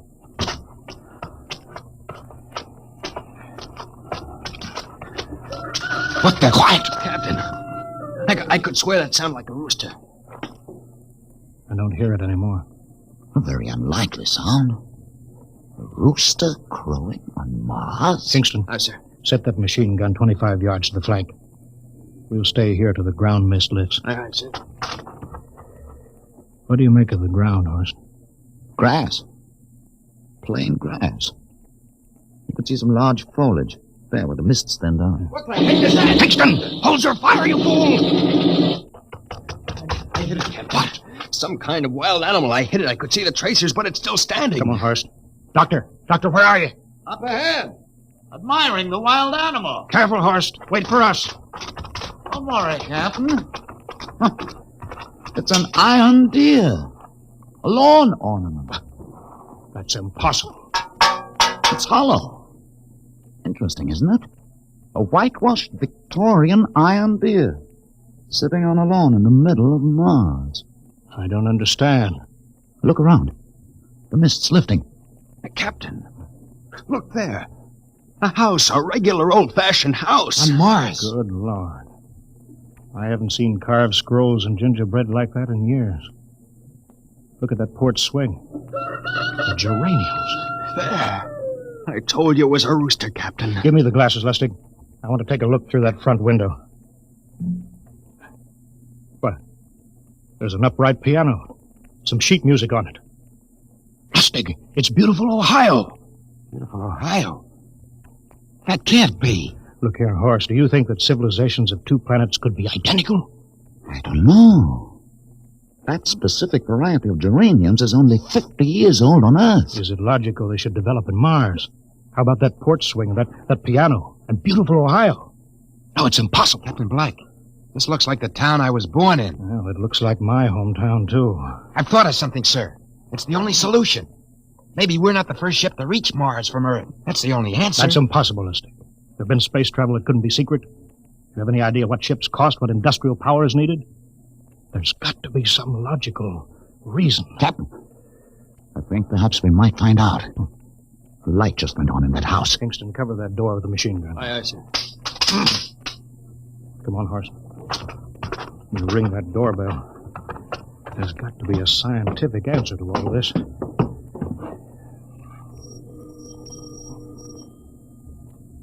There's something moving in there. Stand back, Horst. Give me a clear shot. Maybe a Martian. Can I help you? We were looking... Well, if you're selling anything, it's much too early. No, wait a minute. What town is it? What do you mean? Are you census takers? No, we're strangers here. We want to know how this town got here. Is this a game? No, it's not a game. We're from Earth. From where? From Earth. Do you mean out of the ground? Hey, are you sure you're feeling well? Madam, we came in a flying ship across space. We're from the third planet. This is Mars. Now do you understand? Mars. You go away now, you hear? I'll call my husband from upstairs and he'll chase you. Now go on. This is Mars, isn't it? This is Green Lake, Wisconsin, in the United States of America.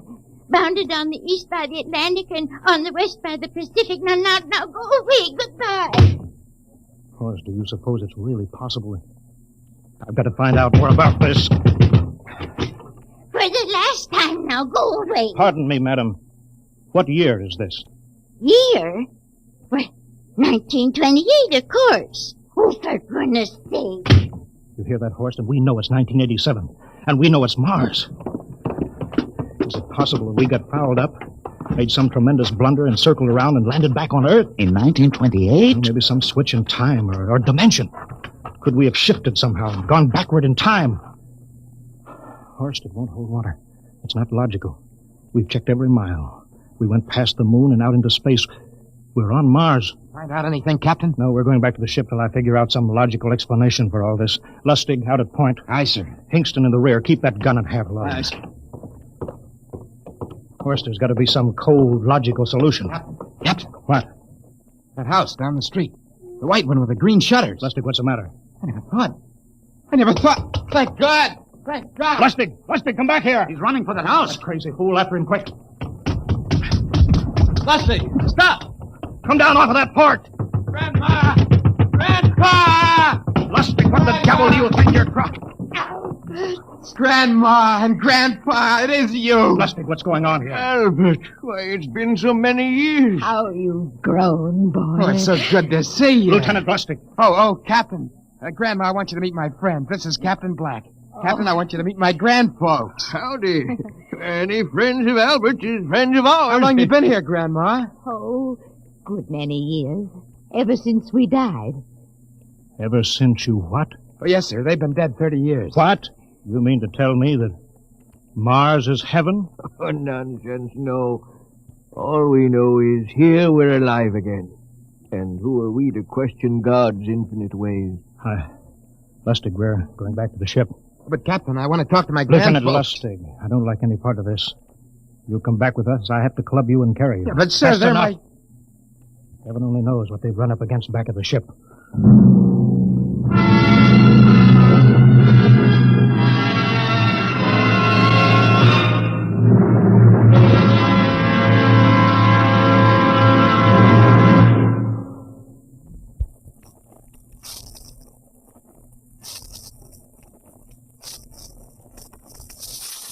Dimension X will continue in just a moment. Well, now let's come back to Earth for a moment. And what's more appropriate than Wheaties and baseball? You'll see what I mean as I introduce Ed Prentice, who has a special treat for you. Carry on, Mr. Prentice. Folks, I'd like to have you meet a good friend of mine and a prominent member of a fine little organization known as the Chicago White Sox, Mr. Lucius Benjamin Affleck. Ooh, Ed, don't say it like that. Whoever heard of a ball player named Lucius? What if I went around calling you Paul Edward Prentice? Let's just make it Ed and Luke, huh? All right, Luke. Say, just how long have you been with the White Sox? Over 20 years, Ed. Golly, I played in darn near 2,500 games. Then at bat almost 9,000 times. Man, I'm from way back. Well, Luke, you don't look it. How do you keep up the pace, anyway? Well, Ed, I sleep good. I eat good. I eat mighty good. Wheaties about 4 mornings a week. Those little old flakes put a lot of snap, even in an old-timer like me.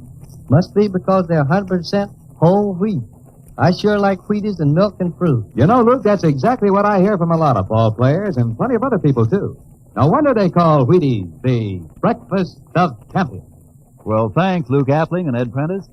You know, folks, you may not be a champion ball player, but Wheaties can help you feel like one. So try 'em. Wheaties, that is. See how Wheaties at 7 can help at 11.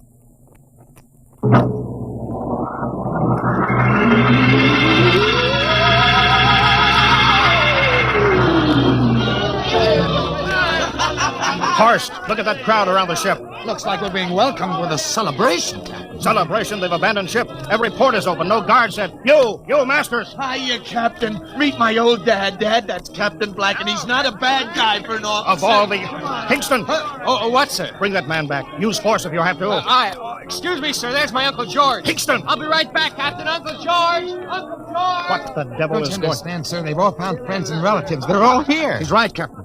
I've counted. The whole crew's out on the crowd. But I gave orders. Definite orders. You don't understand, Captain. I understand mutiny. I don't care how many relatives show up. I'll have discipline on... Johnny! Johnny, you old son of a gun! Edward! It's you. It can't be. Of course it is. Johnny, you old son of a gun. Edward. Dr. Horst, this is my brother, Edward. How do you do? Hello. It's wonderful to see you, Edward. Look, I've got to get back to my ship. Hey, I almost forgot. Mom's waiting at home. Mom? And Dad, too. Mom? Dad are alive? Excuse me, Horst. Then you're real, Ed. Don't I feel real? How's that, huh? Ed, we've got lunch for you, Johnny. Mom's making corn fritters. Dr. Horst, haven't you found anybody? No, Captain. I have nobody. Then you come on home with me, right, Ed? Sure, you bet. Horst, you wouldn't believe it, but it's been 35 years since I had Mom's corn fritters. By George. 35 years.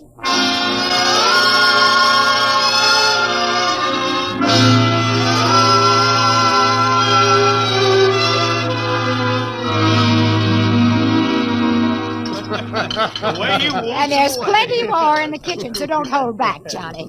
You too, Dr. Horst. Well, Johnny, you're still in the Navy, huh? That's right, Dad. I'm in command of the ship. We're an old Navy family, Dr. Horst.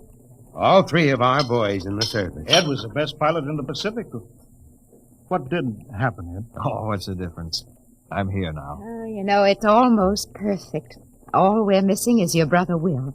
Then the whole family could be together. Well, it won't be long, Mom. Will's in charge of the XR-54. That's the next rocket coming out to Mars. Well, little Will. When does he leave, Johnny? Takeoff scheduled for September, but it depends on what we report. There's no question about that now, eh? Christmas together again. That'll be something, huh? Yes, sirree. Well, this calls for a celebration. How about a little of the old dandelion wine, eh, Johnny? Now, Father, don't you go giving Johnny too much wine. Oh, he's a big boy now, Mother. Well, sir, isn't everything just fine?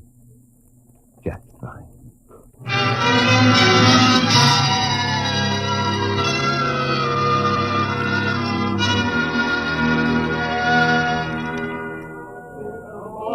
The candlelights are gleaming on the banks of the Wabash.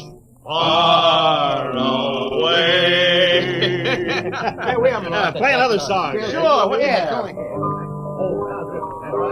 Well, Dr. Horace, what do you think of my little family? Very nice. You know, I can't understand why you didn't find any folks here, Dr. Horace. It's just a shame. Everybody else is so happy. I never remembered my family, Mrs. Black. All I know is they were gassed at Dachau during the Second World War. When I was liberated, I was in delirium 3 months. I cannot remember anything before then. A psychiatric phenomenon. That's terrible. Isn't there anything anybody can do? I don't want to remember. Oh. I haven't had a pleasant life. I prefer to be free of emotional entanglements. They interfere with a scientific approach. I'm sorry, Dr. Horace. Oh, I'll get it. Hey, that's our ring, long and 3 shorts. I remember that. Well, maybe we'd better call it a night. You must be getting tired, Johnny. I'd better be going back to the ship. Oh, nonsense. You stay the night. We insist. Oh, I just couldn't rest thinking of you all alone on that ship. Oh, I'd be all right. Well, good night. Oh, wait a minute, Dr. Horace. That phone message was for you. Me? Yes, that's right. A message from Anna. Anna? I don't remember any Anna. She asked if you were better. Perhaps she's someone you knew at Dachau. Anna? She said she's coming over here first thing in the morning. So you'll have to stay over. Yes, well, but... that settles it then. You stay here, Horst. You can bunk with me in my old room. Oh, but Johnny, we thought you'd like to be with Edward. So you could talk the way you used to. Well, we can't put Dr. Horst on the daybed. I think we better share the room tonight. There'll be plenty of time for talking, Ed. I guess so. Well, I suppose I better drop back to the ship. You know, Ed, security check. Well, why do you have to do that here? Well, I don't know. There's no good reason, I guess. Well, suppose we skip it tonight. Oh, sure. Good night, everybody. Oh, it's good to have you home, Johnny. It's good to be home, Mom.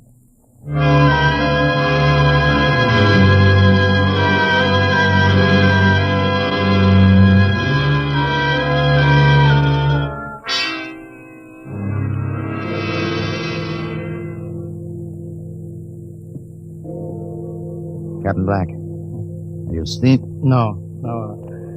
I've just been thinking about what we were expecting. Green-skinned Martians with eyes on stalks.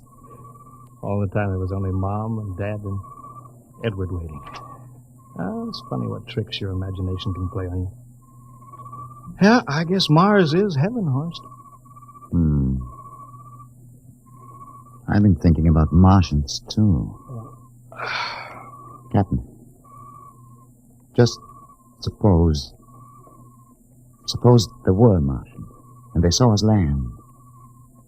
Suppose they thought of us as invaders. What would be the best weapon they could use against our atom bombs? I don't see what you're getting at. They would want to disarm us first, to wipe out all suspicion, to make us feel at home. But suppose this house isn't real. Suppose the people are just images, stolen from our own memories by Martians, created for us by telepathy, hypnotism. That's the craziest theory I ever heard. Maybe that's why there was no one for me. Because in all my life there is no happy memory, no real loved person. How about that phone call from Anna? Yes, Anna. I didn't remember who she was, but I do now. I just remembered. When I was freed from Dachau, sick, delirious, I raved about a wonderful, kind nurse named Anna that took care of me. There you are. It's logical. She's coming to see you tomorrow. But there was no Anna. I'd been nursed by a man. What? Anna was only a dream. And there's only one way they could have learned about her. By reading my subconscious mind. But that's impossible, Horst. Why? The whole crew was thinking of home. Suppose the Martians read our minds.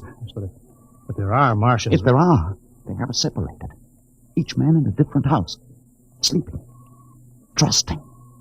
No one at the guns. I left my pistol downstairs. Do you think there's something to this, Horst?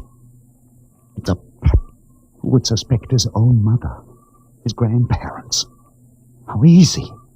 Just a knife in the heart of each sleeping man. It's impossible, Horst. We've got to get back to the ship. Listen. The crickets have stopped. Come on. We don't know when they change back to. Whatever they really are. Where are you going, John? Ed, well, we wanted to drink of water. That's all, Ed. You're not thirsty, John. You don't want to drink. You don't want Look out! to drink. His face, it's changing! And his hands, he's a Martian! Run, horse! Run! Get away, John. You can't get away. This way, horse! Horse, where are you?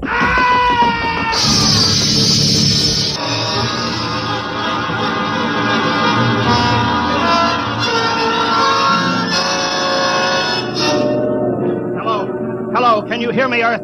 This is Captain John Black, the XR-53, calling from Mars. I've locked myself in the ship, but they've crippled it. I can't take off or fire the guns, and they're coming for me now, the Martians. I'm all alone here. All the rest are dead. Hinkston, Lustig, Dr. Horst. Poor Horst, he didn't even reach the door. Listen, they're trying to break through the hull now. Edward and Mom and Dad and all the folks. But they're changing now. Melting and changing back into... They're Martians. Can you understand me? Martians, not men. They made us think that Mars was heaven and we fell into the trap. Can you hear me, Earth? You've got to stop the next rocket. Tell my brother Will. Tell my brother Will not to come. They'll trap him too. They'll kill them all. Hello, can you hear me, Earth? This is John Black on Mars. Hello, Earth. This is John Black on Mars.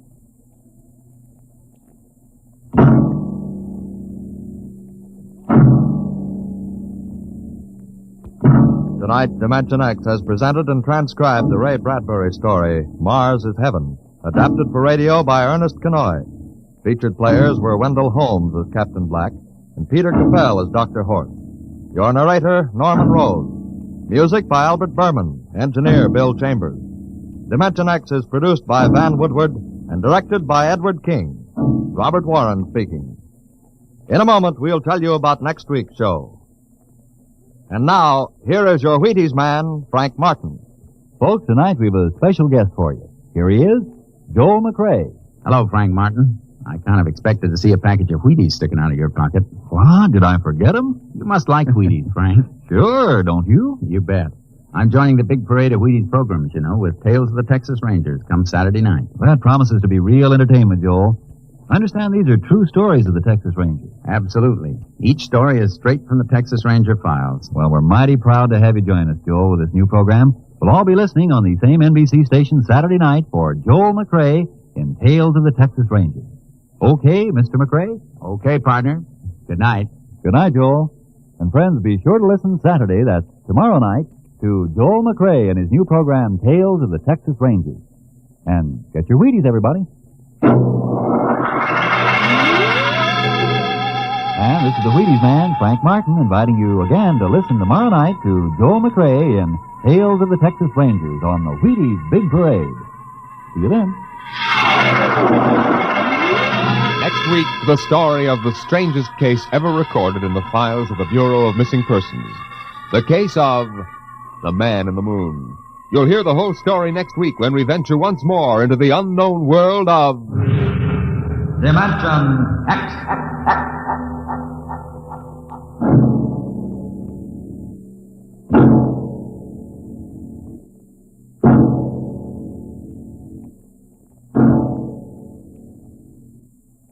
Adventures in time and space, told in future tense.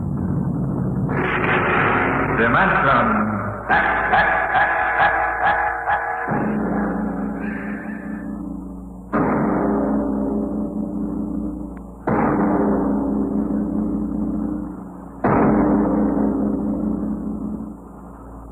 Man has always dreamed of conquering the barrier of the atmosphere. The problem is on the drawing boards of aeronautical engineers and atomic physicists.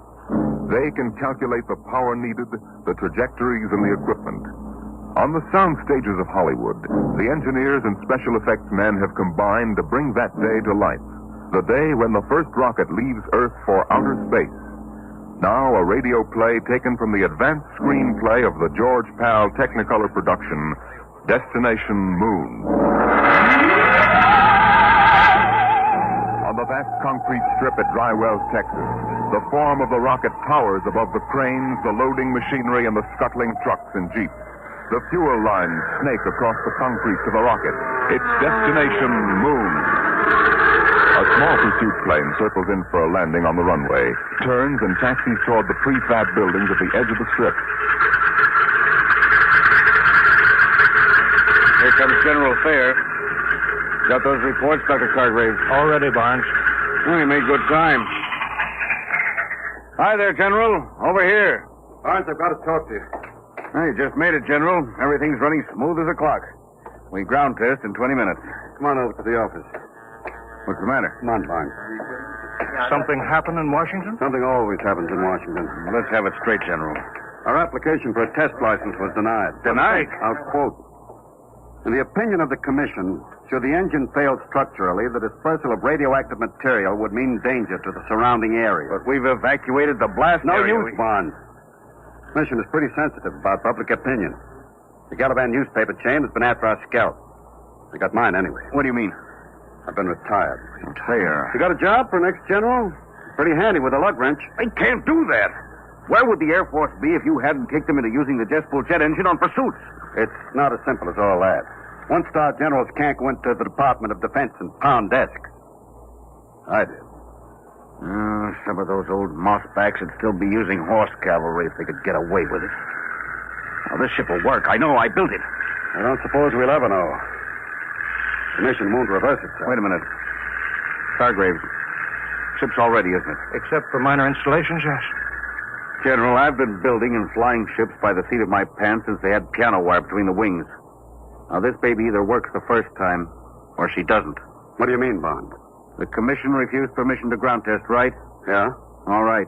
We won't ground test. Cargraves, what's the next astronomical optimum? 3:47 tomorrow morning. We better get busy then. You've got just 17 hours to get that ship ready. And then we take off for the moon.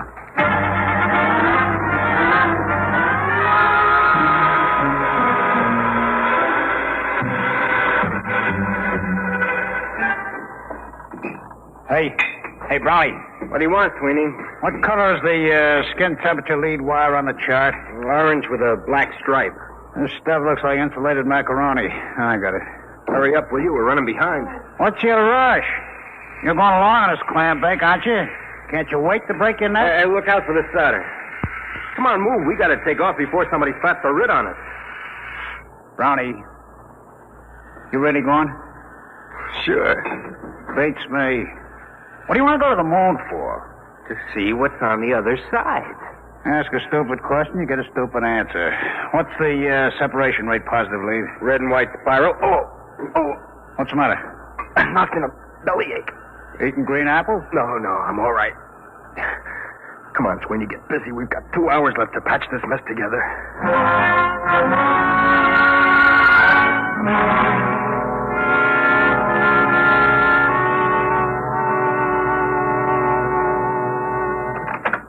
Mr. Bond. Oh, what is it, Sweeney? Brown. They just took him to the hospital. They what? Well, is he all right? He will be after they cut out his appendix. There goes our radio, man. There's no chance of finding a substitute? No, it's special equipment. Brown installed it himself. I've got it. Barnes here. What? Well, we'll have to delay Sure. the takeoff a month. Okay, goodbye. We can't, General. That was Hastings at Dry Wells. There's a United States Marshal driving over. Something leaked, and he's got a court order forbidding the takeoff. We were so close. Yeah. $1 million gone up the flue. You want me to give a standby, Mr. Bond? I suppose. Wait a minute. Sweeney. Yeah. You installed that communication equipment with Brown, didn't you? Yeah, but... Then you must know the operation. You could go in Brown's place. The moon? Oh, no, not me. It's an important project, Sweeney. The scientific advance... There's the military aspect, Sweeney. I had 4 years of the military aspect, General. That's enough. Afraid? You're darn tootin'. That ship is safe. Maybe, maybe not. But, Sweeney... Look, you guys aren't going to get anywhere pressuring me. Maybe you got reasons to go to the moon. You, Mr. Barnes, you got $1 million tied up in the ship. It's your scientific baby, Doc, and the General's out on a limb in Washington. Well, what's in it for me? Now, that's no way to talk, Sweeney. It's an important advance for the whole world. You'll pardon the expression, baloney. Sweeney, I work on a scientific theory too, General. Hooray for me, you look out for yourself. I ain't going. I don't like to say this, but this isn't the time to consider yourself, Sweeney. This country's defense hangs on being the first to develop space travel. Somebody else, not me. There's nothing I want on the moon. All right. We'll take care of that. Sweeney, I'll offer you $10,000 bonus and a 10% royalty on the ship patents out of my cut. Barnes. It's no use to me unless we get off before that marshal gets here from Dry Wells. Well, Sweeney, you'd be rich enough to retire. You could take it easy the rest of your life. Well, now you're talking my language, Mr. Barnes.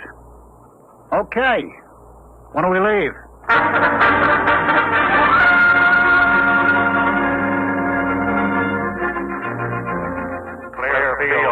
Clear field for firing.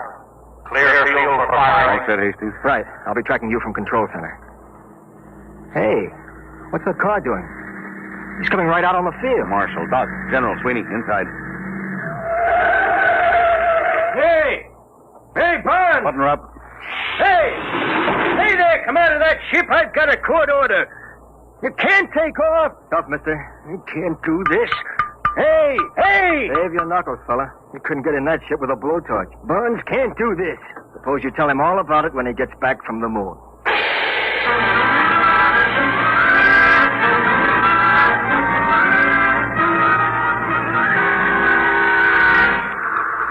Sweeney, warm up your communication circuit. Yes, sir. Calling traffic, Shack. Traffic calling rocket to Blue. Over. Get a clearance check. Give us a clearance, traffic. Over. All clear. Dry Wells is ready for tracking. Over. Power. Power ready. Communications. Yeah. Co-pilot. Automatics ready. Give the warning signal. Give me a time check on the computer. 03:47:58. Stand by for count-off and firing. Stand by for count-off and firing. Roger. For check. 2:48. 10. Check. Coming up 30 seconds. 29. 28. I'll lie back on the acceleration 7. couches. Worst pressures 6. will be over in 4 minutes. 5. Barnes, General. I don't like having a man along who isn't with it. Sweeney, it's too late now. Make it pretty tough. If he's half-hearted We'll now... worry about that later. 7. 6. 5. 4. 3. 2. Fire.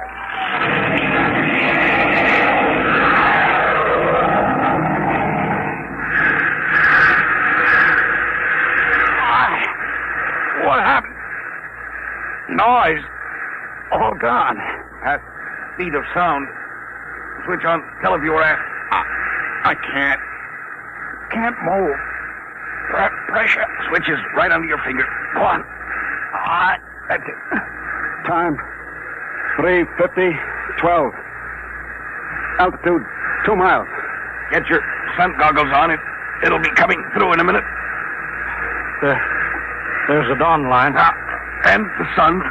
It works. This thing really works. Now, look in the viewer. There's the Earth down there. Yeah. Time. 3:51:10. Altitude 20 miles.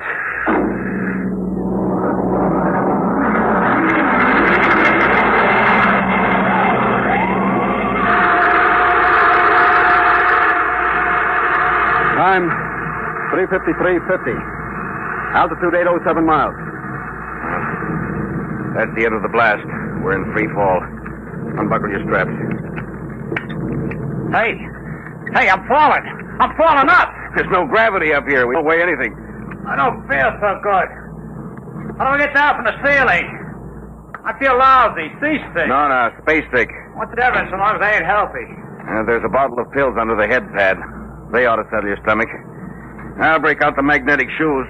Then we can at least keep our feet down on the floor plate. Here, Sweeney, you put these on. Hand them up. All right. Here. Now you can walk down the wall. Try it. Like this? Hey, like a human fly. You know, this is the second time I ever walked on a ceiling. Only this time I'm sober.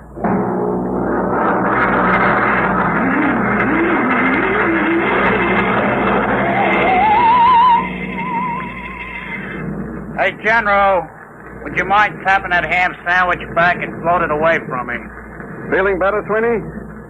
Yeah, I guess so. It's a heck of a note when your meal floats away from you before you eat it. Sweeney. Yeah, Mr. Barnes. I tried to crank out the radar antenna. She's stuck. Well, let me see.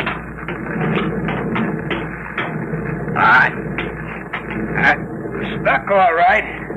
I don't understand it. I greased it good. Grease? Well, no wonder it's stuck. It's exposed to outer space. It must be frozen solid. What's the idea, Sweeney? Didn't you read the engineering manual? Yeah, and a flush fitting gets greased. Don't jump on me. Well, if we can't get that radar mast cranked out, we can't land on the moon. Well, it's all right by me. Don't you realize that half the value of this trip is in the landing? Geological surveys, radiation tests. Look, General, I told you before I started, this whole thing is slug nutty to me. Who wants the moon? We're trying to be first with the old Brooklyn Battery Tunnel. Sweeney, this isn't getting that mast fixed. Well, we've got to go outside in spacesuits and chip it loose. Outside? You mean outside the ship? You can't fall. You'll be in the same trajectory as the ship. Worst that could happen would be to drift away. Drift away? Don't bother getting one of them monkey suits for me. I'm comfortable in here. Sweeney, we've taken enough from you. We can't let one man endanger the whole project. You get out there in a spacesuit, or we shove you out without one. All right. Oh, that's settled. You got us into this mess. You're going to help get us out. General, break out the spacesuits.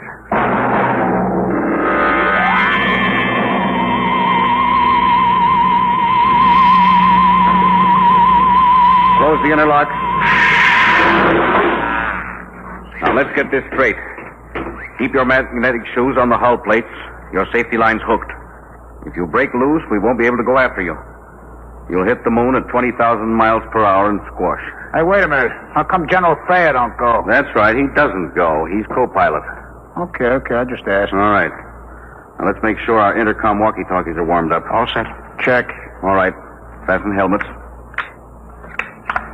Hello, Doc. I hear you, Barnes. I'm okay. Check instruments. I'm going to pump out the lock.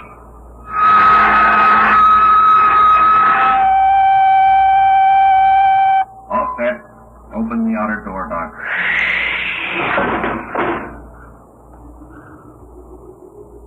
Look at that, will you? 1,000,000 stars. 20,000 miles an hour free fall and no breeze. That's right. No air. And we haven't got time for the scenery. Let's get to work. Can you two handle it? I want to go aft to see how the firing tube's held up. All right, Doc. Come on, sweetie. Let's get to work.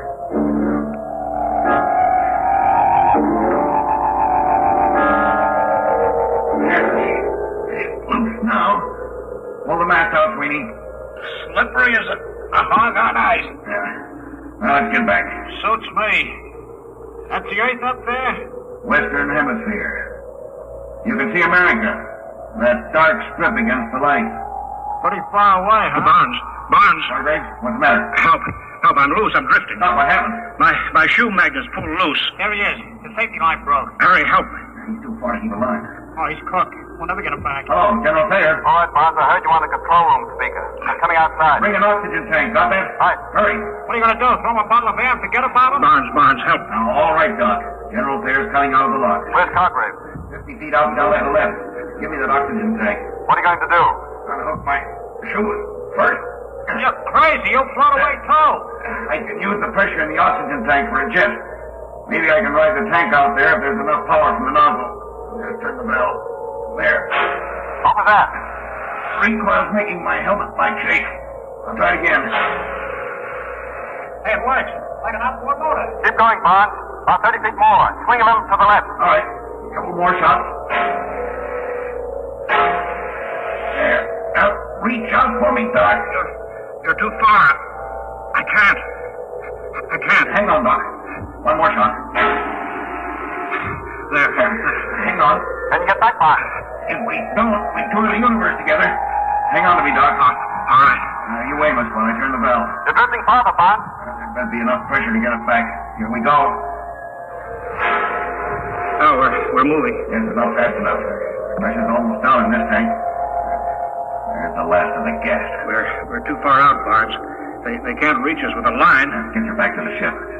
On the count of 3, push the tank as hard as you can. The reaction may shove us in close enough. Yeah. Ready? 1, 2, 3. Here they come, General. Grab them. Reach out, Barnes. Grab the line. I got it. All in. Thank God. Well, Let's have you aboard.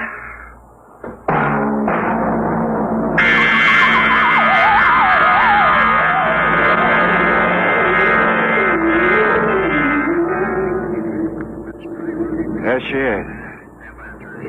The moon. Stand by for landing procedure. That's pretty rugged country down there. Stand by to turn ship. Fasten straps. Altitude there. 27.3. All right. Turning ship. Hey, you're leveling off. You're turning too far. We'll go backwards. We land backwards. Use the jets for brakes. Holy smokes, you mean sit down on the tail? Ground speed 1.52. Stand by for deceleration. Now, fire. Radar. Closing is spotted. Give me view aft on the screen. Hey, we can't land down there. Look. Mountains, cliffs. That's the crater Harpalus. We're heading for a smooth plane short of there. Don't look smooth to me. I'm going to kill our forward speed. Stand by. You won't clear the mountain. Give another blast. I can't. We won't have enough power to get home. You won't make that cliff on the right. Look out. We're going to crash. Barnes, blast. You've got right. Now. Automatic landing. Automatic in. Hang on for emergency landing. Stand by for the blast. Hold it. Now. Jack down. Get out your gyros.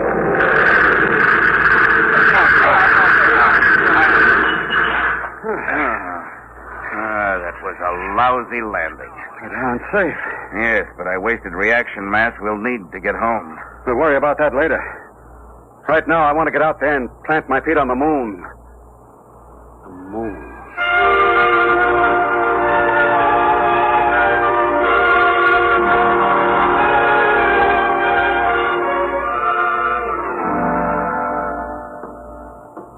Ready to open the decompression lock? Check. I'm set. And you're inside control, Barnes? Yeah. Sure you don't want to leave the ship? I'll be out later. I've got to contact Earth. All right, let's go. Open the outer door. All right, be sure you don't fall. You puncture your suits on the rocks, you're done. And look out for the low gravity. You'll weigh 1/6 what you did on Earth. All right, let's go. Hey, what is this stuff? Dust? Solid rock. Go ahead, Doctor. Explain it officially. Oh, yes. In the name of the United States of America, I take possession of the planet Moon of and for the benefit of mankind. Well, let's now get down to business. Sweetie, you set up the astronomical camera. Barnes, what's the matter? Get back here, all of you, right away. We were just starting work. You've got to get back. I've been talking to Earth. We may not get off. We may be stuck on the moon for good.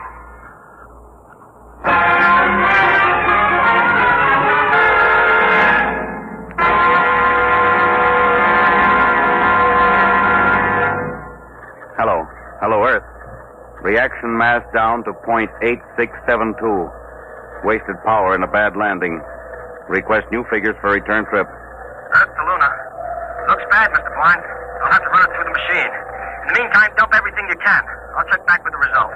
I'll be standing by. Roger. Out. Well, Barnes? Well, we wasted too much power on that lousy landing. Hastings checked the figures. We've got the lightened ship. We've got just 4 hours to get off. If we miss that, we don't get another chance to hit the Earth for another month. But we don't have more than 10 days' oxygen supply. Exactly. Come on, we better start dumping, and we better pray we can get rid of enough weight.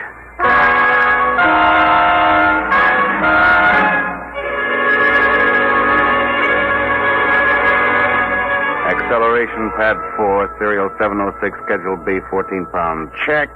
Give me a hand, Doc. Yes. Airlock's full. I'll put my helmet on and shove the junk out of the lock. Barnes, is that everything we can get out? 3 of the spacesuits will be dropped before we take off. How about the 4th? We'll have to keep that so we can open the airlock to shove the others out. I've got a removable bridge I could dump.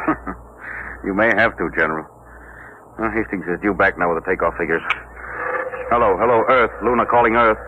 All right, Mr. Barnes. We hear you. How much weight have you dropped? 4,003 pounds, Earth weight. Then you're still short 110 pounds. What? If you can dump 110 pounds, you can coast home. Well, we're stripped. We unbolted the locker doors, junked the radar chassis and mounts. We'll have to take a chance as we are. It's suicide. You haven't enough reaction mass to clear the moon. You could be wrong, couldn't you? I could, but not the computer. I'll be standing by, Mr. Barnes. Over. All right, Hastings. Out. 110 lousy pounds. What happens if we're not light enough? We fall back and crash. Or just go into an orbit around the moon. Just keep going around? Yeah, that's it. We've got 14 minutes left till takeoff time. Oh, that's fine. I could have gone over Niagara Falls in a barrel, but I had to come to the moon. Well, it's pretty simple. 110 pounds. One of us stays. Yes. I guess that's it. Highway 180. That's plenty. Now, wait a minute, General. I'm the oldest one here. Yeah, and I'm the captain of this ship. If anyone stays, That has I nothing to give do- the orders here. Doc is the engineer. General pilot when you hit the Earth atmosphere. But Bond... I've got no family, so I stay. No. You've got to go back, both of you. I've been discredited. They won't listen to me. You've got to tell them what you've seen up Listen, here. General, You've got to tell them what the Earth looked like from here. Vulnerable, defenseless, hanging in the sky. I knew this trip would have military value. Well, it does. Can you imagine atom warheads launched at Earth from up here? The moon is the perfect base for an attack on the Earth. Remember, it's only 1/6 as hard to shoot rockets from here to Earth as it is the other way. You've got to tell them the only government to control the moon must be a world government. General, I guess you don't know it.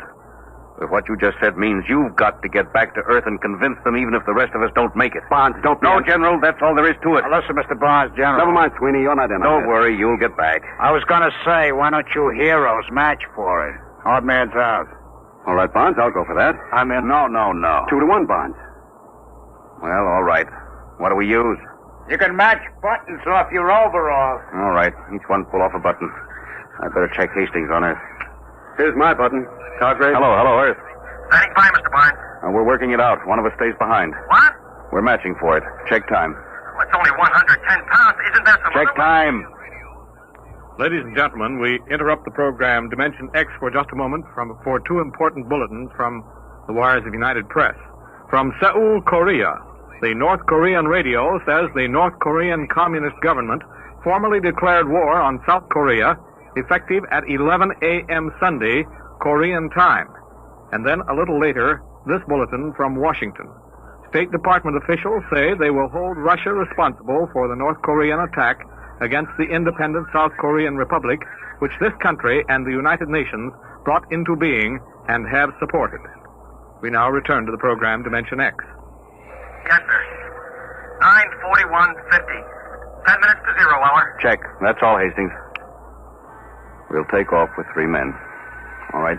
Ready to match? Hey, what? The airlock. Sweeney, he went out. What's he doing? What? He's going out. Out there on the moon.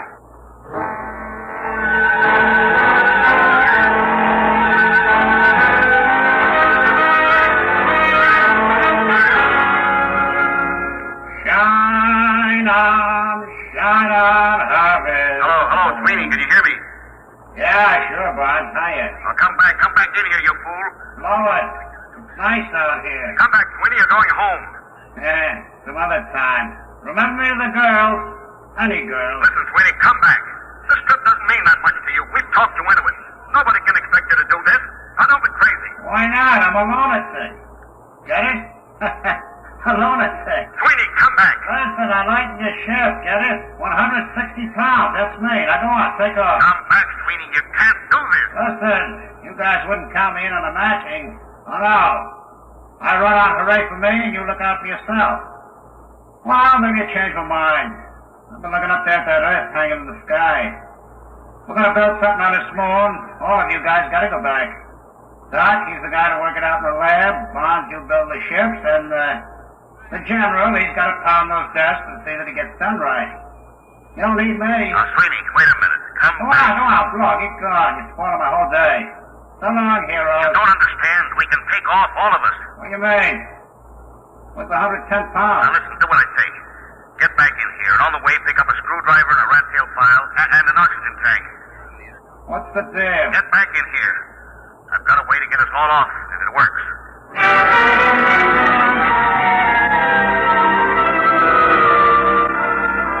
Now, Sweeney, we're reading you clear on the intercom speaker.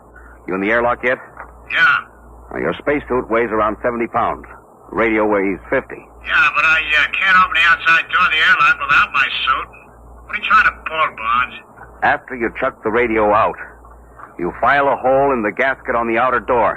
Got that? Then you tie your safety line to the oxygen tank, pass it through the hole, It hangs outside. You got that? Yeah? Then you close the outside door, get out of your suit, come in here. We close up, decompress, and open the outside door again. Oh, I get it. The tank closes so out of the lot. Right. And if it works, we all get home. Now, hurry now, Sweeney. 8 minutes to calculated takeoff time. 8 minutes.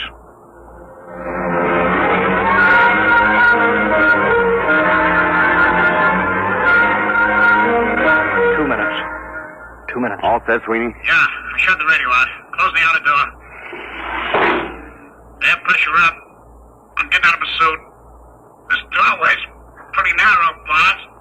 If the suit don't clear, we're sunk. We'll have to take that chance. All right, here I come. All set. Close the inner door. Decompress. Now the outer door. It ain't moving. I can see it through the floor. Coming up 1 minute. 1 minute to take off. Foot of the suit caught on the intake. No. It's flattened out. Get clear of that door, brother. Get clear. There it goes. We're in. 40 seconds. Close the outer door, Sweeney.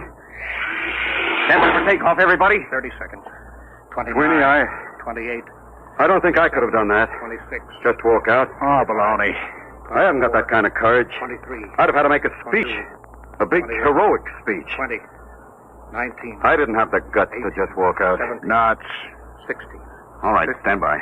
14. Communications? Fine. Just handy. Co-pilot. Automatic set. 9. Stand by. 8. 7. 6. 5. 4. 3. 2. 5. All right, we're clear. Son of a gun. We're clear. We're heading home. Time 2:50:36. Destination Earth.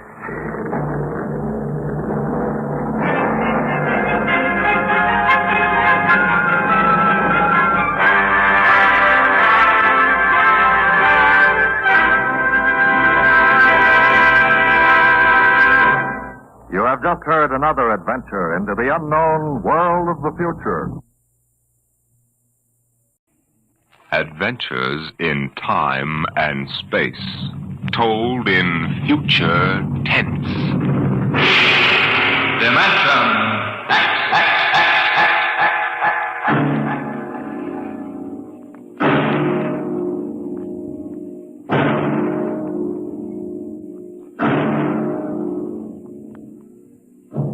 Can you predict the future?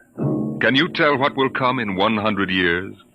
Or in 10? Or in the next minute? Tonight we present two ventures into the unknown. Two fantasies of the future, chosen from the works of one of our most brilliant young science fiction writers, Ray Bradbury. First, his story entitled, There Will Come Soft Rains.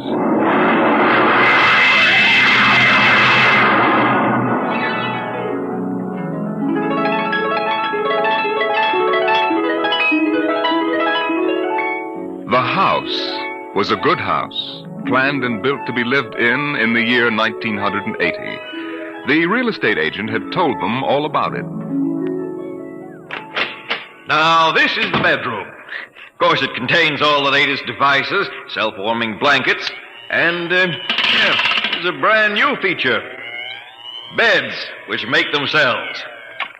Now, if you'll just step this way through the library, we can see the latest in talking book recorders, self-building fireplace, self-cleaning robot dust disposal. Oh, these little mouse-like things come out of the wall and take away all the dirt. Now, over this way. There's a complete robot kitchen, of course. Just set the menu for the week and the stove does the rest.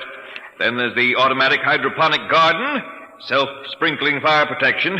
See, the house is fully automatic. Well, you could go away for a year and it would run itself.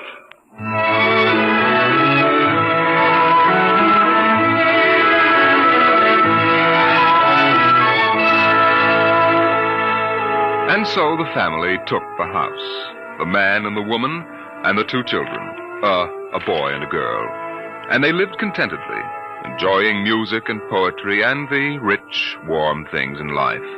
And the house fed them and slept them and entertained them. It made a good life for them. Until one day,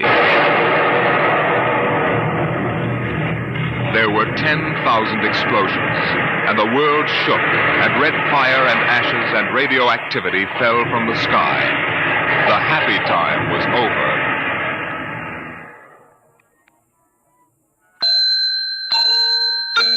Tick-tock, 7 o'clock. Time to rise. Open your eyes. Tick-tock, 7 o'clock. Time to rise. Open your eyes. But the house lay empty. The clock talked to the empty morning. In the kitchen, the stove sighed and ejected from its warm interior 8 eggs, sunny side up, 12 bacon slices, 2 coffees, and 2 cups of hot cocoa. 7-9, breakfast time, come and dine, 7-9. Today is April 28th, 1985. Today, remember, is Mr. Featherstone's birthday. Insurance, gas, atom heat, and electricity bills are due. In the walls, relays clicked, memory tapes glided under electric eyes, recorded voices moved beneath steel needles. 8-1, run, off to school, off to work, run, tick-tock, 8 o'clock, 8 o'clock.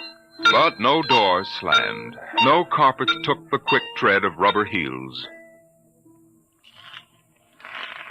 At 8:30, the eggs began to shrivel. An aluminum wedge scraped them into the sink. 9:15, time to clean, 9:15, time to clean. Out of the wall, hundreds of tiny mechanical mice darted. The rooms were a-crawl with small cleaning animals, all rubber and metal. They sucked up the hidden dust and dirt and popped back into their burrows.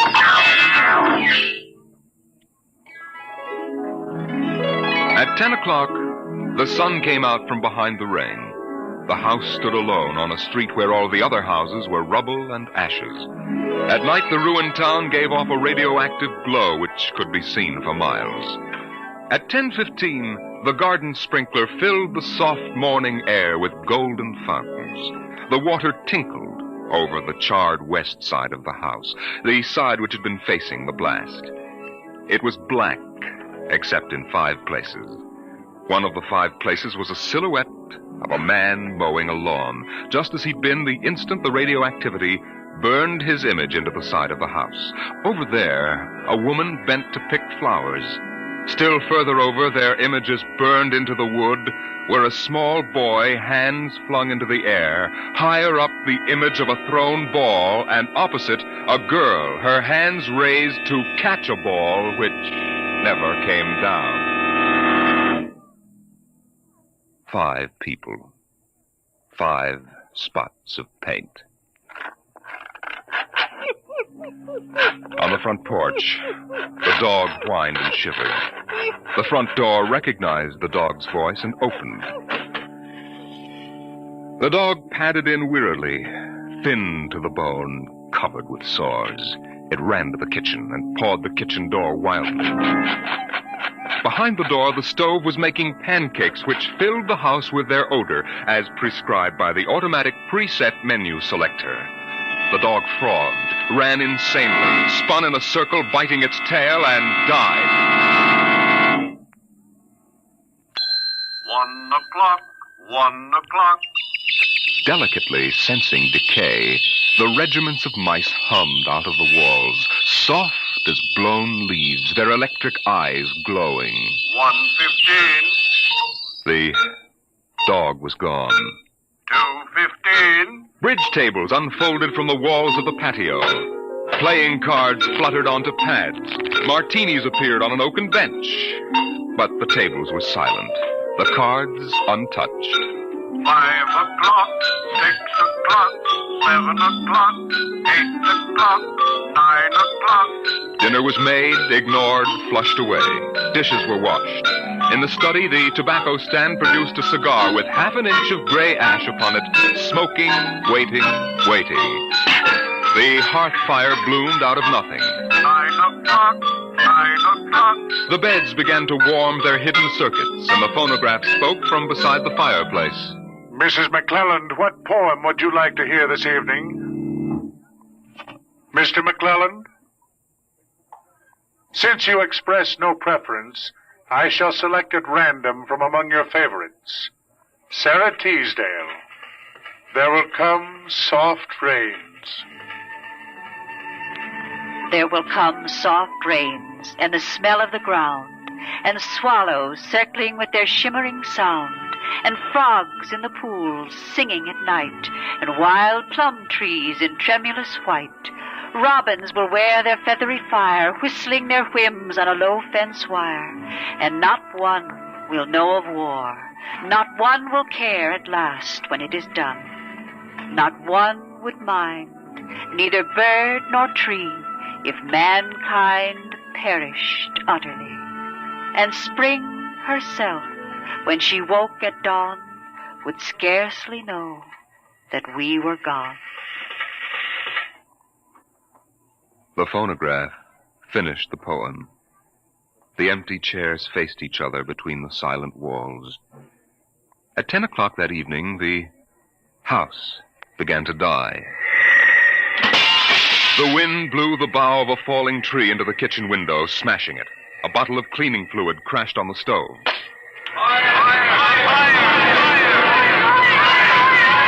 Water pumps shot down from the ceiling. But the solvent spread onto the doors, making fire as it went. Other voices in other rooms taking up the alarm. Help! Help! Help! The windows broke with the heat, and the wind blew in to help the fire. The fire crackled upstairs at paintings, lay hungrily on the beds, devoured the rooms. The house began to shudder. The bared skeleton began to cringe in the heat. The wires revealed as if a surgeon had torn the skin off. Voices screamed in every room. Windows snapped open and shut like undecided mouths.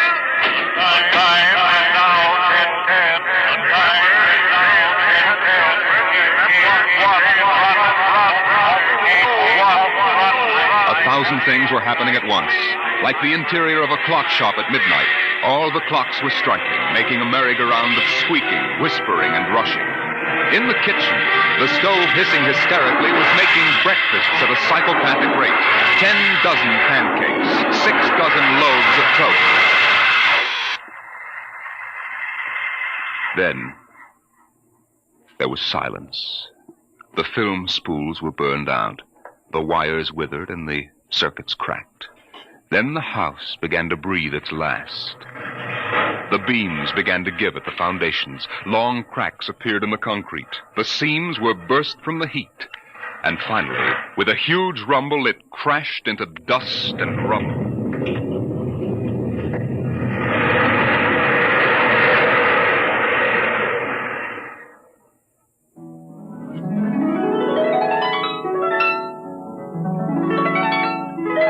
Dawn shone faintly in the east. In the ruins of the house, only one wall remained standing. And within the wall, even as the sun rose to shine upon the burning rubble, a voice spoke again and again and again.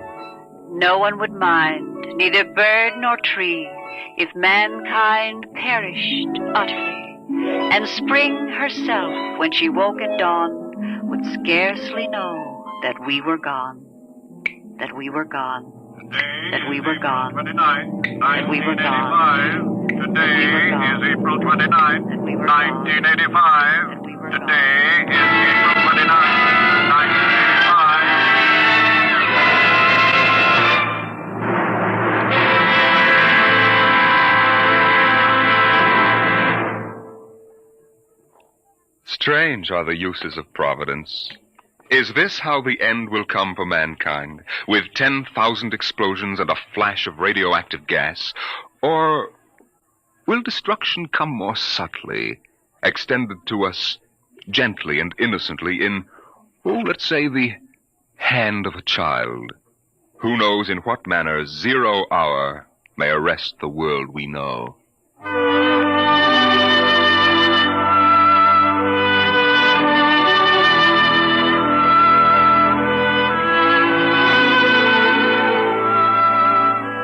It was a perfect summer day in the year 1985. The streets were lined with green, peaceful trees. Businessmen sat in their quiet offices, taping their voices or watching televisors. Rockets hovered like darning needles in the blue sky.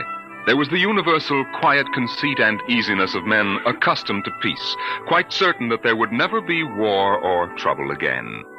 There were no traitors among men, no unhappy ones, no disgruntled ones. The world was upon stable ground.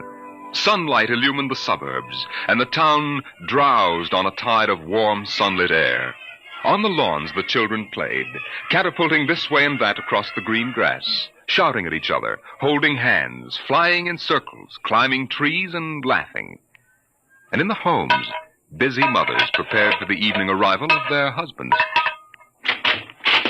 Excuse me, Mom. Good heavens, Mick, what's all the excitement? We're playing a game, Mommy, the most exciting game ever. What are you doing in that cabinet? I need some tools from Daddy's kit. Your father may not like... Oh, I'll take good care of them, Mom, I promise. Very well. Don't you lose anything. Oh, thank you, Mom. You want a glass of milk? Can't stop now, Mom. What's the name of the game, Mink? Invasion. Invasion. What will they think of next?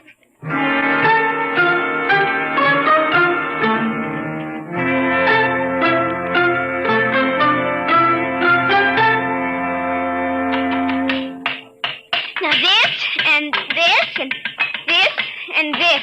Now put that there and bring that over here. Oh, no, you ninny. Now get back while I fix this. There, they want it this way, see? Here, just let me fix it. Oh, Mink, it's that smarty pants Joseph Connors. Don't let him play.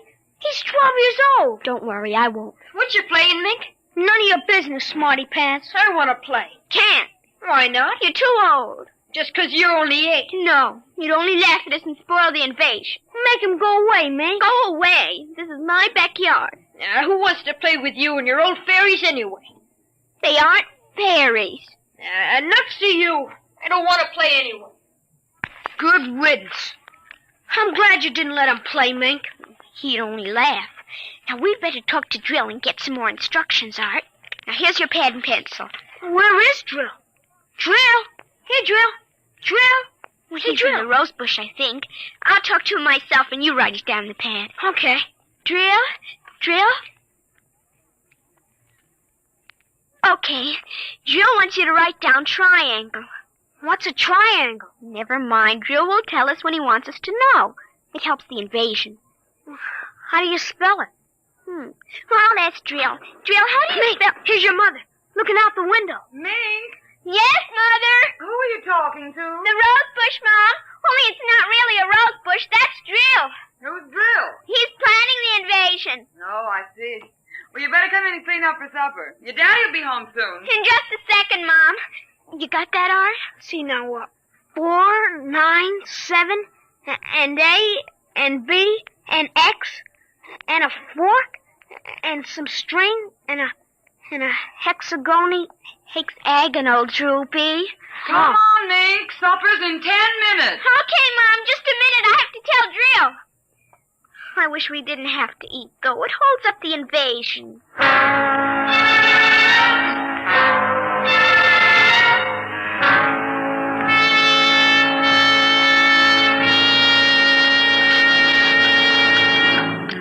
Mink, for heaven's sake, slow down. You'll choke on that soup.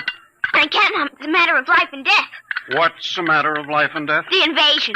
What invasion is that? Oh, just some silly game the children have been playing. Well, whatever it is, Mink, it'll wait until you've finished your supper, I'm sure. I don't want any more. You've barely touched anything. Oh, but Drill is waiting for me, Daddy. Drill? Who's Drill? He lives in a rose bush in our backyard. Imagination, Henry. Such nonsense. I've got to run now. You'll sit through dessert, young lady. Oh, gee, Daddy. And while you're at it, tell me more about this new game. It's Martians invading Earth, Daddy. What? Well, not exactly Martians, Daddy. They're from... Well, gee, I don't know. From up. And from inside that little head of yours. You're laughing at me. Drill said you would. You'll kill Drill and everybody. Oh, I didn't know you could kill a Martian. But it's not really a Martian, Mom. Maybe it's from Jupiter or Venus, even. Imagine. They couldn't figure out a way to attack the Earth. We are impregnable. Impregnable, dear. Well, that's the word Drill said, Well, anyway, that was the word, Mom, the same word. Anyway, so we're helping them. Now, who's helping who? Well, the kids are helping the Martians. Oh, fifth column, eh? Well, Drill says in order to make a good fight, you gotta have a new way of surprising the people. That way you win. And he says also you gotta have help from your enemy. Pretty slick, those Martians, using the kids for a fifth column, eh, Mary? And hiding under rose bushes, too, Henry. Don't forget that. Well, that's because grown-ups never look under rose bushes. Only kids. Oh, I see. Well, finish your fruit, darling. You can play for an hour afterward. Mary. Oh, it's so nice out, Henry, and there's no school tomorrow. Very well. Till 8 o'clock. Drill says after the invasion, we can stay up as late as we want. No more bets, either. Oh, is that so? We can watch all the grown-up televisor shows. I don't wonder this invasion has caught on among the kids. Well, some of the kids are giving us trouble, like Dale Britz and Petey Jarek. They're growing up, so they won't believe in the invasion. They make fun. Worse than parents, even. I hate them worst. We'll kill them first. I hope you're saving your father and me for last. But Drill says you're dangerous. What? But I think they'll let me keep you because I'm helping so much. I'll talk to Drill. Maybe we won't have to kill you. Mary, I think this nonsense has gone far enough. Can I go out now, please? Well, run along, dear. Don't worry, Dad. I won't let them hurt you. Mary, I think the child's taking this game entirely too seriously. Invasion. Now, Henry, you know how Mink is. Besides, all children have their aggressions. Better to get them out in the open, I suppose. Maybe you're right. I was wondering about bridge with the Jacksons tonight, Mary. All right. But, you look tired, dear. Why don't you sit in the relaxer for a while and get a massage? I'll sew for a while until it's time to... Oh, I wanted to call my sister Helen. Oh, good. Find out when her husband's going to return my golf clubs.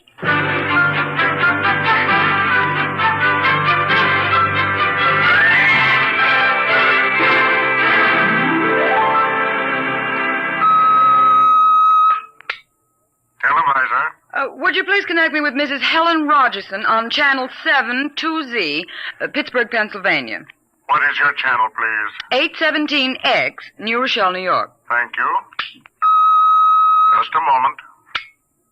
Go ahead. You can see your party now. Hello, Mary. How are things in New York? Fine, Helen. How are things in Pittsburgh? You look tired. Oh, I've been having a terrible time with the children. Sick? No, just underfoot. They've got a new game that's got me just about crazy. It's called Invasion. Did you say invasion? That's right. Well, isn't that strange? My Mink is playing it, too. My boy Tim is all involved with some imaginary fellow named Drill who's running the invasion. Must be a new password. Mink likes him, too. How do you suppose these games start? My backyard looks like a scrap drive. They've got every conceivable kind of mechanical gadget arranged out there. I talked to Josephine Schiller in Boston, and she says her kids are wild about it, too. It's sweeping the country. Remember when it was the Roomba? Please, dear, I'm not that old. Mommy! Oh, please, Minky, I'm on the televisor. Come on, see your Aunt Helen. Hello, Mink. Hi, Aunt Helen. Look what I've got. What is it, honey? Well, it's the yo-yo. Look when I unroll it. See? Well, Helen, look, it vanished. Where did it go? Into another She means dimension. I say the darndest thing. My Timmy brought one home, too. I can't figure out how they work. Make it reappear, honey. There. See, it's easy. Where'd you get it, dear? Drill gave it to me, Mom. Mink?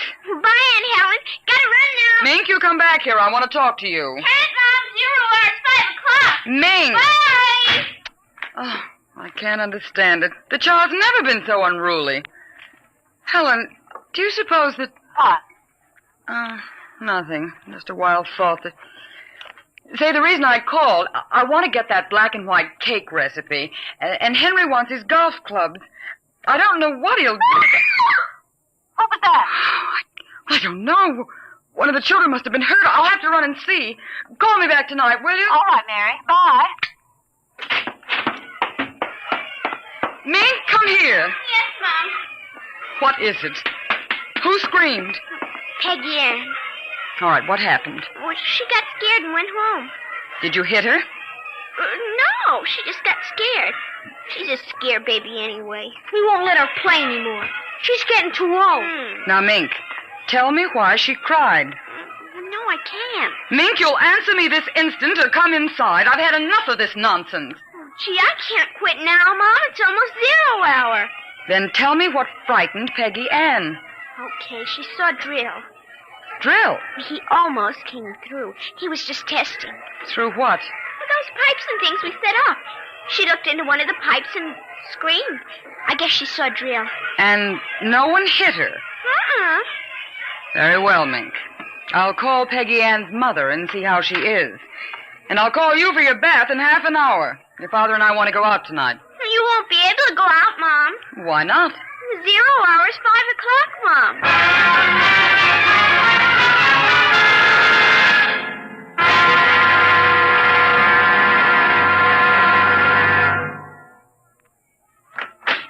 Hello, dear. Oh, you home already, Henry? Yes, I thought I'd relax a little before we went to theater.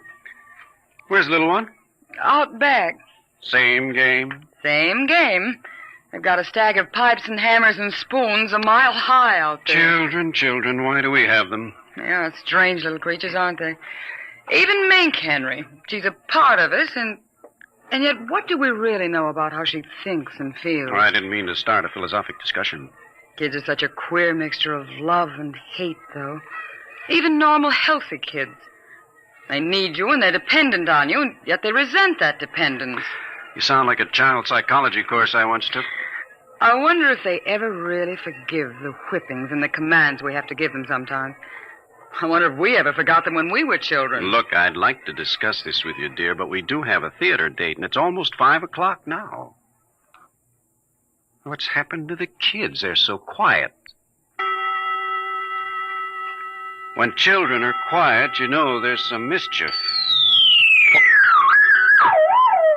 What's that sound? I don't know. Those kids aren't playing with anything electrical, are they? I'm sure they aren't. At least I Just the same, I'd better go out and Henry, see. Tell them to put off the invasion. What? Mary, don't get upset. It's just a game.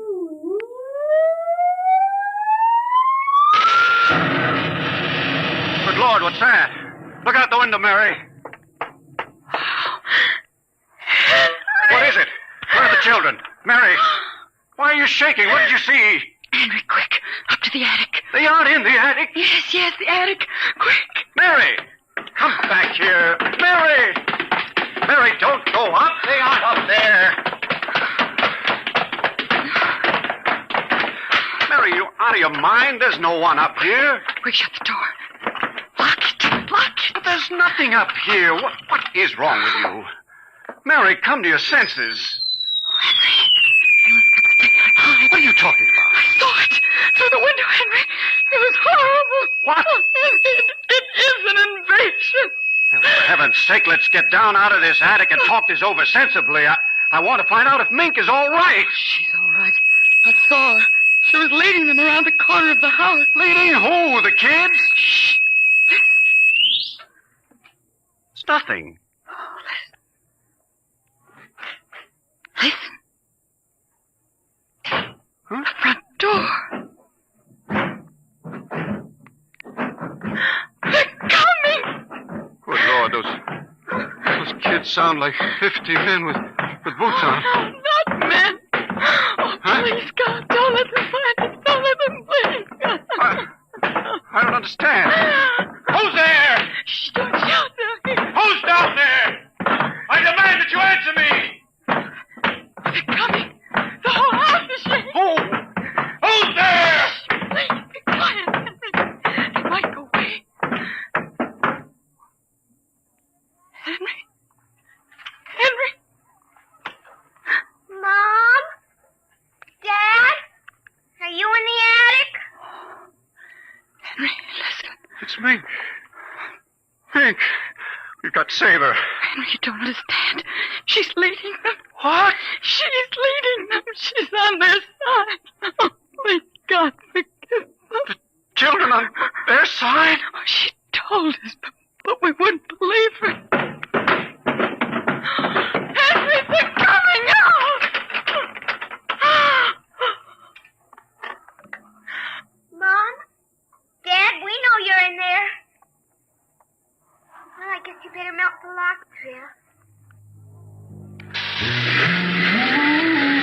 Henry, come back! It's Veldt! Veldt! Oh, dear God! Mom? Dad? Oh, I see you now. Peekaboo!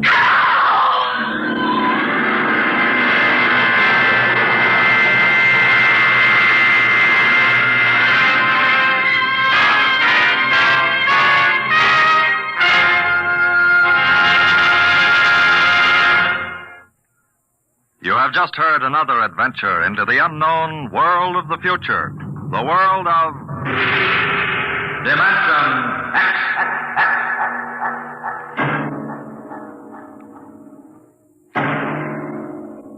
Next week, Destination Moon, a preview of the movie which is soon to have its world premiere in New York, telling the Robert Heinlein story of man's first trip to the moon.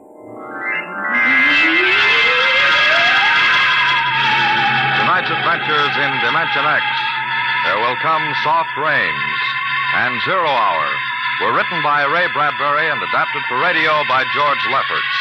Featured in the first story as narrator was your host, Norman Rose.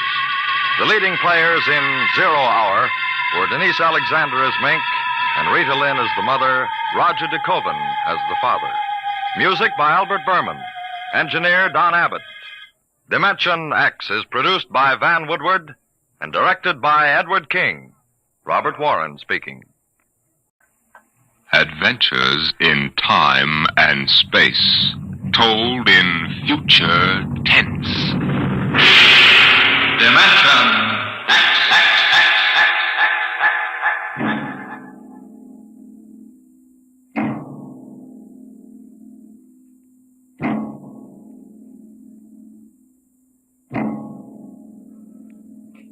Out of the infinitude of stars and planets in the solar system and other systems in the universe, it is almost mathematically certain that there exist other forms of life on other worlds.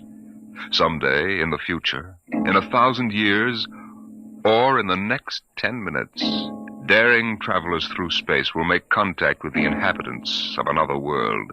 But the question is, will we contact them first, or will they contact us?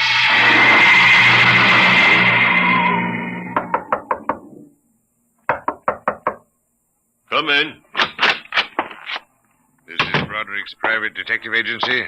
Check. My name is Graphius of Springfield. I would like to see Mr. Broderick. Check. What is it, Dolan? There's a guy outside. What kind of a guy? Oh, a great big guy with a big shining head and thick glasses like the bottoms of Coca-Cola bottles. And he looks like a professor or something. What I mean is, does he look like a client or a bill collector? He didn't say. Okay, Iron Man. Send him in. Check. Mr. Graphius, Mr. Broderick will see you. Thank you. Mr. Broderick? In the flesh. Okay, Iron Man. Step outside. Check.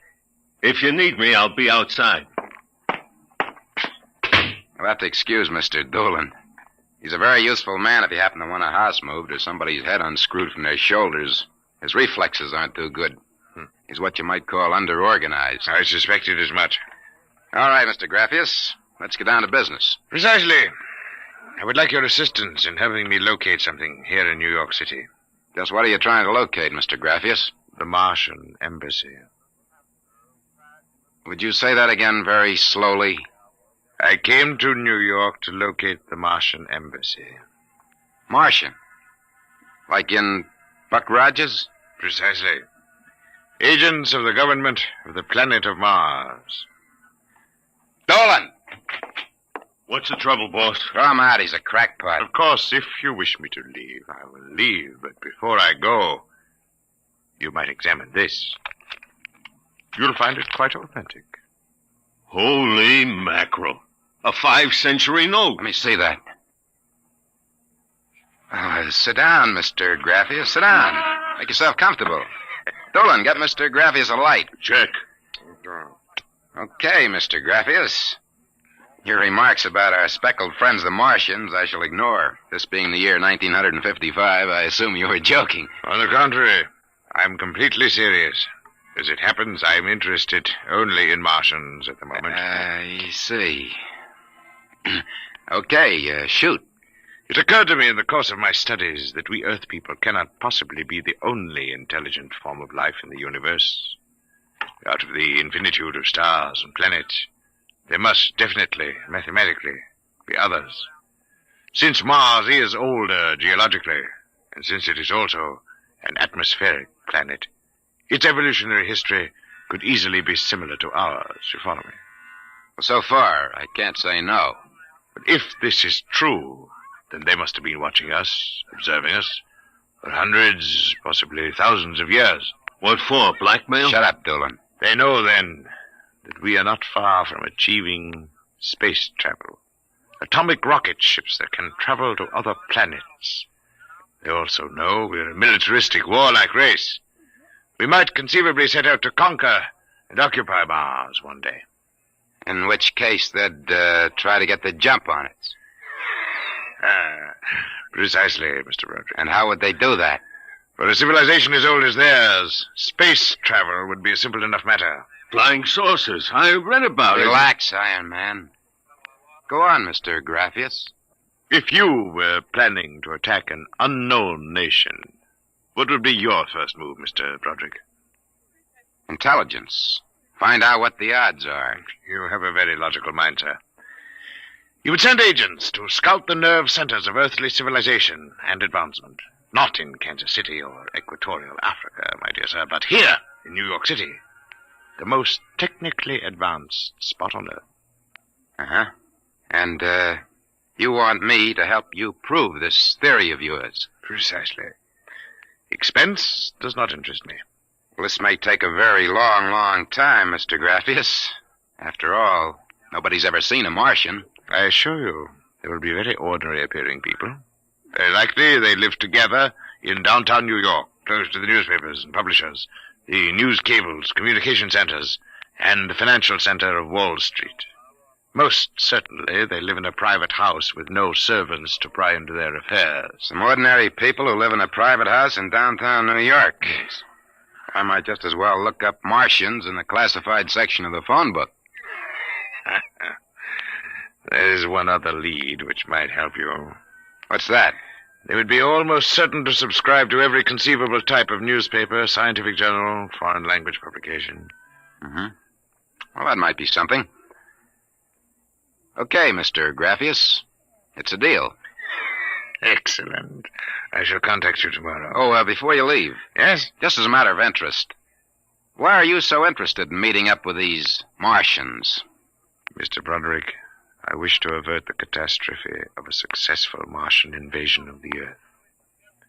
Naturally, I cannot go to the police or the military. I'd be laughed out of existence.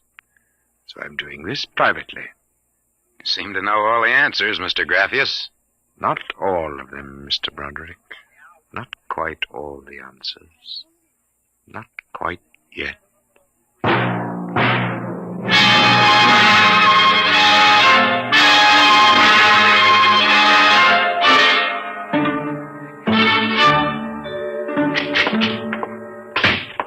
Boss, here's a private address. Takes everything from Pick magazine to the Manchester Guardian. Listen to this. Pick, Look, Scientific America, the Daily News, the Daily Worker, the Police Gazette, the Journal of Engineering, Scientific Quarterly, American Psychiatric Journal. Let me see that. Oh, Doolin. Doolin, sometimes I wonder. What's the address on this? 9 West 124th Street. Which happens to be the Harlem branch of the Public Library. Oh. Now listen, Noodle Brain. Check all the renting agents. Find out every private house in downtown New York. And then cross-check with the magazine subscription departments of the scientific magazines. You got that? Check. I wonder. Boss, what's the sense of all this? We know there ain't no Martian embassy in New York. This crackpot is paying us $100 a day, and we gotta keep him happy. You understand? Yeah. Also, I've got a hunch that Mr. Graphius isn't looking for any Martian embassies. He's looking for something quite different. I'll start making with a telephone.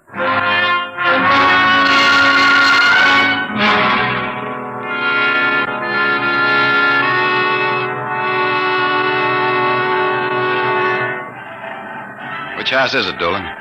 Right down there. Number 108. Did you find out anything? Not a thing. I've been watching the place for a week now. Nobody comes out. Nobody goes in. I asked around. Nobody knows nothing. You ain't been blabbing around the neighborhood that we're looking for the Martian embassy, have you? Boss, I'm stupid. But I ain't that stupid. Who'd you talk to? I struck up what you might call a casual acquaintanceship with those two girls standing with the baby carriages up the street. The cute one is real cute. Now, look, Doolin, don't try to do anything intelligent. Just keep walking up and down. See? Check. I'm going back to the office to meet Grappius. See you later, boss.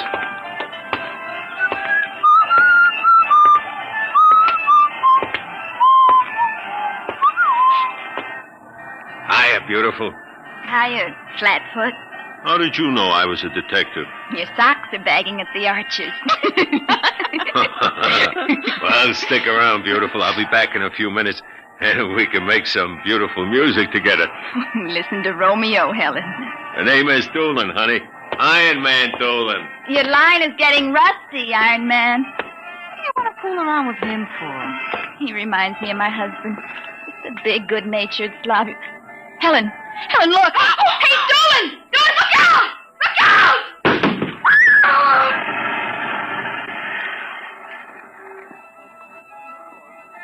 Helen?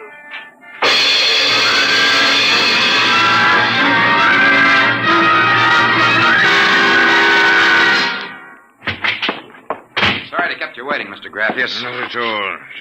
Doolin found a house down in Greenwich Village, privately rented. Number 108 Conklin Street.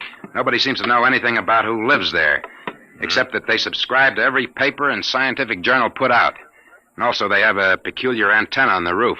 You don't suppose your Mr. Doolin will try to get inside the house? No, he knows better. Mr. Broderick, I assure you, if that place is the Martian embassy... Doolin can take care of himself. Still, I wish you had informed me before. Now, that's probably him reporting back now. Excuse me. Hello? Yeah, speaking. Doolin? Yeah, he works. What? Oh, no. No, I can't think of any. Yeah, sure, okay. Yeah, I'll be right down. Okay, Lieutenant. Yeah, right away. Something the matter? Doolin is dead, Mr. Grappius. What? They found him splattered all over the sidewalk in front of number 108 Conklin Street. How did it happen? There were some witnesses. They said a building cornice dropped on him. The cornice? But how? It fell off the building next to 108, right on top of him. Come on, we can get a cab. I have to identify the body.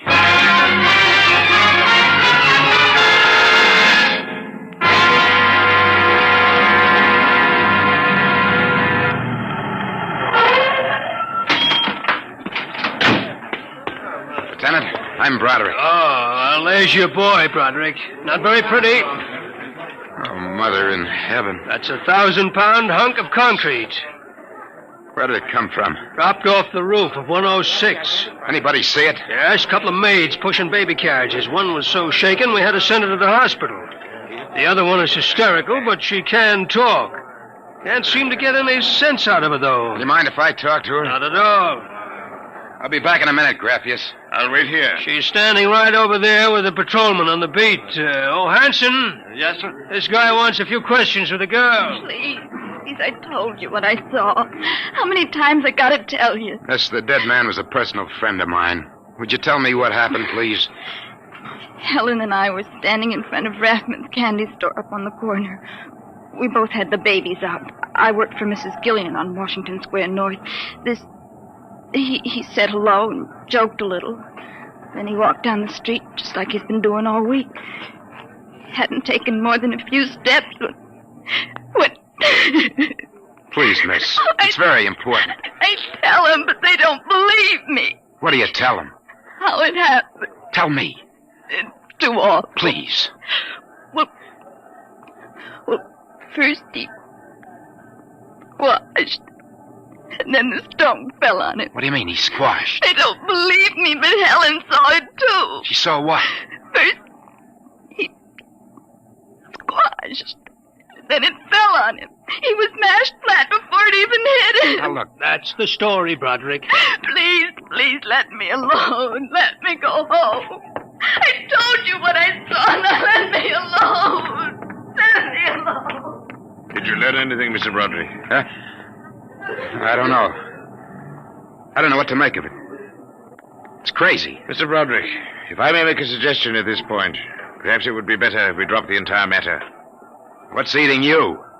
First you come at me with a chain of nonsense that you're staking real cash on, and now when we hit solid trail, you want to call off the dogs.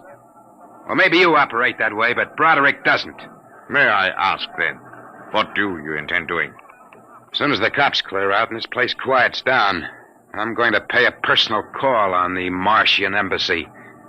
Whatever number 108 is.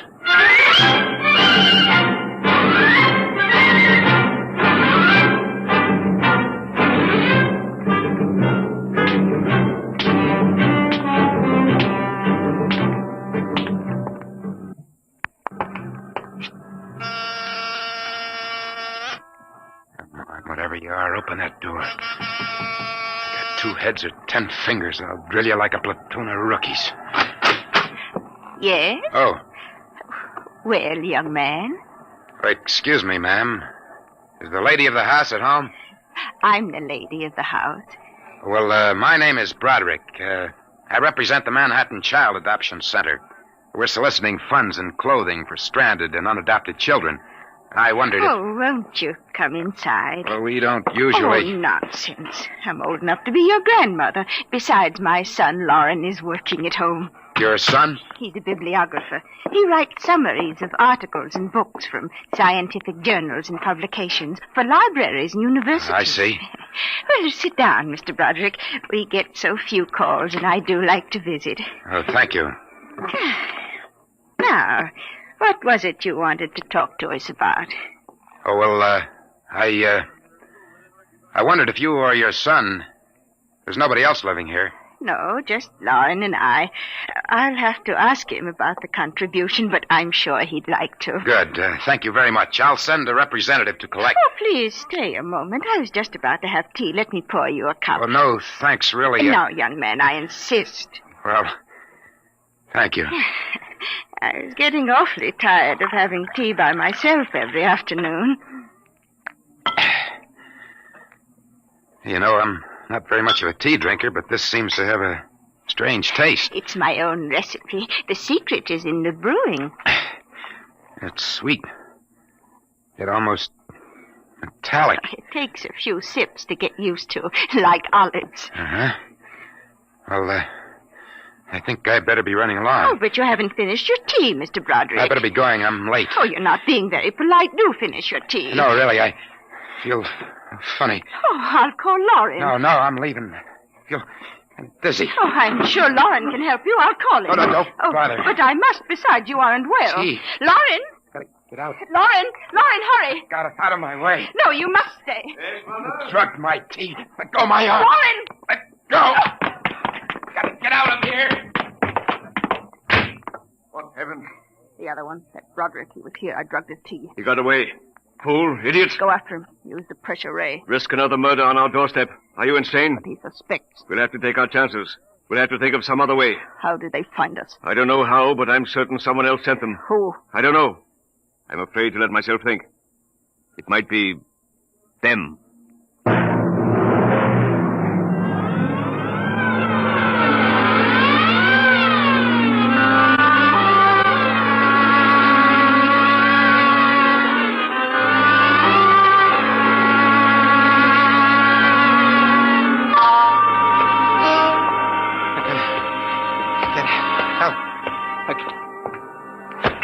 Watch where you're going, you drunken fool. Please, Get away from me. Stay awake, me. Look out. Miss, please. Let go of me. Help. Please. Help, officer. You don't understand. What's the trouble here? This drunkard is insulting people. I saw him come out of that house there. 108? That's the one. He bumped into a gentleman, and then he pulled at my arm. All right, miss. I'll take care of it. Come along, mister. I'm going to give you a break and take you back to the wife and kids. No, you can't. I'm sick. Sick, is it? What's the matter? Drugged. They drugged me. Who drugged you? Number 108. Martians. Who? Martians. Number 108. It's a Martian embassy. Well, I've seen them with pink elephants, rabbits, and mice, but you're the first one who's got Martians. That's true, I tell you. Uh-huh. Come along. Now, listen. Don't take me back there. They'll kill me. Look, I gotta make you understand. Here, I'll help you up the steps. Please, my name is Broderick. I'm a private dick. We'll find out about this. Here, don't try any tricks. Officer, please listen. I'll give you anything. I'll give you $1,000. Please listen. For God's sake, listen. Yes, officer. Why, Broderick. You know this slush, Granny? Why, that's my son, Broderick. No. Martian. He's in pretty bad shape. You better get him to bed. Oh, dear. He was doing so well at the Alcoholic Society. He must have gotten off again. Looks like he's ready to pass out. Lauren! What is it, Mother? Oh. Your brother, Broderick, has been drinking again. Look out, he's passed out. I'll take care of him, officer. We've handled this sort of thing before. Can you manage okay? We'll be fine, thank you. You've been very kind, officer. Nothing at all, Granny. I know how it is with these alkies. Well, I'll be seeing you.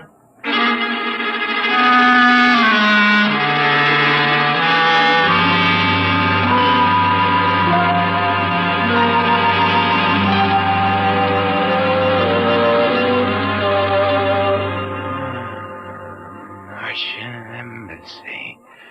Martian. Oh, my head. Oh, Mr. Broderick is regaining consciousness, Mother. What happened? Oh, I can't get up. Do not struggle, Mr. Broderick. It'll be impossible for you to rise from that chair. The pressure from this ray will keep you there. Ray? What? Who are you? You've already guessed, Mr. Broderick. You mean this really is the... Martian Embassy, yes. You have the honor to be the first prisoner of the Imperial Government of Mars. First prisoner? Yes. After the invasion, of course, you will all be our prisoners. Hey, look. What sort of a business is this? No business, Mr. Broderick. As your people will soon find out. Our preparations for invasion are nearly completed now. As soon as we give the signal, our armed forces will launch a surprise attack. And then the Earth will be ours. You're crazy. Not half as mad as you, Mr. Broderick, to come muddling so foolishly into our affairs. That was a fatal mistake. So, Doolan's death was no accident, then? Assuredly not. We found it necessary to use a pressure ray on your friend. The block of concrete was an afterthought. We thought it might help to avert suspicion. All right. What happens now? If you cooperate, you can look forward to a quick, painless death like your friend, Mr. Doolan. If not? This pressure ray has many delicate adjustments. It can move a pin, or it can crush a boulder. Let me demonstrate.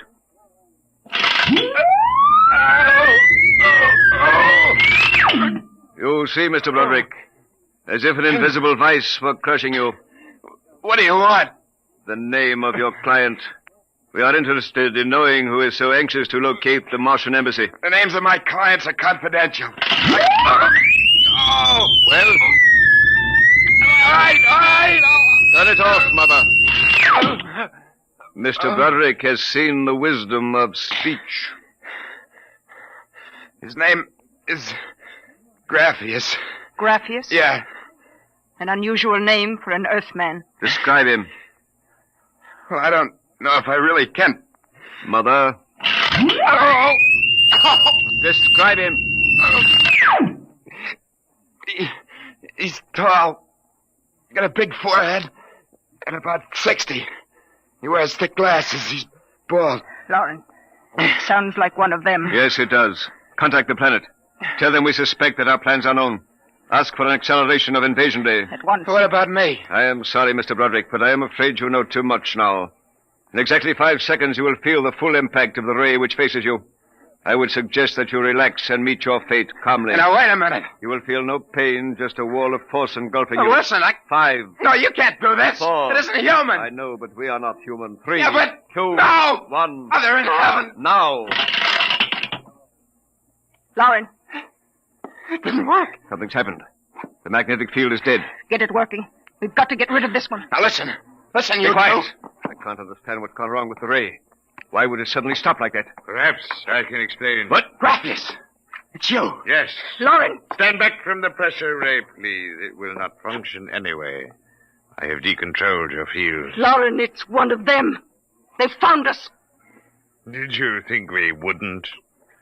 I trust you have not harmed my friend, Mr. Broderick. He's been very useful to me. Brother, am I very glad to see you. Talk about the Marines landing in the nick of time. You're free to move now, Mr. Broderick. I don't know how you got in here, Graphius, but stick around. These babies are really Martians, just like you said. They're planning to invade the Earth and take over. There will be no Martian invasion. You keep these characters covered. I'll get the police. There will be no need for the police. I intend to handle them myself. Yeah, but the police will Do not call the police. Why not? You fool of an Earthling. Don't you realize with whom you are dealing? The invasion of Earth by Mars will be like ChildsPlay compared... Lauren! Holy mackerel. They just flattened out. Like your friend, Mr. Doolan. I detest the use of violence where the intellect can rule. But unfortunately, the Martians are a threat to us. It must be destroyed. I believe you now. Another 5 seconds, they'd have finished me. I'm glad you didn't waste any time. There is little time to waste. The Martian invasion was to have taken place next week. Yeah, Hey. They never said that. How do you know? You would not comprehend. Wait a minute. There are some things here I do understand. A second ago, that pressure ray didn't work. Now you're using it like it was a toy. How did you get in here anyway? Who are you? Another one of those Martians? No, Mr. Broderick. I happen to be a Venusian. What? A representative of the planet Venus. Venus? That's impossible. Not at all. The Martians are really an inferior race. We Venusians are much farther advanced. As much as we are over you, Mr. Broderick. The Martians would simply have conquered and enslaved your people. We Venusians felt compelled to exterminate you completely. That's impossible. Oh, no. Now that we have disposed of the Martian threat, what is there to stop us? Our invasion begins tomorrow at noon. By nightfall, the Earth will be ours. Brother in heaven. Either I'm completely cuckoo or... Oh, well, this is really on the level. You needn't edge toward the door, Mr. Broderick. You're thinking of running for help, aren't you now? I can read your thoughts quite clearly. Suppose you're going to knock me off like our Martian friends. On the contrary. Go ahead. Leave? Why not? Why don't you try it, Mr. Broderick? Because the minute I turn my back, you're going to let me have it. Suppose you try it and see. I've no interest in stopping you. Go ahead. All right, Buster, you asked for it. It will do you no good. No good! You'll see! You let me go. Here, where do you think you're running to? Hey, officer, listen to me. Oh, it's you, the one with the marsh. Yeah, that's right. Now listen. That story is true. They're inside that house, inside number 108. He killed them. Who killed? Graphius. He's the leader of the Venusian invasion. Venusian invasion? That's right. Tomorrow at noon, they're going to take over the Earth. Now listen. Go in that house. Martians, now Venusians, eh? Okay, that's enough for me. Come along. Good. We haven't got much time. Hey, wait. Where you taking me? Bellevue Psychiatric Ward, my friend. Come on. Bellevue, no! Now, come along. No! Why don't you listen to me? Why are you such a fool? Let go of me! You're loony as a bedbug. Come on! No! I tell you, there's going to be an invasion! The Venusians are going to invade us, don't you understand? You gotta believe me! You gotta believe me! All right. I believe you. Oh, why don't they listen? Why don't they believe me?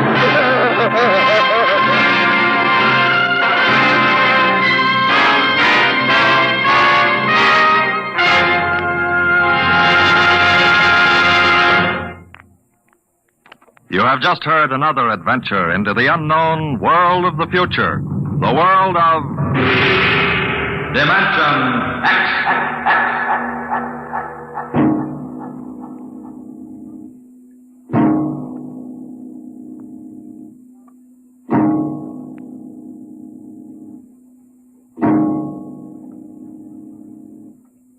Next week, the story of Riesling, the strange blind singer of the spaceways. He traveled the space lines from Mars to Venus to the moons of Jupiter. No captain could refuse to carry Riesling and his battered guitar. He sang of all the wonders of the galaxy, but his greatest song was of the sight he would never see, the green hills of Earth.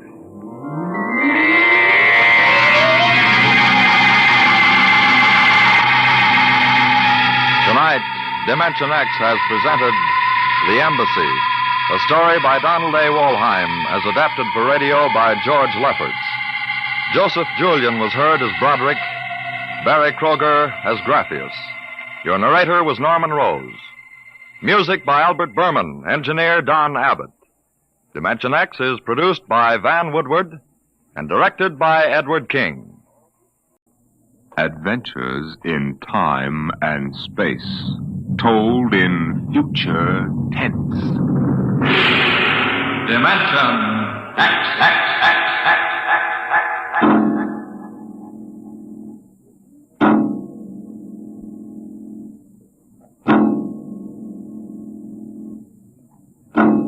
Time is an interesting phenomenon. A ticking clock, the running sands of an hourglass. All these have captured the imagination of men. But time is more. It exists now, and then, and in the future. Suppose we are in the year 1950. Coexistent in time may be worlds we have never seen, the worlds of the past and of the future.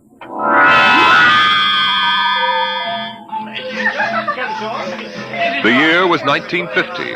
It was a spring night in Mexico, fiesta time. The fireworks shot up into the clear, dark sky, and a papier-mâché bull ran about the plaza chasing boys and laughing men. Mr. and Mrs. William Travis stood on the edge of the yelling crowd, smiling. Oh, what is it, Bill? What are they saying? They're cheering for the bull. Here he comes. He's good, isn't he?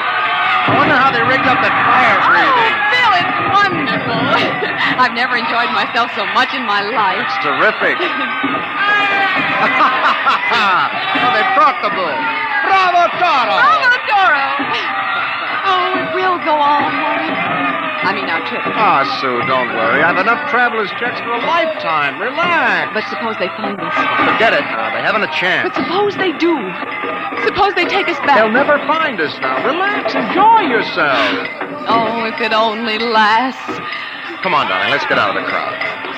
I think you need a drink. All right. Let's try something different this time. I want to try every drink there is in the world. Oh, don't worry, darling. There's no rush. We've plenty of time now. All right, in here. Oh, there's a table over there. Come on. Bill. What's the matter? Don't look right away, but over your left shoulder, right by the end of the bar, that man. What is it? I saw him this morning in the plaza. Well, darling, take it easy. The town is full of tourists. But he was at Juarez in Tasco. Bill, I'm afraid. Well, now, don't stare at him. Come on. I know it's the same man. He was wearing the same white suit. Sit down, Sue. All right, now, come on, dear. Smile. Act natural. Bill, he's been following us. He's a searcher. I know he is. Quiet. Oh, boy. Here, boy. Si, senor. Si. Benedictine and brandy. Two. Si, senor.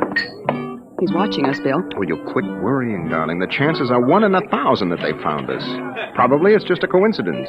I want to lie down. I think I'm going to be sick. Susan, hang on, will you? If he is looking for us, we can't run out. What's he doing now? He stopped our waiter. He's asking him something. He may just want a drink. Bill, I can't stand it. I've got to go upstairs and lie down. All right. As soon as we finish our drinks. What's he doing now? Well, he's nodding at me, as if he knows me. And he's smiling. Bill, he's coming over here. Now watch yourself. We've got to go right on in front of him. So if he is what we think he is, he won't suspect. I couldn't. We've got to. Now, come on. So I said to David, Dave, that's ridiculous. You know that a thing as that is never going to take place. Kristen. What? You did not pull up your pants leg when you sat down. Oh, well, I'm afraid you have the wrong person. My name isn't Chrysler. Kristen. No, well, I'm William Travis. I don't see what my pants leg has got to do with it. Mind if I sit down? Well, yes, Everyone nowadays pulls up his pants leg when he sits down. Like this. Keeps the trousers from bagging at the knees. But, of course, if you're not used to this style of clothing... Now, see here. We don't know you. We don't? I'm sorry. I thought I knew you. Look, this is our table. If you don't mind... You see, I'm looking for two friends of mine. A man and his wife, very much like you. The man is an atomic scientist. The wife, a bacteriologist. Very important people.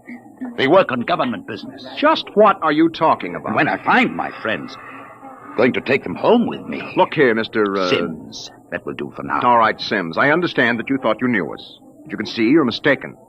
Now, if you'll excuse us, my wife and I were just going up to our room. We have to make an early start in the morning. Going for a trip? Up Acapulco, perhaps? Lovely Never spot. mind where we're going. Yes, of course. You don't like crowds, tourists. I'd probably like to get off the beaten path. You know, I've got a vacation folder here that might interest you. Please, Bill, let's go. Oh, wait, Sue. It's put out by an outfit that calls itself Travel in Time Incorporated. Travel in time? Yes, they've come up with a rather intriguing idea. Would you like to actually witness the burning Rome? Sail with Columbus in 1492 on his voyage of discovery to America? Meet Cleopatra? Then why not take your vacation in time as well as in place? But perhaps you've seen this leaflet before. Of course not. Then you'll be interested in hearing the rest. Travel in Time Incorporated can costume you, put you in the crowd at any place and time in history. Look, we guarantee to teach you any language you need to move freely in any year without risk of detection. This summer, why not escape from the worries of our modern world? Take your vacation in time. Well, that's impossible, of course. But think what it would mean. A chance to escape all the tensions of an unpleasant life. War, insecurity, fear. Sims, Suppose you were a scientist working on a dangerous bomb project. Or you, Mrs. Travis, suppose you were a bacteriologist working on disease cultures. And you had a chance to escape all that. To take a vacation 200 years in the past. Would be wonderful, wouldn't it? Escape to a more peaceful world? A trip back to, 1950. 1950? But you said a vacation in the past. So I did. But you see, 1950 is the past if you come from the year 2155. 2155? Mm-hmm. Terrible times. Most unpleasant. A war raging, an atomic bacteriological war. Terrible times. With none of the little comforts we enjoy today, like this fine Havana cigar. Bill, I want to go upstairs. I want to lie down. If you were living then, think of how wonderful it would be to take a vacation in time. Back to now. Oh, you're crazy. I don't know what you're talking about. Suppose a young couple like yourselves took a trip to 1950 and didn't want to come back. You know what would happen? The government sends a searcher back to look for them. This is all fantastic nonsense. The searcher finds them and brings them back. Well, do you think I'll find my two friends, Mr. Travis? Bill, please take me upstairs. I don't feel well. Oh, is the lady feeling a bit sick? How unfortunate. Here are the drinks, senor. Well, shall we drink a toast to 2155? To the future.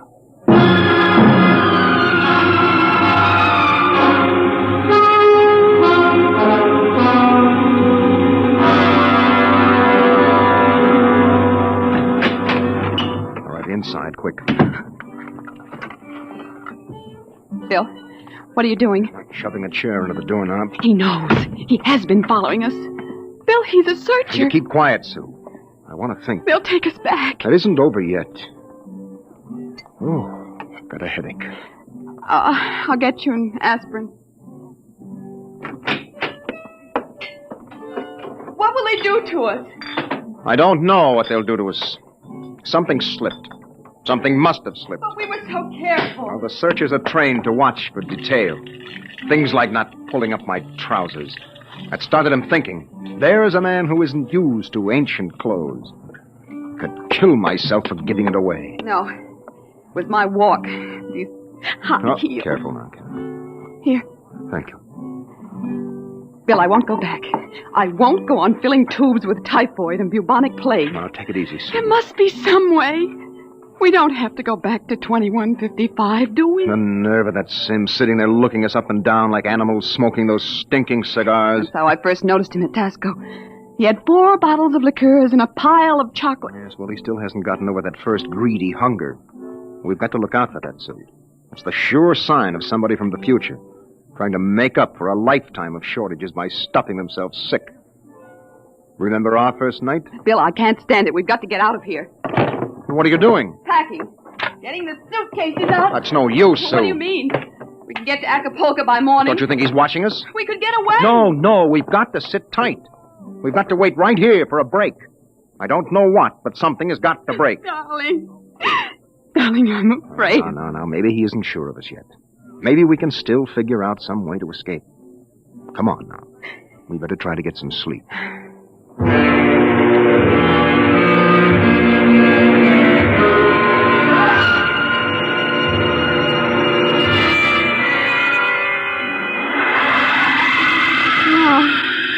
No, I won't go back.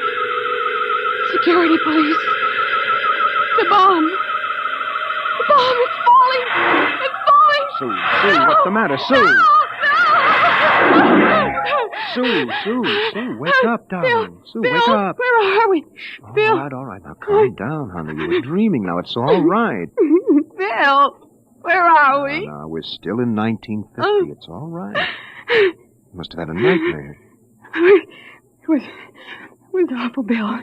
Bill, there was an explosion, a terrible explosion, and my hand burned and wrinkled, and the buildings broke. Oh, Bill. Bill, we won't go back there, will we? Ever? No. Go to sleep, honey. It's all right.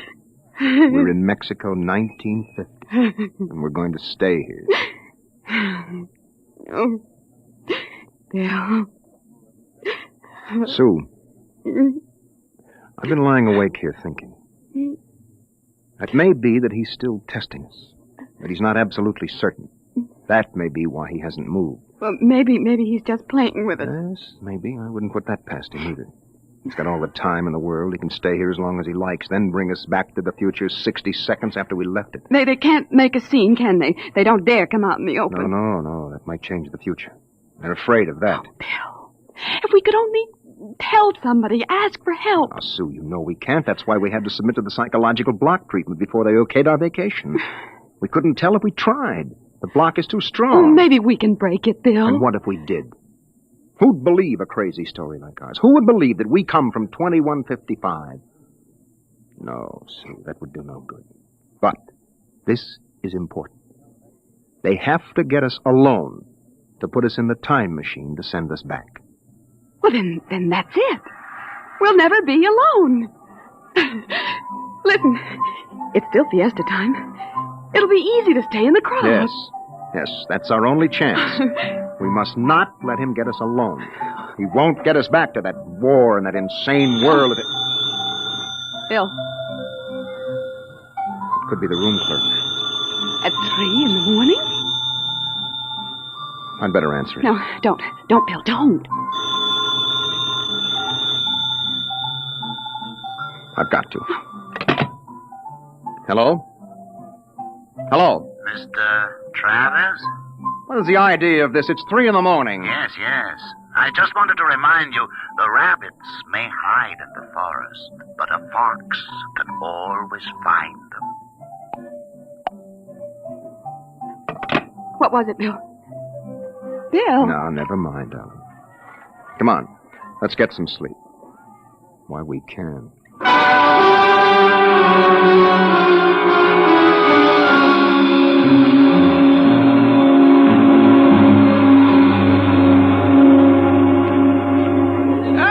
dias, senor. Good morning, Senor Gomez. I trust you are spending pleasant days in my hotel. Yes, the time is the best. Oh, it's been lovely. Your special table is all ready for breakfast. Oh, fine. Where blazes is the hotel? Hey, you, Buster, where's the hotel in this godforsaken take over? What is all that racket?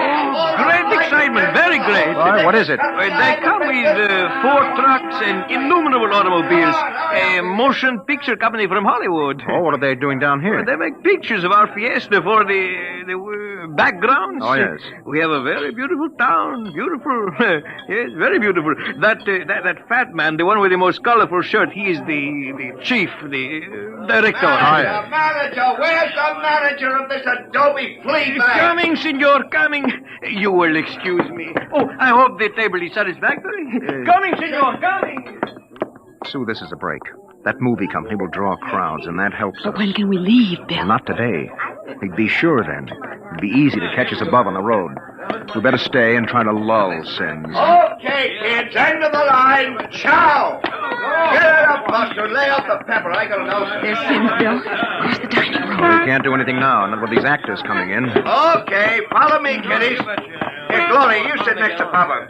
Hey, Max, make sure nobody monkeys with the trucks and the gear. Right, Shane? Do we have to eat at this crummy joint, Joe? Cheer up, sweetie. Your mere presence makes this chasins and the truck rolled into one. Not this early in the morning, Joe. I couldn't stand it. Okay. They look happy, you want, don't that they? is, it's on the dear Look, old Susan. expense account. Maybe I could hire 2 of them. I could say it was a joke. Oh, why? We could dress them in our clothes, have them drive off in our car sometime when Sims couldn't see their faces. Where would that get us? Well, with him off on their trail, we might make it to Mexico City. It'd take years to find us there. Bill, that movie man's coming over here. Oh, excuse me. You folks are Americans, aren't you? Yes, that's right. Boy, am I glad to see you. Yeah, I'm so sick of hearing Spanish I could kiss you. Hey, come on over and eat with us, huh? Oh, well, I don't think we should intrude. Come on. Misery loves company. I'm Misery, and that's the company. We're from Hollywood. Yes, so I understand. Yeah, and boy, would I like to be there now. We're down here for some preliminary shots on some Technicolor clam bake, you know. Real turkey, stinkeroo. Oh, that's too bad. But we've got an expense account. Oh, that's a lovely thing. I'm Joe Melton. I'm the unit director. Oh, well, I'm William Travis. This is my wife, Susan. Hi. Mutual. Oh, come over, kids. Join the party. Cheer us up. Only no tamales. I burned out 3 kidneys on tamales since I came over the border. Hey, am I funny? Oh, wonderful. Oh, come on over. Hey, Kitty. I got new blood here, brother. Just a moment, Mr. Travis. I thought you might be breakfasting with me. Alone. Sorry. Oh, no. I got him first, Mac. You want to join us? No, I've already ordered. Mr. Travis, I think you'd better talk with me now. Hey, is this guy giving you trouble? It's all right. Well, you say the word. I'll have Max pitch him out on his ear. No. It's all right. We'll be right over, Mr. Melton. Oh, Bill. We'll talk to Mr. Sims. Mr. Melton, sort of keep an eye on us, huh? After all, you found us first. Yeah, sure. Well, come on over soon, kids. Sit down, Mr. Travis. I hope you slept well. Did you? I'm not used to spring mattresses. But there are compensations. I stayed up half the night trying new cigarettes and foods. A whole new spectrum of sensation. What are you talking about? Still acting, huh? But it's no use. You can't stay in crowds all the time. I'll get you alone soon enough. I'm immensely patient. Let's come to the point. It took me a month to trace you down and be sure of you. Now, if you come with me quietly, I might be able to get you off with no punishment. If you agree to go back to work on the bacteria bomb. We don't know what you're talking about. Stop it. Use your intelligence. You know we can't let you get away with this escape. Other people in the year 2155 might get the same idea and do the same. We need people. To fight your wars. Bill. It's all right, Susan. We can talk on his terms now. He's got us. We can't escape. At last. Really, you've both been incredibly romantic. Running away from your responsibilities. Running away from horror. Nonsense. Only a war. Only? With half the world dead, the other half dying? Yes. But we can't have you escaping here while we drop off a cliff. Dying people love to know that others died with them. Kids, break it up. We're waiting on you. The longer you keep me waiting, the harder it will go on you. What do you mean? We need you on that bomb project. Return now and no torture. Torture? Yes. You see, later we'll force you to work. And after you finish the bomb, we'll try a number of complicated new devices on you. Bill. As you say, you can't escape. We have all the time in the world. Here in 1950. Sims, I'll make a deal with you. I'll come back now if my wife stays here alive, safe, away from that war. No, Bill, Keep quiet, Sue. Well, Sims, you need me for that bomb. You can duplicate her work. It exceeds my authority. But all right. Meet me in the plaza in 10 minutes. I'll pick you up in the car. Good.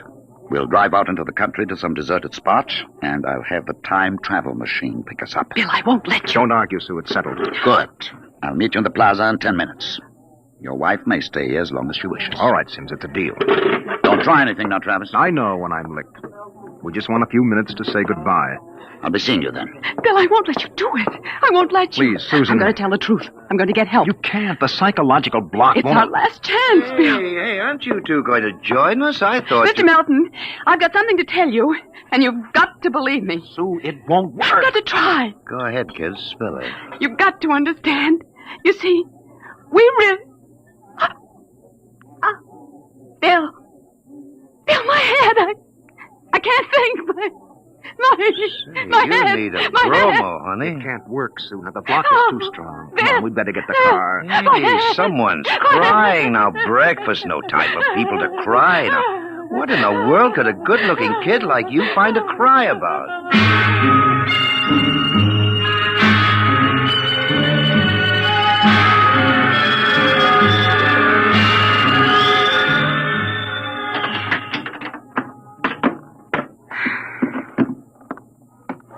Bill, I won't let you do it. Don't make it harder, I'll Susan. let me go back with you. We'll get through some way. You think I'm going to let you go back to that war? Sue, please stop. We haven't got much time. It was so wonderful here, Bill. Oh, Bill. And there he is, smoking those cigars of his, waiting for us. Only, there must be some way that we can both stay here. Maybe there is.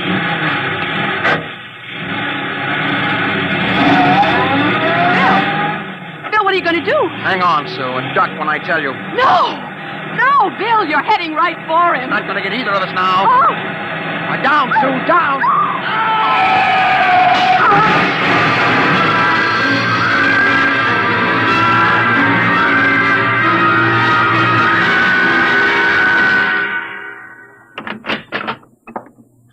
Bill? It's all right, darling. It's all over now. This is the mayor, dear. Senora, your husband has been officially cleared in this most unfortunate affair.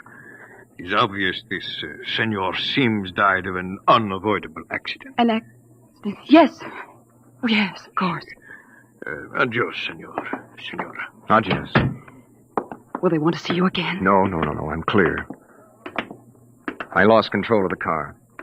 That's the way it stands. Oh, Sue, I hated to kill him. I never wanted to do anything like that in my life.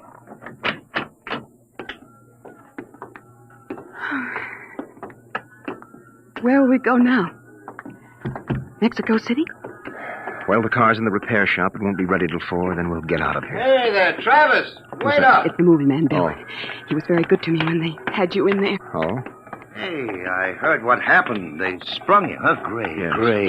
It was an accident. Well, it's lucky you didn't get hurt yourselves. Everything okay now? Yes, I think so. That's fine, but you both look a little rocky.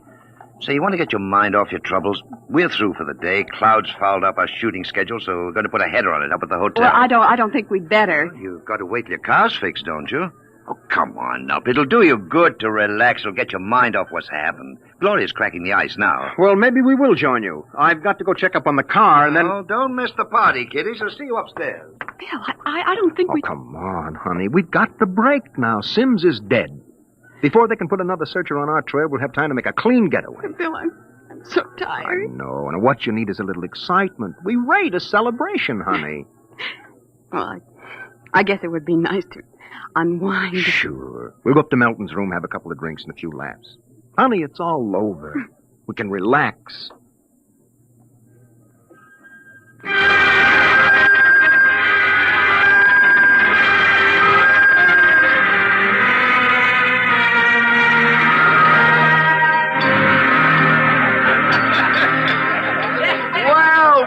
Well, kiddies. Well, we thought we'd join you, Mr. Melton. Oh, great. Call me Joe. Hey, Gloria, yank another cork. We got company. Way ahead of you. Here you are, kid. Thank you. You kids ready to drink? That was a pretty messy business, but it's all over now, huh? Yes, it's all over. Yes, well, it's time to unlax. Grab a glass, honey. Well, thank you. Hey, quiet, everybody. Quiet.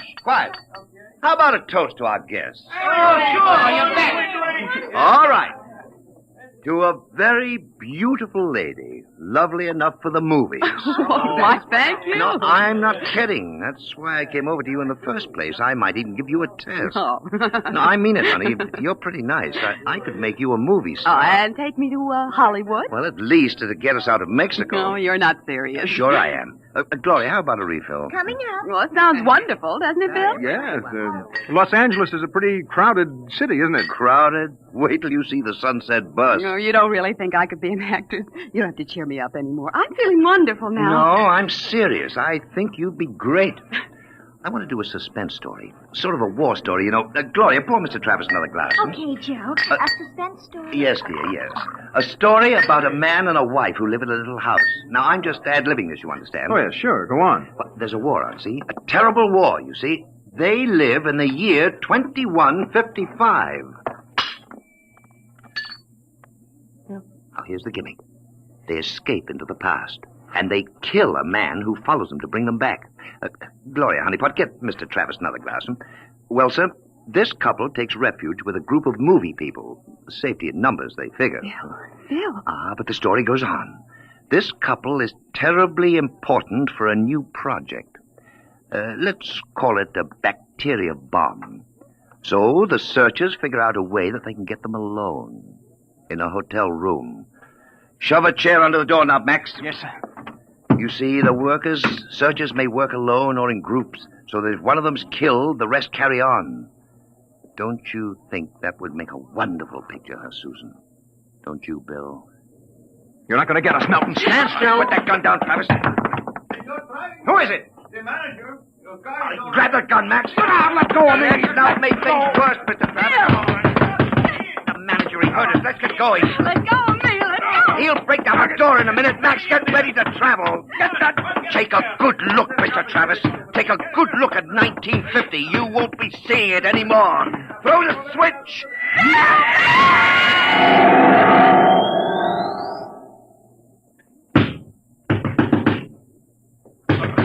All right, Juan. Break down the door. Where are they? I was at the door. I heard them inside. They're gone. Windows. Oh, the iron bars are undisturbed. What happened to them, Juan? They just disappeared, all of them. Nuestro Padre Cielo. All right, Juan. Pray later. Senor, I think you'd better send for the priest and holy water. Later, Juan. Hey, they just disappeared. Look here in the closet. See? Hey, bottles, hundreds of bottles.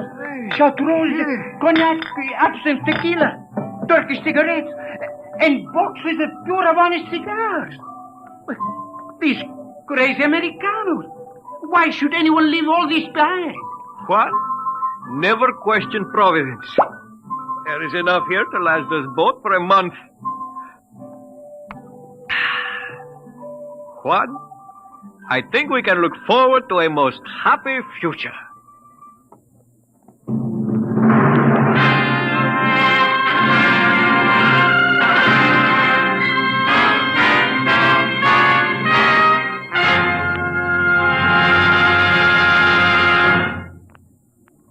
have just heard another adventure into the unknown world of the future. The world of Dimension X.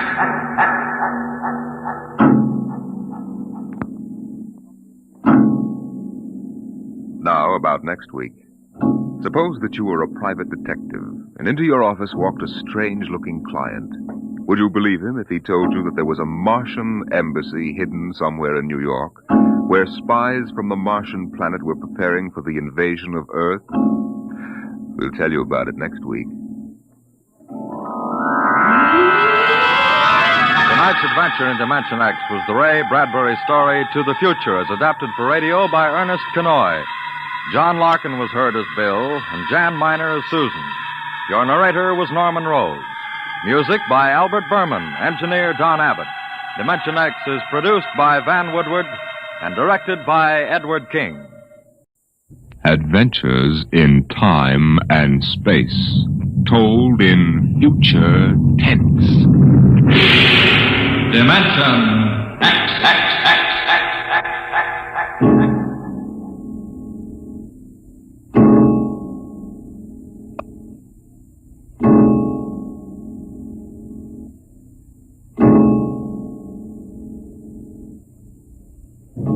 When man first crossed the vast distances of outer space to land on strange worlds, he found that someone had been there before him.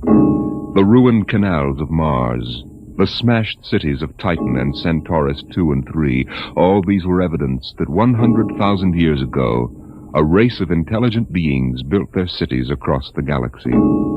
They knew space travel, atomic power, astrophysics, and engineering. And then they destroyed themselves. Completely. So that of all the cities on 1,000 worlds, only dust and rubble remained. Why? Why did these beings obliterate all record of themselves? That is the mystery of the lost race. The freighter Carillia, bound out of Earth for Cetus Alpha 2, came into normal flight after 103 days in overdrive. The stars were unfamiliar. The constellations known on Earth had disappeared. But there was a yellow sun off to port, and about it revolved 3 planets.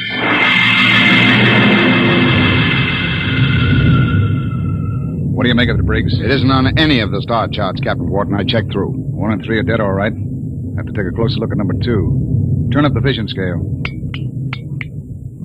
Polar ice caps. She's green around the belt. Let's take her down to a 5-mile orbit. Swing around her for a look. Alert for deceleration. Aye, sir. Throw in the manuals. Power room. Power room, aye. We're going down to have a look at something. Give us just enough power to keep her under control. All right, Briggs. Hang on to your stomach.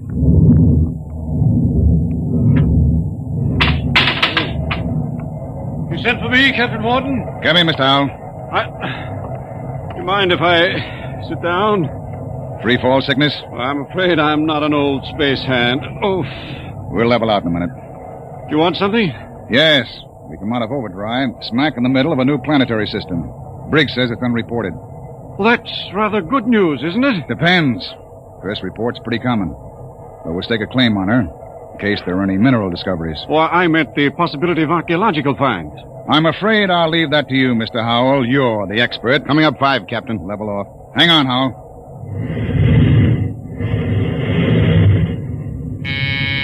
Power room. Hold her steady she goes. We'll orbit at slow cruising speed. All right. Clear the scope, Briggs. Aye, sir. Nice-looking piece of real estate. Well, the Space Guard requires I check up for radioactives, gold, and lost race rooms. You're landing? Landing? I've got a schedule to keep, Mr. Howell. I can't sit down on every lump of dirt I run into. We'll do a spectroscope check, and I figured you'd spot any ruins. All right. Wait a minute. There in the lower quadrant. What? That bold spot in the vegetation. Those are ruins, all right. Are you sure, Howell? Yes. I've seen the lost race rubble on Centaurus 2. There. You can see it plainly, dust and rubble. No, that's what I get for calling in an expert. Briggs, stand by to take it down to 5,000 feet. Aye, sir. All the stinking luck. There goes my schedule.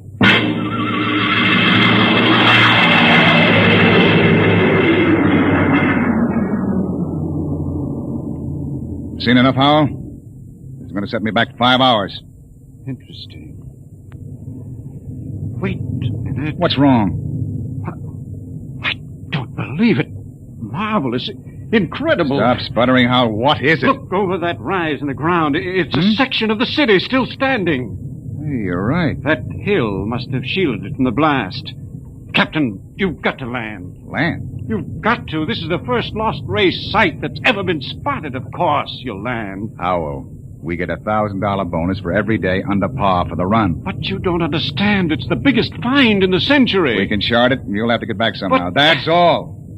I'm not sitting down to rake over old dust heaps. Captain Wharton, I'm on commission to the Space Guard. You may have to answer to them. I'll think up one. Look, Howell, strictly speaking, you're a passenger. Well, you've got to You land. don't belong on the bridge. I'm not landing down there unless the... Briggs! Emergency from the power room. Something must have blown. Power room. Power room. Danton, what's wrong down there? Danton! He doesn't answer. Anything serious, Captain? Reaches the fuel locker. That 5 pounds of ascending will go and kick us right out of space. Danton! Danton! Power room, aye. What happened? What blew? Main tube coupling. She's secured What's now. the damage? The main tube's burnt out. The bearing, the coupling, the injector valve, and the needle gauge. Can you make repairs? Not in flight. Can you raise enough power to land? I don't know, Captain. The wiring's shot. It's fat like a tomcat. I might be able to get something from the deceleration auxiliaries. Get a jury rig on her. We'll try to set her down. Aye, sir. Briggs. Yes, sir. Alert for crash landing. Signal room. Signal room. Signal, aye. Langston, get off a position fix and SOS standby. Aye, sir. Well, Mr. Howell, I guess you're going to join your friends in the lost race. I just hope it's not permanently.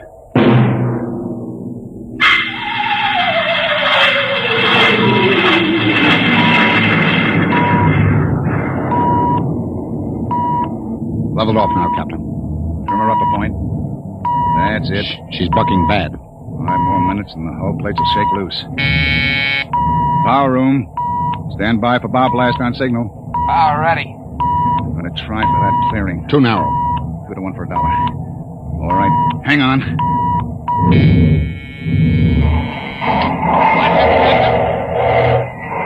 Briggs! Briggs! You all right? I hit my head on the panel. Well, I seem to be all assembled. We're down. Guess our luck hasn't run out yet. Calling power room. Power room, aye. All right down there? Yeah, I'm all right. Danton, I want a complete damage check and repair estimate. Get up here as soon as you got it for me. Briggs, you all right now? Yes, sir, I guess so. As soon as we get Dan's report, get a detail aft. Help him with repairs. Captain Wharton. What is it, Langston? My speaker line's out. Sending circuits blew. Spare tubes? That was a pretty rough landing, Captain. They're gone. I can't replace them this side of Lunar Space Station. I see. Well, the SOS ought to do it. And the Space Guard monitor reports opposition. They aren't going to, Captain. Why not? Sending circuits went out when the blast went off down there. I didn't get the SOS out. Thank you, Langston. Get back and see what you can salvage. Does that mean bad news? We were in overdrive, Mr. Howell. It would take 40 years to search the distance we've traveled in one day. Consequently, when a ship doesn't make port and doesn't transmit a position fix, they forget about it. Oh. I see. And with the radio out, we blast off on our own power. Or we don't get off. Got your damage report, Captain. Well? Here. It's on a B-23 checklist. Not bad? Worse. Danton, how long will it take you for repairs? I don't know. An estimate. I know gypsy fortune teller. How about the lifeboat? For deep space? What are they teaching at Sands Point now? Basket weaving? Danton, Lifeboat couldn't lift half a light year off this here mud heap. Danton, I'll take just so much. Look. Can it be converted to Bessendium drive? Converter links were mashed when we came down. How long is it going to take you to repair the main drive? Look, Captain, I got 2 hands. You want me to hold a lug wrench in my teeth? See here, Danton. You see here, Captain. The whole lousy crew's been spitting all over me ever since we blasted off. Now you can all wait on me. Who do you think you are, Danton? The only power man on this ship, that's who. Ain't satisfied with the way I'm working, go hire yourself another boy. The woods are lousy with him. I'll take my own sweet time. What's the matter with him? Got a bug in his ear? Space fatigue, Captain. He's been locked up in the power room 4 days. Oh, we don't have enough trouble. Briggs, remind me to slug the psychotechnician when we get back. Don't tell me nobody gets into deep space who isn't emotionally stable. What are you going to do about him, Captain? Nothing. Stay off his back. Oh, but you can't. Captain's the only man who can get us out of here. We want to hit the cradle at New York Spaceport again. We've got to keep him happy. Captain Wharton, as long as we're landed and we do have to wait for the engines to be fixed, I suppose we can explore the lost race ruins. Look, Mr. Howell, I can't spare the men. We are now stuck tight until Danton gets those engines fixed. And if he can't, which is entirely possible, we are stuck, period. Oh. Briggs, I want you to keep a careful eye on the men. Space fatigue is nothing compared to what we might run up against now. Captain Wharton. Captain, I've got it. Is there any circuits? No, sir, but I picked up the incoming video band. Well, that's something. Can you get the mail call through? The men could use a little lift right now. Well, the scheduled one-way personals are due at 23:30 Greenwich. Good. That ought to help morale. Langston, rig the receiving booth. Aye, sir. Howell, this is a break. Seeing the folks at home may be enough to keep everybody on an even keel. I know I'll be glad to see that kid of mine.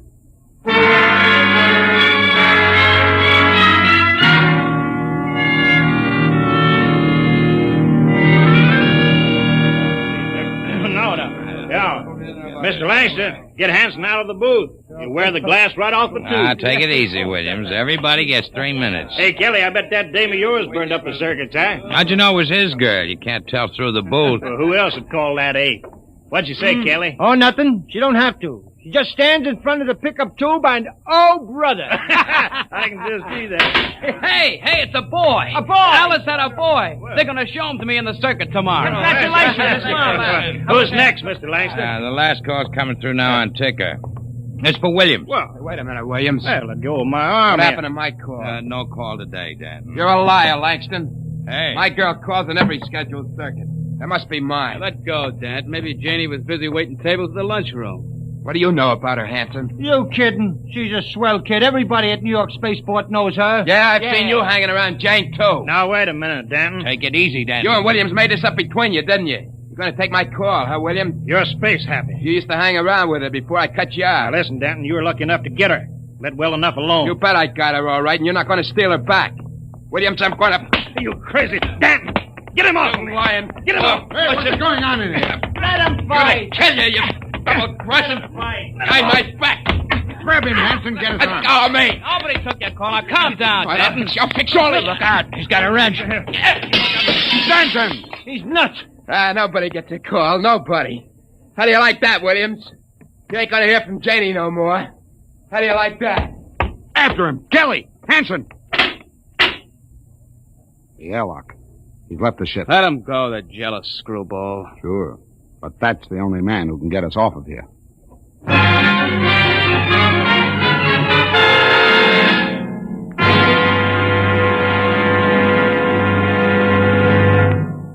I warned you, so help me, Briggs. I warned you to keep an eye on Danton. Well, I didn't think he'd go off this way. Well, it's that girl of his, sir. He's crazy jealous about her. Any reason for it, Williams? No, sir. She's a good kid. Too good for Danton. I guess he's just so afraid of losing her to some other guy, he's getting psychopathic about it. Well, we've got to get him back. I want every man equipped and ready for search parties immediately. Aye, sir. Williams, rig some portable searchlights. And issue hand blasters and radiation tickers. Kelly. Aye, sir. You had the second party. If you find Danton, send up a signal flare. Aye, sir. Unless we do find him, we'll be on this planet until the next freighter stumbles on us. Maybe 10,000 years from now.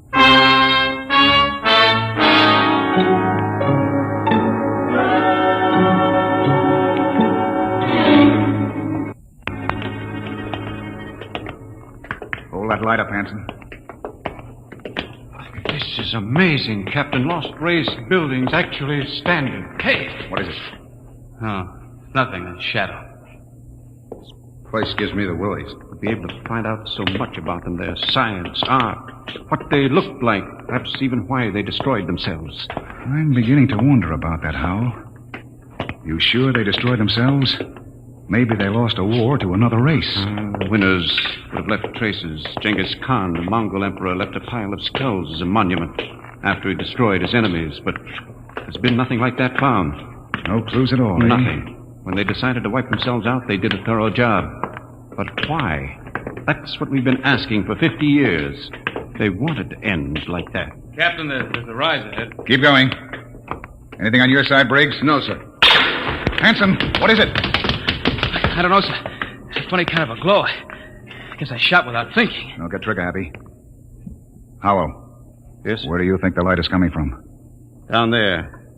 It's an amphitheater. Stone seats and a hood. It looks like a band shell. What's up, Captain? Wait a minute. Well, Howell? Don't know. That's the Lost Race sign on the hood. The what? A sort of hieroglyphic. The only thing we'd ever found before. One in each ruin. What does it mean? Some kind of a warning, I think. Come on. We're going down there. Careful now. There's a platform of some kind down there. Looks like a lecture platform, doesn't it? Or an altar. This might have been a temple. Perhaps the Lost Race sign had a religious significance. Looks like a throne to me. A throne 5 feet high. Briggs, climb up there. And see if there are any controls for this machinery. Aye, sir. This wasn't meant for any man to sit on. There's a lever up here. Shall I try it? Sure, go ahead. Hey, what's that mist? It's like a steam bath. I wonder if Kelly and Williams ran into anything Kelly, like... hold that light up. Shut up and keep looking for Danton. What? Look there, in the hood. It's Williams and Kelly. That crazy jet jockey. When I find him, I'm going to beat his brains out. You could see him, a 3-dimensional image. Some kind of television. Get down, Briggs. Aye, sir. Did you see it, Skipper? I was just thinking about him, and there he was. And we all saw it. Out of the way. I'm going to try it. This thing can pick up Earth. It'll replace the receiver Danton smashed. Just throw the lever, eh?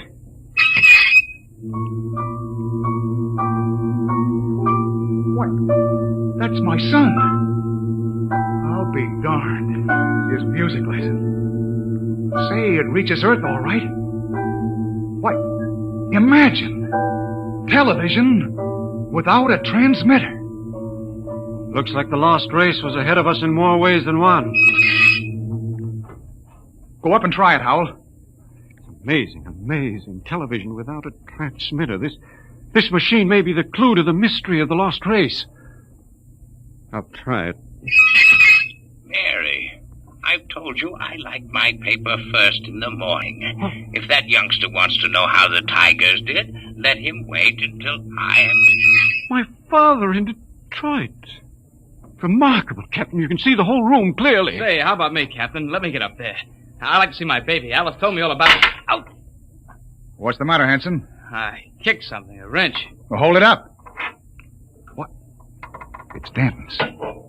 That means he's been here. We're on his trail, all right. Come on, Howell, let's go. But the baby wouldn't take a minute, Captain. Later, Hanson. We've got to find Danton first. All right, now, let's get moving. Hold it. What's that? The recall flare. Kelly and his men have found Danton. Oh, I hope that crazy fool is in one piece. We start back now, Captain? Yes. That came from the ship. Another flare? No, that was an explosion. That's all we need now. Something more to happen to the ship.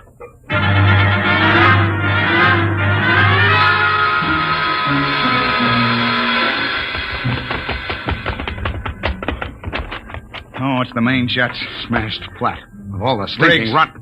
Check through the ship for further damage. Aye, sir. Oh, look at those plates. Crumpled like an accordion. Captain! Oh, Captain! Here comes Kelly's party. We got him. We got Danton. Hold it. What happened here? Somebody blew up the main jets. Danton, do you know anything about this? No, sir. Not much he doesn't. He's crazy enough to blow us all up. Listen, Hanson, I admit I went off my head tonight, but I'm not crazy enough to commit suicide. The jets are smashed. We're all marooned up the same creek. I still think he's got something to do with it. Lay off, Hanson. We found him wandering up in the hills. And he was with us when the blast went off. Yes, that's right. We saw your recall flare before the explosions. Oh, I guess that puts Stanton in the clear. Then who did it, Captain? I don't know, Howell. Looks like somebody didn't want us to leave this planet. Well, we still got one slim chance left. If we can repair the lifeboat... Skipper, it's gone. Gone? The escape port is open. The boat's missing. Oh, what else? The arms chest was cleaned out, sir, and the fuel locker was jimmied open. The Descendium bars are gone. You sure? You look for yourself, sir. She's clean. I see. There's only one answer left. There's something or somebody out in those ruins trying to get us. Maybe that lost race decided they weren't going to stay lost. You think some of them may still be alive? Who else could have blown up our ship?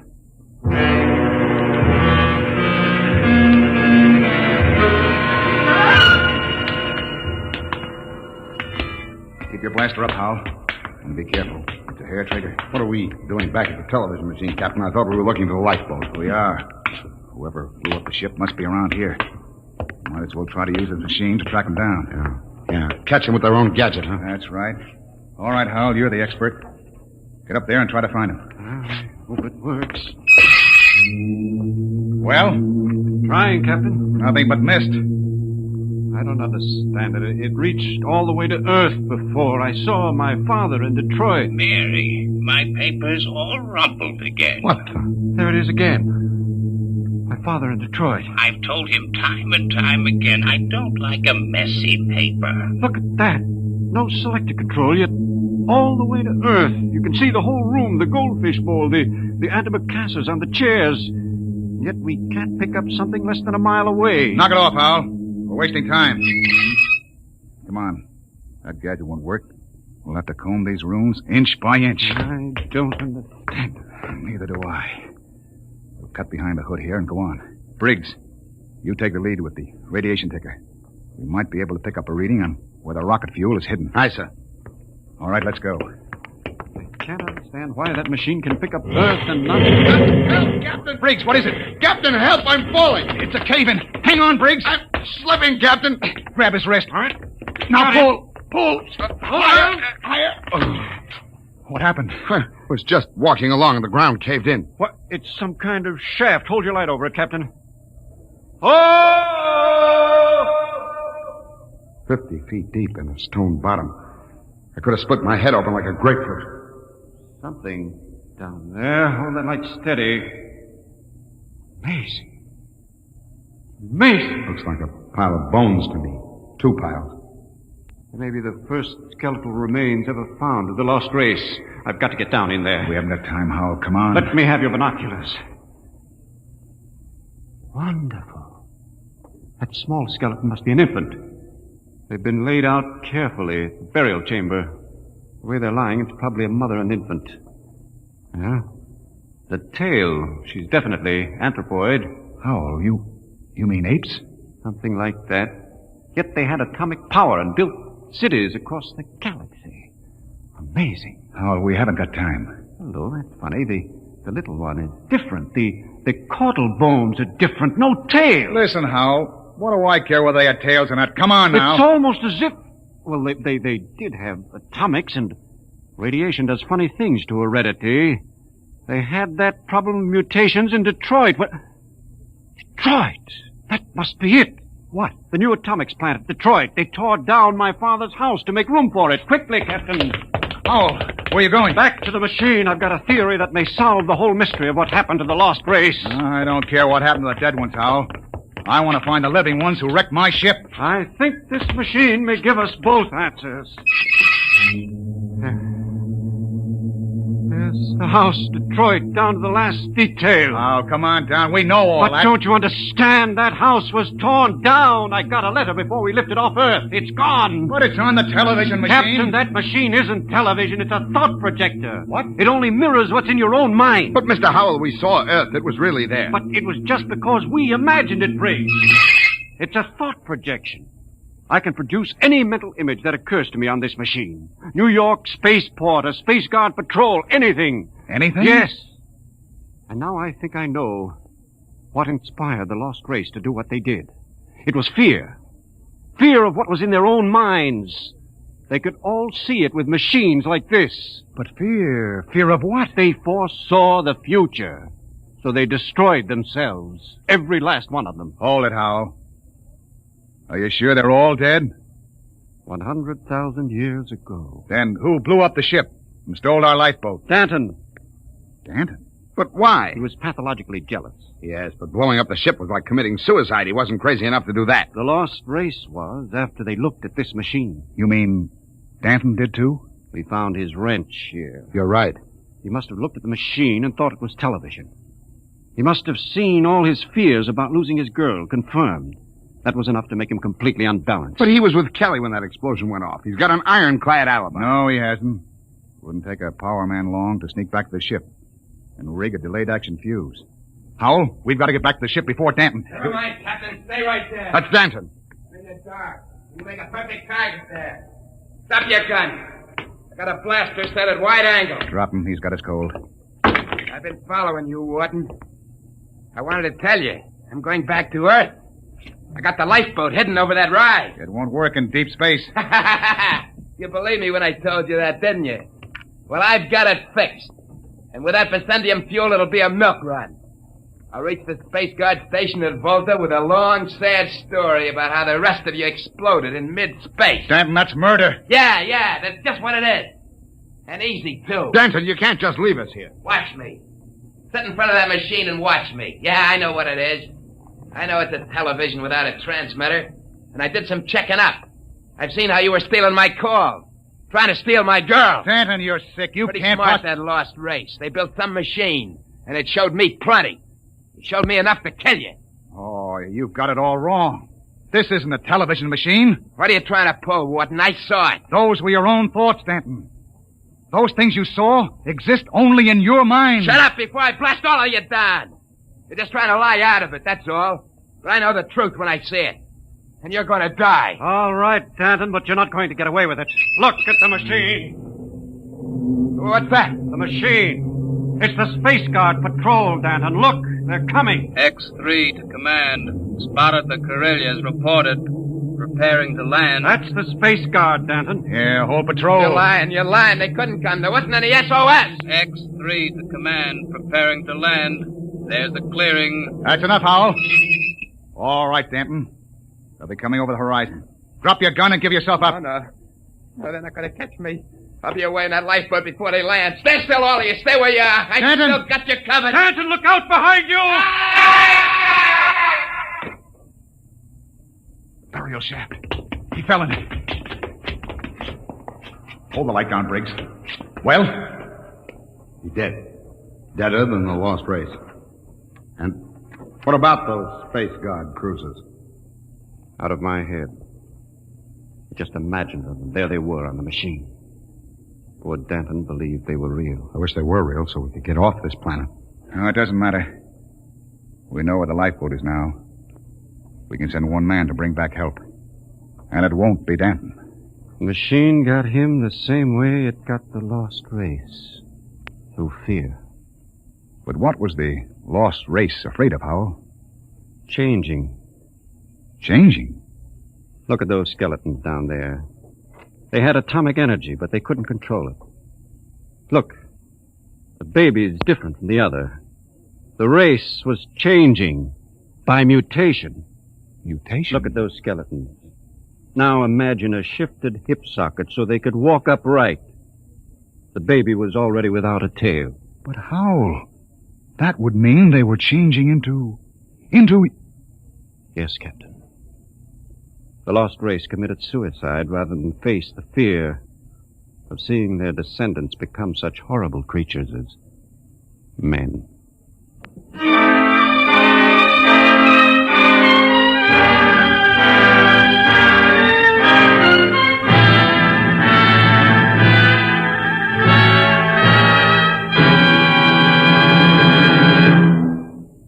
You have just heard another adventure into the unknown world of the future. The world of Dimension X. And now, about next week. William Travis and his wife thought they had escaped, but they were wrong. They were being searched out by men from another world, men who wanted them to return. Where? I'll tell you next week. Tonight's drama was based on the Murray Leinster story, The Lost, and was adapted for radio by Ernest Kenoy. Featured in the cast were Matt Crowley as Captain Wharton, Roger DeKoven as Howell, and Joseph Julian as Danton. Your host was Norman Rose. Adventures in time and space, told in future tense. Dimension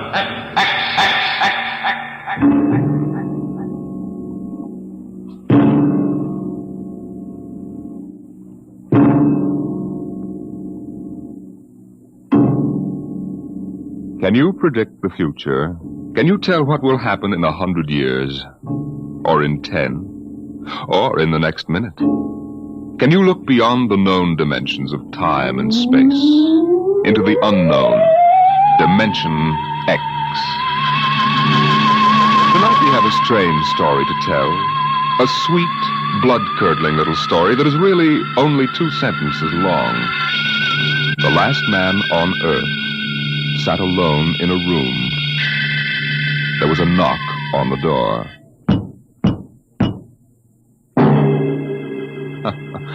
Think it over. Suppose you were the last man alive on Earth, in the universe for that matter. The last man sitting alone in a room, and suddenly there was a knock on the door. What knocked on the door? You wonder, don't you? Your mind, faced with the unknown, supplies something vaguely horrible. But it isn't horrible, really. You'll see. The last man on Earth sat alone in a room. There was a knock on the door. What? Oh, what's that? Good morning, man. What? Who are you? You have regained consciousness. Who are you? I am Azan. Maybe if I close my eyes, it'll go away. I will not go away, man. No, I guess I am awake. Who? What are you? I am Azan. What's that? Azan is intelligent life. What happened? Where are you from? From Planet 7 in the 3rd galaxy in the 4th quadrant. Where? It is not necessary to repeat information which is correct in the original statement. Planet 7? You mean I'm not on Earth? You are still on your planet. Well, then what are you doing here? The Zans have annexed your world. You mean you've conquered Earth? Yes, that is correct. We will now prepare your planet for habitation by the Zan. Well, how about the people? There is no longer any use for large numbers of lower life forms. Therefore, we have dispensed with them. Dispensed with? You mean you've... When did all this happen? 2 days ago. You have been unconscious until now. You really mean I'm the last man on Earth? That is correct. Identify yourself now. What? Kindly provide data as to your position in the elementary social order of your planet.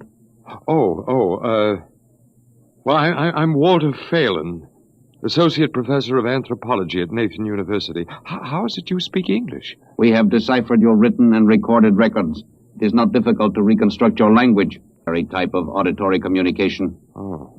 Is there anything you want to complete your natural habitat? You mean I'm a prisoner? That is correct. What will you want further in your room? Well, do I have to stay here? Yes. The rest of my life? Forever. Then you better bring in my books. I gotta call you something. Do you mind if I call you, George? It is immaterial. All right then, George. You know, I can't really believe this. That is a characteristic of low-life form. I'm trying to take this in without going off balance completely. I will be back, Associate Professor of Anthropology. It's all right, George. Just call me Walter. Very well, Walter. I will be back with your books. All right, George. I'll be seeing you around. You will not be around, Walter. You will be here.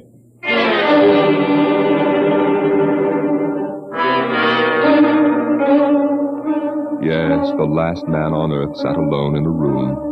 A rather peculiar room. He just noticed how peculiar it was, and he'd been studying out the reason for its peculiarity. His conclusion didn't horrify him, but it annoyed him. There was a knock on the door. Come in. Oh. Hello, George. Hello, Walter. What can I do for you? Point 1, you will please henceforth sit with your chair pointed the other way. I thought so. That plain wall is different from the other sides, isn't it? That is correct. It is transparent. That's what I thought. I'm in a zoo. Right? That is correct. I knew it. And if I persist in sitting with my back to it, what then? You'll kill me, I ask, hopefully? No, we will not kill you. It's too bad. George, I'll face the bars and perform for the people. I mean for the Zons. How many other animals do you have here in the zoo, George? 216, a male and female each of 108 kinds. Male and female of all the animals? There is a female of your species among the collection. Anyone I know? Never mind, it doesn't matter anyway. Well, George, you started out with point 1. I suppose there's a point 2 kicking around somewhere. What is it? Something we do not understand. 2 of the other animals sleep and do not wake. They are cold. What is wrong with them, Walter?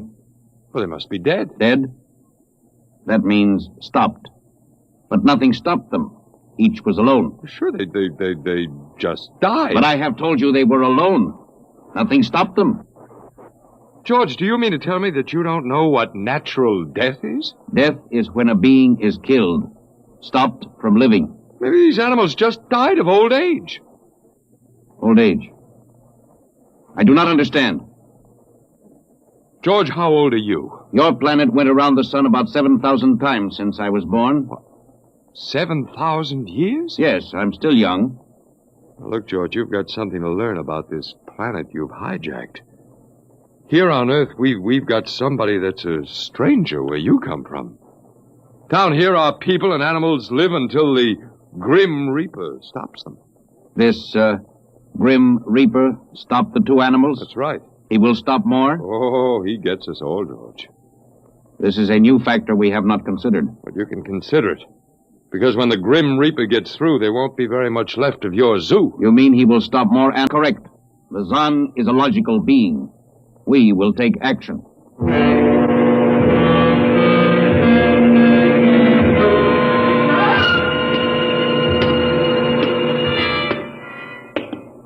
Where are you taking me, George? We will be there shortly. You mean, it's moving day? That is correct. We are here now. You will live here now, Walter. It is a larger room. Well, be it ever so humble. Go inside. Hey, be careful with those books, George. Don't lose... Excuse me. Who are you? What are you doing here? Well, I guess George didn't explain. George tries to be polite, but he hasn't quite caught on yet. I'm Walter Phelan. My name is Grace Evans, Mr. Phelan. What is all this about? Why did they bring me here? I think I know why. Why?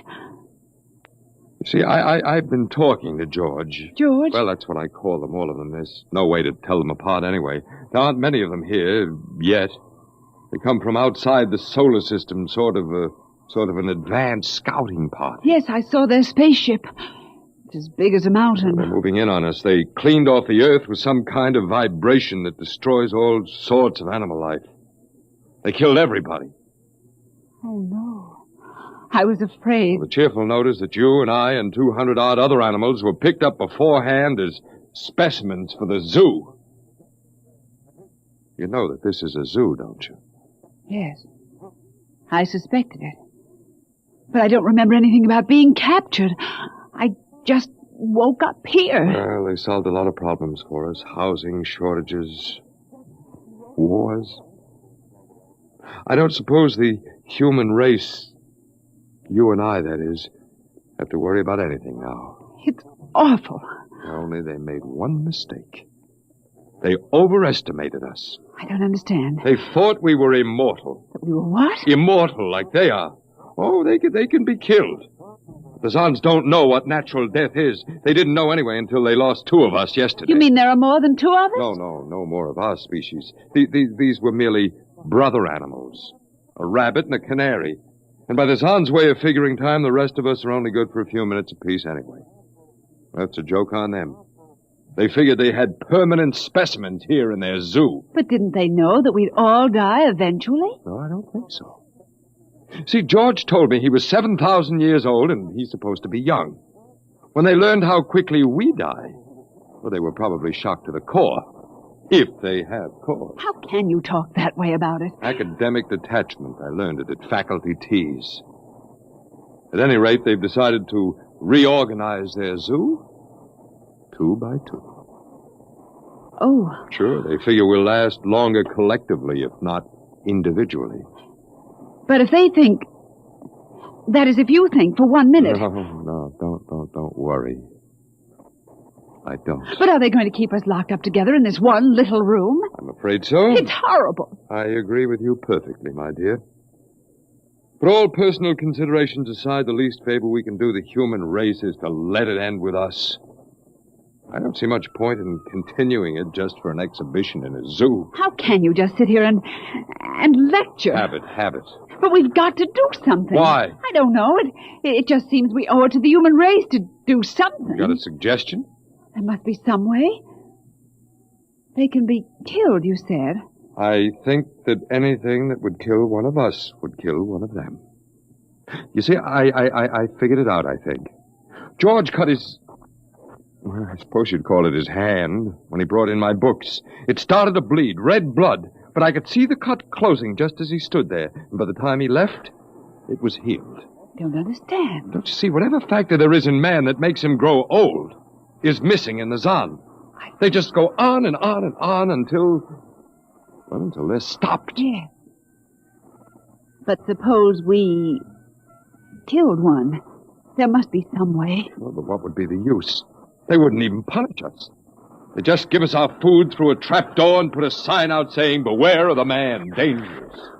I don't think they'd have to bother in your case. I don't see anything funny. I'm sorry. Just reminds me of Martha. Martha? My wife. She died 2 years ago. I'm sorry. Oh, that's all. Oh, it'll be George with my books. Come in. Hello, George. Hello, Walter. Point 1, I have brought your books. Point 1, Well, what else is on your mind? Point 2, another creature sleeps and will not wake. A small feathered one called a duck. It happens, George. I warned you. Old man Death, the Grim Reaper. I told you all about him. Walter, the Council of Zan has met.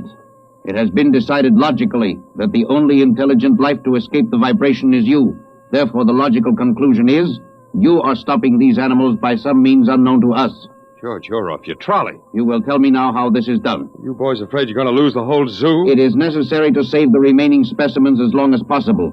If we do not get information, we may be forced to dispense with your species entirely. Now, wait a minute. This means you, Walter, and the female. Now, wait a minute, George. Don't go off half-cocked. Let me take a look at these animals that won't wake up. I will take you there now. Go first, Walter.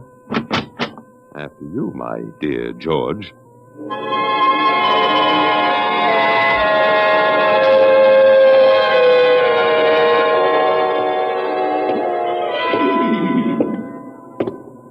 This is the weasel.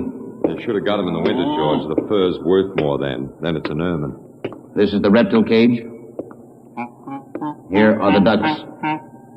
This is the male. The female has been stopped.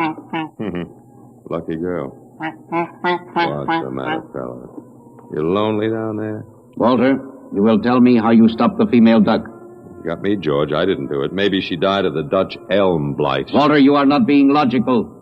We have concluded you are stopping these animals. Tell us how it is done. I told you, George, I haven't the foggiest notion. Very well. We will have to take further action. Well, what are you going to do, George?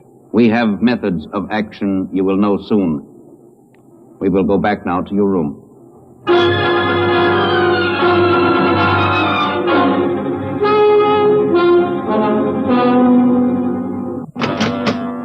What happened, Mr. Phelan? You can call me Walter. After all, George does, and we have more in common. Oh, please, what happened? Just a duck, a dead duck. George thinks I killed her by remote control. He thinks I'm holding out on him. good. What? Well, at least we can get back at them. At least we can do something to them. Well, why? After all, George isn't a bad fellow, if you like an ant mentality. How can you say that? They've wiped out the whole human race. They've murdered everybody. I suppose they have, but we can't change that now, so why think about it? Well, we can't just sit here and do nothing. I fail to see how we can do anything else. Oh, of all the men in the world they had to pick. Don't you want to fight back? Don't you want to keep on fighting until the end? It hadn't occurred to me. But we've got to, Walter. Why? Well, I can't really explain, but... Walter, if there was any good in man at all, it was that he kept on, struggling against nature and in the end even against himself. But at least he kept on fighting for what he thought was right, and we're all that's left. Walter, we just can't end it by giving up. We've got to keep on fighting. You know, you do remind me of Martha. Oh, look, there isn't much left for us, but we could beat them in this one small thing. We can pretend that there's a secret about death, and we could refuse to tell them anything. There isn't anything to tell. Well, they don't know that. Promise me you won't give in. I suppose the worst they can do is to kill us. Oh, Walter. All right, Miss Evans. Hello, George. Hello, Walter. Now, you will tell us how these animals are stopped? George, this may come as a great shock to you, but I've decided not to tell you. Why? Oh, call it a romantic attachment to lost causes. My grandfather was a Confederate officer. Walter, you are not being logical, but that is expected in lower life forms. You will come with me now, Walter. Where are you taking him? To the second level. Come now, Walter.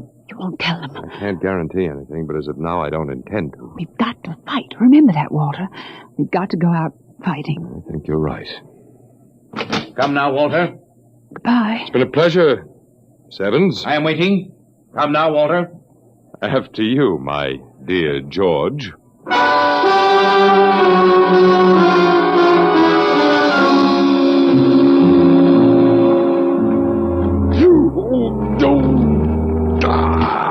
You will tell us now, Walter? That was the first level of vibration. There are many more. However, we have calculated that none of them exceed your threshold of unconsciousness. Oh, very clever, George. Of course. You will tell us now, how do you stop these animals? You will tell us now? As of now, no. However, I'm not very brave, if that encourages you, George. You are not being logical, Walter. You're telling me. We will now use vibration level 2. You will tell us now?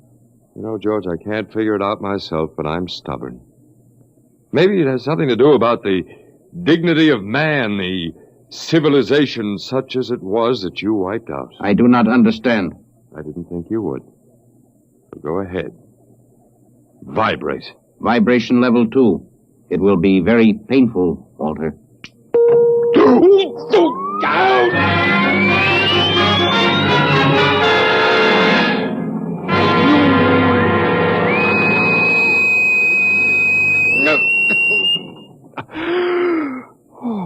Walter? Walter? You are still conscious. Let me alone, George. You will tell us now. You will tell us how you stop the animals. Let me alone. We have had vibration levels 1 through 10. There are still 15 more before your threshold of unconsciousness. No, let me alone. Walter, listen to me. Another creature sleeps and will not wake. We must know now. That's tough. You better start vibrating again, George. No. What? It would not be logical. We have calculated that no further level of vibration will overcome your irrational psychological block. We conclude you will not tell. You mean you're going to let me go? That is correct.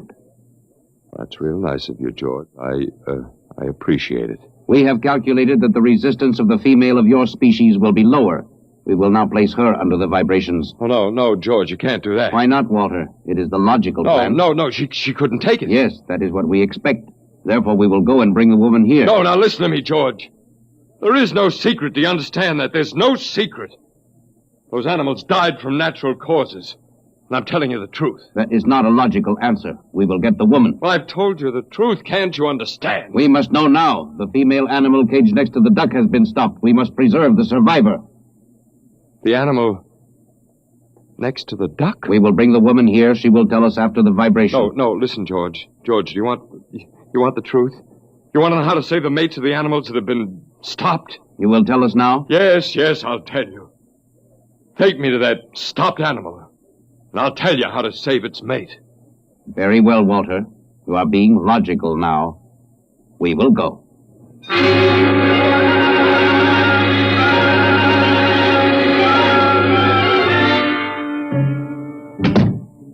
Walter, are you all right? Yeah, just let me catch my breath a minute. What happened?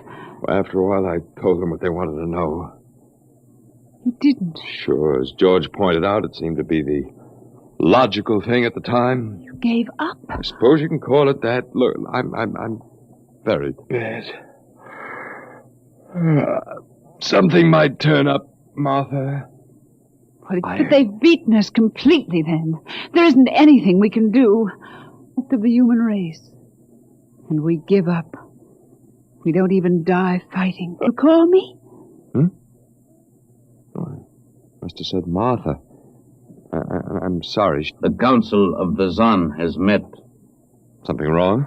She was my wife. She died 2 years ago. What were you saying? Nothing. Nothing. It doesn't matter. It's too late. Too late. The whole... What now, George? Zon has been stopped. What? Zon is dead? That is correct. You didn't believe me, George. But you can die. You can really die. You'll have to get used to that if you're going to stay here. The Council has decided. A, you have in some way stopped this Zon. B, you and the woman must be eliminated. No, you got it wrong, George. I didn't stop that Zon. It's just death.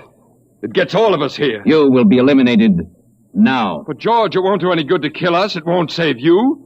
Everything that lives on Earth must die. That is not logical. But it's true. The Council has decided. This time, you will have the full vibration. This time? Walter, what did they do to you? They have a rather effective third degree. They tortured you, Walter? Yes. And Walter, it was all my fault. I wouldn't even have tried without you. I suppose we have a last chance now to end with some dignity. I think you're a very brave man. Well, there isn't much else to do. Do we go now, George? Now, Walter. Wait, what's that? I have been told another Zon has died. Now will you believe me? The Council of the Zon meets now. 2 gone already, and you were with me, George. You know I didn't kill this one. What stopped him then? I told you it's old man death. You came to the wrong planet, George. Your immortality doesn't go down here. He can stop you, but you can't stop him. And you'll all die if you stick around. And now what? The Council has decided this is a place of death. We will leave your planet. Leave? You mean you're giving up? It is not safe for the Zon. Walter, they're leaving. They're really going. Go on then, George, and don't hurry back. It would not be logical to do so. We are leaving the Earth now. Goodbye, Walter. Goodbye, George.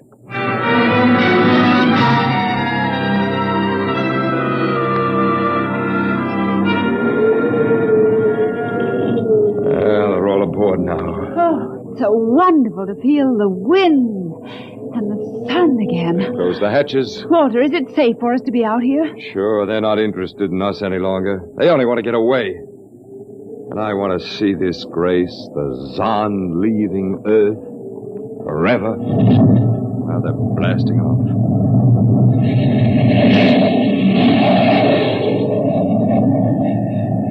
There they go. Yes, it's over now. Well, I suppose we might as well go back in. I still don't understand, Walter. What made them go? Oh, I just told them the facts of life. Of death, you mean? No, of life. After all, I thought George was old enough to know at 7,000 years he was getting to be a pretty big boy. I wish you'd stop joking and tell me what happened. Look out for the step. Well, do you remember when the first animals died? Yes, the rabbit and the canary. And their mates just started to pine and waste away? Yes. Well, that worried the Zon. They wanted to keep the last specimens alive if they could. So finally I broke down and told them about affection. Affection? Mm-hmm. And then I introduced Donald. Donald? Who's that? Here we are. Oh. Come here. Grace, I want you to meet Donald. Oh, Walter, please. What does affection have to do with it? Well, that's what the Zon wanted to know. I told him it was love that made the world go round, that having lost his mate, Donald would die immediately unless he had affection and constant petting. Petting? Mm-hmm. I even showed him how. Come here, fella. Come here. Yes, I held Donald in my arms and petted him a while, and then I let the Zon take over with the animal in the next cage. What animal? Take a look. Hey, watch out. Don't go Walter. close. It's a rattlesnake. Yes, it's a rattlesnake. The Zon's metabolism made it impossible for them to die of old age, but I had a hunch they could be poisoned. And it was the snake that killed the two Zon. They never even knew what bit them. And you outwitted them, Walter. I suppose. And I thought you'd just given up. Oh, Walter, I'm so proud of you. You don't have to be. I had given up. I probably wouldn't have fought at all if you hadn't pushed me. Well,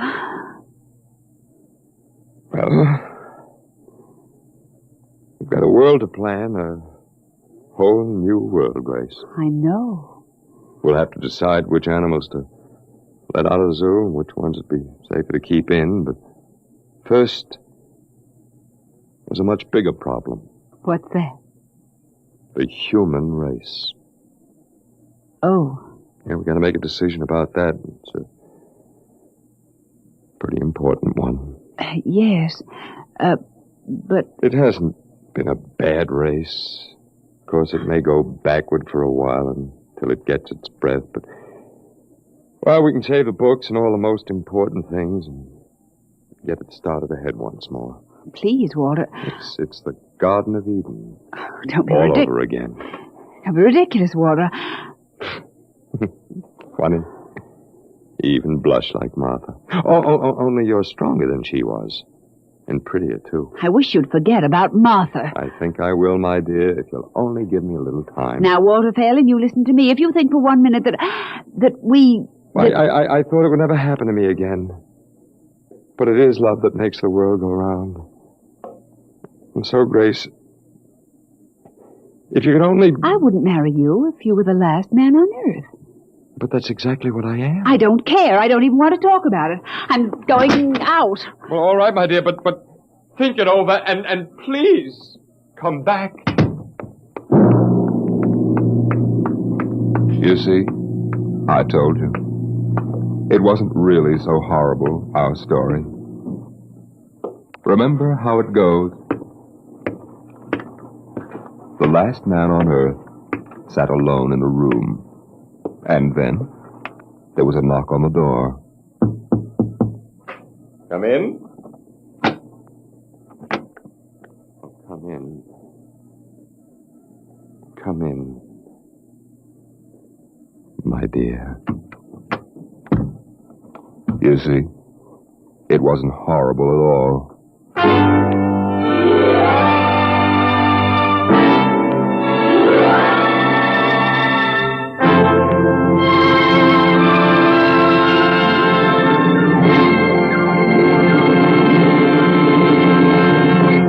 You have just heard the Frederick Brown story entitled Knock, an adventure in time, space, and the unknown world of the future.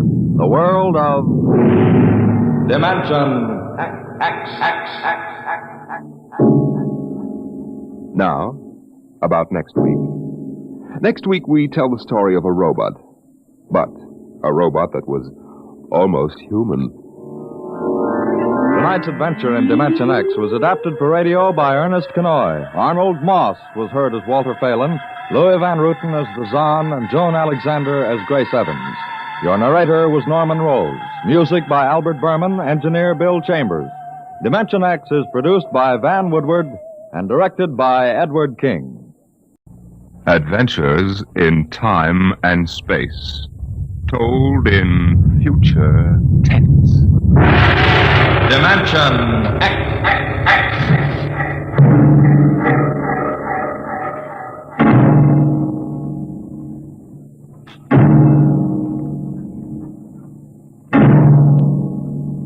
Can you predict what will come in 100 years? Or in 10? Or in the next minute? Can you see beyond the known dimensions of time and space into the unknown Dimension X? It was in the year of 1982 that spacemen first discovered the Great Galactic Barrier. In the past 10 years, rocket travel to the moon and the nearer planets had become commonplace. And then men fixed their sights on a more distant star, the remote planet known as Volta. 5 exploratory ships went out, and none came back, each in turn disappearing mysteriously at the same vanishing point, an invisible wall somewhere in the vast outer reaches that became known as the wrecker of spaceships, the Galactic Reef. And yet, the explorers refused to admit defeat. It was on June the 2nd, 1987, that the rocket Star Cloud made ready for takeoff, the 6th to attempt to crack the barrier and win through to Volta. Now hear this. Condition blue. 1 minute till blast off. Now hear this. Condition blue. 1 minute till blast off. Bridge to nav control. Navigation, Collier. This is Captain Thorson. Ready, Lieutenant? We're ready, Captain. The course is in the integrator for takeoff at 1200 hours. All right, stand by for acceleration. Bridge to engine room. Fire up your rocket chambers. Take off at exactly 1200 hours. I'll read you off. 30 seconds. 29. 28. 27. 26. Condition red. Hold it. Revoke all orders. Who turned in that alarm? We've uncovered a stowaway, sir. Stowaway where? Hiding at sick bay. Dr. Spitzlin found him. Have him brought up to the bridge. Engine room. Kill your rockets. Stand by. Thorson, this is Colonel Harrison at ground control. What's holding you up? Trouble. What's the matter with you? What's the matter with you? There's stowaway aboard. Stowaway? Yes, I thought your men were supposed to police this base. What's the matter All with right, Captain, take it easy. you? You know what this delay can do to us, don't you? 1 minute late at takeoff can throw us 1,000,000 miles off course. We'll have to reintegrate the whole works. Well, look, how long do you think it'll take? Don't bother me for a while. I'm busy here. Stupid idiot. Come in. Here's your stowaway, sir. Now, court-martial. Charlie. Can you use a good radio man, Skipper? Oh, I see you two have met. Met? The Skipper and me made 50 trips to the moon together. Didn't we, Captain? Charlie, if you wanted to come along, why didn't you volunteer? I did, Skipper. They turned me down. What's wrong with you? Oh, acceleration bends. They said my arteries wouldn't stand another trip. Oh, I'm sorry to hear that. But they're wrong, sir. I got one more good trip in me. Now, listen, Captain. You know these green kids don't know the first thing about space radio operation. You put a man like me on, and I'll be getting you bedtime stories from Mars. Now, you know the regulations as well as I do, Charlie. I can't take you as much as I'd like to. Colonel Harrison will murder me for this. I'm sorry, Charlie. I have to put you aground. Tell you what, Charlie. I'll ask Harrison to put you on his ground radio contact. It'll seem as if you're right here with us. He won't do it, sir. He better. I'll have him busted to corporal for letting you sneak aboard. You'll be better off, Charlie. Paulson. Yes, sir. I'm sending a man down from the bridge. Put him aground. Give him time to clear the launching platform. Yes, sir. So long, Charlie. Sorry. Well, good luck, Skipper. I thought you were going to have him drawn and quartered. Been anybody else, I would have, Smitty. But Charlie, well, Charlie's kind of special. He's been with me since my first command. We began the regular run to the moon. If he wanted to come along this time, well, it's only through loyalty to me. You know, Lewis, I didn't realize it before, but you're almost human. Navigation. Lieutenant Collier. Nav control, Collier. Lieutenant, how badly we fouled up. Can you recalculate the course, or shall I cancel the takeoff? I've already plotted a new course on the integrator, sir. Oh, that's quick work. Are you sure? Positive, sir. All right, Collier. Putting it in your hands. We'll blast off in your signal. Lewis, isn't that a lot of responsibility for a young green officer? Yeah, but if he can't do his job, I'd rather find out now than at the galactic barrier. Bridge to engine room. Ready your rockets. Prepare to blast off on navigator's signal.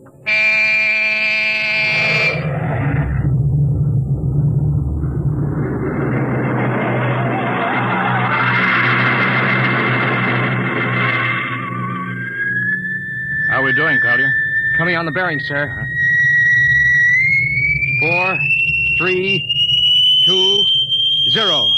We've intersected the course vector. That's good work, Collier. Course corrected, sir. Ready to go into atomic overdrive anytime you say. All right, stand by. Now hear this. Prepare for maximum acceleration. Bridge to engine room. Kill your rockets. Rockets out.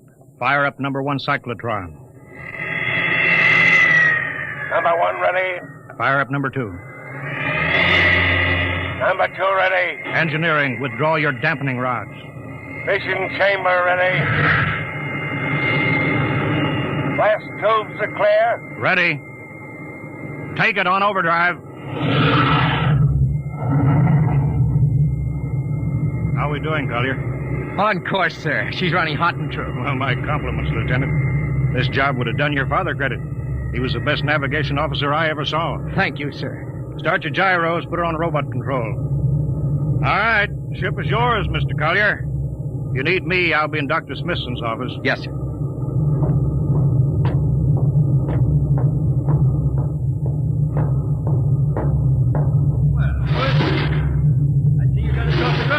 You can thank young Collier for that. Chip off the old block. Oh, you knew his father, huh? Matter of fact, I knew him very well. First-rate spaceman. Is he the one who, Yeah. Yeah, he was lost in the galactic barrier on the second ship we sent out to Volta. Louis, just what do you think this galactic barrier is? Your guess is as good as mine, Doc. All I know is that 5 ships have gone into it, and none of them have come back out. You think it's an it. How about Mestrovic's theory that it's a time warp in space, but that the ships reach it and slip into another dimension? I think that's rubbish. My theory is that the galactic barrier is nothing more than a radioactive layer of some kind. What makes you say that? Well, we know that radar signals bounce off it like they were hitting an invisible glass wall. We know it destroys our ships and our crews in some way. There's no other logical explanation. What makes you think we can get through it? Because we're ready for it. The others weren't. Entire hull is completely shielded with lead. We can crack through any radioactive cloud ever detected. Besides, we're equipped with some new UHF radio devices that should enable us to maintain radio contact with Earth. Nothing can happen. Absolutely nothing. Who are you trying to convince, Louis? Myself, I suppose. Smitty, 5 ships are missing, and men like Prentice and Margetson and young Collier's father. I'm tired of seeing good men fed into that meat chopper. Then why are we going? We haven't any choice, Smitty. We're in a race. Kind of race where men and ships are expendable. Well, at least it won't be boring. I'll have to play physician morale builder and mother substitute for 112 slightly nervous men. Your morale doesn't sound too good, Doctor. As morale officer, I can state without fear of contradiction. It's terrible. And something tells me that as we approach that galactic barrier, I'm not going to be alone.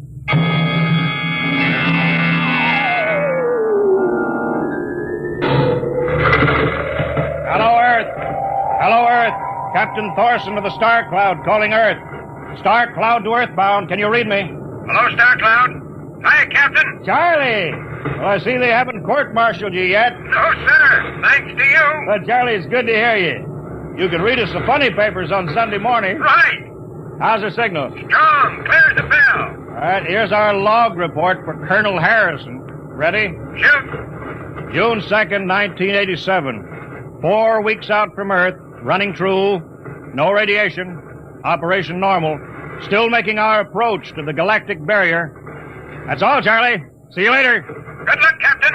I sure wish I was with you.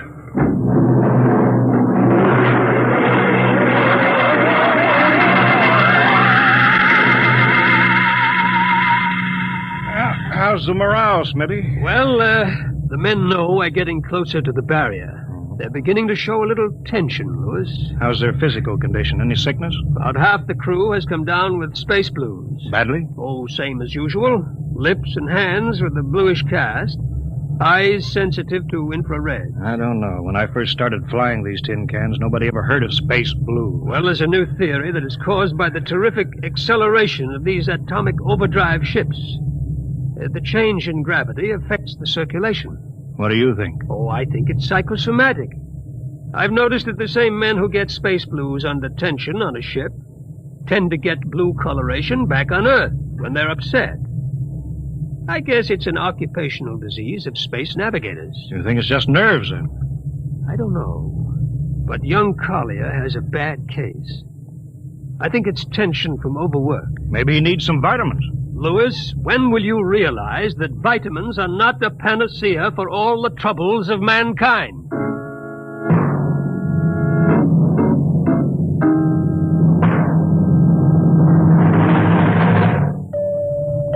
Come in.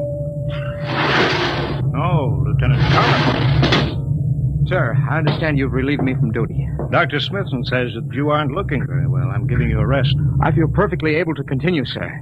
Your lips are as blue as Minnetonka. I'd like to remain at my post, Captain. Don't be foolhardy, Lieutenant. I'm not being foolhardy, sir. I have a special personal reason for wanting this expedition to reach Volta. Your father? Yes, sir. You think he might still be alive? I have to find out what happened, sir. I think I understand. Very well, Collier. Report back to duty.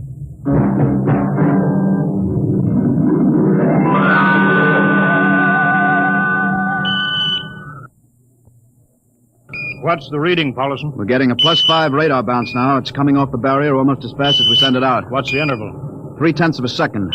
Shortening steadily. At this rate, we'll hit the wall in the next few minutes. All right, alert the crew. Sound general quarters. Now hear this. Condition red. We are now approaching the galactic barrier. All hands to stations. All radiation detectors to be fully manned. Full security will prevail until further notice. That is all. Paulison. Aye, sir. Radar bounces up to +6. We better try to make final contact with Earth. Spark's still trying to raise the base? Yes, sir, but he's not having much luck. There seems to be some interference. That's the radio room now. Yes? You've got him? Cut in the bridge speaker. The captain will take it from here. Hello. Star Cloud to Earthbound. Can you hear me, Earth? Hello, Skipper. I can barely read you. We're getting heavy static from sunspots. That's not sunspots. We're right on top of the galactic barrier. Stick with us, Charlie. We're switching to the automatic sender now, so you can track us in. Okay. If we crack the barrier and come through still in one piece, I'll try to get back to you on the high-frequency band. Gotcha, Skipper. Don't worry. I'll be waiting. So long, Charlie. So long, Star Cloud. We must be getting awfully close now, Captain. The echo's bouncing back so fast it's almost beating the signal. When they coincide, hold onto your hat. That's when we run into the wall. Any second. Hold on. Well, here goes nothing. Here it comes.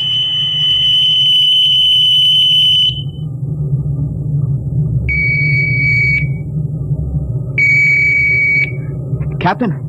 Why, nothing happened. We made it. We made it, Captain. No radiation, no time warp, no nothing. The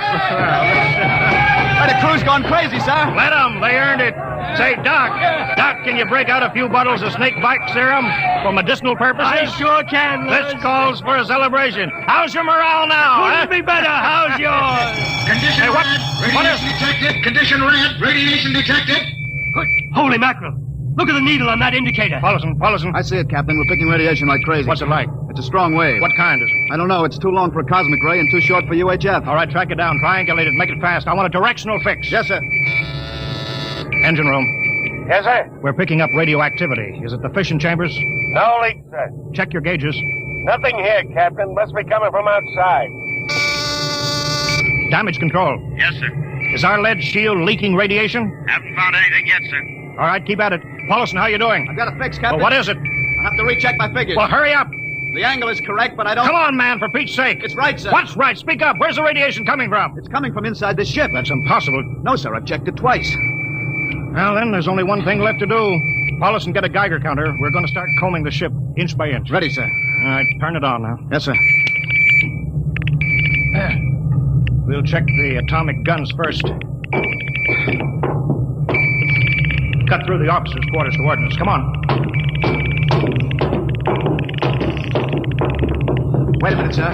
What is it? Signal's weaker now. Let's go back.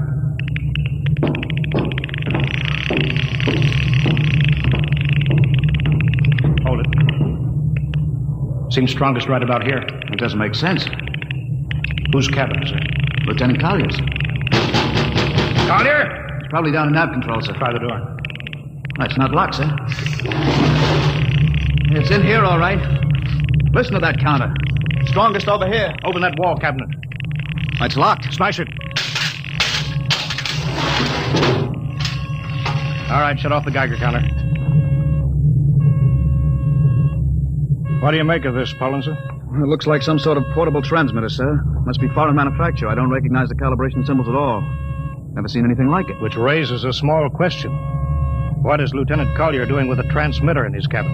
I don't know, sir. Well, I intend to find out, Paulson. Get down to nav control. Bring Collier up to the bridge. On the double. Well, hadn't we better find some way to shut this thing off first? I know a way.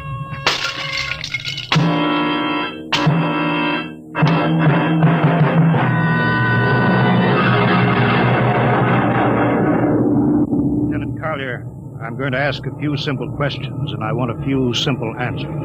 Yes, sir. What were you doing with the transmitter in your cabin? Transmitter, Captain? You know nothing about it? No, sir, I don't. Do you recognize these calibration symbols? No, sir. Can you think of how it might have been placed in your cabin without your knowing it? No, sir. Unless someone came in while I was on duty. Would that have been possible? Why, I suppose if someone had a key... I found your cabin door unlocked. Well, I meant a key to the wall cabinet. I didn't say the wall cabinet. Well, sir, You what, Lieutenant? How could you have known it was in the wall cabinet? I just assumed. Lieutenant Collier, I find it hard to believe you would lie. Having known and respected your father and having observed the way you handled your job. However, I intend to get to the root of this thing. May I have your wristwatch, Lieutenant? Sir? Your wristwatch. Here, sir. Paulson, turn on that Geiger counter. Yes, sir. Hold this watch next to it. Yes, sir. That's all. Lieutenant, if you hadn't any close contact with that transmitter, how do you explain the radioactivity of this watch? I don't, sir. I think you'd better. To whom were you sending those signals? Condition red! Condition red! There's your answer, Captain. What is this, Collier? Alien spaceship approaching! Alien spaceship approaching! Sound battle stations. Collier, who's aboard that ship? All right, now talk, man. Very well, Captain. My mission seems complete. Your mission? Are you admitting that you're an agent of a foreign power? I am stating it. What nation? No nation, Captain. What? I am an agent of the Voltan government. The what? The government of the planet of Volta. You're crazy. Are you so stupid that you think your people are the only ones who can invade another planet? What do you mean? We've had agents operating on Earth since 1945. I don't believe you. What do you think happened to those 5 ships, Captain? Where do you suppose we got our information, your language, your culture, family background? But your appearance, you look... Like Commander Collier? Is that so surprising, Captain? We had a living model. I ought to kill you. That would be very foolish. I would advise you to surrender without delay. Alien ship now coming in ordnance range. I'll deal with you later, Collier. Paulson, sir, put this man in irons. Take him away. No worries, sir. We'll take good care of him. Carpenter! Robinson! Gunnery. Gunnery Richardson. What's the range? 10,000 meters. They're closing fast. Put your guns on radar tracking. Tracking. Coming on a burn.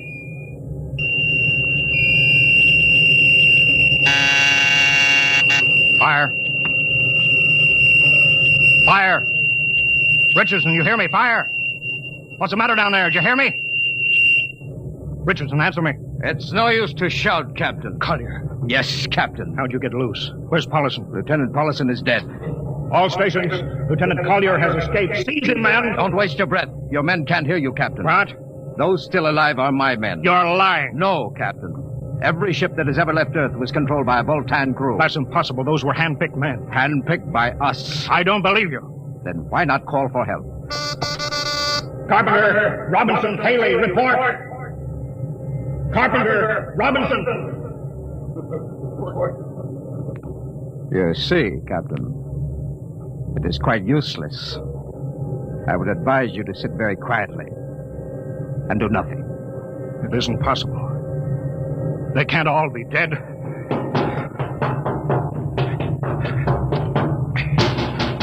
Smitty! Dr. Smithson! Smitty, what have they done to you? Oh, those dirty... Don't talk, Smitty. Closer. Not much time. Lewis.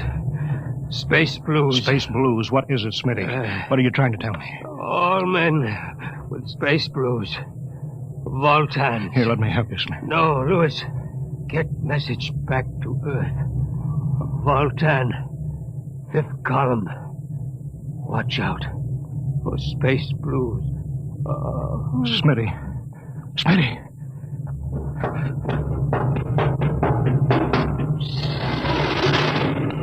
Hello?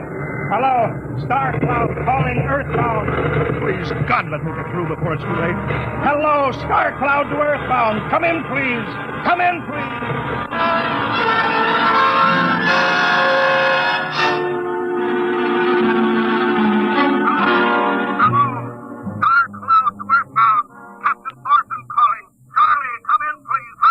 Hello? Hello, can you hear me, Charlie? Skipper, is that you? Are you getting my signal? It's coming in a little louder now, Skip. Keep sending. Thank God, Charlie. Now listen to me. Not much time. Get word to Colonel Harrison. Crew mutinied. Most of crew members, Voltan. What? Voltan. Spell that. V-O-L. Voltan? That's right. They're from the planet Volta.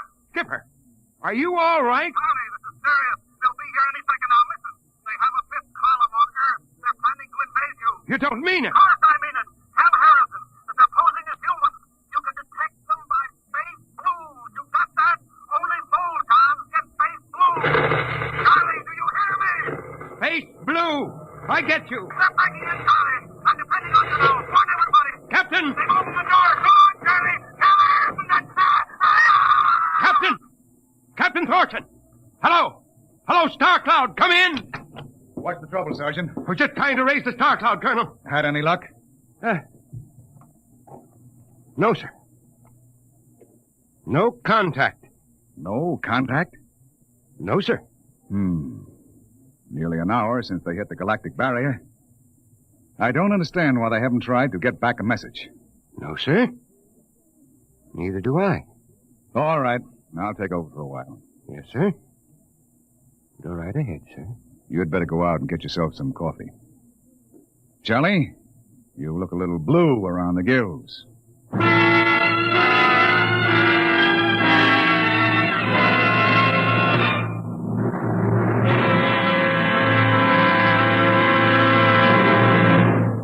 You have just heard No Contact, an adventure in time, space, and the unknown.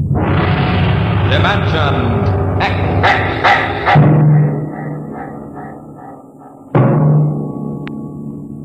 Next week, we have a nice, blood-curdling little story that starts with these two sentences. The last man alive on Earth sat alone in a room. And then there was a knock on the door, which raises the question, what knocked on the door?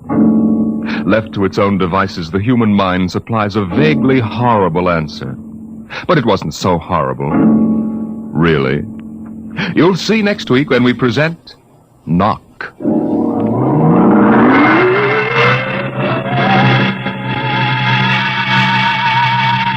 Tonight, Dimension X has presented No Contact, an original story written by George Lefferts, from the storyline by Lefferts and Ernest Kenoy. Featured in the cast were Wendell Holmes as